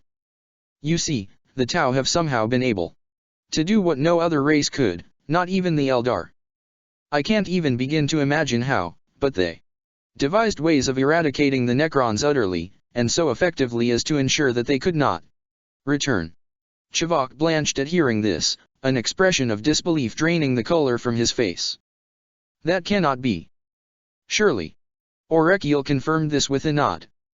I speak the truth. Many tomb worlds were obliterated by the Tau with an unnerving swiftness. Somehow they have been able to unlock the secrets of the ancient Necrontyr's ability to regenerate and survive. The Jokero helped the Tau to master wide-gain field technologies designed to disrupt the Necrontyr's ability to phase out upon sustaining critical damage, and others to degrade the potent effects of their mysterious power matrix. The latter is believed to be an extra-dimensional phenomenon. The Unity seem to have unlocked its secrets. I do suspect, however, that at least one or more of the C'tan has been working from the beginning to subtly manipulate the Unity's advance. The signs are there. In truth, despite how powerful the Tau have become, I believe that they aren't even aware of the existence of the C'tan. The oldest of the races amongst them, such as the Jokero, know the truth. In the case of the Tau, however, I believe that they are ignorant of the reality. Here, let me show you this. She walked away from the others over to where a cluster of brass-faced machines sat dormant against the bulkhead. She activated one of the machines and began to manipulate the controls there, soon causing it to produce a sphere of weak, shimmering light. Here are the findings of a comprehensive study into the techniques of a typical Necrontyr configured extinction channel, or coalition. The screen shifted and altered as green-tinted images began to pop up, quickly filling the three-dimensional sphere. Schematic diagrams of Tau warriors and armor blinked into being, lines of text flickering across each of them as lines pointed out feature after feature. Surprisingly simple and yet brutally effective. The basic hunter squads are comprised of 15-22 stealth-suited warriors, with a standard armament mix of fusion and plasma weaponry. Specialized drones accompany these individuals, modified and equipped with the Jokero tech. Enough of this. Orekiel fell silent at hearing the chaplain's voice. She scowled with displeasure and deactivated the hololithic projector. Codian spread his arms wide and stared at the Lady Inquisitor. I find none of this relevant. What exactly is it that you want of me, Lady Orekiel? It makes no difference whether or not I accept your claims. If these ancient gods exist, then they exist. I cannot change that. It does not matter how complex the politics of this war are, they do not affect my own destiny. I am no slayer of gods. I am but mortal, and it is my life's task to slay those mortals who would seek to undo the ideals I fight for and the Imperium I serve. I think that our association has reached its end. He turned to leave then, signaling for Chivok to follow. Though clearly intrigued by all that he had been known, the Inquisitor complied. Wait. Codian's initial pause spoke volumes of his irritation. After a moment he swept his cloak aside and spun slowly on his heel, the lights of the chamber catching the smooth polished midnight void of his artificer armor. You do not understand, do you, chaplain? You still fail to comprehend how deep this ancient and malefic evil is rooted within our own society. Please, open your eyes and allow your instincts to judge my words instead of the cold, hard logic that steals your soul. The deceiver has been at large for an age, and he has penetrated our society with an intent to destabilize us, to wrest control from the Emperor and harness our Imperium as his own. He is the weakest of them and he cannot win on might alone, Codian. He needs us.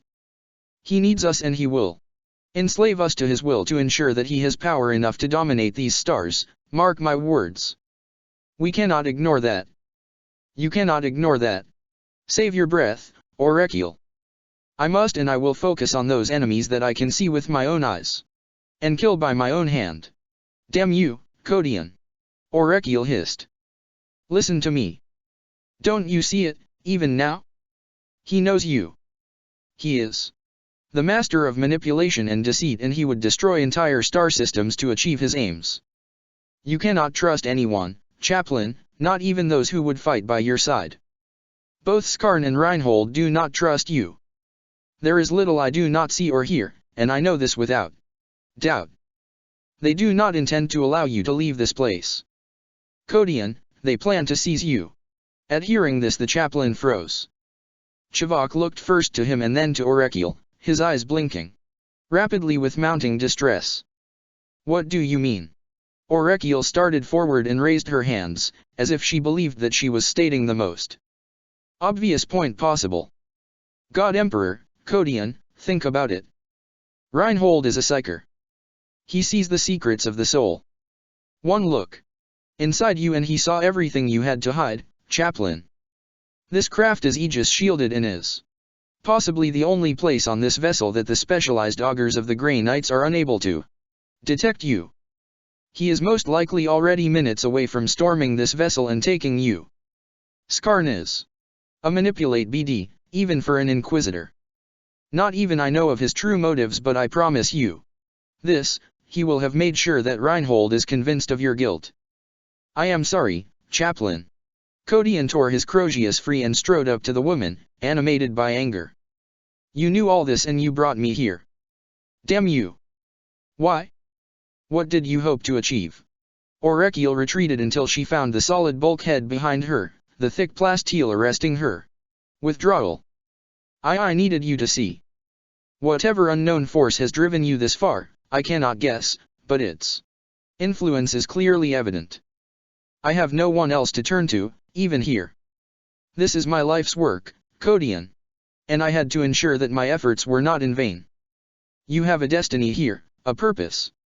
Somehow I know that you will see that destiny fulfilled. Chaplain. Chivok was standing by the doorway, concern writ large across his face. His eyes were fixed to a small screen panel by the hatch, and the data that blinked tenaciously there. We do have company. It would seem a manual override of the shuttle's security systems is in progress. Kodian listened to this and thrust the head of the ornate weapon against Orekiel's throat with just enough force to snatch her breath away. The woman issued a quiet gasp and closed her eyes, her forehead moist with perspiration. Please, consider your immediate future.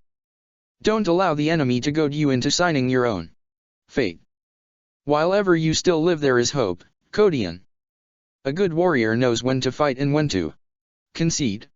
Already he could hear the sound of the outer hatch grinding open, and though in a start could not feel fear, his hearts began to quicken, the memory of those formidable silver-armored warriors pushing to the forefront of his mind unbidden. Please. Orekiel begged him, all traces of her former arrogance drained away. Trust your instincts. You will survive this. As the inner hatch began to rise slowly into its recess, Kodian withdrew the Crozius and placed it back in its holster. Thunderous voices burgeoned their way into the chamber, quickly followed by a violent onrush of activity. You had better pray that you are right, he said quietly, a second before he disappeared beneath a tide of shining silver armor. The Fortress of Ages Caris Esteris Segmentum Solar Rabut Gilliman bared his teeth and inhaled, drinking in the heady sensation of the vast conflicting energies assailing the very reality of Caris Esteris. The skies above were in turmoil, fluid and alive, churning as if in pain. The power of the warp raged against the growing influence of the burgeoning null stratum, thrashing and enraged, as would be a suffocating beast, fighting its fate with every last vestige of effort it could muster. They were succeeding. He had always known they would, for it was the unquestionable destiny of the Tau to dominate all others, and more so, to eradicate the stain of chaos from true existence. That victory was manifest and palpable, the collective effect of the suppressive drones dull and heavy. One could taste it in the air. He lifted a hand up to his face and observed with muted interest as the ceramite gauntlet vibrated softly, the sharpest edges seeming to blur. He could feel the conflict in his mind, a thick and heavy sensation clawing at the very center of his brain, the same sensation one would experience at the Building of a storm, only much more potent. My lord. Raleigh moved to stand by him, taking up position beside the towering Primarch. You have fought well, Inquisitor. I commend your courage. Raleigh bowed his head appreciatively. You honor me, Primarch. Indeed, it would seem that every faction fights with unmatchable zeal and determination. The enemy are on the back foot and retreating further. We should have bored our way through to Baden and his foul cohorts within the day. Guilliman nodded and watched as the combined Unity forces assailed the Chaos defenses before them, punishing the vast walls of the inner sanctum.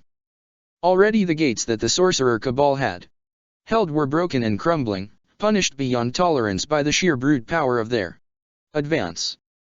Orcus and Devilfish continued to descend through the choking columns of fire to land. Before the shattered gates, the defenses that had held them in check smashed in a blaze. Dominators waded through the charnel and the rubble, weapons systems blazing as they pushed their way through the towering arch and into the edifice.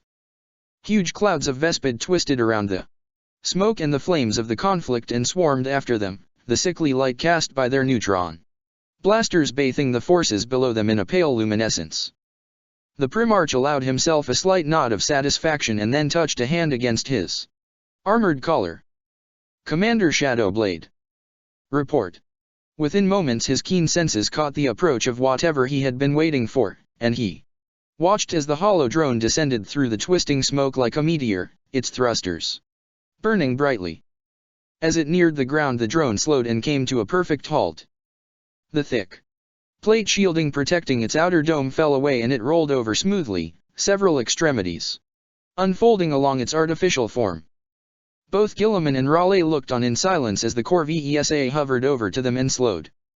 It rose to around head height and then activated, emitting a shimmering pool of light below it. "To your service, my commander," the emerging Tau figure uttered, resplendent in her ornate armor. Shaso Tashvar Korstlal Arshivru was the commander of the fire warrior forces of the Prometheus fleet, a fierce and courageous warrior the line troops had named Shadowblade. A descendant of the infamous Shadow Soon, she had carved out her own reputation as a consummate leader and warrior. Kaigula il Porui Guilliman. She spoke, falling to one knee. The first and second TOVER. Expended, Lord, for the glory of the greater good. The third and fourth work as we speak to punish the defenses to the point of critical collapse. They will do their duty. I wait with the fifth, sixth and seventh to drive the blade into the heart of the faltering defense. There will be no quarter. This citadel will be yours by the setting of the sun. Excellent. Guilliman answered, bowing his head. Then I will not keep you from your work. Honored warrior. Return to your efforts. Shadowblade crossed her arm over her chest and lowered her head, ending the transmission. Raleigh turned and looked out towards the walls where he could see the familiar armored shapes of the Alpha Legion, directing the aggressive assault. The conflict goes well, he observed. We should have his nest of filth cleansed in no time. Yeah. The Primarch answered. We must strive to end this before the heretics complete their nefarious schemes. Raleigh, we are at our most critical point in this leg of the crusade. He looked at the Inquisitor, his piercing blue eyes alive with purpose. I trust that other events have been set into motion. I assure you, Lord, all is in good order. The cleansing of Caricesteris will see the threat of chaos purged from this galaxy and the path to Terra laid open to us. It is our destiny, Primarch. None can stand before the greater good. Of course. Guilliman answered. With that, he looked back towards the burning walls, and smiled. Part 70. Traitor. There is much darkness awaiting us. Yet the Emperor lights our path. Falsehood surrounds us at every turn. Yet no traitor shall confound us. Excerpted from the Canticle of Absolution of the Grey Knights. He blinked. The thunderous tumult surrounding him seemed distant, muted somehow.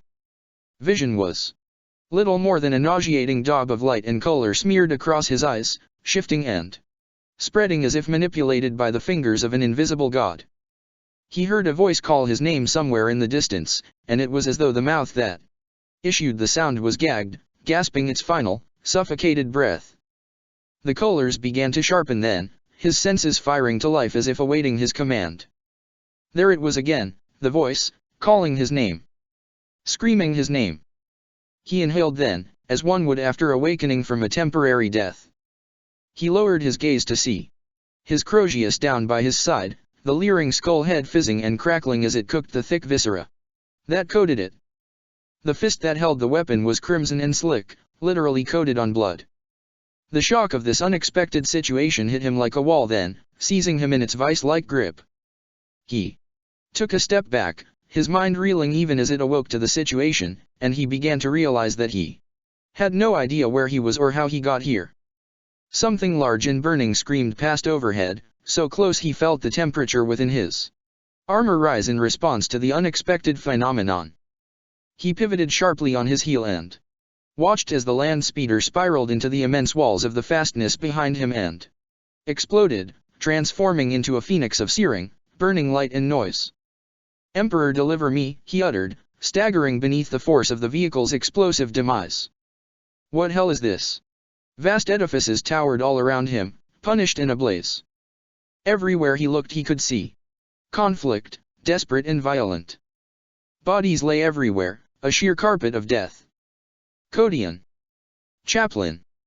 Again the voice screamed for his attention and he shifted his position again to find the source of the plea. There, a shape emerging from the thick smoke to his right. The Astarte shot him a determined glance and shouted something he did not catch before turning his attention back to his efforts, growling like a predator as he dragged his comrade behind him. Both wore the armor of the Imperial fists, and the Marine on the floor was gravely wounded, both his legs ending in blooded stumps above the knee. Despite his injuries he wielded a brace of bolt guns, which he fired out into the smog on full auto, shouting and cursing the name of the enemy as he did so. Codion started forward on instinct as he saw this, his free hand rising as if in an attempt to aid the stricken warriors. Bright azure fire blazed out of the obscuring smoke and cut both Astaroths to shreds, peeling ceramite away like ash as it took them apart. He watched the bodies fall to the ashen earth and cried out, already breaking into a loping sprint. Shapes loomed through the smog and he leapt out to meet them, swinging his power weapon through the armored silhouettes without quarter. He landed and blood fountained before him, coating his armor like red rain. His armor's auto senses fought to cut through the murk as he continued the slaughter, shattering the quailing forms with his every strike. The chaplain bellowed prayers to the Emperor as he strode through the smaller figures, parting flesh and armor alike with each irrepressible lunge. Return fire hammered into his breastplate and he staggered back, feeling the sting of the assault, causing the surface temperature of his armor to rise sharply. The Rosariu's field flashed again and again, dispelling the energies of the attack. Fire warriors charged through the smoke and met him, a disciplined line quickly forming. The sheer ferocity of the attack kept him on the back foot, the weight of fire testing his Rosarius and pushing him back again and again. Alien shapes came sprinting out of the rubble behind him, whooping and hooting, each noise a strange and deep blast of low sound. The yellow-skinned Xenos creatures lurched past him, long arms swinging before them. Throats swelled and deflated, and the resultant blasts of sonic energy punched Tau off their feet, warping armor and shattering bones. The chaplain watched as the two forces tore into each other, his mind reeling. He fought to understand where he was and how he had come to be here, and he found that his memory would not aid him. Frenzied shouts snatched his attention and he watched as a large squad of Astaroths charged from the ruins towards one of the running battles, bolters roaring. He started out after them, intent on joining his brethren. He had advanced no more than a few paces when the entire squad disappeared beneath a thunderous explosion, the massive fireball obliterating every Marine instantly. Something huge and mechanized stomped past and kicked him almost dismissively in passing, sending him crashing through a section of punished wall. Darkness closed in around him and he thrashed, fighting to emerge from the rubble. The first thing he saw as he pushed the last stone away was the skies. Thousands upon thousands of craft fought high above him, the sheer weight of the firepower being exchanged casting a multi-hued glow across the choked expanse. No two looked the same, and many of them he did not recognize. Then he saw him. "You!" he growled, hauling himself out of the rubble and onto his feet. The hooded figure stepped back and raised its head. "Skarn!" Kodian hissed, feeling hatred rise within him. The Inquisitor seemed unperturbed by the raging war around him. He raised his arm and gestured about him with his ornate augmetic hand. "So, this is the fate of Terra, Chaplain. This is your guilty secret. A terrible knowledge of the future, imparted by a hated traitor to the Imperium. Tell me, was your soul a worthy price to pay? Have you gained more than you have lost? I suspect, perhaps, that even you do not know the answer to that." 1. Kodian noticed then that the sounds of death and conflict had ceased. He looked around him and the landscape was silent and deserted now, and the skies were empty. They were utterly alone. "Psyker!" Kodian spat, realization burgeoning within. "None of this is real." Skarn shook his head slowly and waved his hand back and forth. The air seemed to quiver and distort around the limb, as if the Inquisitor ran it through water. "I am no Psyker, Chaplain, not even close. The influence of the warp disgusts me, no matter the intent of its application. Oh no, Dalo Kodian, I am far more than that." Kodian had heard enough. He stepped forward and raised his Crozius. "None of this may be real, but that would not stop him from defending the integrity of his own mind." "Get out of my head," he said. Skarn stood his ground and shook his head once again. "Simple fool," the Inquisitor uttered, and raised the palm of his hand towards the start. Cold, ethereal wind rose up from nowhere and buffeted the Inquisitor's robes, stalling the Chaplain's advance. Try as he might, he could not push himself forward. "Technology, Kodian. Technology can achieve any goal. Orekiel thought she had beaten me to the security logs of the Proscriptus, foolish girl. With the technology at my disposal it was simplicity itself to steal them from under her nose. I do not need psychic abilities to enter your head to read your most secret thoughts. I can pull them out, examine them at my leisure. I can dissect your psyche if I so choose. I have been waiting for you. Astarte. I have been waiting to see what the Fallen One pushed into your mind. I am pleased by what I have seen.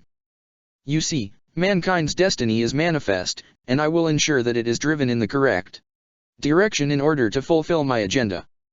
The Tau are nothing but a mistake, a genetic error, and I take offense at their existence. That they have served a necessary purpose I cannot deny, but like all tools, once they have fulfilled their role, they can be discarded. I will see to that." "Who are you, Inquisitor?" Kodian asked, still struggling against the howling winds. "I am the one who will unravel all that is and rewrite existence to suit my own ends. Do not trouble yourself with any further consideration, your feeble mind is unable to comprehend much of what is happening beneath the surface of this war. All you need know is that everything is progressing exactly as it should. The influence of the warp dims ever further, and the current events on Caris Esteris should see that particular problem finally resolved. The unity will destroy the slaves of chaos and in doing so will weaken itself. It will then move on Saturn and degrade its power further. Success against the Inquisition at Saturn will be at best a Pyrrhic victory at best." Skarn paused then as if considering something. "There are now only two real problems to solve. The first is that of the Cessus. I cannot allow it to be activated, Kodian. I cannot allow it, and yet I must find a way of destroying those who would pose the greatest threat to my plans. The activation of the Cessus would doubtless provide me with the most effective way of dealing with the others, but at the same time I myself would become compromised. The second problem I have is that of the Grey Knights. After the Emperor's custodes they are the most powerful warriors humanity has, and it pains me to admit that even I cannot guarantee that they could be manipulated enough to ensure that they follow my devices. No, they must be dealt with accordingly. That, Chaplain, is where you will aid me." The Inquisitor pivoted slowly and looked out into the horizon behind him, his mysterious augmetic limb pulsing with unknown energies. Even memories can be rewritten, if one has the knowledge to do so. You and I have seen the future. Together, the real future, but I must alter that if I am to succeed. Tell me, Chaplain, what do you know of the Despoiler's plans in all this? Kodian did not answer. Skarn merely shrugged his shoulders and continued. In the distance, the skies began to grow dark. Enough, I'll wager, given what I have already found locked away within you. You know, many legends surround Reinhold's kind, Kodian. They say not one Grey Knight has ever fallen to corruption. He looked to the chaplain once more and the merest hint of unknown, iniquitous power flashed across his eyes. We can't have that, can we? Behind him, the ominous darkness continued to form, as if a sliver of night itself had begun to seep into the pale light of the day. Kodian imagined he could see something shift at the center of the phenomenon. They are preparing to transport you and your comrades to the Inquisition prison on Mimas. Once you are there, even I would struggle to reach you. Of course, it matters little. Our association will come to an end soon enough, and whatever they choose to do with you there is of no concern to me. You are but a tool to be discarded after use, nothing more. By then you will have served your purpose. In truth, Kodian was paying little attention to the Inquisitor's words. Though he knew that none of this was real, he found himself unable to tear his attention away from the burgeoning maelstrom behind Skarn. The air began to grow hot and heavy, and an acrid odor gained potency with the passing of every moment. Cinders drifted past his face, though there was no clear indication of where they had originated. Engrath, they call him. There are few entities terrible or powerful enough to cause a Grey Knight to feel dread more than he, and this Engrath has power enough to crush worlds beneath his cloven hooves. The Ordo Malleus fear him, Kodian, but they do not know as much as you or I. Abaddon intends to summon him as both herald and champion on Caris Esteris. It is clear that he hopes to destroy your Primarch and restore at least in part the power that the Unity has taken away. He will fail. This warp-spawned abomination will never set foot on Terra, I know this as sure as you do. It will, however, work to my advantage to make the Grey Knights believe exactly the opposite. Kodian saw it then and reeled, his soul quailing at the sight beyond them. Some part of his mind cried out for him to dismiss the emergent horror as illusion, and yet despite his better judgment he could not help but to recoil before the horrifying abhorrence squirming its way into reality at the center of the smoldering portal. He could taste the blood in the air, smell the reek of sulfur on the hot wind. He knew with all his soul that this was not real, that this was a vision of the future, corrupted and altered by the mysterious abilities of the individual before him, and yet he was unable to convince his instincts to trust his reason. Skarn saw this and was pleased. Good. Exquisite work, even if I say so myself. These are your own memories, Chaplain, and if they are seemingly authentic enough to influence you, they should prove more than adequate to sway Reinhold and his cohorts. That the sneering Inquisitor strode up to him and raised his hand up to the chaplain's face, the artificial limb pulsing with a nauseating emerald light.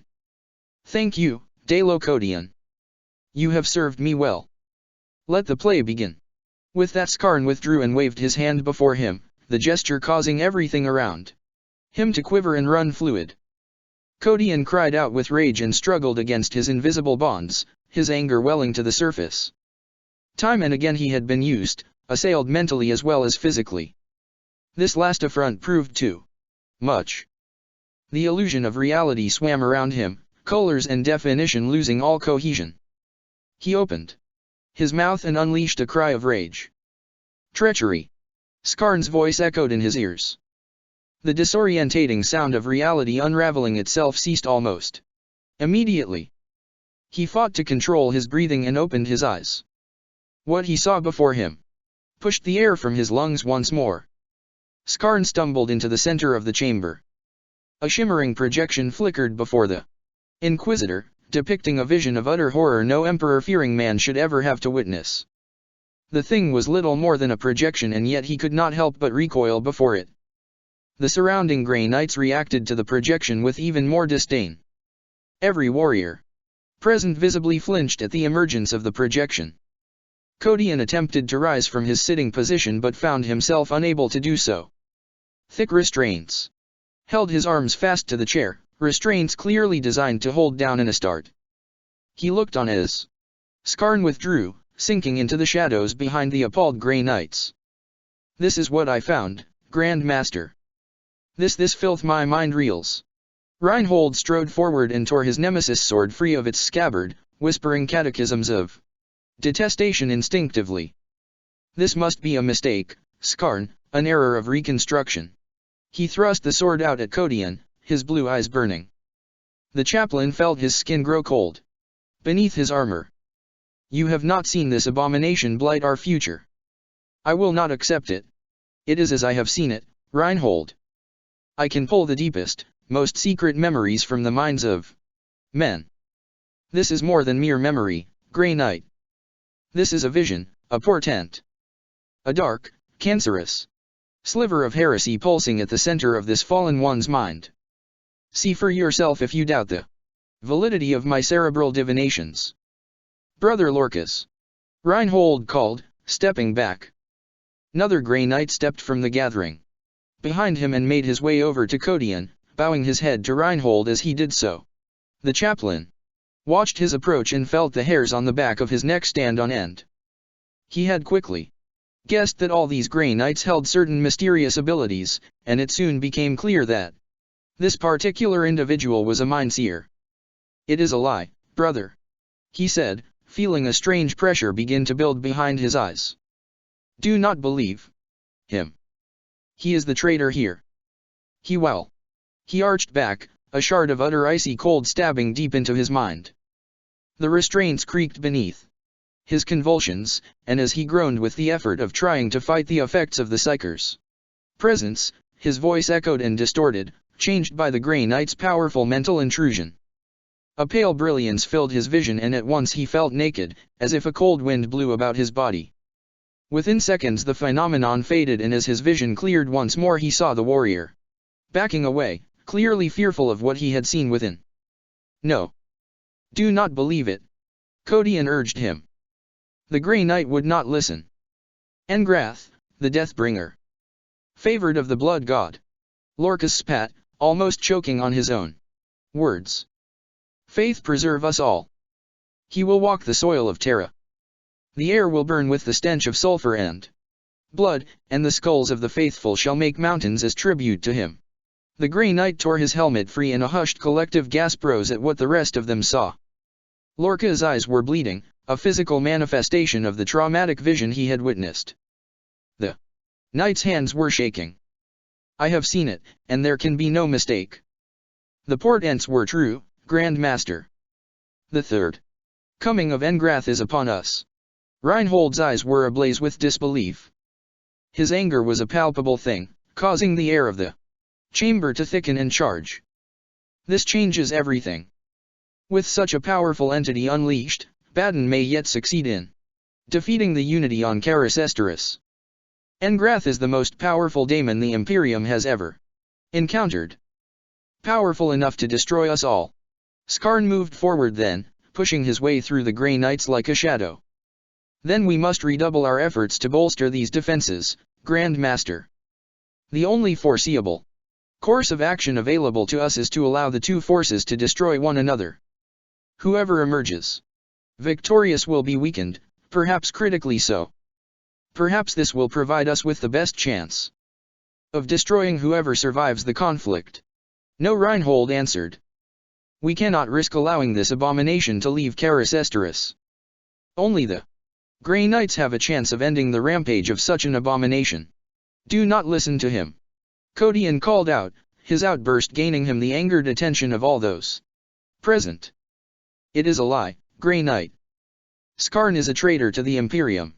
Reinhold marched up to the chaplain and punched him square in the face, the blow so powerful that it buckled the skull mask. "Silence, filth!" Reinhold spat, his face looming close to Kodian's own. "I will not hear the words of one who would consort with the servants of the ruinous powers. I can see into the hearts of men. Chaplain. The taint of chaos leaves a lingering stench behind, A black imprint upon the soul not easily expunged. I sensed your association with the fallen Darkangel the moment we met. I will not deny it, Reinhold. I only ask that you turn that same judging gaze upon Skarn and see him for what he truly is. Reinhold's hand sprang forward and armored fingers closed tight around Kodian's neck, choking away any further attempts at speech. Skarn is free of any chaos influence, I see that clearly and without doubt. You, however, are not. Such evidence speaks for itself. Then you are blinded to the truth. Open your eyes and see, Grey Knight. Reinhold's fist ended Kodian's protest. The chaplain silenced, Reinhold rose, and looked to the Inquisitor and the others. Transport this heretic and his associates to Mimas, and ensure that they suffer greatly before they are put to death. Skarn nodded. And what of our predicament, Grand Master? If this entity is as powerful as you say, and what has been seen will come to pass, what can we do to stop this happening? The Grey Knights will be our most powerful weapon against the Unity fleets once they reach these defenses. Engrath's summoning cannot be ignored. Reinhold answered. I agree, Grand Master. However, moving against Baden would be a highly dangerous course of action. Perhaps a direct strike against those responsible for the ritual could work. The Unity could be the very distraction we need to push straight to the heart of the Chaos forces on Karis Esteris. The Grey Knight considered. Skarn gave the appearance of being unconvinced. True. But surely, such a bold move would require the full strength of the Grey Knights. To risk any less would be to consign those undertaking the mission to certain death. I agree. Reinhold answered. This is a huge risk, but one we must take. The Grey Knights must stop the Deathbringer's birth, even if it means the death of every one of us. Skarn absorbed this consideration slowly, the weight of its implications telling on his face. If such an occurrence came to pass and the Grey Knights were lost, then the Imperium's power to defend its final borders and repel the advance of the Unity would be critically compromised. The efforts of the remaining Inquisition forces to prevent the Unity from reaching Terra would ultimately fail. Then we must pray, Grand Master, that it would not come to that. Part 71. Condemned. This is it for us. We are dead. Dead and done. Orekiel slumped forward against the thick bars. As she did so she immediately realized her mistake. And pushed herself back, her face contorted with effort. St stupid. She fell back onto bare floor of the containment cell and Shavak moved to aid her, falling to one knee as he did so. Kinetic leech containment. He said, glancing up at Kodian. He shook his head and hauled the woman into a sitting position, placing her back against the wall as gently as he could. Touch those bars and they sap your strength. Salt them and the backlash would most probably kill you. He rose, leaving the Lady Inquisitor to recover her strength. Kodian looked away and peered through the bars and out into the small chamber, feeling the movement of the ship as a low rumble beneath his feet. Mimas will be our final destination. Shavak continued. There will be no escape from that terrible place. The prison there is one of the most heavily guarded penal institutions in the galaxy. He shrugged then at the considerations of his own words. Still, I can't imagine that ours will be a long stay. If what we know is true, the Tau will destroy us. Along with everyone else. Kodian heard this and curled his hand into a fist. It hovered there, inches away from the potent bars. And it seemed that it was all he could do to stop himself from driving it into the metal. Damn it. We have been used, Shavak. We have been made to look like traitors and chaos sympathizers by this Skarn. He shifted to look at the Inquisitor, the fires of anger burning in the vision slits of his helm. Who is he? He played us all, manipulated everyone around him into acting exactly as he intended. What manner of man is so adept at deceit that he is able to sway even the Grey Knights? This whole situation is as inconceivable. Shavak shook his head slowly. I cannot guess, Chaplain. Whoever he is insidiously clever. When they took you away he made sure to destroy Orekiel's barge and every scrap of evidence she held. The War Master and the others protested at our incarceration but He paused then, a look of defeat crossing his face. They could not deny the evidence against us, Kodian. Skarn had somehow managed to steal the recordings taken by Orekiel. He saw you with Cypher. He saw you with his own eyes. Faced with such damning evidence, he had no choice but to turn us over to the Ordo Malleus. They were still searching the proscriptus for Grungy as we were transferred to this vessel. They will not find him. Kodian answered. I have made sure of that. Then he at least will be spared our fate. Our part in this war has reached its end, Chaplain. We can do now is pray to the Emperor that the Imperium will survive this inevitable final conflict. We are not done yet, Chivok. Kodian answered.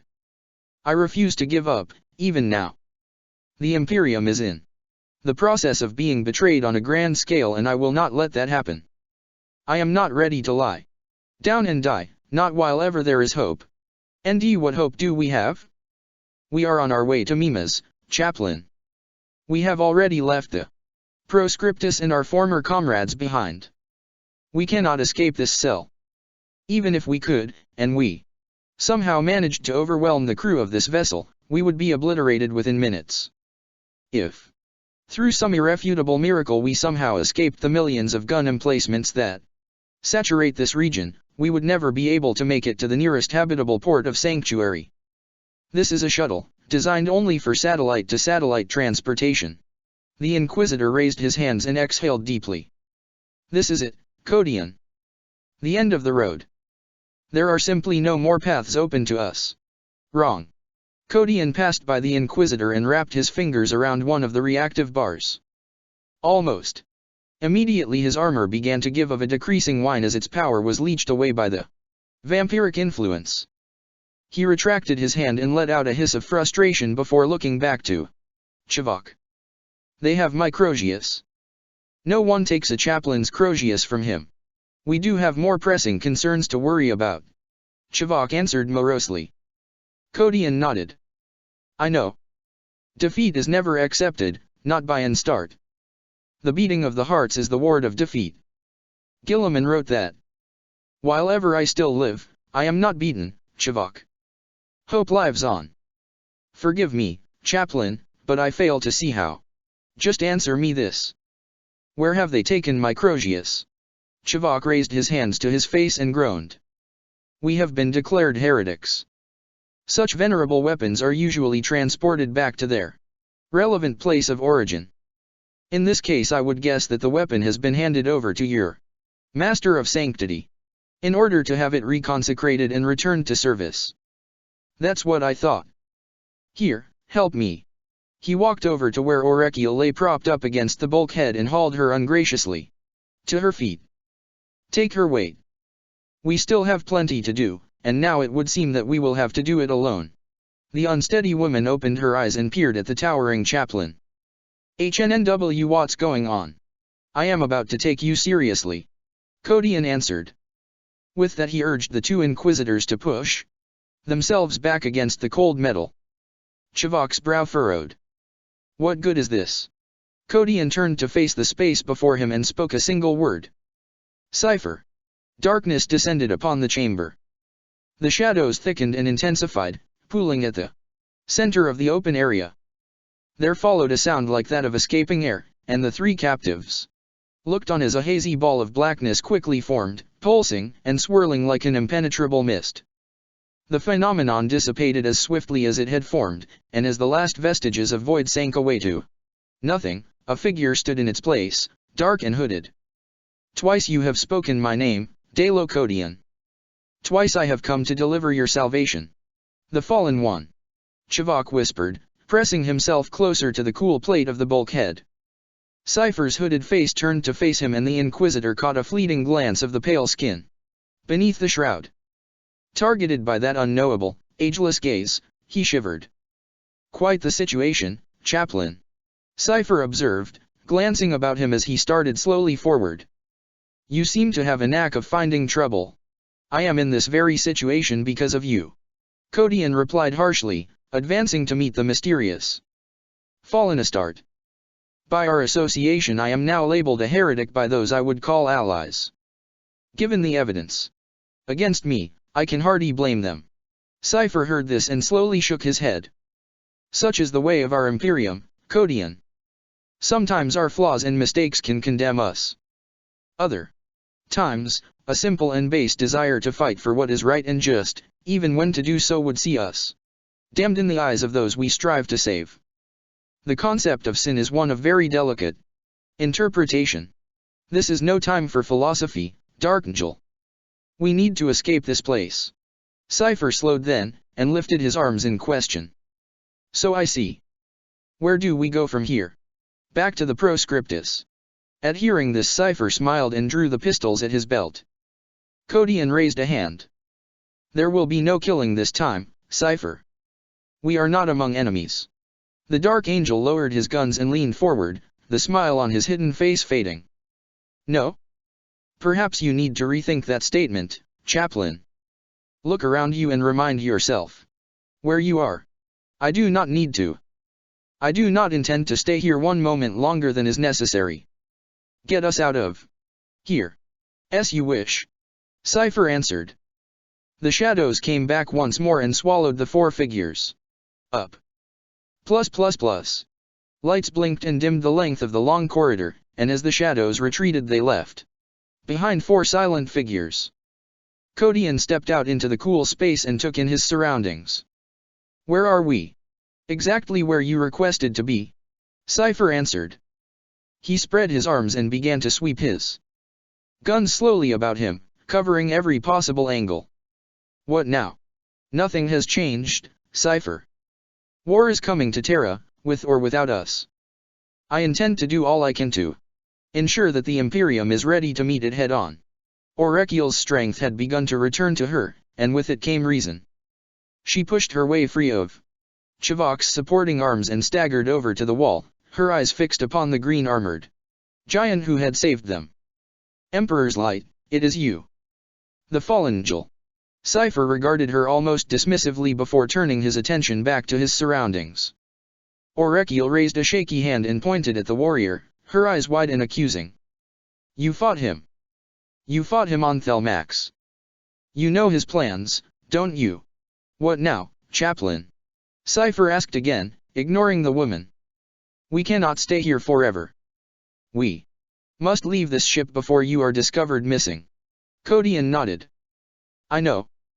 Before we do I must ensure that Skarn's treachery is revealed. We have to try and prevent the Grey Knights from falling foul of his machinations. You waste your time, Chaplain. Cypher answered. The Grey Knights will fall. There was something in the warrior's voice that told him Cypher knew this as certainty, and he felt his soul grow heavy at this.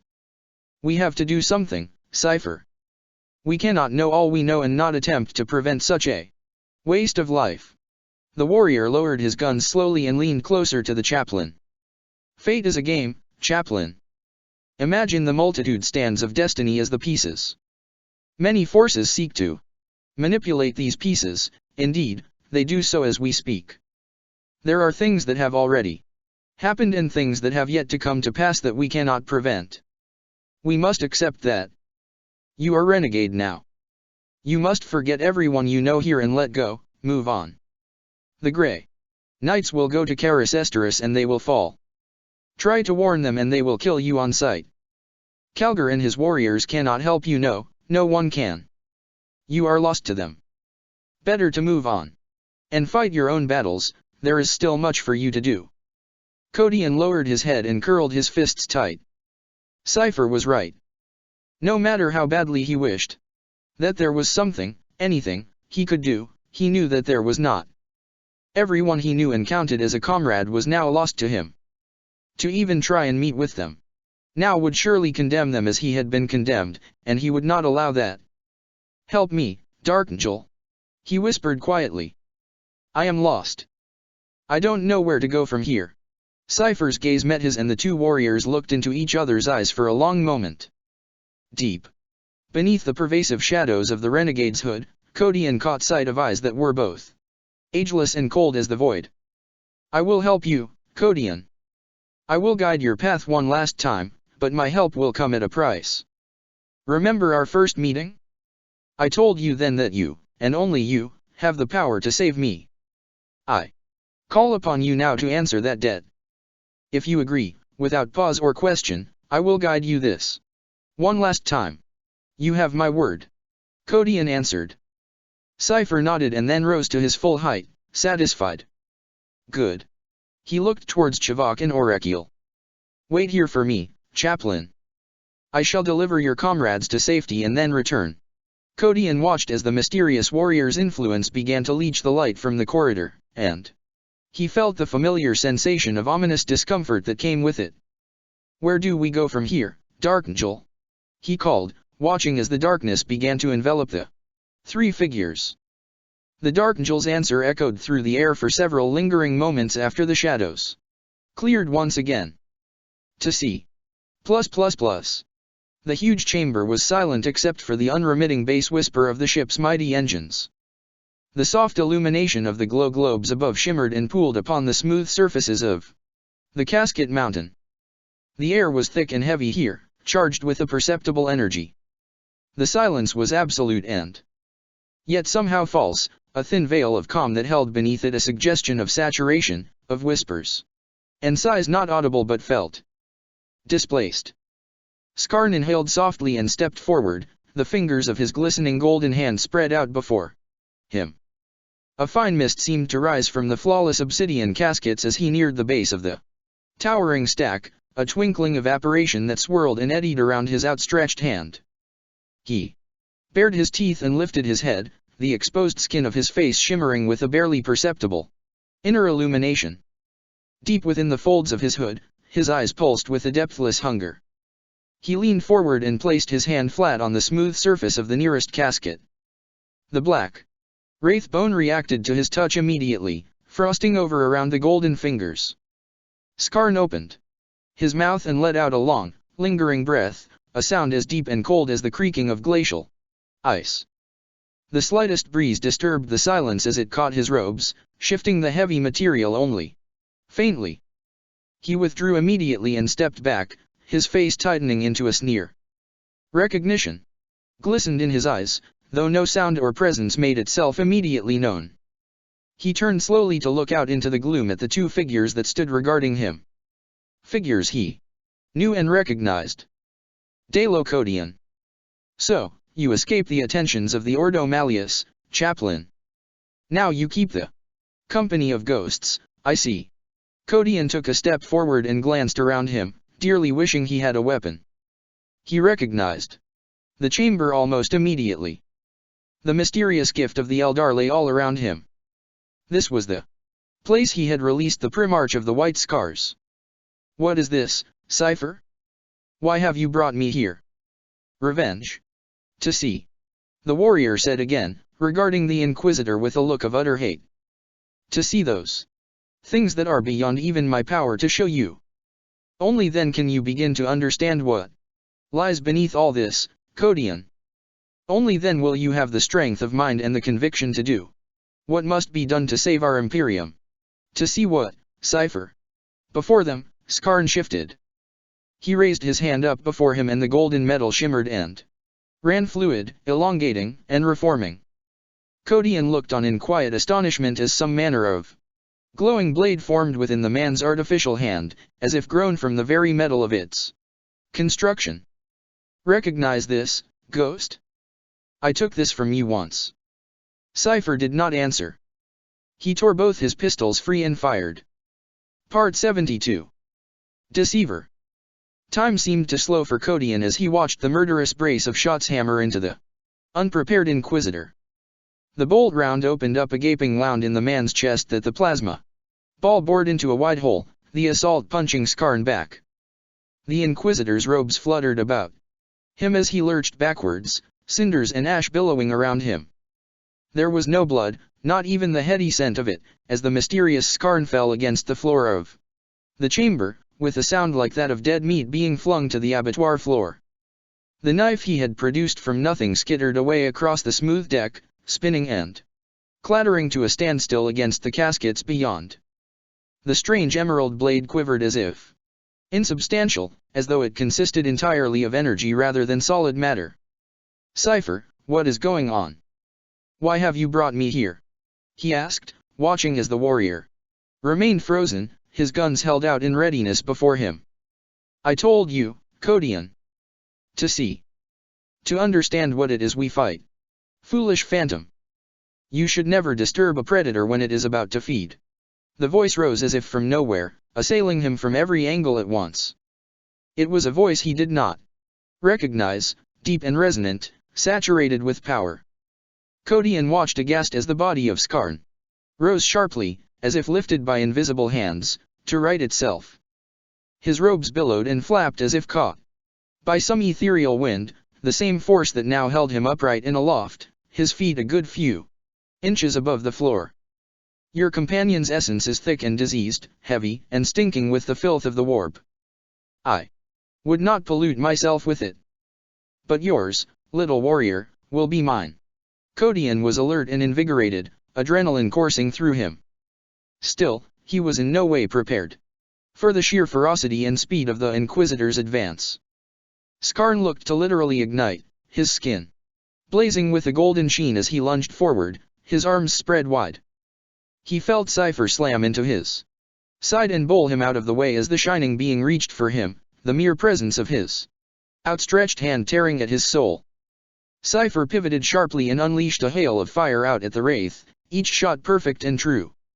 His bolt pistol looked to do little to harm the thing, and even the plasma pistol caused little more than a distraction. After the initial attack, Skarn, or whatever the creature truly was, seemed to have grown impervious to sustaining further injury. The damage that had been done by Cypher's pistols was gone, lost amid a glow of shining brilliance. The radiant being twisted in the air and raked at Cypher with long claws, missing him by a hair's breadth. Though Kodian's mind still reeled at the unexpected presence of the thing, he somehow knew with utter certainty that its touch would mean instant death. Indeed, watching the being that had once been Skarn grow more and more inhuman with the passing of each moment, he felt his own resolve begin to weaken. Never before had he faced such an unknown and monstrous foe.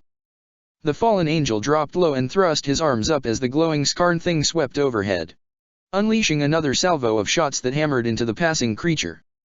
Boiling plasma splashed against the entity's golden skin, the searing energy dulling and then dissipating almost immediately, as if absorbed.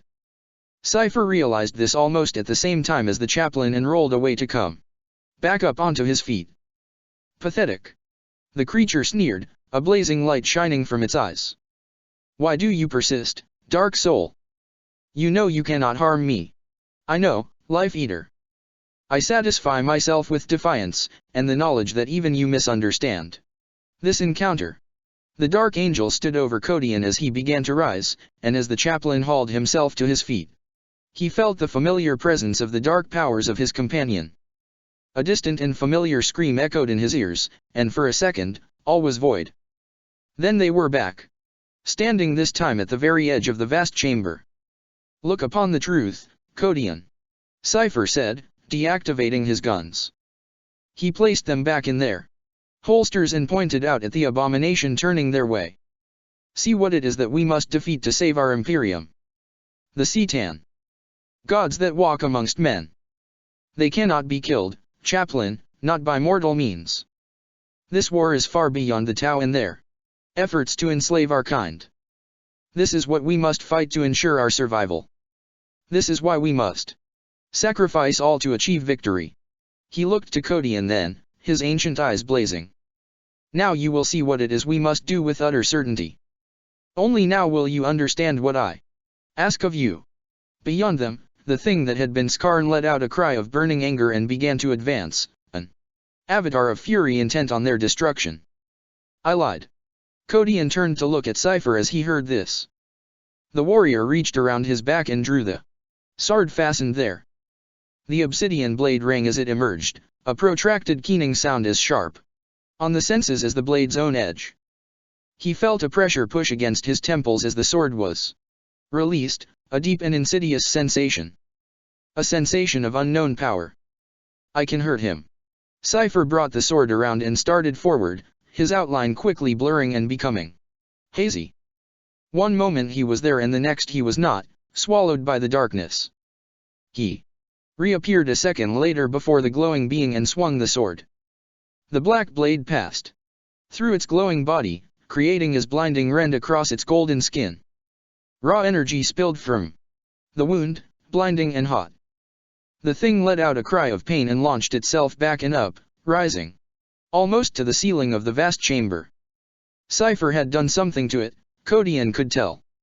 Energy crackled and bled from the lesion, arcing away from the shining entity to strike and destroy glow globes and consoles. Damn you!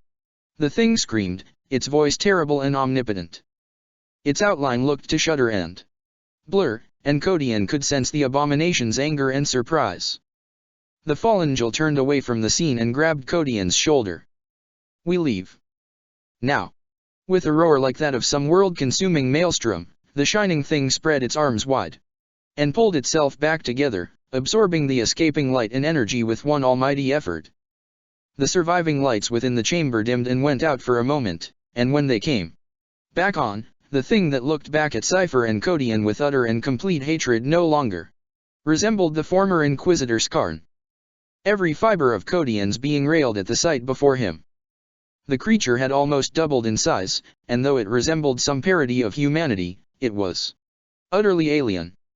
Its golden body shimmered as if made of metal. Its head was elongated and crowned with vicious curved horns. He caught the merest sight of its terrible gaze and turned away, a crushing wave of despair and revulsion coursing through him. I see your thoughts, little Codian. You are right to fear me. This is far from over. With that the being's radiance intensified to such a degree that Codian found himself immediately blinded. Even his enhanced senses failed to counter the brilliance of the light. It was almost a blessed relief when the cold darkness claimed him. Chaplain. He opened his eyes and found Chivok and Orekiel staring back. The terrible entity was gone and he was in the holding bay no longer. He shook his head and looked around him, immediately recognizing the small room. These are the Demiurge's quarters, he observed, turning to the dark warrior standing behind him. Cypher nodded. Correct. The next leg of your journey begins here, Chaplain. Once you leave this ship you will not return. The next time you see Calgar and the others, your feet will be touching the soil of Holy Terra. That Cypher looked towards the Grungy's creation, the machine that had transported them once before across the galaxy to the Demiurge's ship. Tivit it quickly, Codian, before your options finally slip away. The chaplain found himself bemused by the warrior's tone, but he did so nonetheless. It took several frustrating moments for him to remember how the Shortzenos had achieved this, but soon his efforts were rewarded by a low reverberating thrum.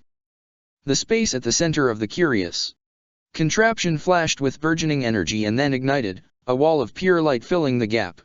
Within seconds, Codian stepped away from the device and looked back to Cypher. The thing that was Skarn. Gone. I heard him, Chaplain. It was nowhere near enough to cause him lasting harm, but enough to force him to reveal himself. His deceit is revealed, and as a consequence the part of Skarn is no longer viable.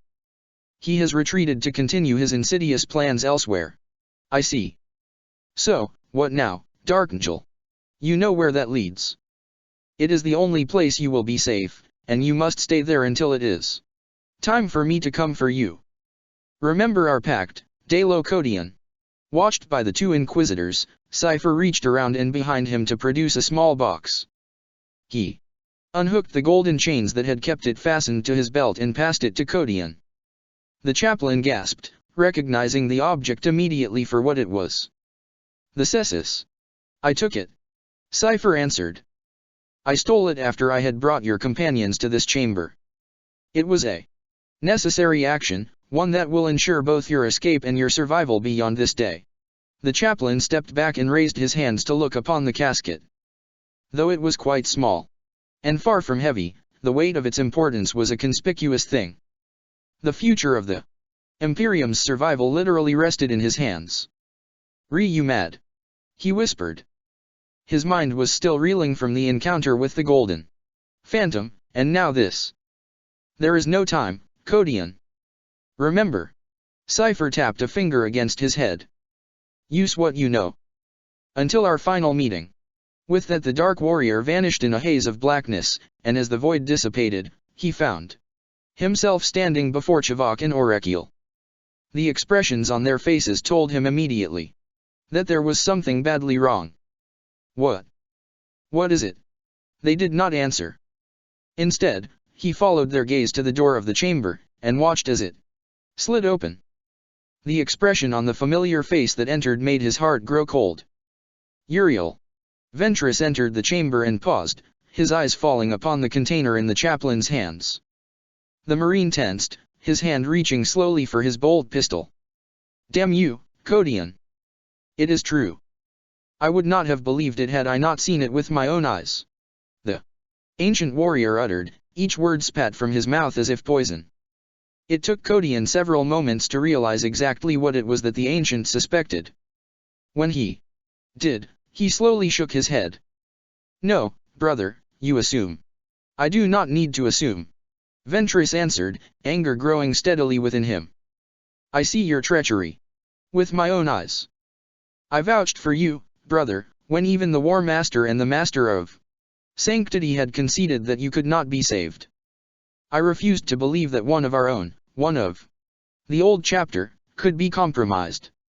Yet here I stand, the evidence before me irrefutable. You, Dalo Codian, are a traitor. You are lucky that the decision to comply with your demands was beyond my power to either authorize or refuse. I would have seen you struck down without hesitation or mercy. Codian heard this and shook his head. No, Uriel, you have been deceived. Look inside yourself, trust your instincts. Look beyond the obvious and see the truth. Here. He stepped forward, an action that caused the ancient to tear his bolt pistol free of its holster and thrust it towards the chaplain's head. Codian remained calm and raised his hands. Here. Take it. Ventress hesitated, suspicion creeping across his face. Take it, Ancient. This is no trick. Ventress snatched the box away quickly and then moved back once more, the pistol still trained on Codian's face. He turned his neck slightly to call behind him. Laner. The shadows behind Ventress shifted and Codian watched with surprise as another familiar form pushed its way into the chamber. His Tech Marine brother regarded him with a cold stare and took the box from Ventress in order to examine its contents. If I was a traitor, brother, then why would I have come so far, only to steal the Cessus now? Do not believe the CT Skarn's lies. Do not let the Grey Knights leave this place. It is a trap. The Knights are gone, Codian. Neither I nor anyone else could have prevented that. No. Skarn's claims were false, Uriel. He is the enemy, not I. He seeks to undermine the strength of the Imperium, to lay open the path to Terra for the Unity. He has lured Reinhold and his warriors into a trap, one that will see them removed from this war for good. Ventress backed away, his eyes narrowing. He lowered the pistol and clutched the casket tighter to his chest. It was clear from his expression that his emotions were in turmoil. None of what you say makes sense, Codian. Why would an Inquisitor, any agent of the Imperium for that matter, seek to betray us? What would Skarn have to gain from allowing the Tau to destroy us? Skarn's plans are far-reaching and vast, Uriel. I cannot explain them to you, my brother. All I can tell you is that he seeks to gain power from his machinations, and that Skarn himself is more than any of you realize. He is no man. With that, Codian looked to Laner, his brother of old. The Tech Marine stared back, cold and dispassionate. Codian shifted his gaze and found Ventress once more. Orekiel told me something of you, Uriel Ventress. She showed me a secret, one that you have kept from us all. Pavinus. Ventress blanched as he heard the name of planet spoken aloud, as if it stirred some deep and long forgotten memory. Codian saw this and nodded his head slowly. Yes, I see it in your eyes. The creature you encountered there. Death. The Ancient whispered, a distance falling over his gaze. Do not press me, chaplain. I will speak no further of what I saw there. Fair enough. Then listen. I have seen the truth behind Skarn. I have seen his real face, and he is no human, no living man. The thing that attacked us was far from mortal. A being of golden metal skin. Borne aloft on unseen ghost winds. An ageless hunger in its eyes, so powerful it could be felt by the soul. To look upon it, a lesser man might tear his eyes from his own face, or put himself upon his sword. Citan. He heard Orekiel whisper behind him, the utter conviction in her voice sobering and ominous. Life vampire. Codian confirmed this with a slow nod. You were present to witness the birth of an abomination, Uriel. How is it that such knowledge could be hidden away, kept from even those of your own chapter? Why was your encounter with this creature stricken from history so? Because of him. Orekiel stepped from the space behind the chaplain to join the two warriors. She looked up at Ventress and laid a hand gently upon his vambrace. The deceiver. He is a master of manipulation, Ancient. Look how he has sent the Grey Knights to their doom. Call them back, Uriel. Please. Codian urged him. Do what you would to me, it does not matter, just call the Grey Knights back.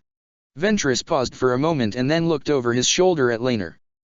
The Tech Marine tilted his head and stepped forward, the massive metal arms of his servo harness creaking forth to brandish a number of ominous tool weapons at the chaplain and his companions. With that the ancient sank back through the doorway and out into the corridor beyond, speaking hastily into his suit's collar.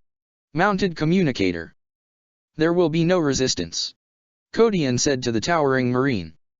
Laner did not answer. Orekiel looked to Codian then, folding her arms around her waist as she did so. I have a theory, chaplain, that the destinies of the Citan and the Tau are inextricably linked, based on the evidence I have collected over the centuries. The Eldar believe that the star gods slumbered for millions of years, awaiting a time when the galaxy would hold enough life to stir them from their tombs and satiate their boundless hunger. The first reports of an encounter with a Citan, believed to be the deceiver, coincide with the discovery of the Tau home world. More recently, the awakening of the Nightbringer occurred as the Tau began their expansion proper, or as it is known, their second sphere. The movements of the Necrontyr can also be worked into this theory quite soundly, though it would take some time and much evidence to show this properly, evidence I no longer possess. The link may be highly tenuous, chaplain, but we cannot afford to ignore it. The activities of the Citan and the Necrontyr follow a pattern. As the Tau have grown in power, it is as if that growth has somehow triggered the awakening of the Citan. Codian took a moment to consider this. A moment was all he had, however, as movement at the door of the chamber snatched his attention and he looked up to see Ventress re-enter, his face dark. It is too late, Codian. The Grey Knights are gone. The warp between here and Caris Esteris is so calm that the transition of the fleets will happen in days. Then they are lost. Codian answered, his voice heavy with regret. And we may yet be undone. Ventress lowered his head and exhaled deeply, anxiety clear upon his face. He thought for a moment. And then looked at Codian once more, beckoning Laner back as he did so. One question, chaplain. I have but one question to ask you, and then you may leave. Why did you ask for me? Codian hesitated in giving his response. In truth, he could not answer. Cypher was the one who had brought him to this chamber. He could do little but guess at what the mysterious warrior had done. In the minutes that had followed his retreat with the two Inquisitors and his return for Codian.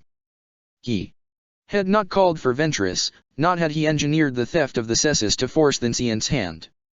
Nonetheless, he found himself now in a situation that he could not have devised alone.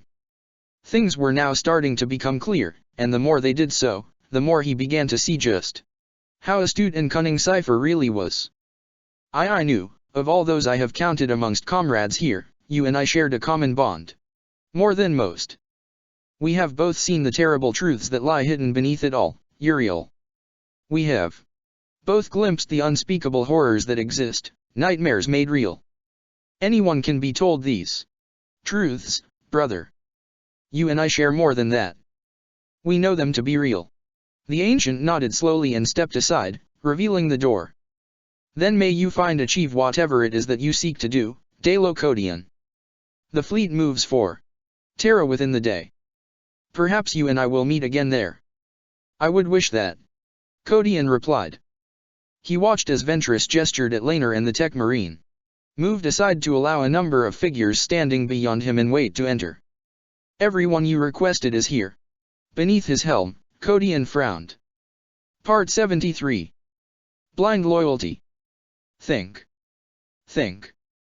The Vox link chimed again, and this time the sound was accompanied by a deep and resonant crackle. They were trying to force the picked link open. He knew nothing about these creatures or their technological abilities, but he had no doubt in his mind that they could achieve this. The communications officer shifted uneasily in his seat and glanced over his shoulder at him, his sweat-beaded brow furrowing. They demand an answer, Marine. If we ignore their hails much longer they will turn their weapons on us. Barolinus bared his teeth and cursed beneath his breath. He should have expected this. He should have thought this through to the letter.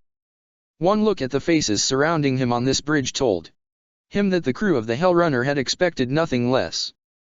We are dead men, Marine. Andrassi uttered, spite burning in his eyes. You have condemned us all. Barolinus cast around to where the free captain sat, fixing him with a look of anger. We will survive this, rogue traitor. I give you my word. The small cutter shook beneath some huge unseen blast as Barolinus looked back towards the screen. Open the picked link. Let them see that we have nothing to hide. The officer before him frowned as he heard this, though it was clear that there they had little to lose from doing so. He complied, and the large screen came to life moments later. The face that formed before him was Tau.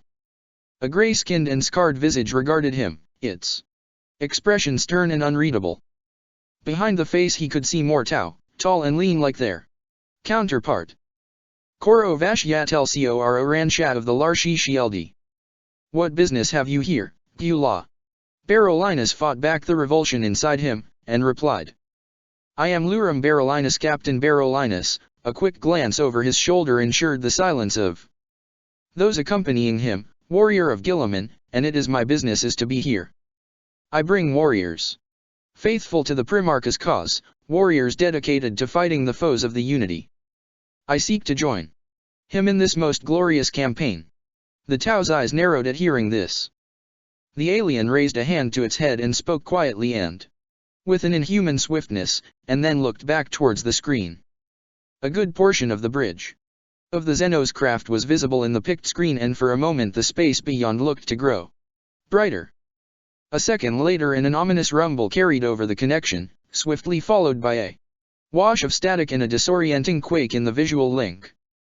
The alien ship seemed to be under attack. The Hellrunner had speared free of the warp as close to Caris Esteris as her crew dared, and from that very moment of translation Andrassi and the others had fired cautious protests his way. He cared less than nothing for the cowardly admonitions of the brigand crew. Guilliman was his only concern. The Larshi is under attack. The communications officer confirmed.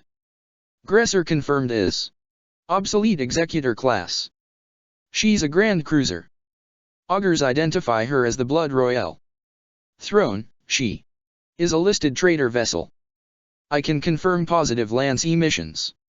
Railgun batteries are responding. Barolinus dismissed the officer's near-monotone assessment and rose, feeling his fingers tighten around the grip of his chainsword. He resisted the urge to tear it free of its scabbard and vent his frustrations upon the surrounding machinery, to activate its bite and unleash it upon the metal and flesh around him. He had been tested to his limits since the moment he had first opened his eyes here in this dark and hell-cursed time. Torn from the life he had known, Lurum Barolinus had fought and killed as was his role, his reason for existence. There had been no saving graces to this abominable future that he had yet uncovered, save one. The Primarch. Guilliman, the father of the Ultramarines. To even dare consider that the father of them all walked free and tall amongst these stars, unfettered by the constraints of stasis, was a consideration he barely dared to dream. Guilliman. His reason for being. Guilliman. To even say the name in his mind incited a surge of elation within him. The worship of gods was the domain of those Astaroths long since fallen from grace, damned by association millennia before his birth. Even so, Berolinis dared to compare his own passions to theirs, for to imagine blessed Guilliman standing before him was a vision he could scarce envisage. He would tear his soul from his breast if it were possible, just to bathe in the Primarch's presence. Marine. The hail wrenched him from his reverie with a cold and harsh forcefulness, causing his anger to swell within him once again.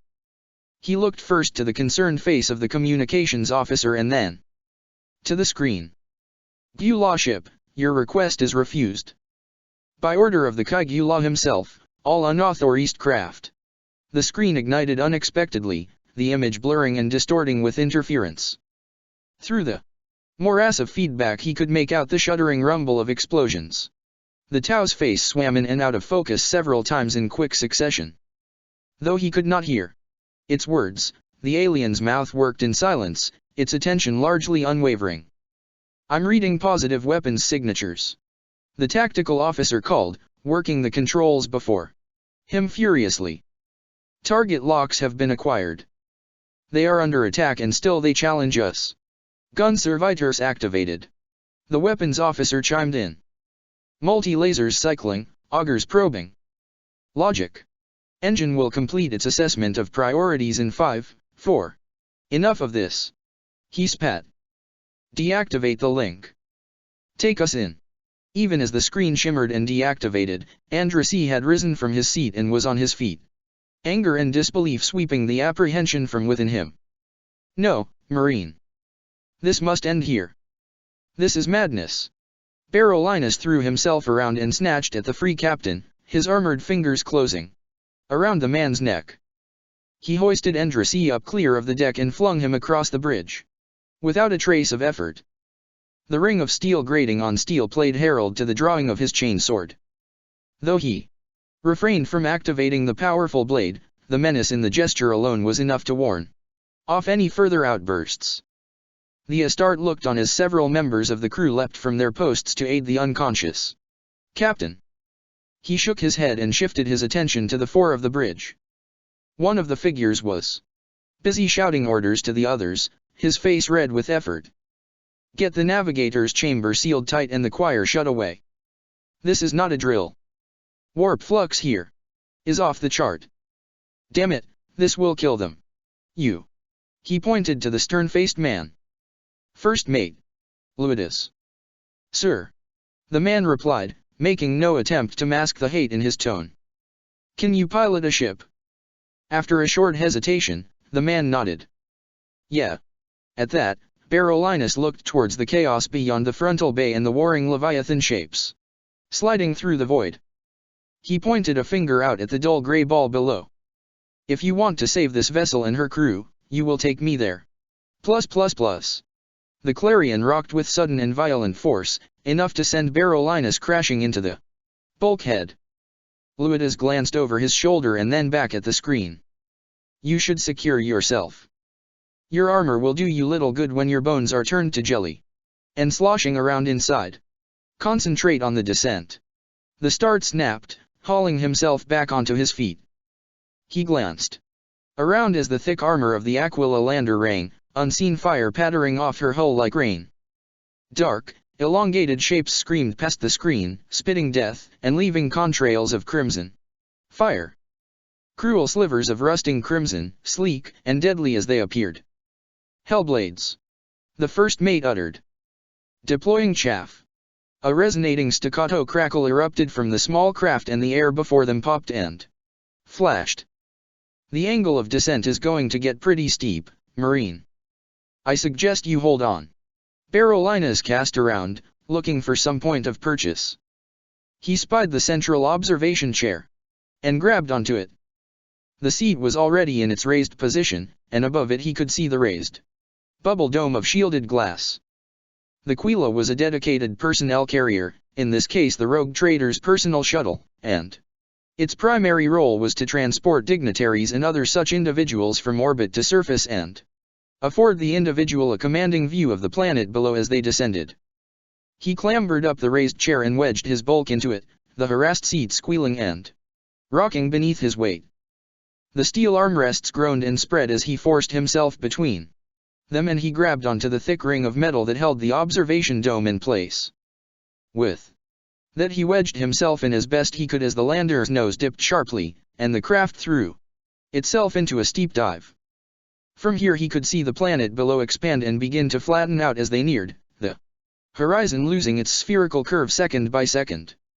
Even from this height he could easily make out the steadily forming shape of a vast structure below, and it was then that it first struck him how massive the edifice was that they were headed towards. Tracer fire spat high into the air, indiscriminate and heavy. Craft of every shape and size wheeled and thundered past, spitting death. Each and every one he saw looked different to the last, and he didn't even attempt to try and identify any allegiance. All that mattered was that he get to the ground intact. All that mattered was that he reached his Primarch. Luidus shouted something that he did not catch, and by the time the words reached his ears the Quila's descent felt to hasten further and become even wilder. The flyer's autocannon opened up with a furious hammering, the sound filtering through the bulkhead and quaking the deck beneath his elevated seat. He saw the rounds lance forward and spread from the nose of the craft, questing for the streaking shapes spinning past them.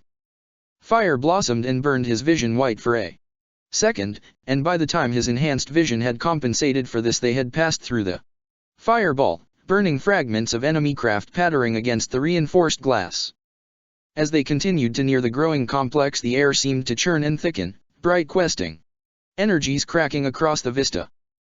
They passed through banks of rolling cloud, black as the void, and as they did so the systems of the lander stuttered and failed, only briefly, but it was enough to send a surge of caution through him.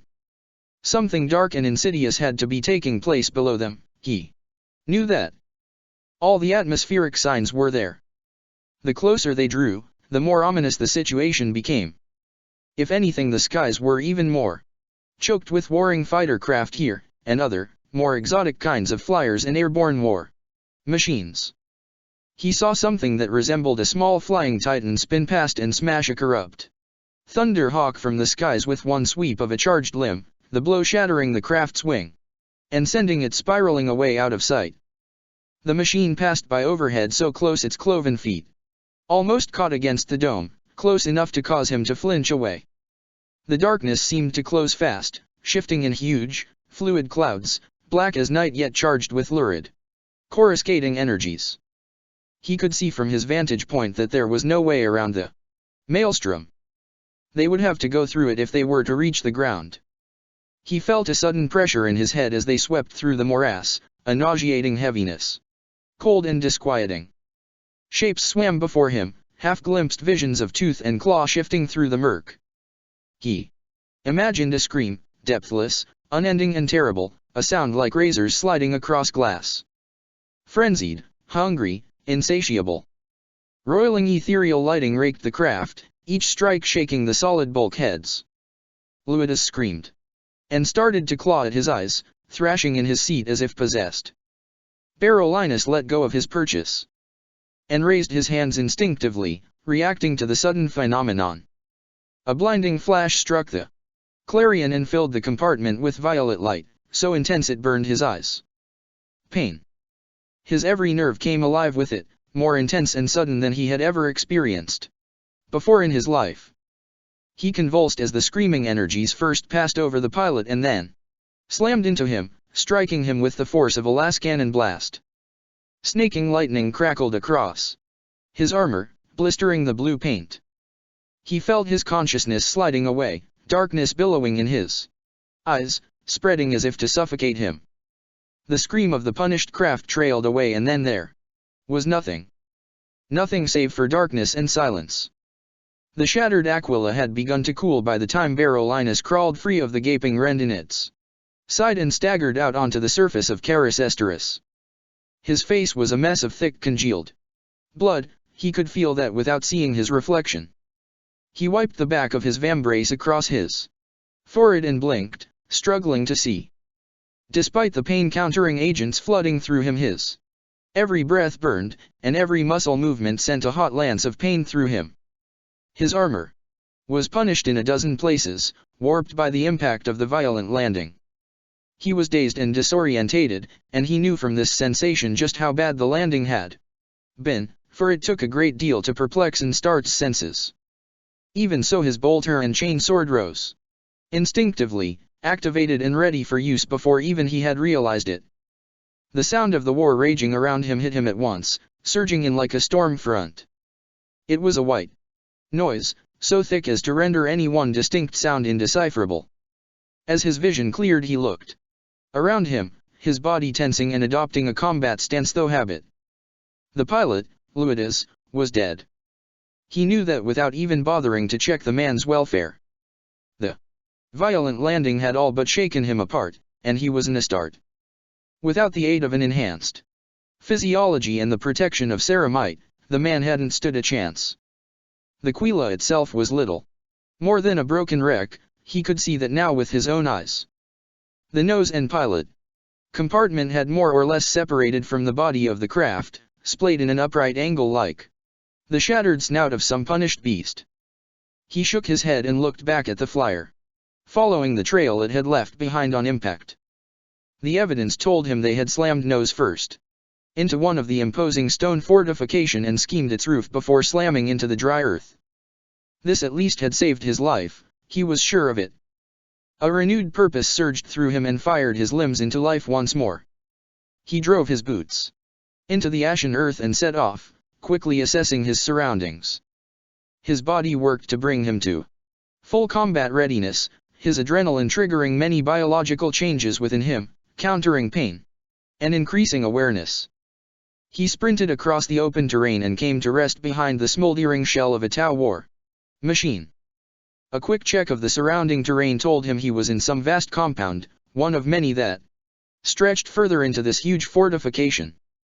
In the distance he could see the outer wall and a pair of massive gates, or at least what was left of them. Vehicles and bodies littered the compound, so thick he could barely see a patch of clear ground. He could see the remains of Tau and humans, as well as many other races and factions. Over to his left a hulking thing of rusting armor plate jutted from the dead earth, its rear thrusters still smoldering. The construct had all the characteristics of some crude flyer, and the bodies of the gray-skinned orcs he had fought on Rizal lay scattered around it, leaking and broken by the impact of the craft's emergency landing. More than a few sported gunshot wounds, the damage consistent with bolter fire. These creatures had survived the crash. Survived, only to be killed by marine weapons. He heard a shout and pivoted, raising his bolt gun like a pistol with one hand. Across the death-laden landscape he spied movement. A small squad of soldiers had emerged from behind a crippled Xenos skimmer and were pointing his way. The weapons in their hands began to raise, and by the time he realized what was happening, the first bright pulse round glanced off his thigh with enough force to stagger him. He regained his balance and fired a shot. His aim proved true and one of the traitors fell, limbs flailing, his chest disintegrated. The others spread out and began to advance, shaken but far from deterred. Pulse fire screamed his way, flashing by too close to ignore. Another shot hit him square in the shoulder guard and pitched him back, almost bowling him from his feet.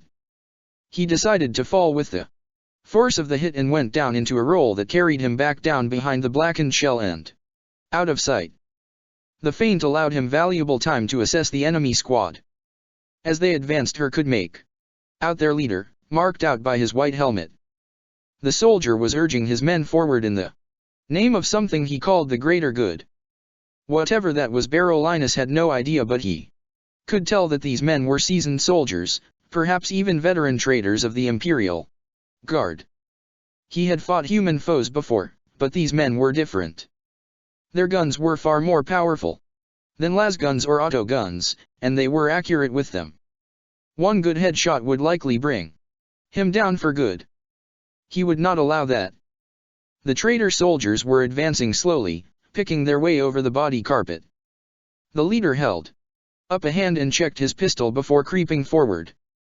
Barolinus rose and fired, punching a fist-sized hole through the soldier's helmet. He shifted his aim and put another man down, the shot sending a mist of glittering blood out after it. Pulse fire hammered into him and he raised his arms up defensively.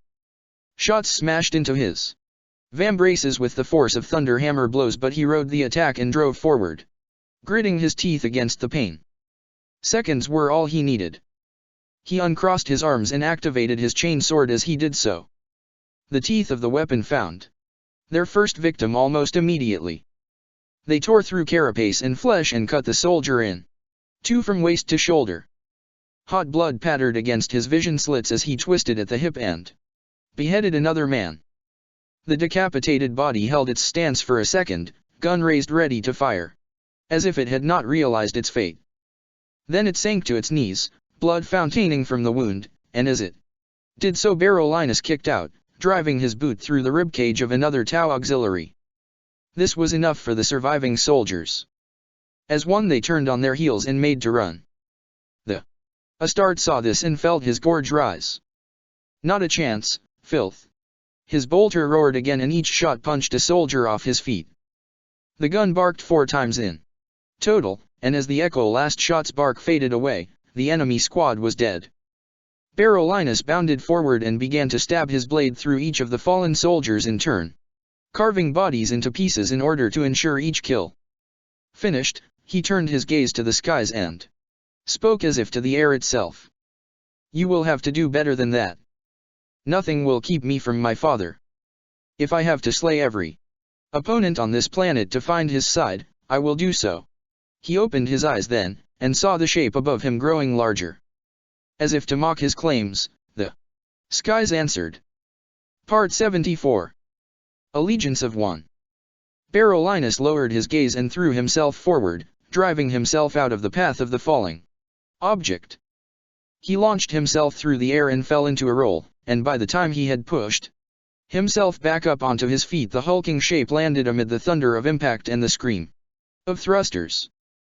The towering machine was of the same specification as the one he had seen high in the air, a vast humanoid slab of thick off-white armor. The machine seemed to be literally festooned with armaments, bristling with cannons and weapons systems. Wherever there was a hard point set into its thick back, shoulders or arms, there was a weapon. The Titan rose slowly to its full height, and what passed for the thing's parody of a head twisted and then lowered to face him, a score of harsh crimson lights shining his way.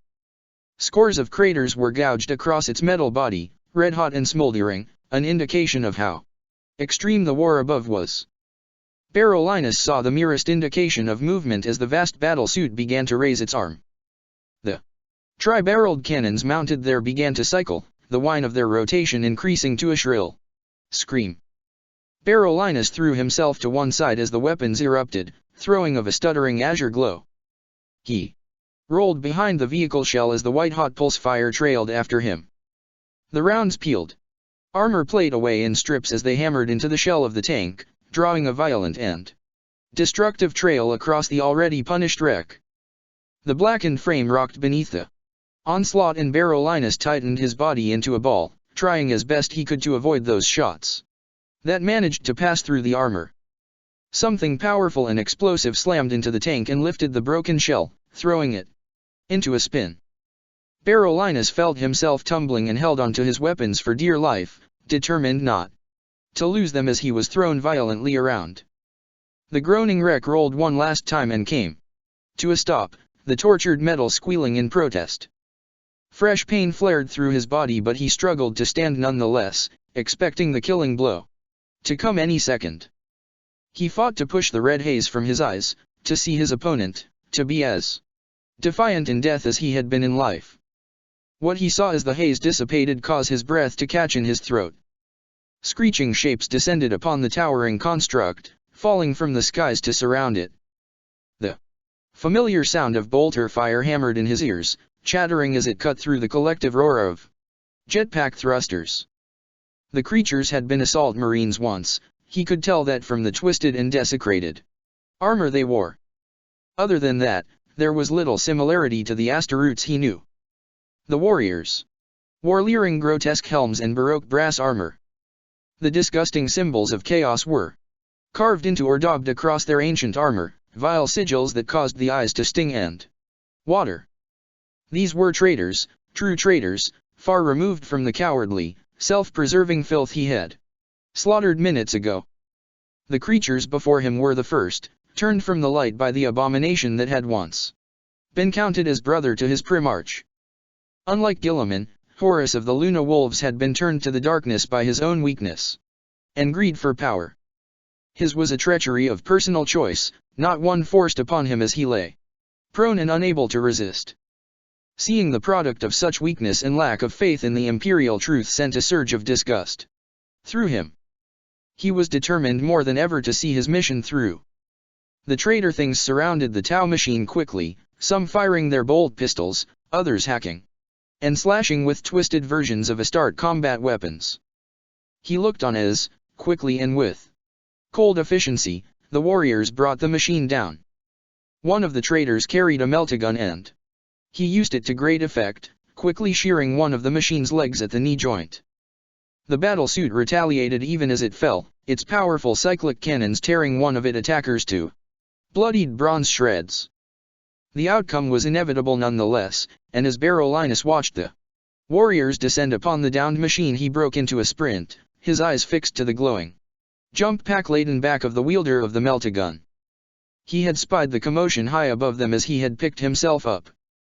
Even now the companions of the Tau machine warrior were circling and descending, searing fire stabbing forth in herald to their arrival. The servants of chaos glanced back to see him approach, and for a moment he expected to be cut down. Thankfully, amazingly, they did not attack him. The figure he took to be the champion of the fiends nodded his way and then barked some harsh, rumbling order he did not understand. As one, the packs of the squad flared and the warriors made to rise back up into the air, to meet the coming fight. They thought him a comrade, he thought to himself, intrigued and disgusted by the prospect in equal measure. In truth, he could understand how they made such an assumption. He was, after all, a Marine, and when they had arrived he had been locked in combat with a Tau opponent. He found himself thanking fate as he charged at the rising warrior before him and leapt, wrapping his arms around the figure's bronze legs. The searing backwash of the jump pack's thrusters washed over him and he gritted his teeth, the surface temperature of his ceramite rising sharply. The warrior's ascent slowed immediately and he glanced back and down, caught unawares by the sudden attack. Barolinus had less than seconds to make his efforts count. Already his grip was slipping on the smooth surface of the ancient armor. He released his grip just enough to elevate the barrel of his bolt gun and fired a single round. The bolt shell hammered through the warrior's faceplate and detonated, taking his head from his shoulders. His grip on the meltagun released and Barolinus let him go, snatching at his belt as he did so. The Marine fell to the floor, a grenade-laden belt in his grasp, and allowed the dead traitor Marine to spiral up and away. He shook himself, rose and hooked his bolter to his belt, snatching up the fallen meltagun as he did so. As he regarded the stolen weapon he nodded to himself, pleased enough with his prize.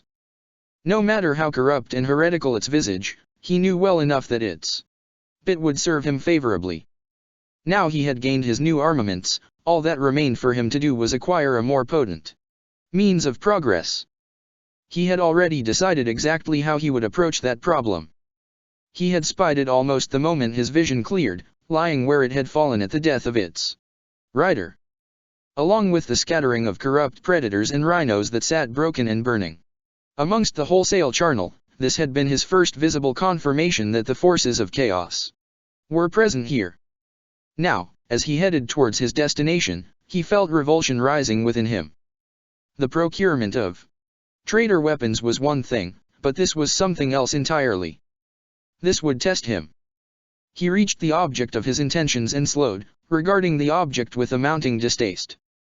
It was a wicked thing. He knew that almost instinctively, despite the fact that it was apparently no more than an inanimate object, a construct. Like the stolen weapon in his hands, it seemed to almost exude an aura of age. He reached the bike and regarded the dead Alpha Legionnaire with a sneer.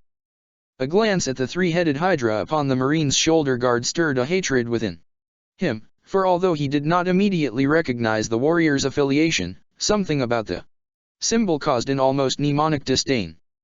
He placed his weapons on the floor and then hoisted the bike into an upright position, a testing task, even for an Astarte. Done, he placed the vehicle on its stand and retrieved his arms, placing them securely within the gnarled leather holsters strapped the bike's flanks. He started the engine and the bike roared to life, an unnatural, bestial growl rumbling from its engine. It shuddered beneath him, almost as if aware of his conflicting loyalties. For a moment he felt as if he were upon the back of some wicked warp creature, his hands locked around the thing's horns, and he dismissed the consideration with a shudder. His task was too important for him to allow himself such foolish concerns. He would find his Primarch no matter what he had to do to achieve this. Looking out towards the distant inner gates at the other end of the compound, he pulled back on the throttle and felt the wheels of the bike shudder and spin in the loose earth. Even from this distance, he could see that battle still raged there. With a roar, bike and master lurched forward and was gone. The sounds were wet and disgusting, the tearing of armor and flesh. The throaty roar grew louder and louder, and soon it was enough to attract the attention of the abominable creatures. Thick bestial heads the color of freshly spilled blood rose as one as the bike screamed past. Green eyes that glowed with the power of lamp packs regarded the progress of bike and rider. Inhuman growls rumbled through the air, passing between the monstrous beasts. Attracted by the scent of living flesh, the hounds twisted to watch the speeding shape hurtling towards the distant gates. The cadavers spread across this vista of death no longer enough to sate their bloodlust. As one the pack unleashed howls of lust and bounded out after Barolinus, arrows of glistening slab muscle, claws and fangs. In their wake, the air shuddered and darkened, reality itself stretching and growing thin. Billowing black fumes poured from the blackness, hot and reeking. More of the beasts tore through the breach and spilled out into the compound, shaking the thick viscous fluids of their unnatural birth away as they did so. Engratha's birth was upon them. The Primarch cut a magnificent figure stood astride of the smoldering iron warrior's vindicator, the warriors of the great enemy scattered about his feet. He stood looking out at the final gates of the inner sanctum, one hand resting upon the pommel of his sword, the other punched into a fist at his waist. Magnificent. Godlike. A breathtaking sight. The hot breeze caught his crimson and gold cloak at his back, causing the material to flap about him, as if eager to advance. Raleigh joined him without a word. The smaller man negotiated the lilting vehicle with ease, his ascent practiced and dignified. He stood by the Primarch's side and watched as the combined forces of the Thor commanders, Hydrian, Omog Drak, Okir Law, and Shadowblade threw themselves against this final fastness and, like his commander, not a flicker of emotion crossed his face. The skies above were dark, choked in shifting shadow. Hundreds upon hundreds of jet-black spheres were drifting away from the citadel beyond in vast shoals, creating an unnatural darkness. The Umbra were retreating in the wake of the Null drone attack, their part in this campaign done. What do you make of them? Raleigh asked, disturbing the stark silence of the moment. Guilliman turned his head and lowered his gaze as he heard this, almost dreamily. His implacable expression remained. The Umbra, Raleigh explained, gesturing out at the enigmatic creatures above. They are an unknown force in this universe, as alien and enigmatic as any we know. They attack and kill with living shadow. And yet they do not communicate. I suspect that they are even incapable of such interactions. Guilliman turned his attention back to the distant gate and shrugged his colossal shoulders. They are none of my concern, Inquisitor. Do not trouble yourself with things you can neither explain nor understand. They are what they are. The Ethereals are the masters of all. It is their way to know. However they managed to rein these creatures into our glorious cause is immaterial. That they serve is enough. Raleigh mirrored the Primarch's gaze then, taking in his own fill of the destination beyond them. You must forgive me, Primarch, but it is my way to suspect and to question the motives of all. They seem to me to be insentient things incapable of comprehending the concepts we adhere to. I cannot help but imagine some ulterior motive behind their internment into our coalition. Dismiss such thoughts. Gilliman answered with a wave of his hand. Trust in the judgment of the ethereals. Consider that an order. Yes, Lord. Raleigh bowed his head and spoke no more on the subject. The silent host continued to glide through the skies overhead, as soundless as the void. Though they were some distance away, the Inquisitor raised his head once again and looked out at the black mass, as if somehow unable to resist observing their steady retreat. A deep and barely visible light played across his eyes, the merest flicker of ancient recognition. Far off to the east, high in the skies, one of the countless orbs slowed. Raleigh averted his gaze immediately, almost guiltily, and quickly resumed his former vigil of the final fortress. Gilliman seemed to sense this exchange and looked down at the man by his side, his vast brow creasing softly. Does something trouble you, Maturin Raleigh? No, my lord, came the man's reply. Unseen by the eyes of either, the low number remained where it was for several moments until it finally began to drift away once again, rejoining the unremitting retreat. Several seconds later, Gilliman drew his head back softly, as if startled. What did you say? I did not speak, Primarch. Gilliman raised a hand up to the vox stud at his collar and tapped it several times. As if to mirror his question, the link came alive with chatter, an incoherent garble of overlaid questions and responses from what seemed to be every faction out there, all asking the same thing. Who spoke? The Primarch deactivated the link with a harsh snort and returned to his vigil once more, perplexed, yet unwilling to let the occurrence sway him. Foul sorcery. The whisper of daemons, nothing more. Indecipherable noise. What did it say? Gilliman looked at the Inquisitor for a moment and then towards the citadel, raising a hand to his brow in order to scrutinize the advance of the Tau forces. Causes. Indecipherable noise. Raleigh echoed, a little too quickly. Part 75. Quickening. Baden's pallid features contorted in rapt wonder as he looked upon his final, magnificent work. He closed his eyes and inhaled, drinking deep of the heady bouquet of fresh blood and pungent sulfur that saturated the vast temple, literally breathing in the success of his efforts. The three lords of Nurgle, Tzeentch, and Slaanesh stood behind him in silence, watching as the ritual neared completion. They had been so close to being undone here, the damned power of the Tau threatening to nullify the very primal energies required to empower the ritual and bring forth the destroyer of ages. Such was the blood god's incalculable rage and lust for war, and his unquenchable desire to see his greatest champion unleashed upon all the life of the galaxy. The efforts of the Tau had thus far proven insufficient enough to undo his scheme. He stepped back, bathed in light the color of blood, and smiled. He had spent so long in the presence of the warp that he shared an empathy with its ebb and flow. He could sense the Empyrean around him as keen as he could see or hear. The warp was in turmoil. Not the kind of turmoil that would break apart the mightiest of ships, or tear a screaming hole through the fabric of reality. No, this was a different sensation. Like some vast and incomprehensible presence, a thing far beyond the mortal ken of such considerations as sentience or being, the warp was fighting for its very life. To be more accurate, the unfathomable denizens he served in their pantheon were railing against the efforts of the Tau, fighting to dispel the suffocating anti-energies that were being poured into their realm. He sneered malevolently as he thought back to the days when the raw and uncontained power of the Immaterium had been a raging and primal force, ripe for his own exploitation. Such power, such potential. The kind of power that could allow a man to remake existence in his own image were he strong and fearless enough to attempt it. Ezekiel Abaddon had been that man. Born of mortal flesh, he had risen of his own volition and aptitude to be more than any earthly man could ever aspire to be, a demigod, with the power of both great creation and destruction at his fingertips. Abaddon, the Despoiler. That was what they had named him, for 10,000 years, and they had done so with fear in their eyes and a tremor upon their lips. Not so now.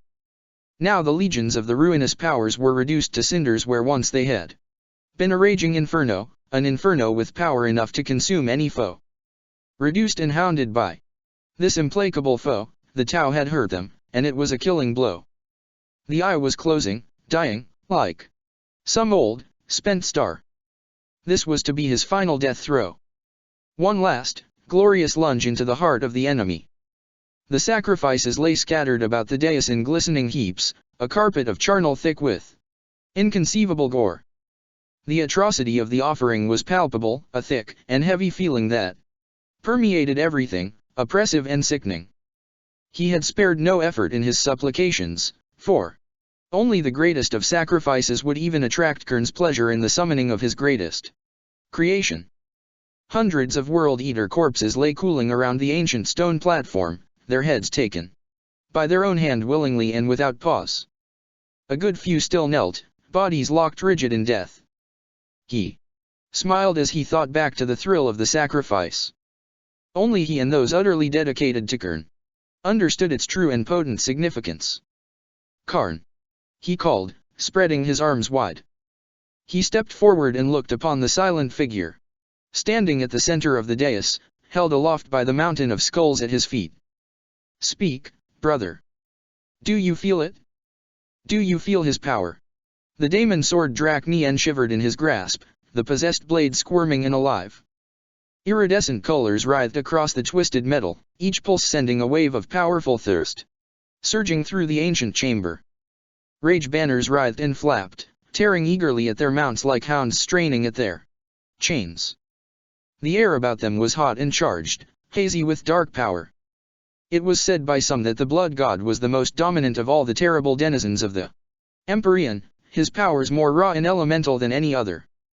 To kill in hatred was to empower Kern, and this was a galaxy saturated in murder, and built on foundations of hatred and conflict. Abaddon drank in the burgeoning power and felt his dark soul burn with expectant zeal. He had spent his entire existence as the champion of the four winds, ensuring that he never favored any one patron. This was the first time in his service to the Pantheon that he had ever turned his attentions to a single power, and he knew the risks such a course of action involved. He looked upon the figure kneeling at the center of the dais and knew then that his actions would be worth it. Karn, he called again, louder and more commanding this time. The Crimson Warrior lifted his head slowly and looked out at the despoiler. A blazing crimson fire burned within the betrayer's eyes, with an intensity too potent to put to words. When he spoke, his voice was impossibly heavy and potent, as if the sea of souls spoke through him with one single, unified voice. He comes. The Lord of Bloodthirsters, the Deathbringer. He burns in my veins. Karn's fingers were dug deep into the back rock beneath him, and where they sank into the stone, there flowed streams of black, bubbling blood, the substance pooling about him as it oozed its way across the platform. The betrayer's thick arms were shaking, his muscles bulging as if through some titanic effort. Rage, exquisite rage, so dark, Kern be praised. I see him seated before me, bronze perfection, iron hate, my lungs burn with his magnificence. Abaddon smiled again and stepped back, casting around to look upon the champions behind him. Both Typhus and Luquus were unreadable to him. Neither of the two seemed elated in any sense of the word to witness the ascension of a scion of Kern, though at the same time, neither of them seemed disquieted. He took this to be a positive sign. Hermann's disdain, however, was as obvious as it was expected. The Thousand Sons' manner was dark and brooding, as if he were being forced to witness something inimitable to his very existence. In truth, Abaddon knew that this was exactly the case, but he did not care. Turn your gaze this way, sorcerer. See our destiny take shape. He uttered, the predatory smile upon his lips growing. This is the day that shall herald the dawn of rebirth, that shall see our kind ascended to ultimate power once more. Rejoice in it, drink deep of it, for this is momentous and predestined. We are destined to rise once again, and these upstart Tau will quail before our restored power. You of all of us must know that the old ways are gone, Hermann. No longer can our gods afford to squabble and vie for dominance. This is a fight for survival. The four must join as we have joined. They see it even if you cannot. Engrath will play herald to a new age, and we will join him in painting this galaxy red with the blood of those who oppose us. Ahriman held the despoiler's gaze for a moment and then turned away. Baden sneered and turned his attentions to the hulking champions of Slaanesh and Nurgle. Both Typhus and Lucius regarded the sorcerer with unmasked disdain. Forget the thousand sun. Typhus gurgled, his voice deep and wet. There is life enough amongst these stars for us to share. As our gods came together to bring war to Terra all those thousands of centuries ago, so shall they do so again. Victory was never stolen from us when Horus died, merely delayed. Destiny cannot be denied. Nor shall it be. The Eternal One hissed, sibilant and predatory. Not even Magnus would be fool enough to dismiss this opportunity. As you say, Abaddon, there will be a time for our legions to vie for dominance. This is a time for unification. Abaddon nodded his head slowly, pleased at what he heard. At that, he turned to the brooding Ahriman once again.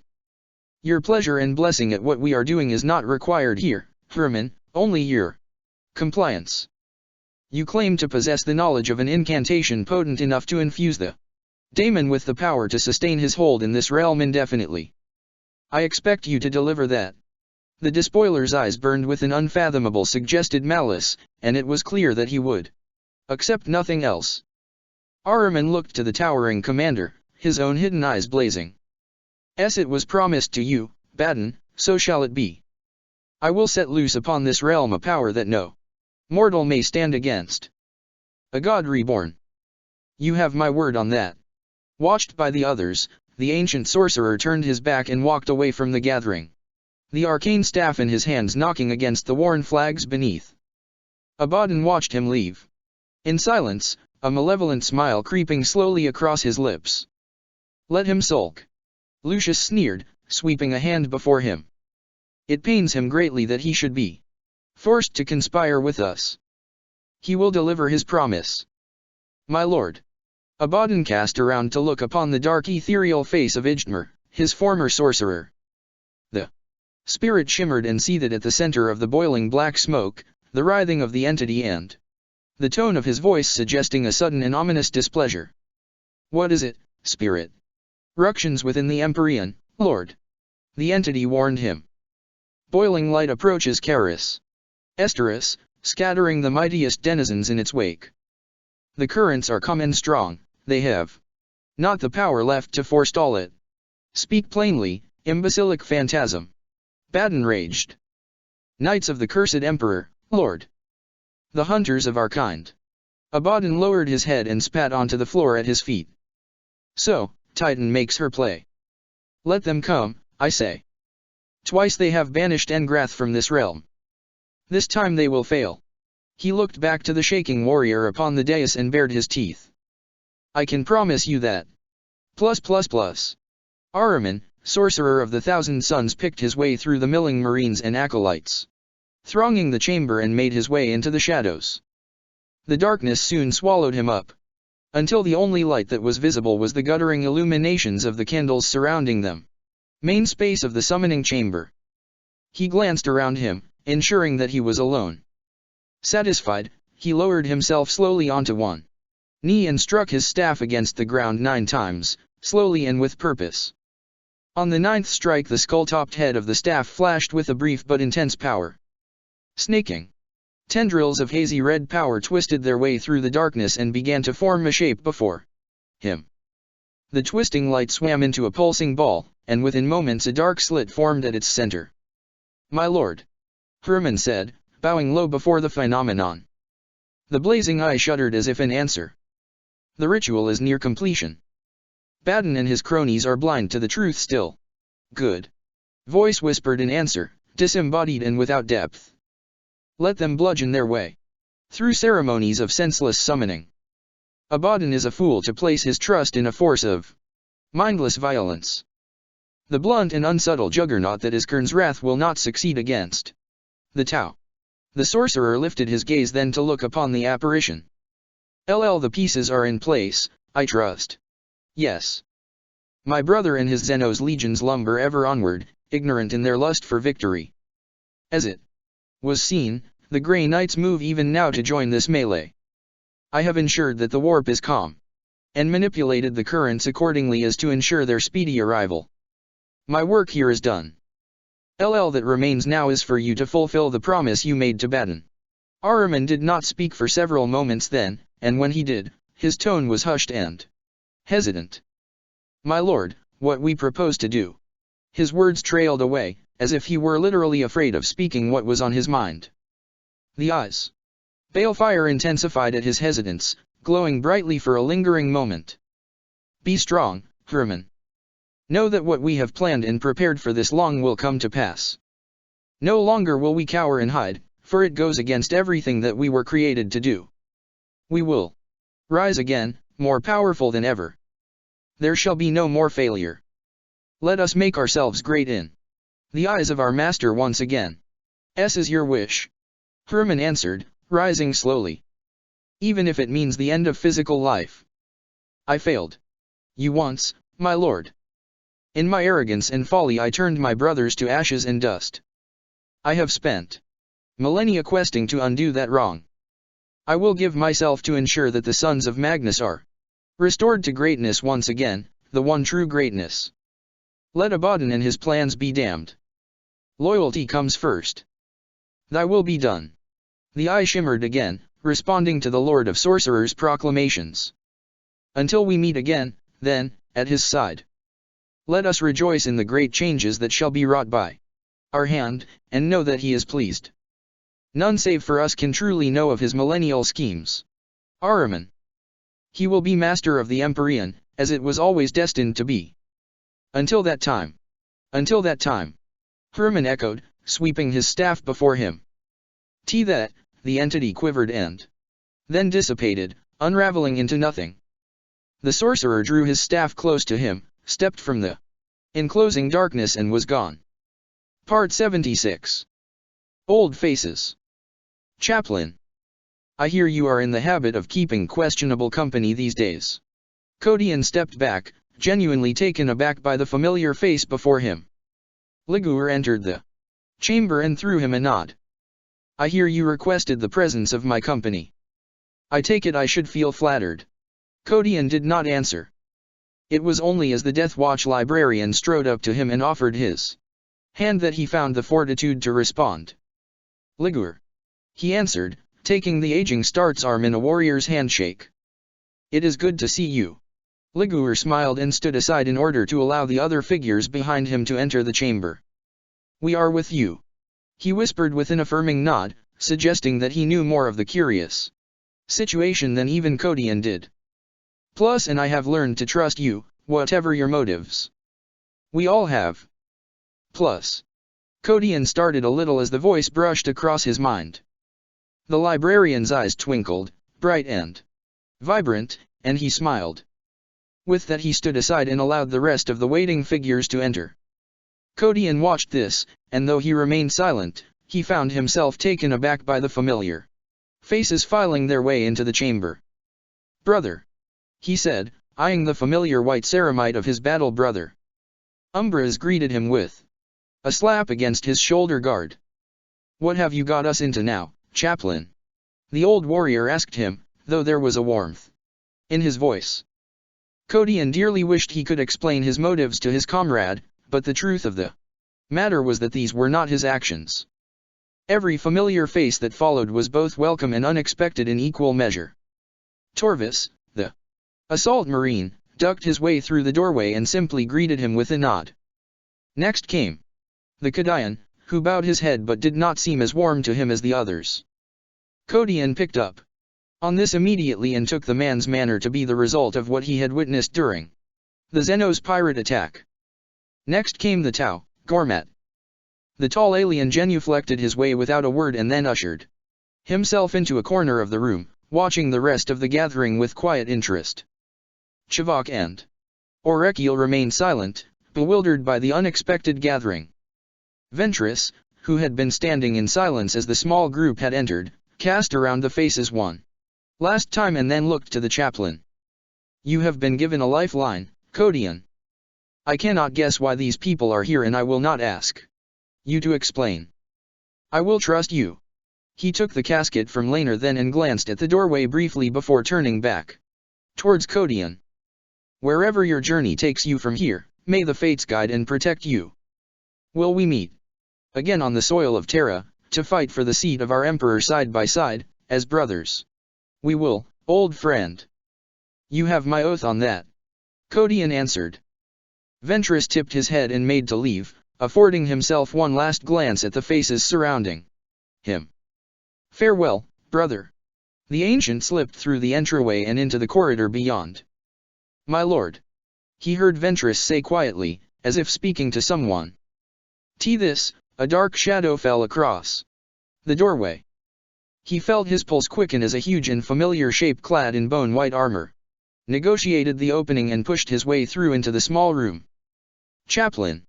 Jaghatai Khan uttered, his deep and powerful voice rumbling through the enclosed space.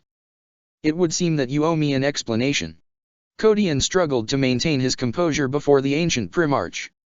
What explanation could he offer the Khan, or any of them for that matter? This meeting, all of this, was as unexpected and sudden to him as it was to the others. Whatever Cypher had intended here he had never explained. And so it fell to him to take control of the situation and try and interpret what to do next. Khan, he began, his mind working overtime. Before he could utter another word the massive warrior held up a hand to silence him. Whyever it is that you have gathered us here, you will have to wait to explain it. I am led to believe that you are a wanted man, Kodian. It is clear that you intend to leave this ship with us, however you plan on doing so. If we dally here much longer, your plans will never be realized. At that, he lifted a hand and swept it out slowly before him. I would suggest haste. +++. +++ the grudge bearer +++. +++ location unknown +++. One day later +++. He stood before the matte gray bulkhead, feeling the vibrations of the Xenos ship as a constant sensation all around him. He hesitated then, raising his hand up slowly until it hovered an inch away from the featureless surface. Slowly, tentatively, he moved his hand towards the vast slab of metal. Then he touched it. The bulkhead shimmered briefly and then was gone, dissipating like mist in the blink of an eye. The stars stretched out before him, the cold void of space seemingly close enough to touch. He inhaled, an instinctive and involuntary reaction, as if expecting to be suddenly sucked out into the airless void. Khan. Jaghatai Khan responded as he heard the voice. He turned to look over his shoulder and stepped away from the starscape. Chaplain. Kodian joined him, taking in the view behind the Primarch. The Khan noticed his interest and allowed himself a subtle smile. Impressive, no? Fashioned by Zeno's hands, maybe, but still impressive. He gestured around him at the surrounding ship. Remarkable ship. Even more remarkable was our escape from the Proscriptus Rex. The last time I threw myself through a Xenos gateway I found myself taken by a foul and abominable enemy. They destroyed my brave warriors, chaplain, body, and soul.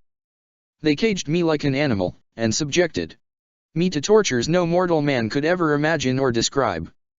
As I am sure you can imagine, following you to this place was an action I did not take lightly. The chaplain did not answer. The Khan's implacable eyes narrowed and he turned back to the stars before him. If you brought me here to impress me, chaplain, then you have succeeded. I suspect, however, that there is more to your actions than a simple desire to astonish me. At that, the Khan pivoted slowly to look upon Kodian and raised a hand towards the remarkable viewing wall. He placed the hand upon the invisible barrier. When he spoke, there was a deep and regretful sadness in his voice. Look to this unending vista, Kodian. Somewhere out there is the world that I called home. I have learned that Kogarus is but a memory now, scourged by the Unity, my people exterminated by the Tau. From what I have been led to believe, Makraj too has suffered the same fate. The world that you had called home is gone, Kodian. Kodian nodded and looked out across the expanse. I know.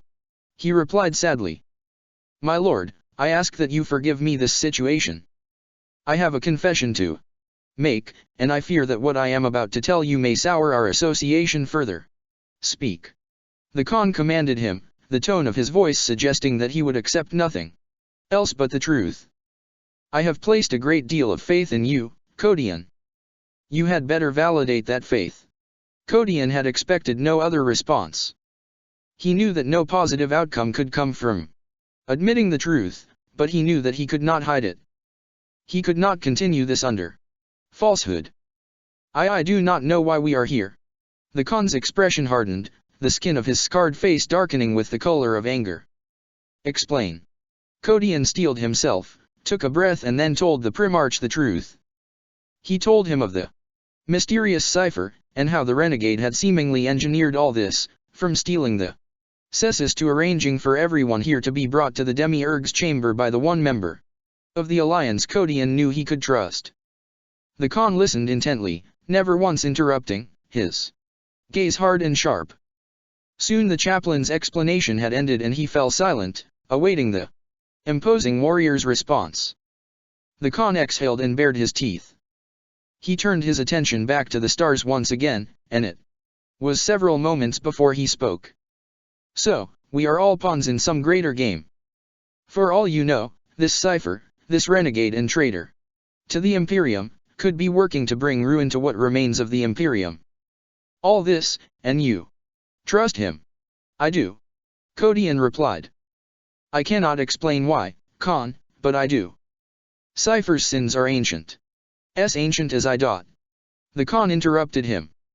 If he is what we suspect him to be, the sons of the Lion bear a terrible shame, Kodian. Betrayal and treachery blights their past more so than any other. Chapter. The Dark Angels. Jagatai nodded slowly. Yes. When Horus revealed his duplicity, fully half of the Emperor's legions turned from the light and sided with him. Those I had called brothers betrayed us, Kodian. The Lion remained loyal to his father, but there was to be some great and terrible disaster that followed the conclusion of the heresy. Lionel Johnson was lost, never to be seen again. The only person in this galaxy who could have demanded the truth was the Emperor. The Khan fell silent then, considering his own words. Kodian absorbed all he had been told, but although he had opened up to the Primarch and confided in him about the situation, he did not dare speak the truth about what he knew deep within, of the vast knowledge the renegade had imparted to him. Though little of what he had learned involved cipher in any detail, he knew enough to trust that what he said held more truth than his reply suggested. So, you suspect that cipher may be in some way connected to the disappearance of the Lion? Perhaps. The Khan answered. In truth, none save for a Dark Angel may know the answer to that. I fought alongside the Lion's warriors as both during the Great Crusade and after the heresy, and whatever those circumstances surrounding his disappearance were, they changed the Dark Angels. They are laden with guilt, Kodian, a guilt so dark and consuming it drives and defines them. The Khan stepped back from the wall and banged his fist against it as he did so. The vista before him flickered and then faded away. Burnished metal crept over the void like frost and solidified, and within seconds the bulkhead had returned, sealing off the stars from sight once again. So, you know little of this cipher or his plans, yet you trust him. Very well, Kodian. I will place my trust in your judgment, and I will give you the benefit of the doubt. You see, you were the one who saved me, who released me from my prison. I do not know how you did this or how you even knew that I was entombed within. For that act alone, as a son of Kogurus I am honor-bound to you. Kodian was heartened by this. He bowed his head and made to reply when his Vox link chimed, startling him. Plus brother Kodian? This is Umbris. Come in, brother plus. Kodian here. What is it, apothecary? Plus he has returned, chaplain, moments ago. The dem fool almost killed Chavok and the Tau. He must have thought we were intruders. Sir, I think you had better join us plus. We are on our way. Kodian out. He severed the link and turned to the Khan. The Demiurge. He has returned. Returned. Jagatai answered. So, it would seem that you have spent a day searching a ship for this. Xenos in vain. Where do you propose that he has been? Let us find that out. Kodian answered. Plus plus plus. Plus plus plus the Fortress of Ages plus plus plus. Plus plus plus Caris Esteris plus plus plus. Plus plus plus Segmentum Solar plus plus plus. Magnificent. Abaddon spread his arms and took in the sight before him, his teeth bared, his eyes twinkling with elation. Before him, the crimson figure slowly rose to his feet. He lifted his head and the despoiler could see the burning fires that raged in place of his eyes. We are one. Thunderous and terrible voice uttered, shaking the surrounding walls with its intensity. I am blood. I am murder. I am the destroyer, and I thirst. Each word spoken by the daemon host hit him like a wave, hot and painful against his mind like burning glass. He savored the sensation, bathing in the palpable rage. Sure pure hatred for life. Such utter malice for all that was corporeal. Such boundless thirst. He was pleased. Karn. Baden spoke, stepping forward. Yes. No. I am more than either. The host replied. I feel his power unraveling me, atom by atom. I cannot hold him for long, Abaddon, and I do not care. I am murder now, enclosed in flesh. I can attain no higher state. The despoiler heard this and recognized the persona of the World Eater beneath the power and the presence. Karn was still with him, but for how long he did not dare to guess. That the betrayer was destined to be consumed body and soul by Engrath was as inevitable as the passage of time, and so he knew that they would not have long before the daemon consumed the meager sack of flesh it. Warren awoke into this reality. Time was of the essence. It is time, champion of blood, for this wolf to show its fangs. Baden smiled. With that, he turned to the shifting sea of bodies behind him. What say all of you? The tumultuous roar that answered him shook the walls of the chamber like an earth tremor. Plus plus plus. My lord. Gilliman shifted his gaze to look upon the approaching marine, one of several Alpha Legion figures, currently sprinting across the ashen soil towards him. He recognized the voice immediately. We have received word from within the fortress. Hydrian informed him. The marine commander reached the Primarch and knelt, though not before casting a disdainful look at the Inquisitor by Gilliman's side. The ritual is complete. The marine informed him darkly. The champion has received the daemon into his flesh. They move to face us as we speak. Gilliman's face hardened and he nodded slowly. So, our efforts to suffocate the warp here were too little, too late. No matter, our plans are far from exhausted. He looked to Raleigh then. The Inquisitor turned to meet his gaze, his expression as neutral and unreadable as ever. Can you be sure that the Grey Knights have answered? Yes, my lord. My contacts within the Inquisition have confirmed that the Grey Knights are on their way. Good. Everything is proceeding as planned. Before him Hydrian rose, clearly agitated by the ominous situation. My lord, you must understand, we cannot hope to fight so powerful a demonic foe. The entity they have summoned is powerful, more powerful than anything we have. Our best hope of victory here would be to pull back and assail the thing with every null device we have left. The Primarch's withering gaze squeezed the breath from Hydrian's lungs, suffocating his protests. He held the marine with his stare as he tapped the Vox stud at his throat. This is Gilliman. LL units pull back and consolidate. Sum the ORES Armir formation and await further instruction.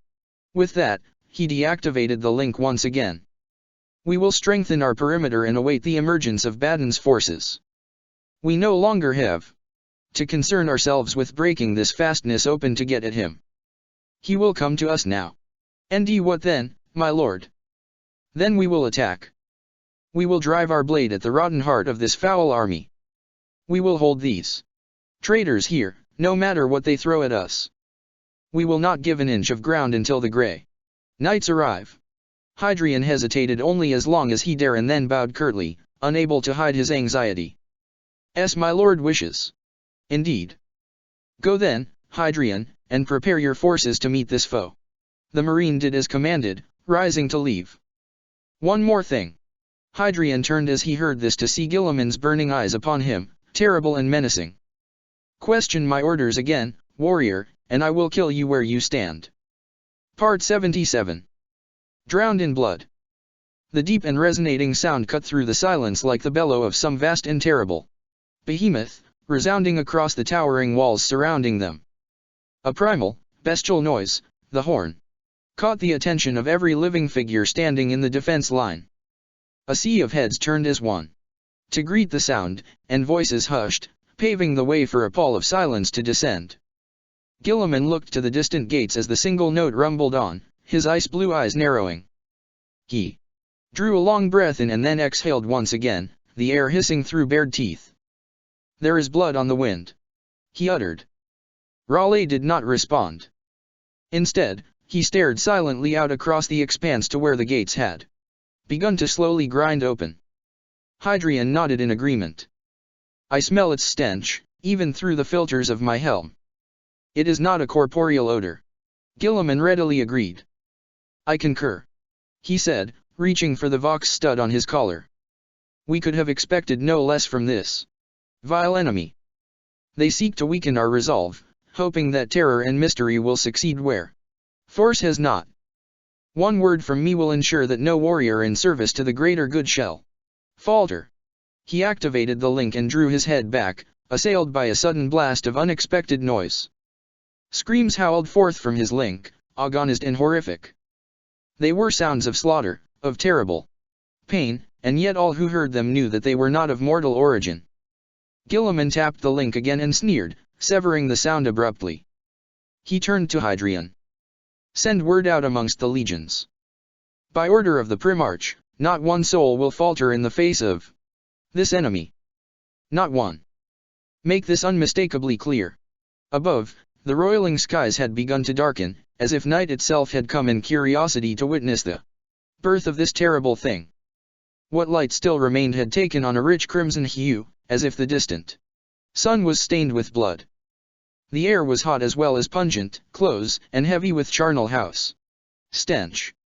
Guilliman felt the ground beneath him tremble and he steadied himself, holding out a hand as if to reassure the others.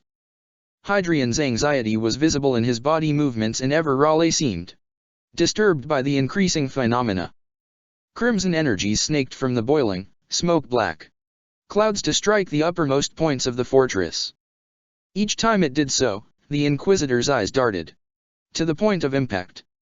The power of the Immaterium builds, he uttered. It matters not. We hold, came the Primarch's indubitable reply. Below him, the vast curved wall that was the Unity's main force on Caricesteris shifted uneasily, but remained firm. Blessed Ultramar, Barolinus whispered, bringing the bike to a slewing standstill. Grey dust billowed up as the vehicle ground to a halt and he waved a hand before him, trying as best he could to banish the obscuring cloud. High above him, beneath the rolling black clouds, the things drifted out into the dead wastelands beyond the fortress. Hundreds of them, perhaps more. Identical, as far as he could see from this distance. They looked to him like black spheres, perfect and weightless. They were invisible against the darkness, but each time the unnatural lightning raked across the skies he saw them, a vast blanket of black void that seemed to swallow the light of each strike. He could not guess what they were, or what manner of power motivated their implacable progress. There was something about them, something supernatural and ominous that caused his gut to twist. Inside him, something ancient. He tore his gaze away and looked out into the distance. A huge army was visible from here, illuminated against the growing darkness. He could see no telltale signs to indicate their allegiances. But in truth he knew it mattered little who they were. Every living thing here on this forsaken planet was an opponent to him, and would doubtless remain so until he finally reached his Primarch. He hauled the bike upright and gunned its engines, sending a fresh cloud of ash out behind him as the rear wheel spun through the loose powder. With a roar the bike accelerated and Barolinus continued out towards the waiting lines, intent on an audience with his Gene Father. Minutes after his departure several speeding shapes bounded by, slavering and growling. Loping. Crimson arrows of feral intent and savage bloodlust, the flesh hounds had the scent of their prey. And they would not rest until they tasted its flesh. Ahriman watched from the shadows as the betrayer marched out into the vast compound at the head of an immense army, proud and eager for combat. Around him the blood god's presence was an all-pervasive thing, suffocating and thick like choking smog. It disgusted him, repulsed him in the basest sense. It had always mystified him how a god born of the warp could rail against the use of its power. Khurne detested sorcery, despite the fact that the practice of it employed the very same energies that gave him existence, that empowered and defined him. Khurne was a brute deity, a blunt and unrefined cancer of negative, murderous force. He had no true right to exist. Ahriman considered all this, and it served to fuel his intent, to validate his objectives in his own mind. Magnus was right. He had always been right. He could see no other future open to him save for one of ruination and despair. He had been so sure, as had his patron, as had all those of his brethren with an affinity with the ways of the Empyrean, that he would gain mastery over the infinite and raw powers of the warp. He had scoffed at the Emperor's claims that such a path could lead no nothing, save for inevitable damnation. How blind he had been! He could see that now. Tzeentch was the puppet master and he was the marionette, dancing blindly to the tune of the Master of Fate. He looked out at the gathered champions of the ruinous powers and felt his gorge rise within his throat. They were filth. Cattle, blind and stupid, too blinkered by personal desire and self-worth to see the truth. Puppets, dancing to the tunes of their masters, the same as him. He would stand such an existence no longer. He picked up the pace once more and rejoined the advance, bringing his staff up as he did so. He swept the potent object before him and the crowds parted in order to provide him a clear path. Unaware of his subtle manipulations, all the pieces were falling into place, just as his lord had predicted. He had sent his warning to the displaced champion. The last great work was close to fruition, and all that remained now was to see the powerful rubric unleashed upon this unsuspecting theater of war. Some part of him pitied Badin. Some part of him envied him. The despoiler's role was simple and direct, though his existence was driven by a terrible, unquenchable thirst for revenge. Ahriman could see into the hearts and minds of any man, mortal or otherwise, and he knew the despoiler was little more than an engine driven by hate and bitterness, though in truth, he was a creation of his own shortcomings. Like so many others of the fallen sons, Abaddon had created his fate, had forged his own path by following his primarch. Weakness and misplaced loyalty had dimmed the despoiler, just as it had dimmed them all. None of them could see the truth. None save for him. Karn marched forth, proud and unrivaled. He could see the abomination that writhed within the World Eater champion, the black and crimson void of utter destruction given form that was Engrath the Unbound, scion of Khurne. Unseen by all but the most sensitive of eyes, the daemon coiled and twisted about the warrior, a vast ethereal tumor of palpable, raw force. Engrath screamed for release, and only he could see and hear that. Abaddon and his cohorts marched behind the chosen, bellowing their supplications to the four winds, unfettered and exultant. He found their unrestrained cacophony crude, almost adolescent. He almost felt embarrassed for them. He resisted the urge to start forward and quiet them, to reveal the truth of their folly. They would learn to their cost how utterly pointless this last stand was to be. He raised his staff and created a shimmering bubble PF power around him, a shell of displacement so subtle and potent that no other being around him was the slightest bit aware of its presence. "Master, it is almost time," he whispered softly, the bestial skull at the head of his staff leaking dark, mist-like energies.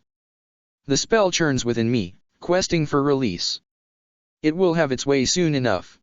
High above him, the skies seemed to rumble and flicker in response. Rabut Gilliman raised his head sharply, response so sudden and unexpected that it caused the warriors around him to start. Hold! He commanded, taking a step forward. Both Hadrian and Raleigh were taken aback by this. Gilliman looked at them both in turn. Something is coming. I feel it. Almost as soon as he spoke, the air before him began to shimmer and distort, darkening like ink in water. A sea of weapons whined and clacked around him in instinctive response. The Primarch witnessed this and chided those responsible. Compose yourselves. Let the enemy see that we are strong and resolute. The phenomenon took shape, forming swiftly into a large, rippling face. A multitude of eyes stared out at the Primarch, regarding those about him with unhidden disdain. Prepare to receive my lord. Ijtmer spoke, the entity's voice resonating and displaced. Gilliman bowed his head and stepped back. The phantom dissipated as quickly as it had appeared. Seconds later there was a deep and resonating rumble, a sound that rose quickly in pitch until it became a shrill whine. The loose earth began to shift and vibrate, agitated by the phenomenon. Hold your weapons and steel yourselves. Gilliman commanded. Not a single shot will be fired until I give the command. A flickering pool of light shimmered into being in the air before him, expanding and spreading rapidly until it reached the ground. It began to form and solidify, taking in shape and definition. Within seconds the blinding light folded back on itself and dissipated, leaving a towering figure standing, facing the Primarch. Gilliman. Abaddon the Archfiend smiled a lipless predator smile and stepped forward to meet with the Primarch, amid a hushed sea of gasping breaths. Badon, son of Horus. Gilliman answered. He made no attempt to attack, though the hand that had been resting upon the hilt of his sword tightened. Lest we meet. The two massive warriors moved to face one another. Abaddon was a vast creature, larger than most other Astaroths and made larger still by the hulking and Baroque Terminator armor he wore. Gilliman nonetheless stood a full head taller than him. The Primarch still had to lower his gaze to meet the eyes of the despoiler. Audacious. Gilliman uttered. And courageous. So, Luna Wolf, you still retain some of the qualities that define an Astarte. Perhaps there is hope for you, Abaddon. Renounce your gods and join this crusade. Before him, Badon threw back his head and laughed, a harsh and humorless sound. Gilliman's expression remained unchanged. My loyalties are irrevocably bound, Primarch, as I had once thought yours to be. Why are you here, Badon? Gilliman asked, the merest traces of anger edging his words. To see. To see with my own eyes what this filth, he gestured around him at the sprawling warriors and war machines of the Tau, could offer you that the Emperor or the Chaos Gods could not. What manner of lure or promise turned you away from the light of the Imperium, Gilliman? Such considerations fascinate me. The Primarch's nigh implacable resolve weakened then, just enough for a sneer of contempt to twist his lips. We are at war, you and I. That we are. Badon answered. And it can be no other way. He looked upon the figures at the Primarch's side, first at the Ulfa Legion commander, then at the enigmatic Inquisitor. Treachery is such a universal thing. It is all I see before me. This great unity of yours amuses me. It is nothing more than a vast collection of turncoats, traitors, and slaves. If only you could see that. Primarch. If only you could open your eyes and see the truth that surrounds you, you would see that we are more alike than you would dare to admit. With that, Abaddon stepped back and bowed his head, an overt and mocking gesture. He rose once more and spoke, taking one final glance at the figures surrounding him. I came here to look upon you, Rabut Gilliman. I came here to kill you, warrior to warrior. I will not. You are a disappointment to me. All I see is a pawn, a puppet, unable to determine his own destiny. I wanted the glory of taking you life for myself, but I see now that there is no glory to be gained from that. Engrath can have you. Brigand fool. Gilliman whispered. You have no idea. At some unspoken command a shape hovered to his side. The bobbing DX-4 came to a standstill by his side and he whispered to the machine. Almost immediately the drone began to whine and bleep. The many lights set into its surface blinking and flashing. Seconds later a low pressure seemed to blanket the air surrounding the scene, a charged and crackling phenomenon. Baden. The despoiler turned, a wicked smile spread across his lips. Perhaps we will meet on the field, Guilliman. Baden shouted, raising the daemon sword in his hand. Perhaps we will have a reckoning, you and I. We shall see. He nodded and then tapped a small bronze skull rune set into his belt with one of the ancient talons. Nothing happened. He did this again, and then a third time. Nothing. The smile on Baden's face flickered and then faded. Guilliman watched this and drew his sword, the ancient steel ringing as it was released. It would seem, Baden, that your teleportation device is malfunctioning. How undignified. How? Damn you, ho. Walk, Guilliman snarled, his voice thunderous and terrible. Walk. Let those who serve you see their commander for what he is. Walk back to your lines with humility. Horus was a fool, a weak-minded fool, but he was a primarch. You aren't even that. I am more than Horus ever was. Baden spat. More than he could ever have been. Guilliman shook his head slowly, an almost demeaning gesture, and dismissed the archfiend with a wave of his hand. Enough. Walk back to the tide of filth that awaits you. Run if you wish. You will not be fired upon. We have a war to conclude, you and I. The sooner this futile, pathetic attempt of yours to survive is brought to an end. The Primarch turned away and began to talk to the Alpha Legionnaire by his side. Abaddon drew his head back and inhaled, a deep, rattling sound. Color began to flood his death-white face.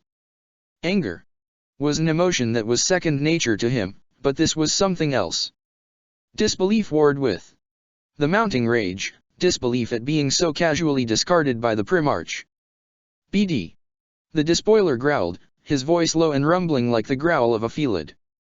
He tried the teleporter again, his efforts still futile. He glanced back at his own lines, and then at the arrogant Primarch, his mind reeling. Guilliman turned his gaze to the despoiler once again and spoke. The eyes of all those who serve you are watching, Baden. Make your move. At that, Ezekiel Abaddon, champion of the dark gods, knew he had no choice. He raised his mighty arms, unleashed a shuddering roar of unfettered anger, and charged. Guilliman saw this and smiled. Part 78. To shake the mountains. The despoiler thundered across the flat ground, screaming unholy curses and oaths at the supercilious Primarch.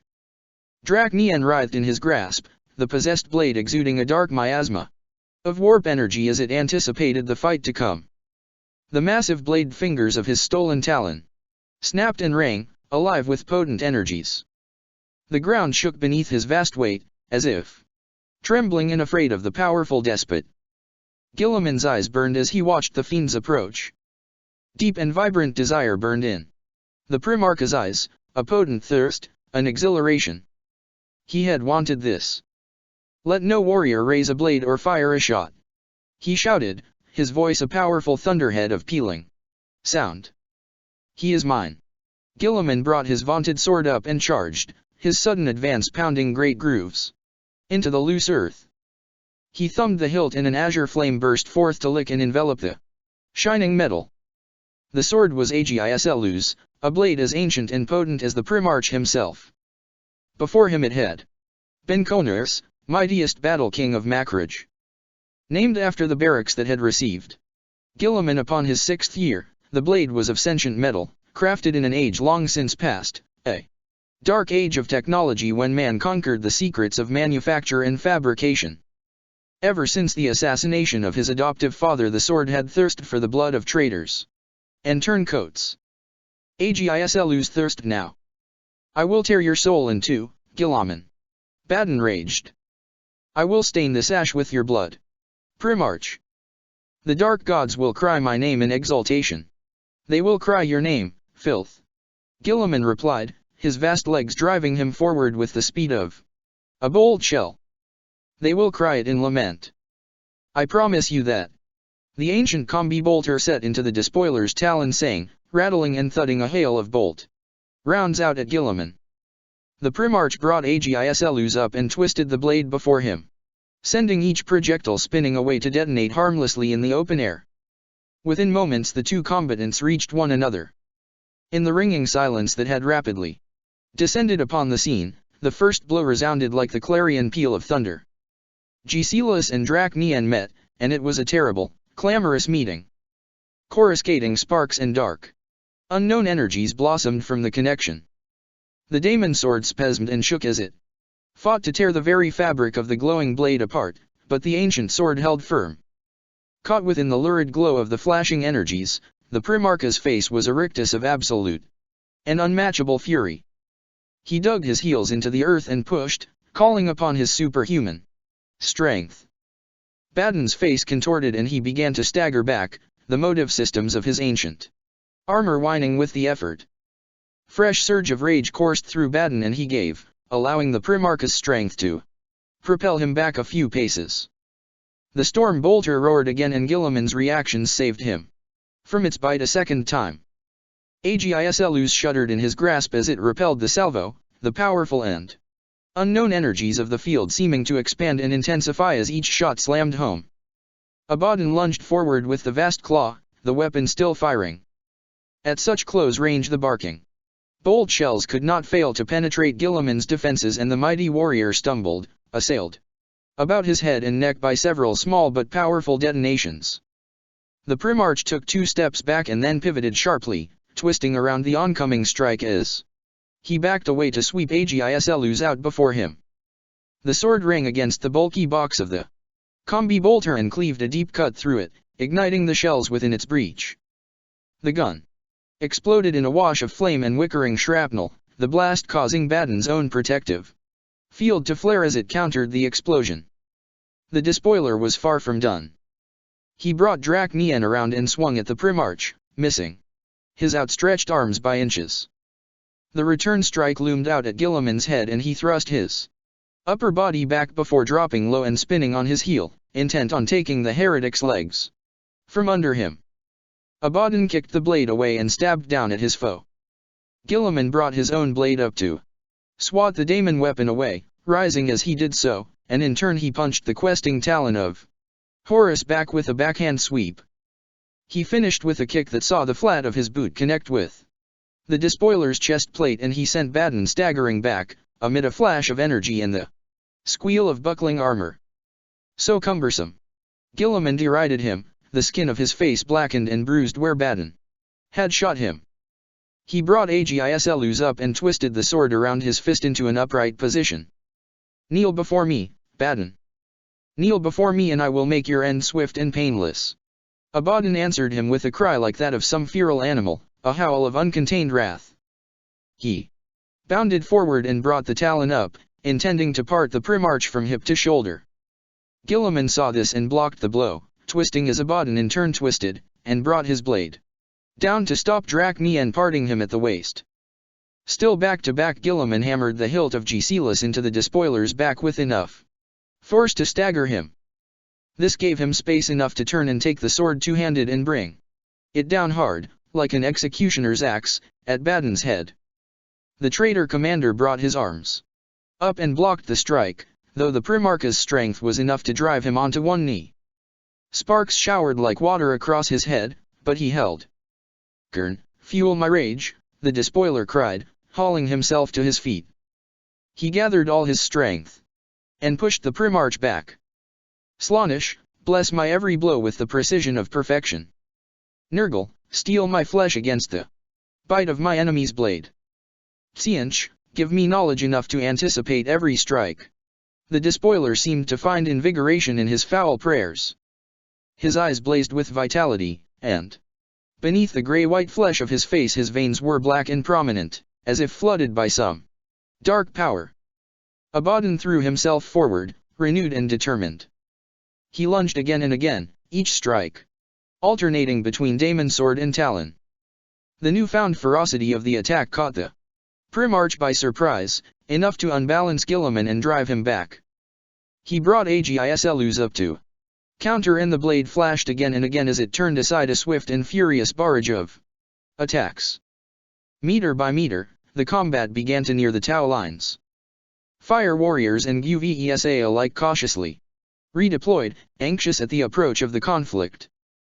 Bodies shoaled nervously in war machines rumbled or hovered back, their pilots fearful of incurring the Primarch's ominous wrath.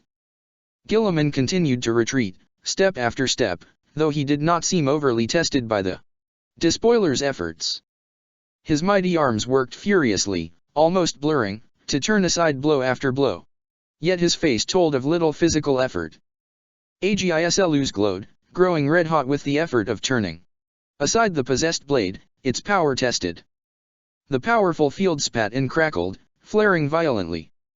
Abaddon was lost in the exhilaration of the fight, his eyes shining with feral gratification.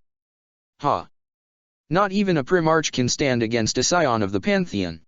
Abaddon cried, driving his foe back. Drink deep of the power of one infused with the power of Chaos Ascendant. The talon will taste your flesh, Guilliman, as Horus would have wanted. Draknian will feast on your soul. Guilliman did not answer Abaddon's taunts. He risked a glance over his shoulder to assess how near his own lines the fight had carried them and then looked back at his foe, a knowing smile creeping across his lips. I would not waste Gesilas on you, filth, he said, leaping back a good few meters. He came down and cast the sword up and behind him where it landed, seconds later, blade first in the soft earth, so close to the waiting Tau lines that those warriors closest to it jumped back, startled. Abaddon's face slackened and he slowed, his weapons falling. Guilliman raised his massive hands and clapped them together a single time, the impact appealing like the clang of a bell. At that, he spread his arms wide and awaited the attentions of the despoiler. Never lose your momentum, Ezekiel. Lose that, and you lose your edge. Did Horus not teach you that? Guilliman was taunting him, dishonoring him, in the most base and derogatory way possible. He had put countless souls to death for daring to even look upon him, let alone deride him. You, he uttered, pointing Draknian out at the glowering colossus before him, are a ghost. You are a corpse, still warm, and motive in ignorance of your own death. I would have been satisfied in bringing about your death, Guilliman. Now I will put out the light of the stars just to destroy you. Body and soul. Utterly, absolutely, destroy you.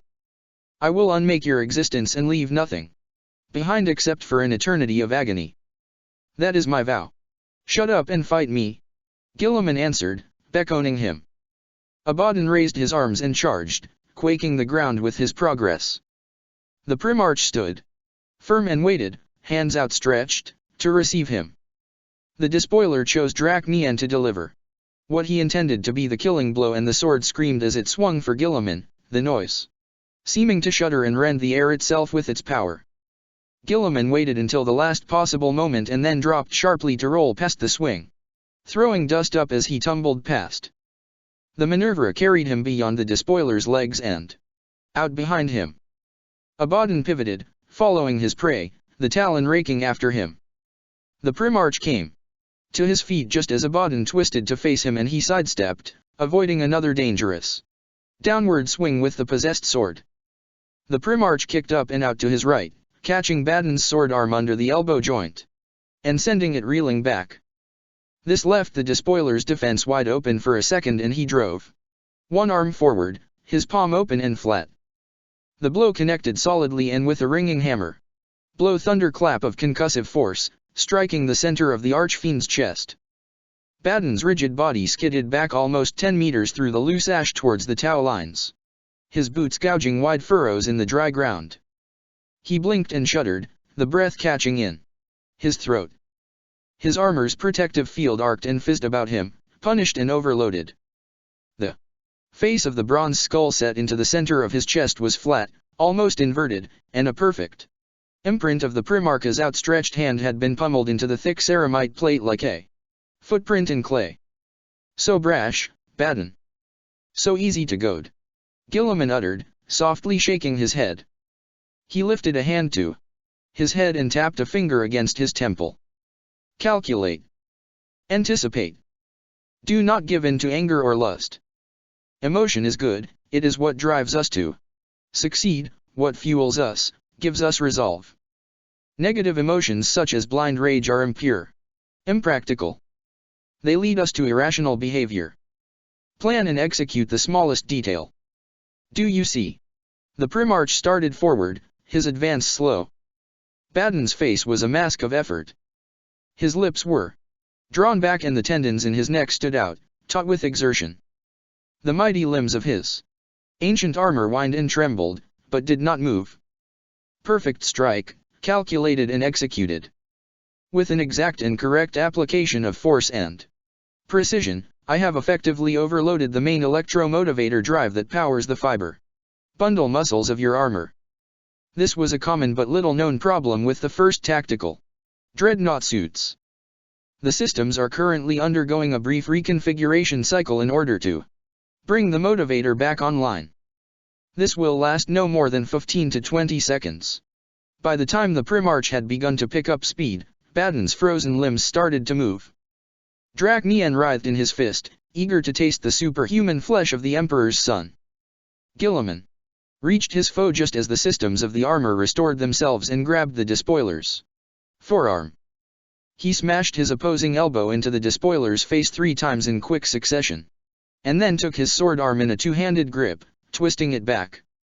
The low groan of tortured metal rose and Abaddon cried out, his arm contorting beneath the Primarch's powerful grip. His fingers slackened and Draknian fell, squirming and shuddering into the dust at his feet. The greatest or most immediate threat always takes precedence. The Primarch uttered, pulling down on the Chaos Champion's arm. Stunned and punished, Baden's legs gave enough to allow his opponent to bring his knee up and hammer it into his foe's face. The despoiler arched back, still held fast in Guilliman's superhuman grip, and the Primarch hauled him around and then over his shoulder, slamming the traitor's vast bulk into the ground. The impact was muffled and deep, and the dust around him lifted as if weightless, just for a second. He let go and rose, shaking his head to dispel the dust from his hair. Abaddon rolled onto his knees, and then began to haul himself to his feet, cursing his opponent's name. Such a cliché, all this, the Primarch said, accentuating his words with a dismissive hand gesture. Champion against champion. He turned his head and glanced out at the distant walls of the inner bastion, where the forces of the enemy lay in wait. Nodding his head in quiet satisfaction, he looked back at the foundering Chaos Overlord. Cliché, but effective. They need to see this, Baden. They need to see their vaunted commander fall. They need to see what I can do to the mightiest of them. That way, they will know in their hearts that I am unstoppable. Over his voice, the distant retort of artillery fire could scarcely be heard. Abaddon ignored the Primarch and cast around for his fallen weapon. He spied Draknian thrashing and convulsing in the flaky ash halfway between his feet and the Primarch. Guilliman noticed the focus of his attention and shook his head slowly. Retain a measure of dignity, heretic. Show me the good grace to face me like a true warrior. I am unarmed, and you still wield the talon. Give me this at least, if not for the sake of your own reputation. Let your death preserve at least some seemliness in the eyes of your minions. There followed a pause, a silence. The despoiler's eyes narrowed and he stared at the towering warrior. Then he smiled. Part 79. Immortal's End. Fool. Baden hissed, raising his hand. You and I are different creatures, Guilliman. Do you think of me as senseless? My only desire is to kill you, and I will achieve this in any way I can. The Primarch watched as Abaddon turned his gaze to the fallen daemon sword. Still convulsing in the loose dust, Draknian shuddered one final time and then fell still, the writhing surface of the corrupted blade calming immediately. The grip of the sword swung around to point at its master and as it did so the entire weapon looked to lift at the hilt, almost as if attracted by his gesture. By the time Guilliman realized what was happening, Draknian was airborne, aloft and sailing towards the despoiler's outstretched hand. The screeching blade had flown almost halfway across the space to rejoin its master by the time the Primarch took his first, thunderous step towards his foe. Abaddon felt the quivering hilt ring against the palm of his hand and he closed his fingers around it. Weapon and commander reunited once again. He lowered his gaze to look upon the Primarch in triumph, and he did so, if only for the merest hint of a single moment. The Primarch thundered into him with all the force of a charging land raider. His head down. Guilliman's vast armored shoulder connected with the hulking champion with such force that his entire suit of armor looked to vibrate and distort for a second. The very concussive sound of the impact threw fire warriors off their feet and rocked devilfish like a strong, sudden breeze. A heartbeat later the despoiler sailed through the air and punched clean through the nose section of a nearby hammerhead, the vehicle's armor folding like paper beneath the impact. The entire craft lurched back, whining like an injured animal. Several explosions rocked the tank from within and it sagged, crashing into the ground. Guilliman lowered his arms and rose, his shoulder guard buckled and steaming. The smallest of distractions can prove fatal. He shouted, with the air of a tutor scolding a wayward pupil. Never allow your guard to slip. The burning hammerhead rocked and groaned as the dark figure hauled itself from the gaping hole to meet the Primarch's advance. Abaddon the despoiler emerged and raged against the indignity shown him, his living blade carving a black swathe through armor plate and flesh alike. That was when the first shell struck.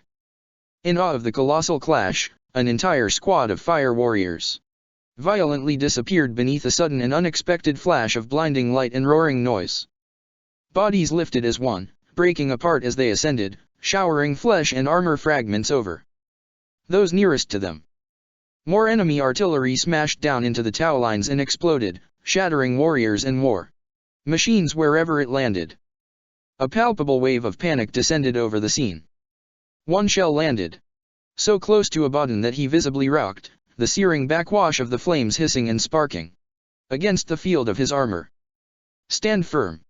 Guilliman roared, closing upon the defiant heretic. "Let no man break and run. The unity does not give, not a single step. On pain of death, I command this." As ordered, not a single soul turned his or her back to the onslaught.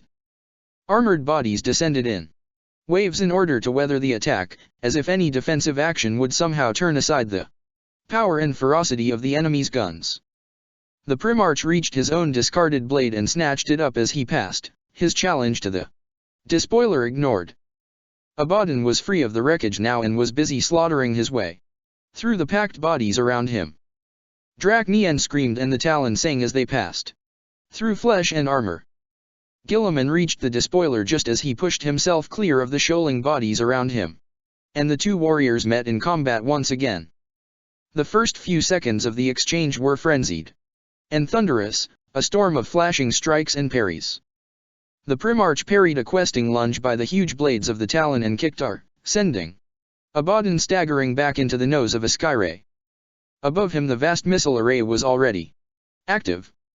Intelligent seeker missiles speared free of their housings like hunting hounds loosed from their chains, responding to the approaching Chaos Army. Abaddon turned and hauled himself up onto the front fin of the craft.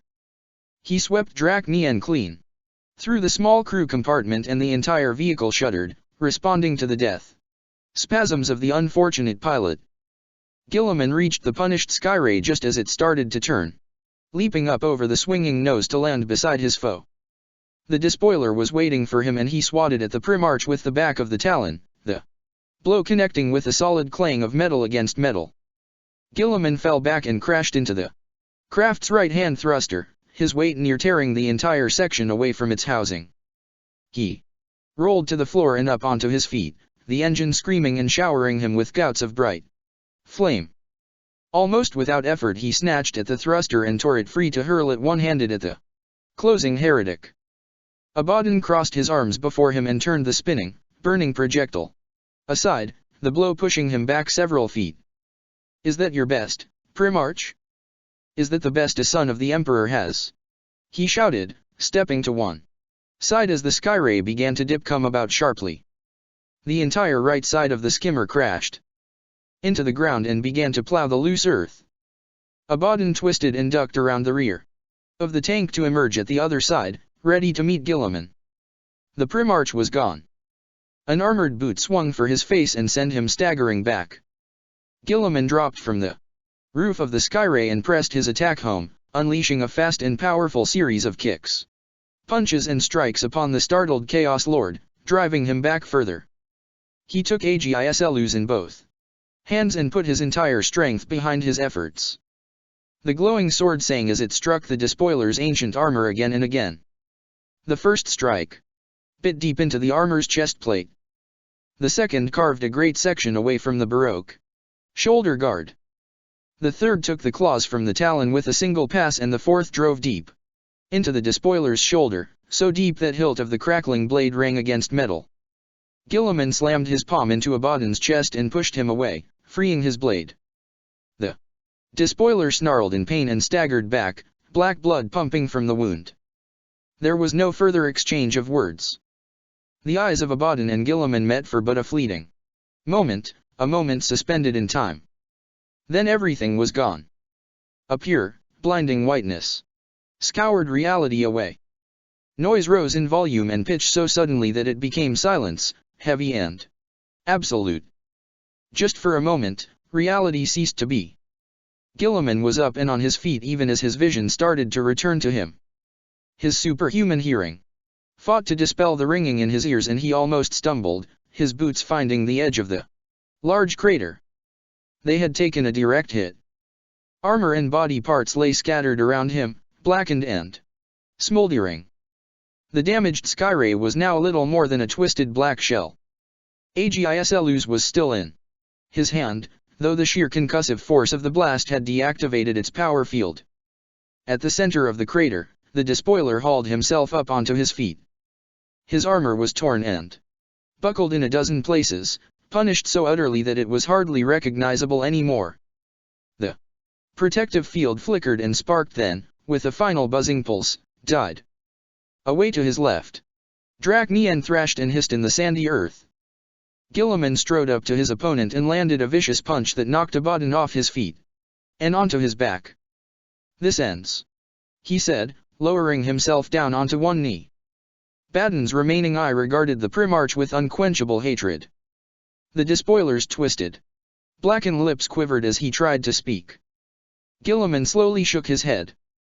"No, Abaddon. These stars have heard the despoiler speak for the last time. Now, traitor, it is time for you to listen."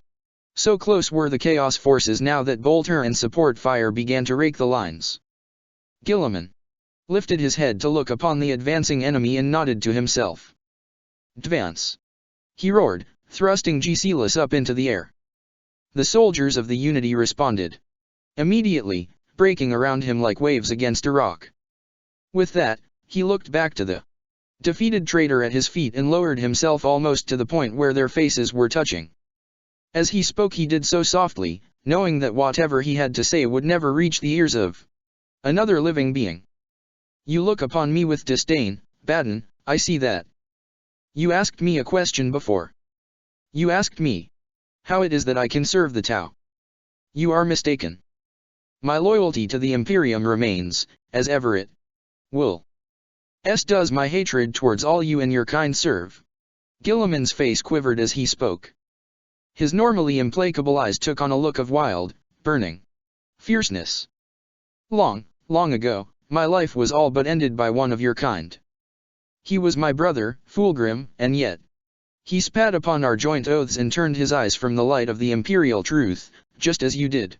Abaddon's voice rose from his throat as a pained and harsh rattle, as if the act of speaking took all his strength. "He should have succeeded."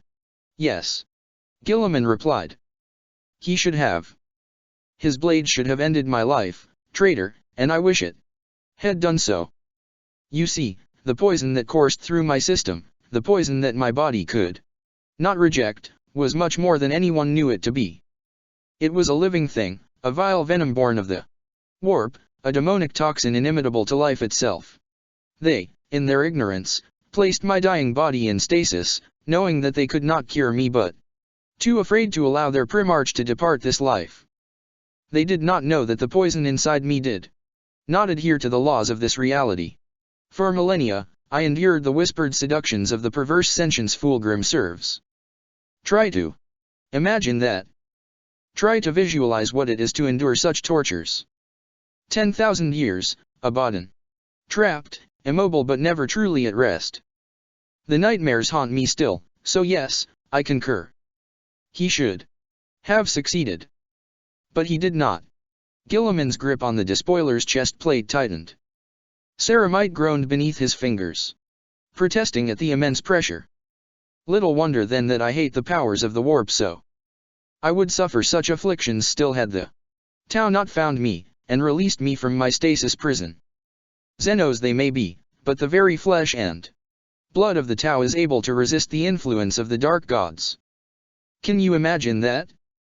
They are immune to the temptations and manipulations that almost saw our race brought to its knees. They infused me, Baden. There is Tau blood in these veins of mine. Such a notion would have disgusted me to the very core before Fulgrim's blade struck my throat and ended my former existence. The gift of the ethereals saved me, both body and soul. I am purged, plagued no more by the insidious filth that haunted my dreams.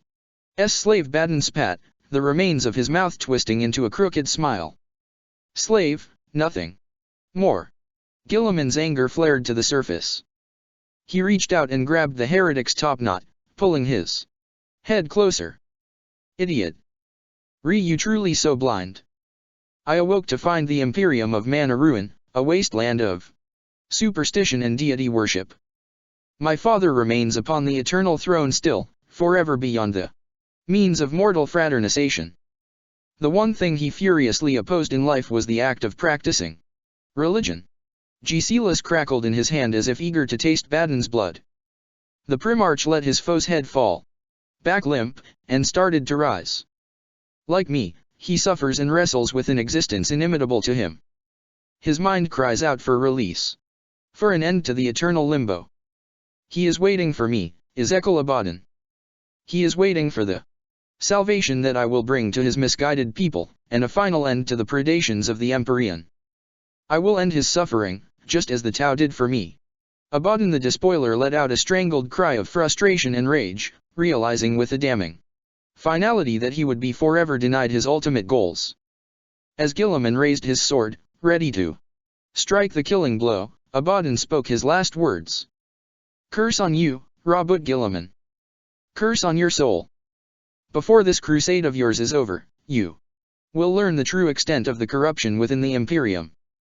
There are gods far darker and more ancient than those I serve, and you will discover that for yourself. I saw the terrible secret of the Red Planet with my own eyes. Ha! The faithful thought they could kill it by destroying Mars, but all they did was unleash. Agislus fell then, and Abaddon spoke no more. Guilliman leaned forward and lifted the severed head of the despoiler up like a trophy, triumphant. Bring me this demon vessel, this host of Engrath. I would test myself against a real opponent before the sun sets on this world. Part 80. Dark Days. The Proscriptus Rex +++. The glowing field flickered and dimmed, only for a second, but it was enough to cause him to open his eyes. Cryptman exhaled and shivered instinctively, roused from his private reverie. Is someone there? He called, his voice taking on a metallic tone as it was filtered through the many Vox speakers surrounding his private chamber. He looked to the doors at the empty spaces where once his vaunted guardians had stood. Now they stood sentinel over him no longer, removed by order of his peers. He had expected no less. He knew exactly what his fate would be the moment they had crossed paths with the Alliance. In truth, he did not care. He was old and he was weary, and his existence had continued on long after it should have ended. Inquisitor. Please try to stay calm. That voice.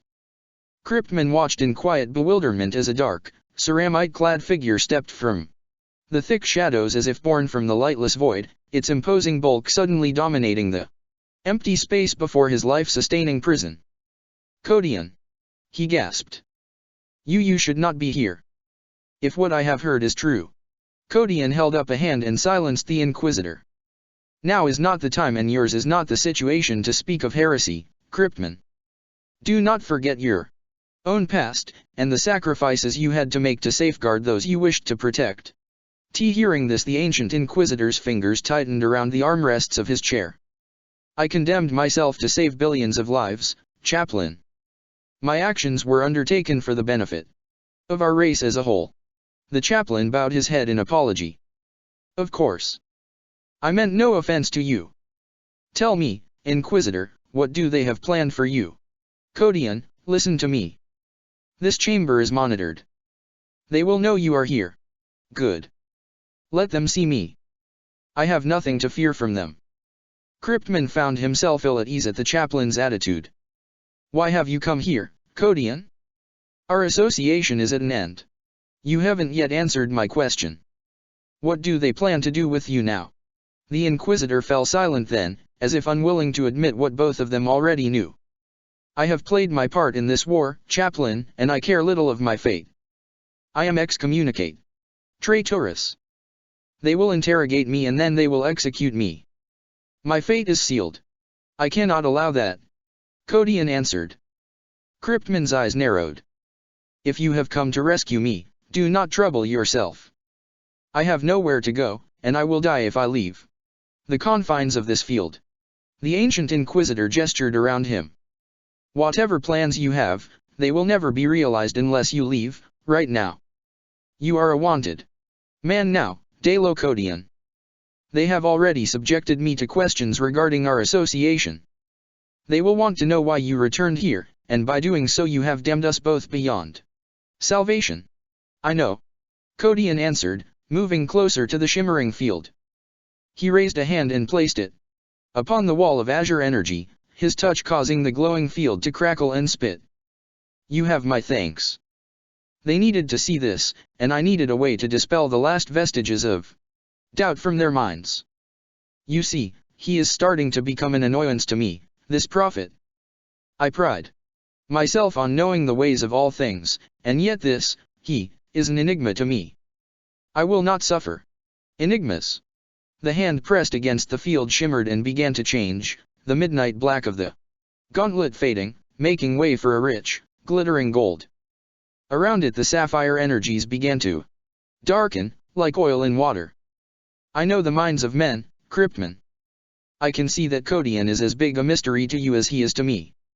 Very well then.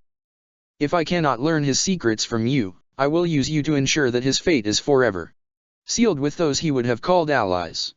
At that, the golden limb began to sink effortlessly through the field. You are not Dalo Codian. Cryptman hissed. Before him, the impostor's eyes looked to flash with an unknown inner power. Indeed I am not. How astute of you to notice that, flesh thing. Plus plus plus. Plus plus plus the fortress of ages plus plus plus. Plus plus plus Caris Esteris plus plus plus. Plus plus plus Segmentum Solar plus plus plus. Barolinus was minutes away from the rear of the Tau lines when they finally began to surge forward. He had watched as the enemy artillery had continued to tear great holes through them. For a short while he had thought that the Tau would never respond, that they would simply stand and be annihilated. It was only as he neared them that the gathered forces had finally started to advance to meet the threat. He was glad of this, as up until this point he had held visions of himself reaching the waiting forces and having to somehow barge his way through them to reach the Primarch. The Primarch. The words soared through his mind, the very concept of what they meant igniting his blood. He knew that his actions here were reckless and uncontrolled, but he did not care. How could Codian and the other Ultramarines ignore this? How could they continue to even exist without acting upon such knowledge? They were blind, he considered, pushing the bike to its maximum tolerances. All of them. If he was the only one left in this damned galaxy who would act, who would show the Primarch that such notions as faith and solidarity survived still, then so be it. He slowed as he reached the rear of the advancing army, his mind racing. More than a few faces had already begun to turn his way, and as the roar of the bike's engine descended, he heard their warning shouts rising above the tumult. Several bright shots flashed his way and he skidded to a halt. Pulse fire slammed into the side of the bike and he rolled clear, shrapnel whickering around him. Cease fire! He shouted. He clambered across the loose earth and snatched up his fallen bolter and the stolen meltagun. He quickly clipped the bolter to his belt and took up the meltagun, activating it. He was only barely aware of the dull padding of swift feet and the low feral growls as he looked back the way he had come and saw them. They were abominable things. Demonic and bestial, warp-spawned hounds with crimson skin and blood-matted fur. He cried out and thrust the meltagun up, unleashing a white-hot blast of superheated air at the lead creature. The melta beam slammed into the flesh hound and tore it apart, flashing demonic flesh into greasy black steam. Pulse fire blazed overhead, raking the oncoming beasts. Demonic flesh hissed and burned beneath the onslaught. Barolinus saw his chance and knew he had to take it. He hauled himself to his feet and sprinted towards the waiting lines, keeping his head low. Pulse fire zipped past him, so close that several of the shots glanced off his armor. He heard a yelp behind him and turned his head in time to see one of the canine abominations rolling after him, black smoke twisting away from its tumbling form. Kill them all! He called out to the closing fire warriors. The forces of the warp seek to ambush us. Burn them! To his relief and amazement, the gambit worked. He threw himself past the wall of fire and into the press, caring little for the bodies he barged out of the way. He deactivated the meltagun and began to cast around, scouring the seemingly endless hordes. Guilliman! I must speak with Guilliman! He called, fighting the press of bodies around him. Moments later the crowds parted enough to allow a tall and imposing Tau warrior through. Barolinus felt a wave of revulsion pass through him as he recognized the creature's kind. They had faced similar Xenos warriors on the Tau ship, the same encounter that had seen Liguor and his followers released. They had almost killed him that day, and he was loath to forget such an affront. Marine! The creature growled. Its scarred face contorted in disgust. The large staff it carried ignited at the tip, close enough to Barolinus that he felt the warmth of the crackling blue energies. The alien's tone of voice seemed slightly higher than he had expected, and that, paired with the sharper and more slender definition of its face, led him to believe that the alien was a female of its species. Who are you to dare use the name of the Kaigula Il Porui? I am his servant. Barolinus spat in reply, his hands almost shaking with the effort of maintaining his composure. I must speak with him as a matter of the utmost urgency. What I have to say is for him to hear alone. The towering Shaskaon looked to ponder over his words for a moment. Then he gestured quickly at the smaller line warriors about him, and weapons were raised to surround the marine. Barolinus did not speak or respond in any way to this, save for the tightening of his fingers around the weapon in his hands. The hulking Tau leaned forward and sniffed deeply, its actions reminiscent of a predator inspecting a fresh carcass. It repeated the action several times and then withdrew, a curious expression of hunger dominating its face.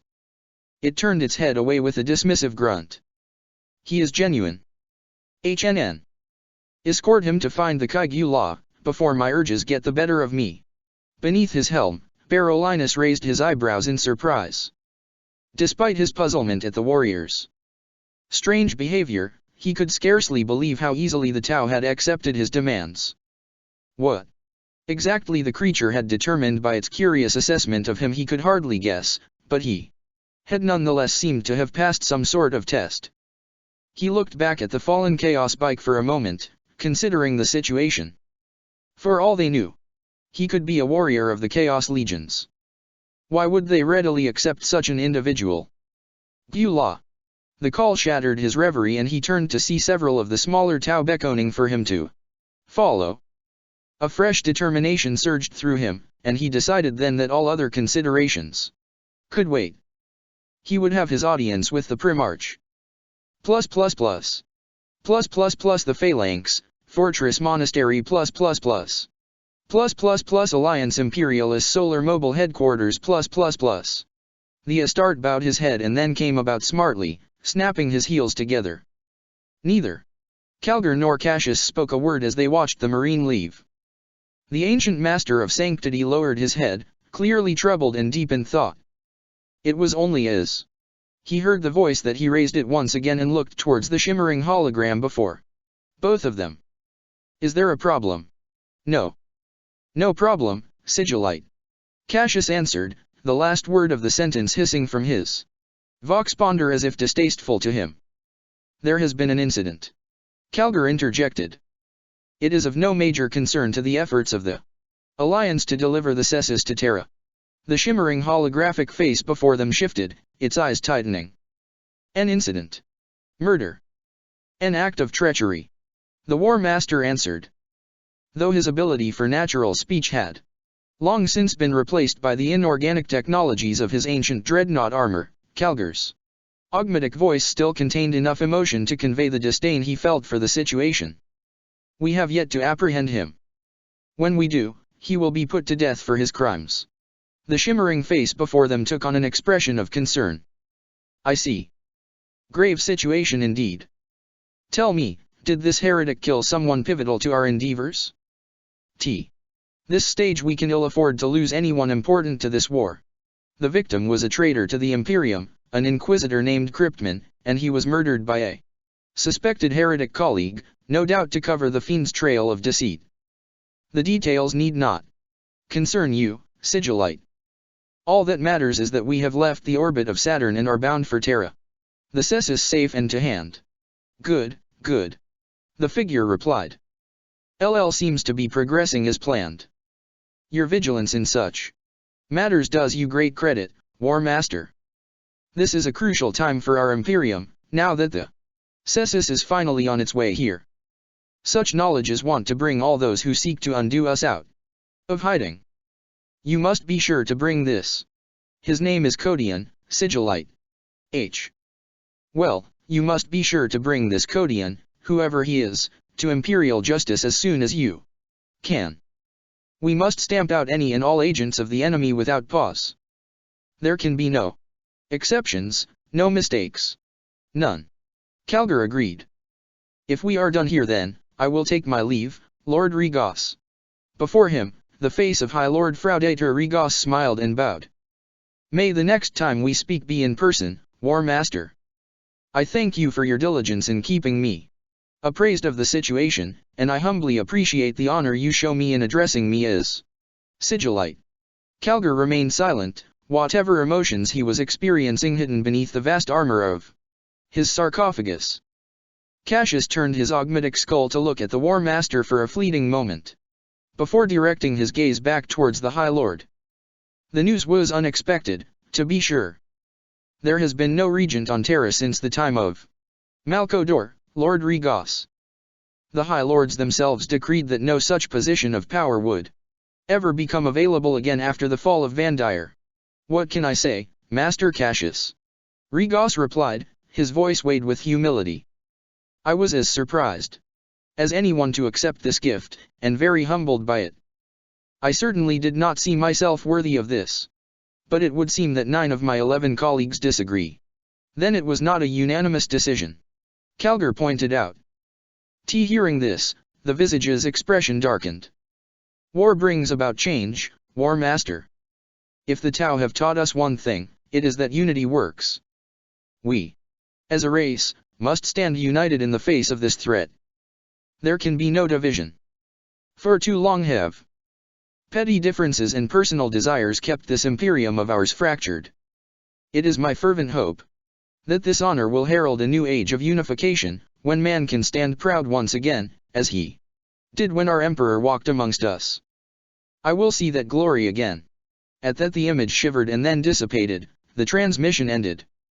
Cassius looked away and to his commander in silence. I know, old friend, came the War Master's reply. I feel it too. We can only trust that Imperatorius remains vigilant. He would never allow another age of apostasy to occur. For now, our only concern must be the survival of Terra. Check the description for the links to the author.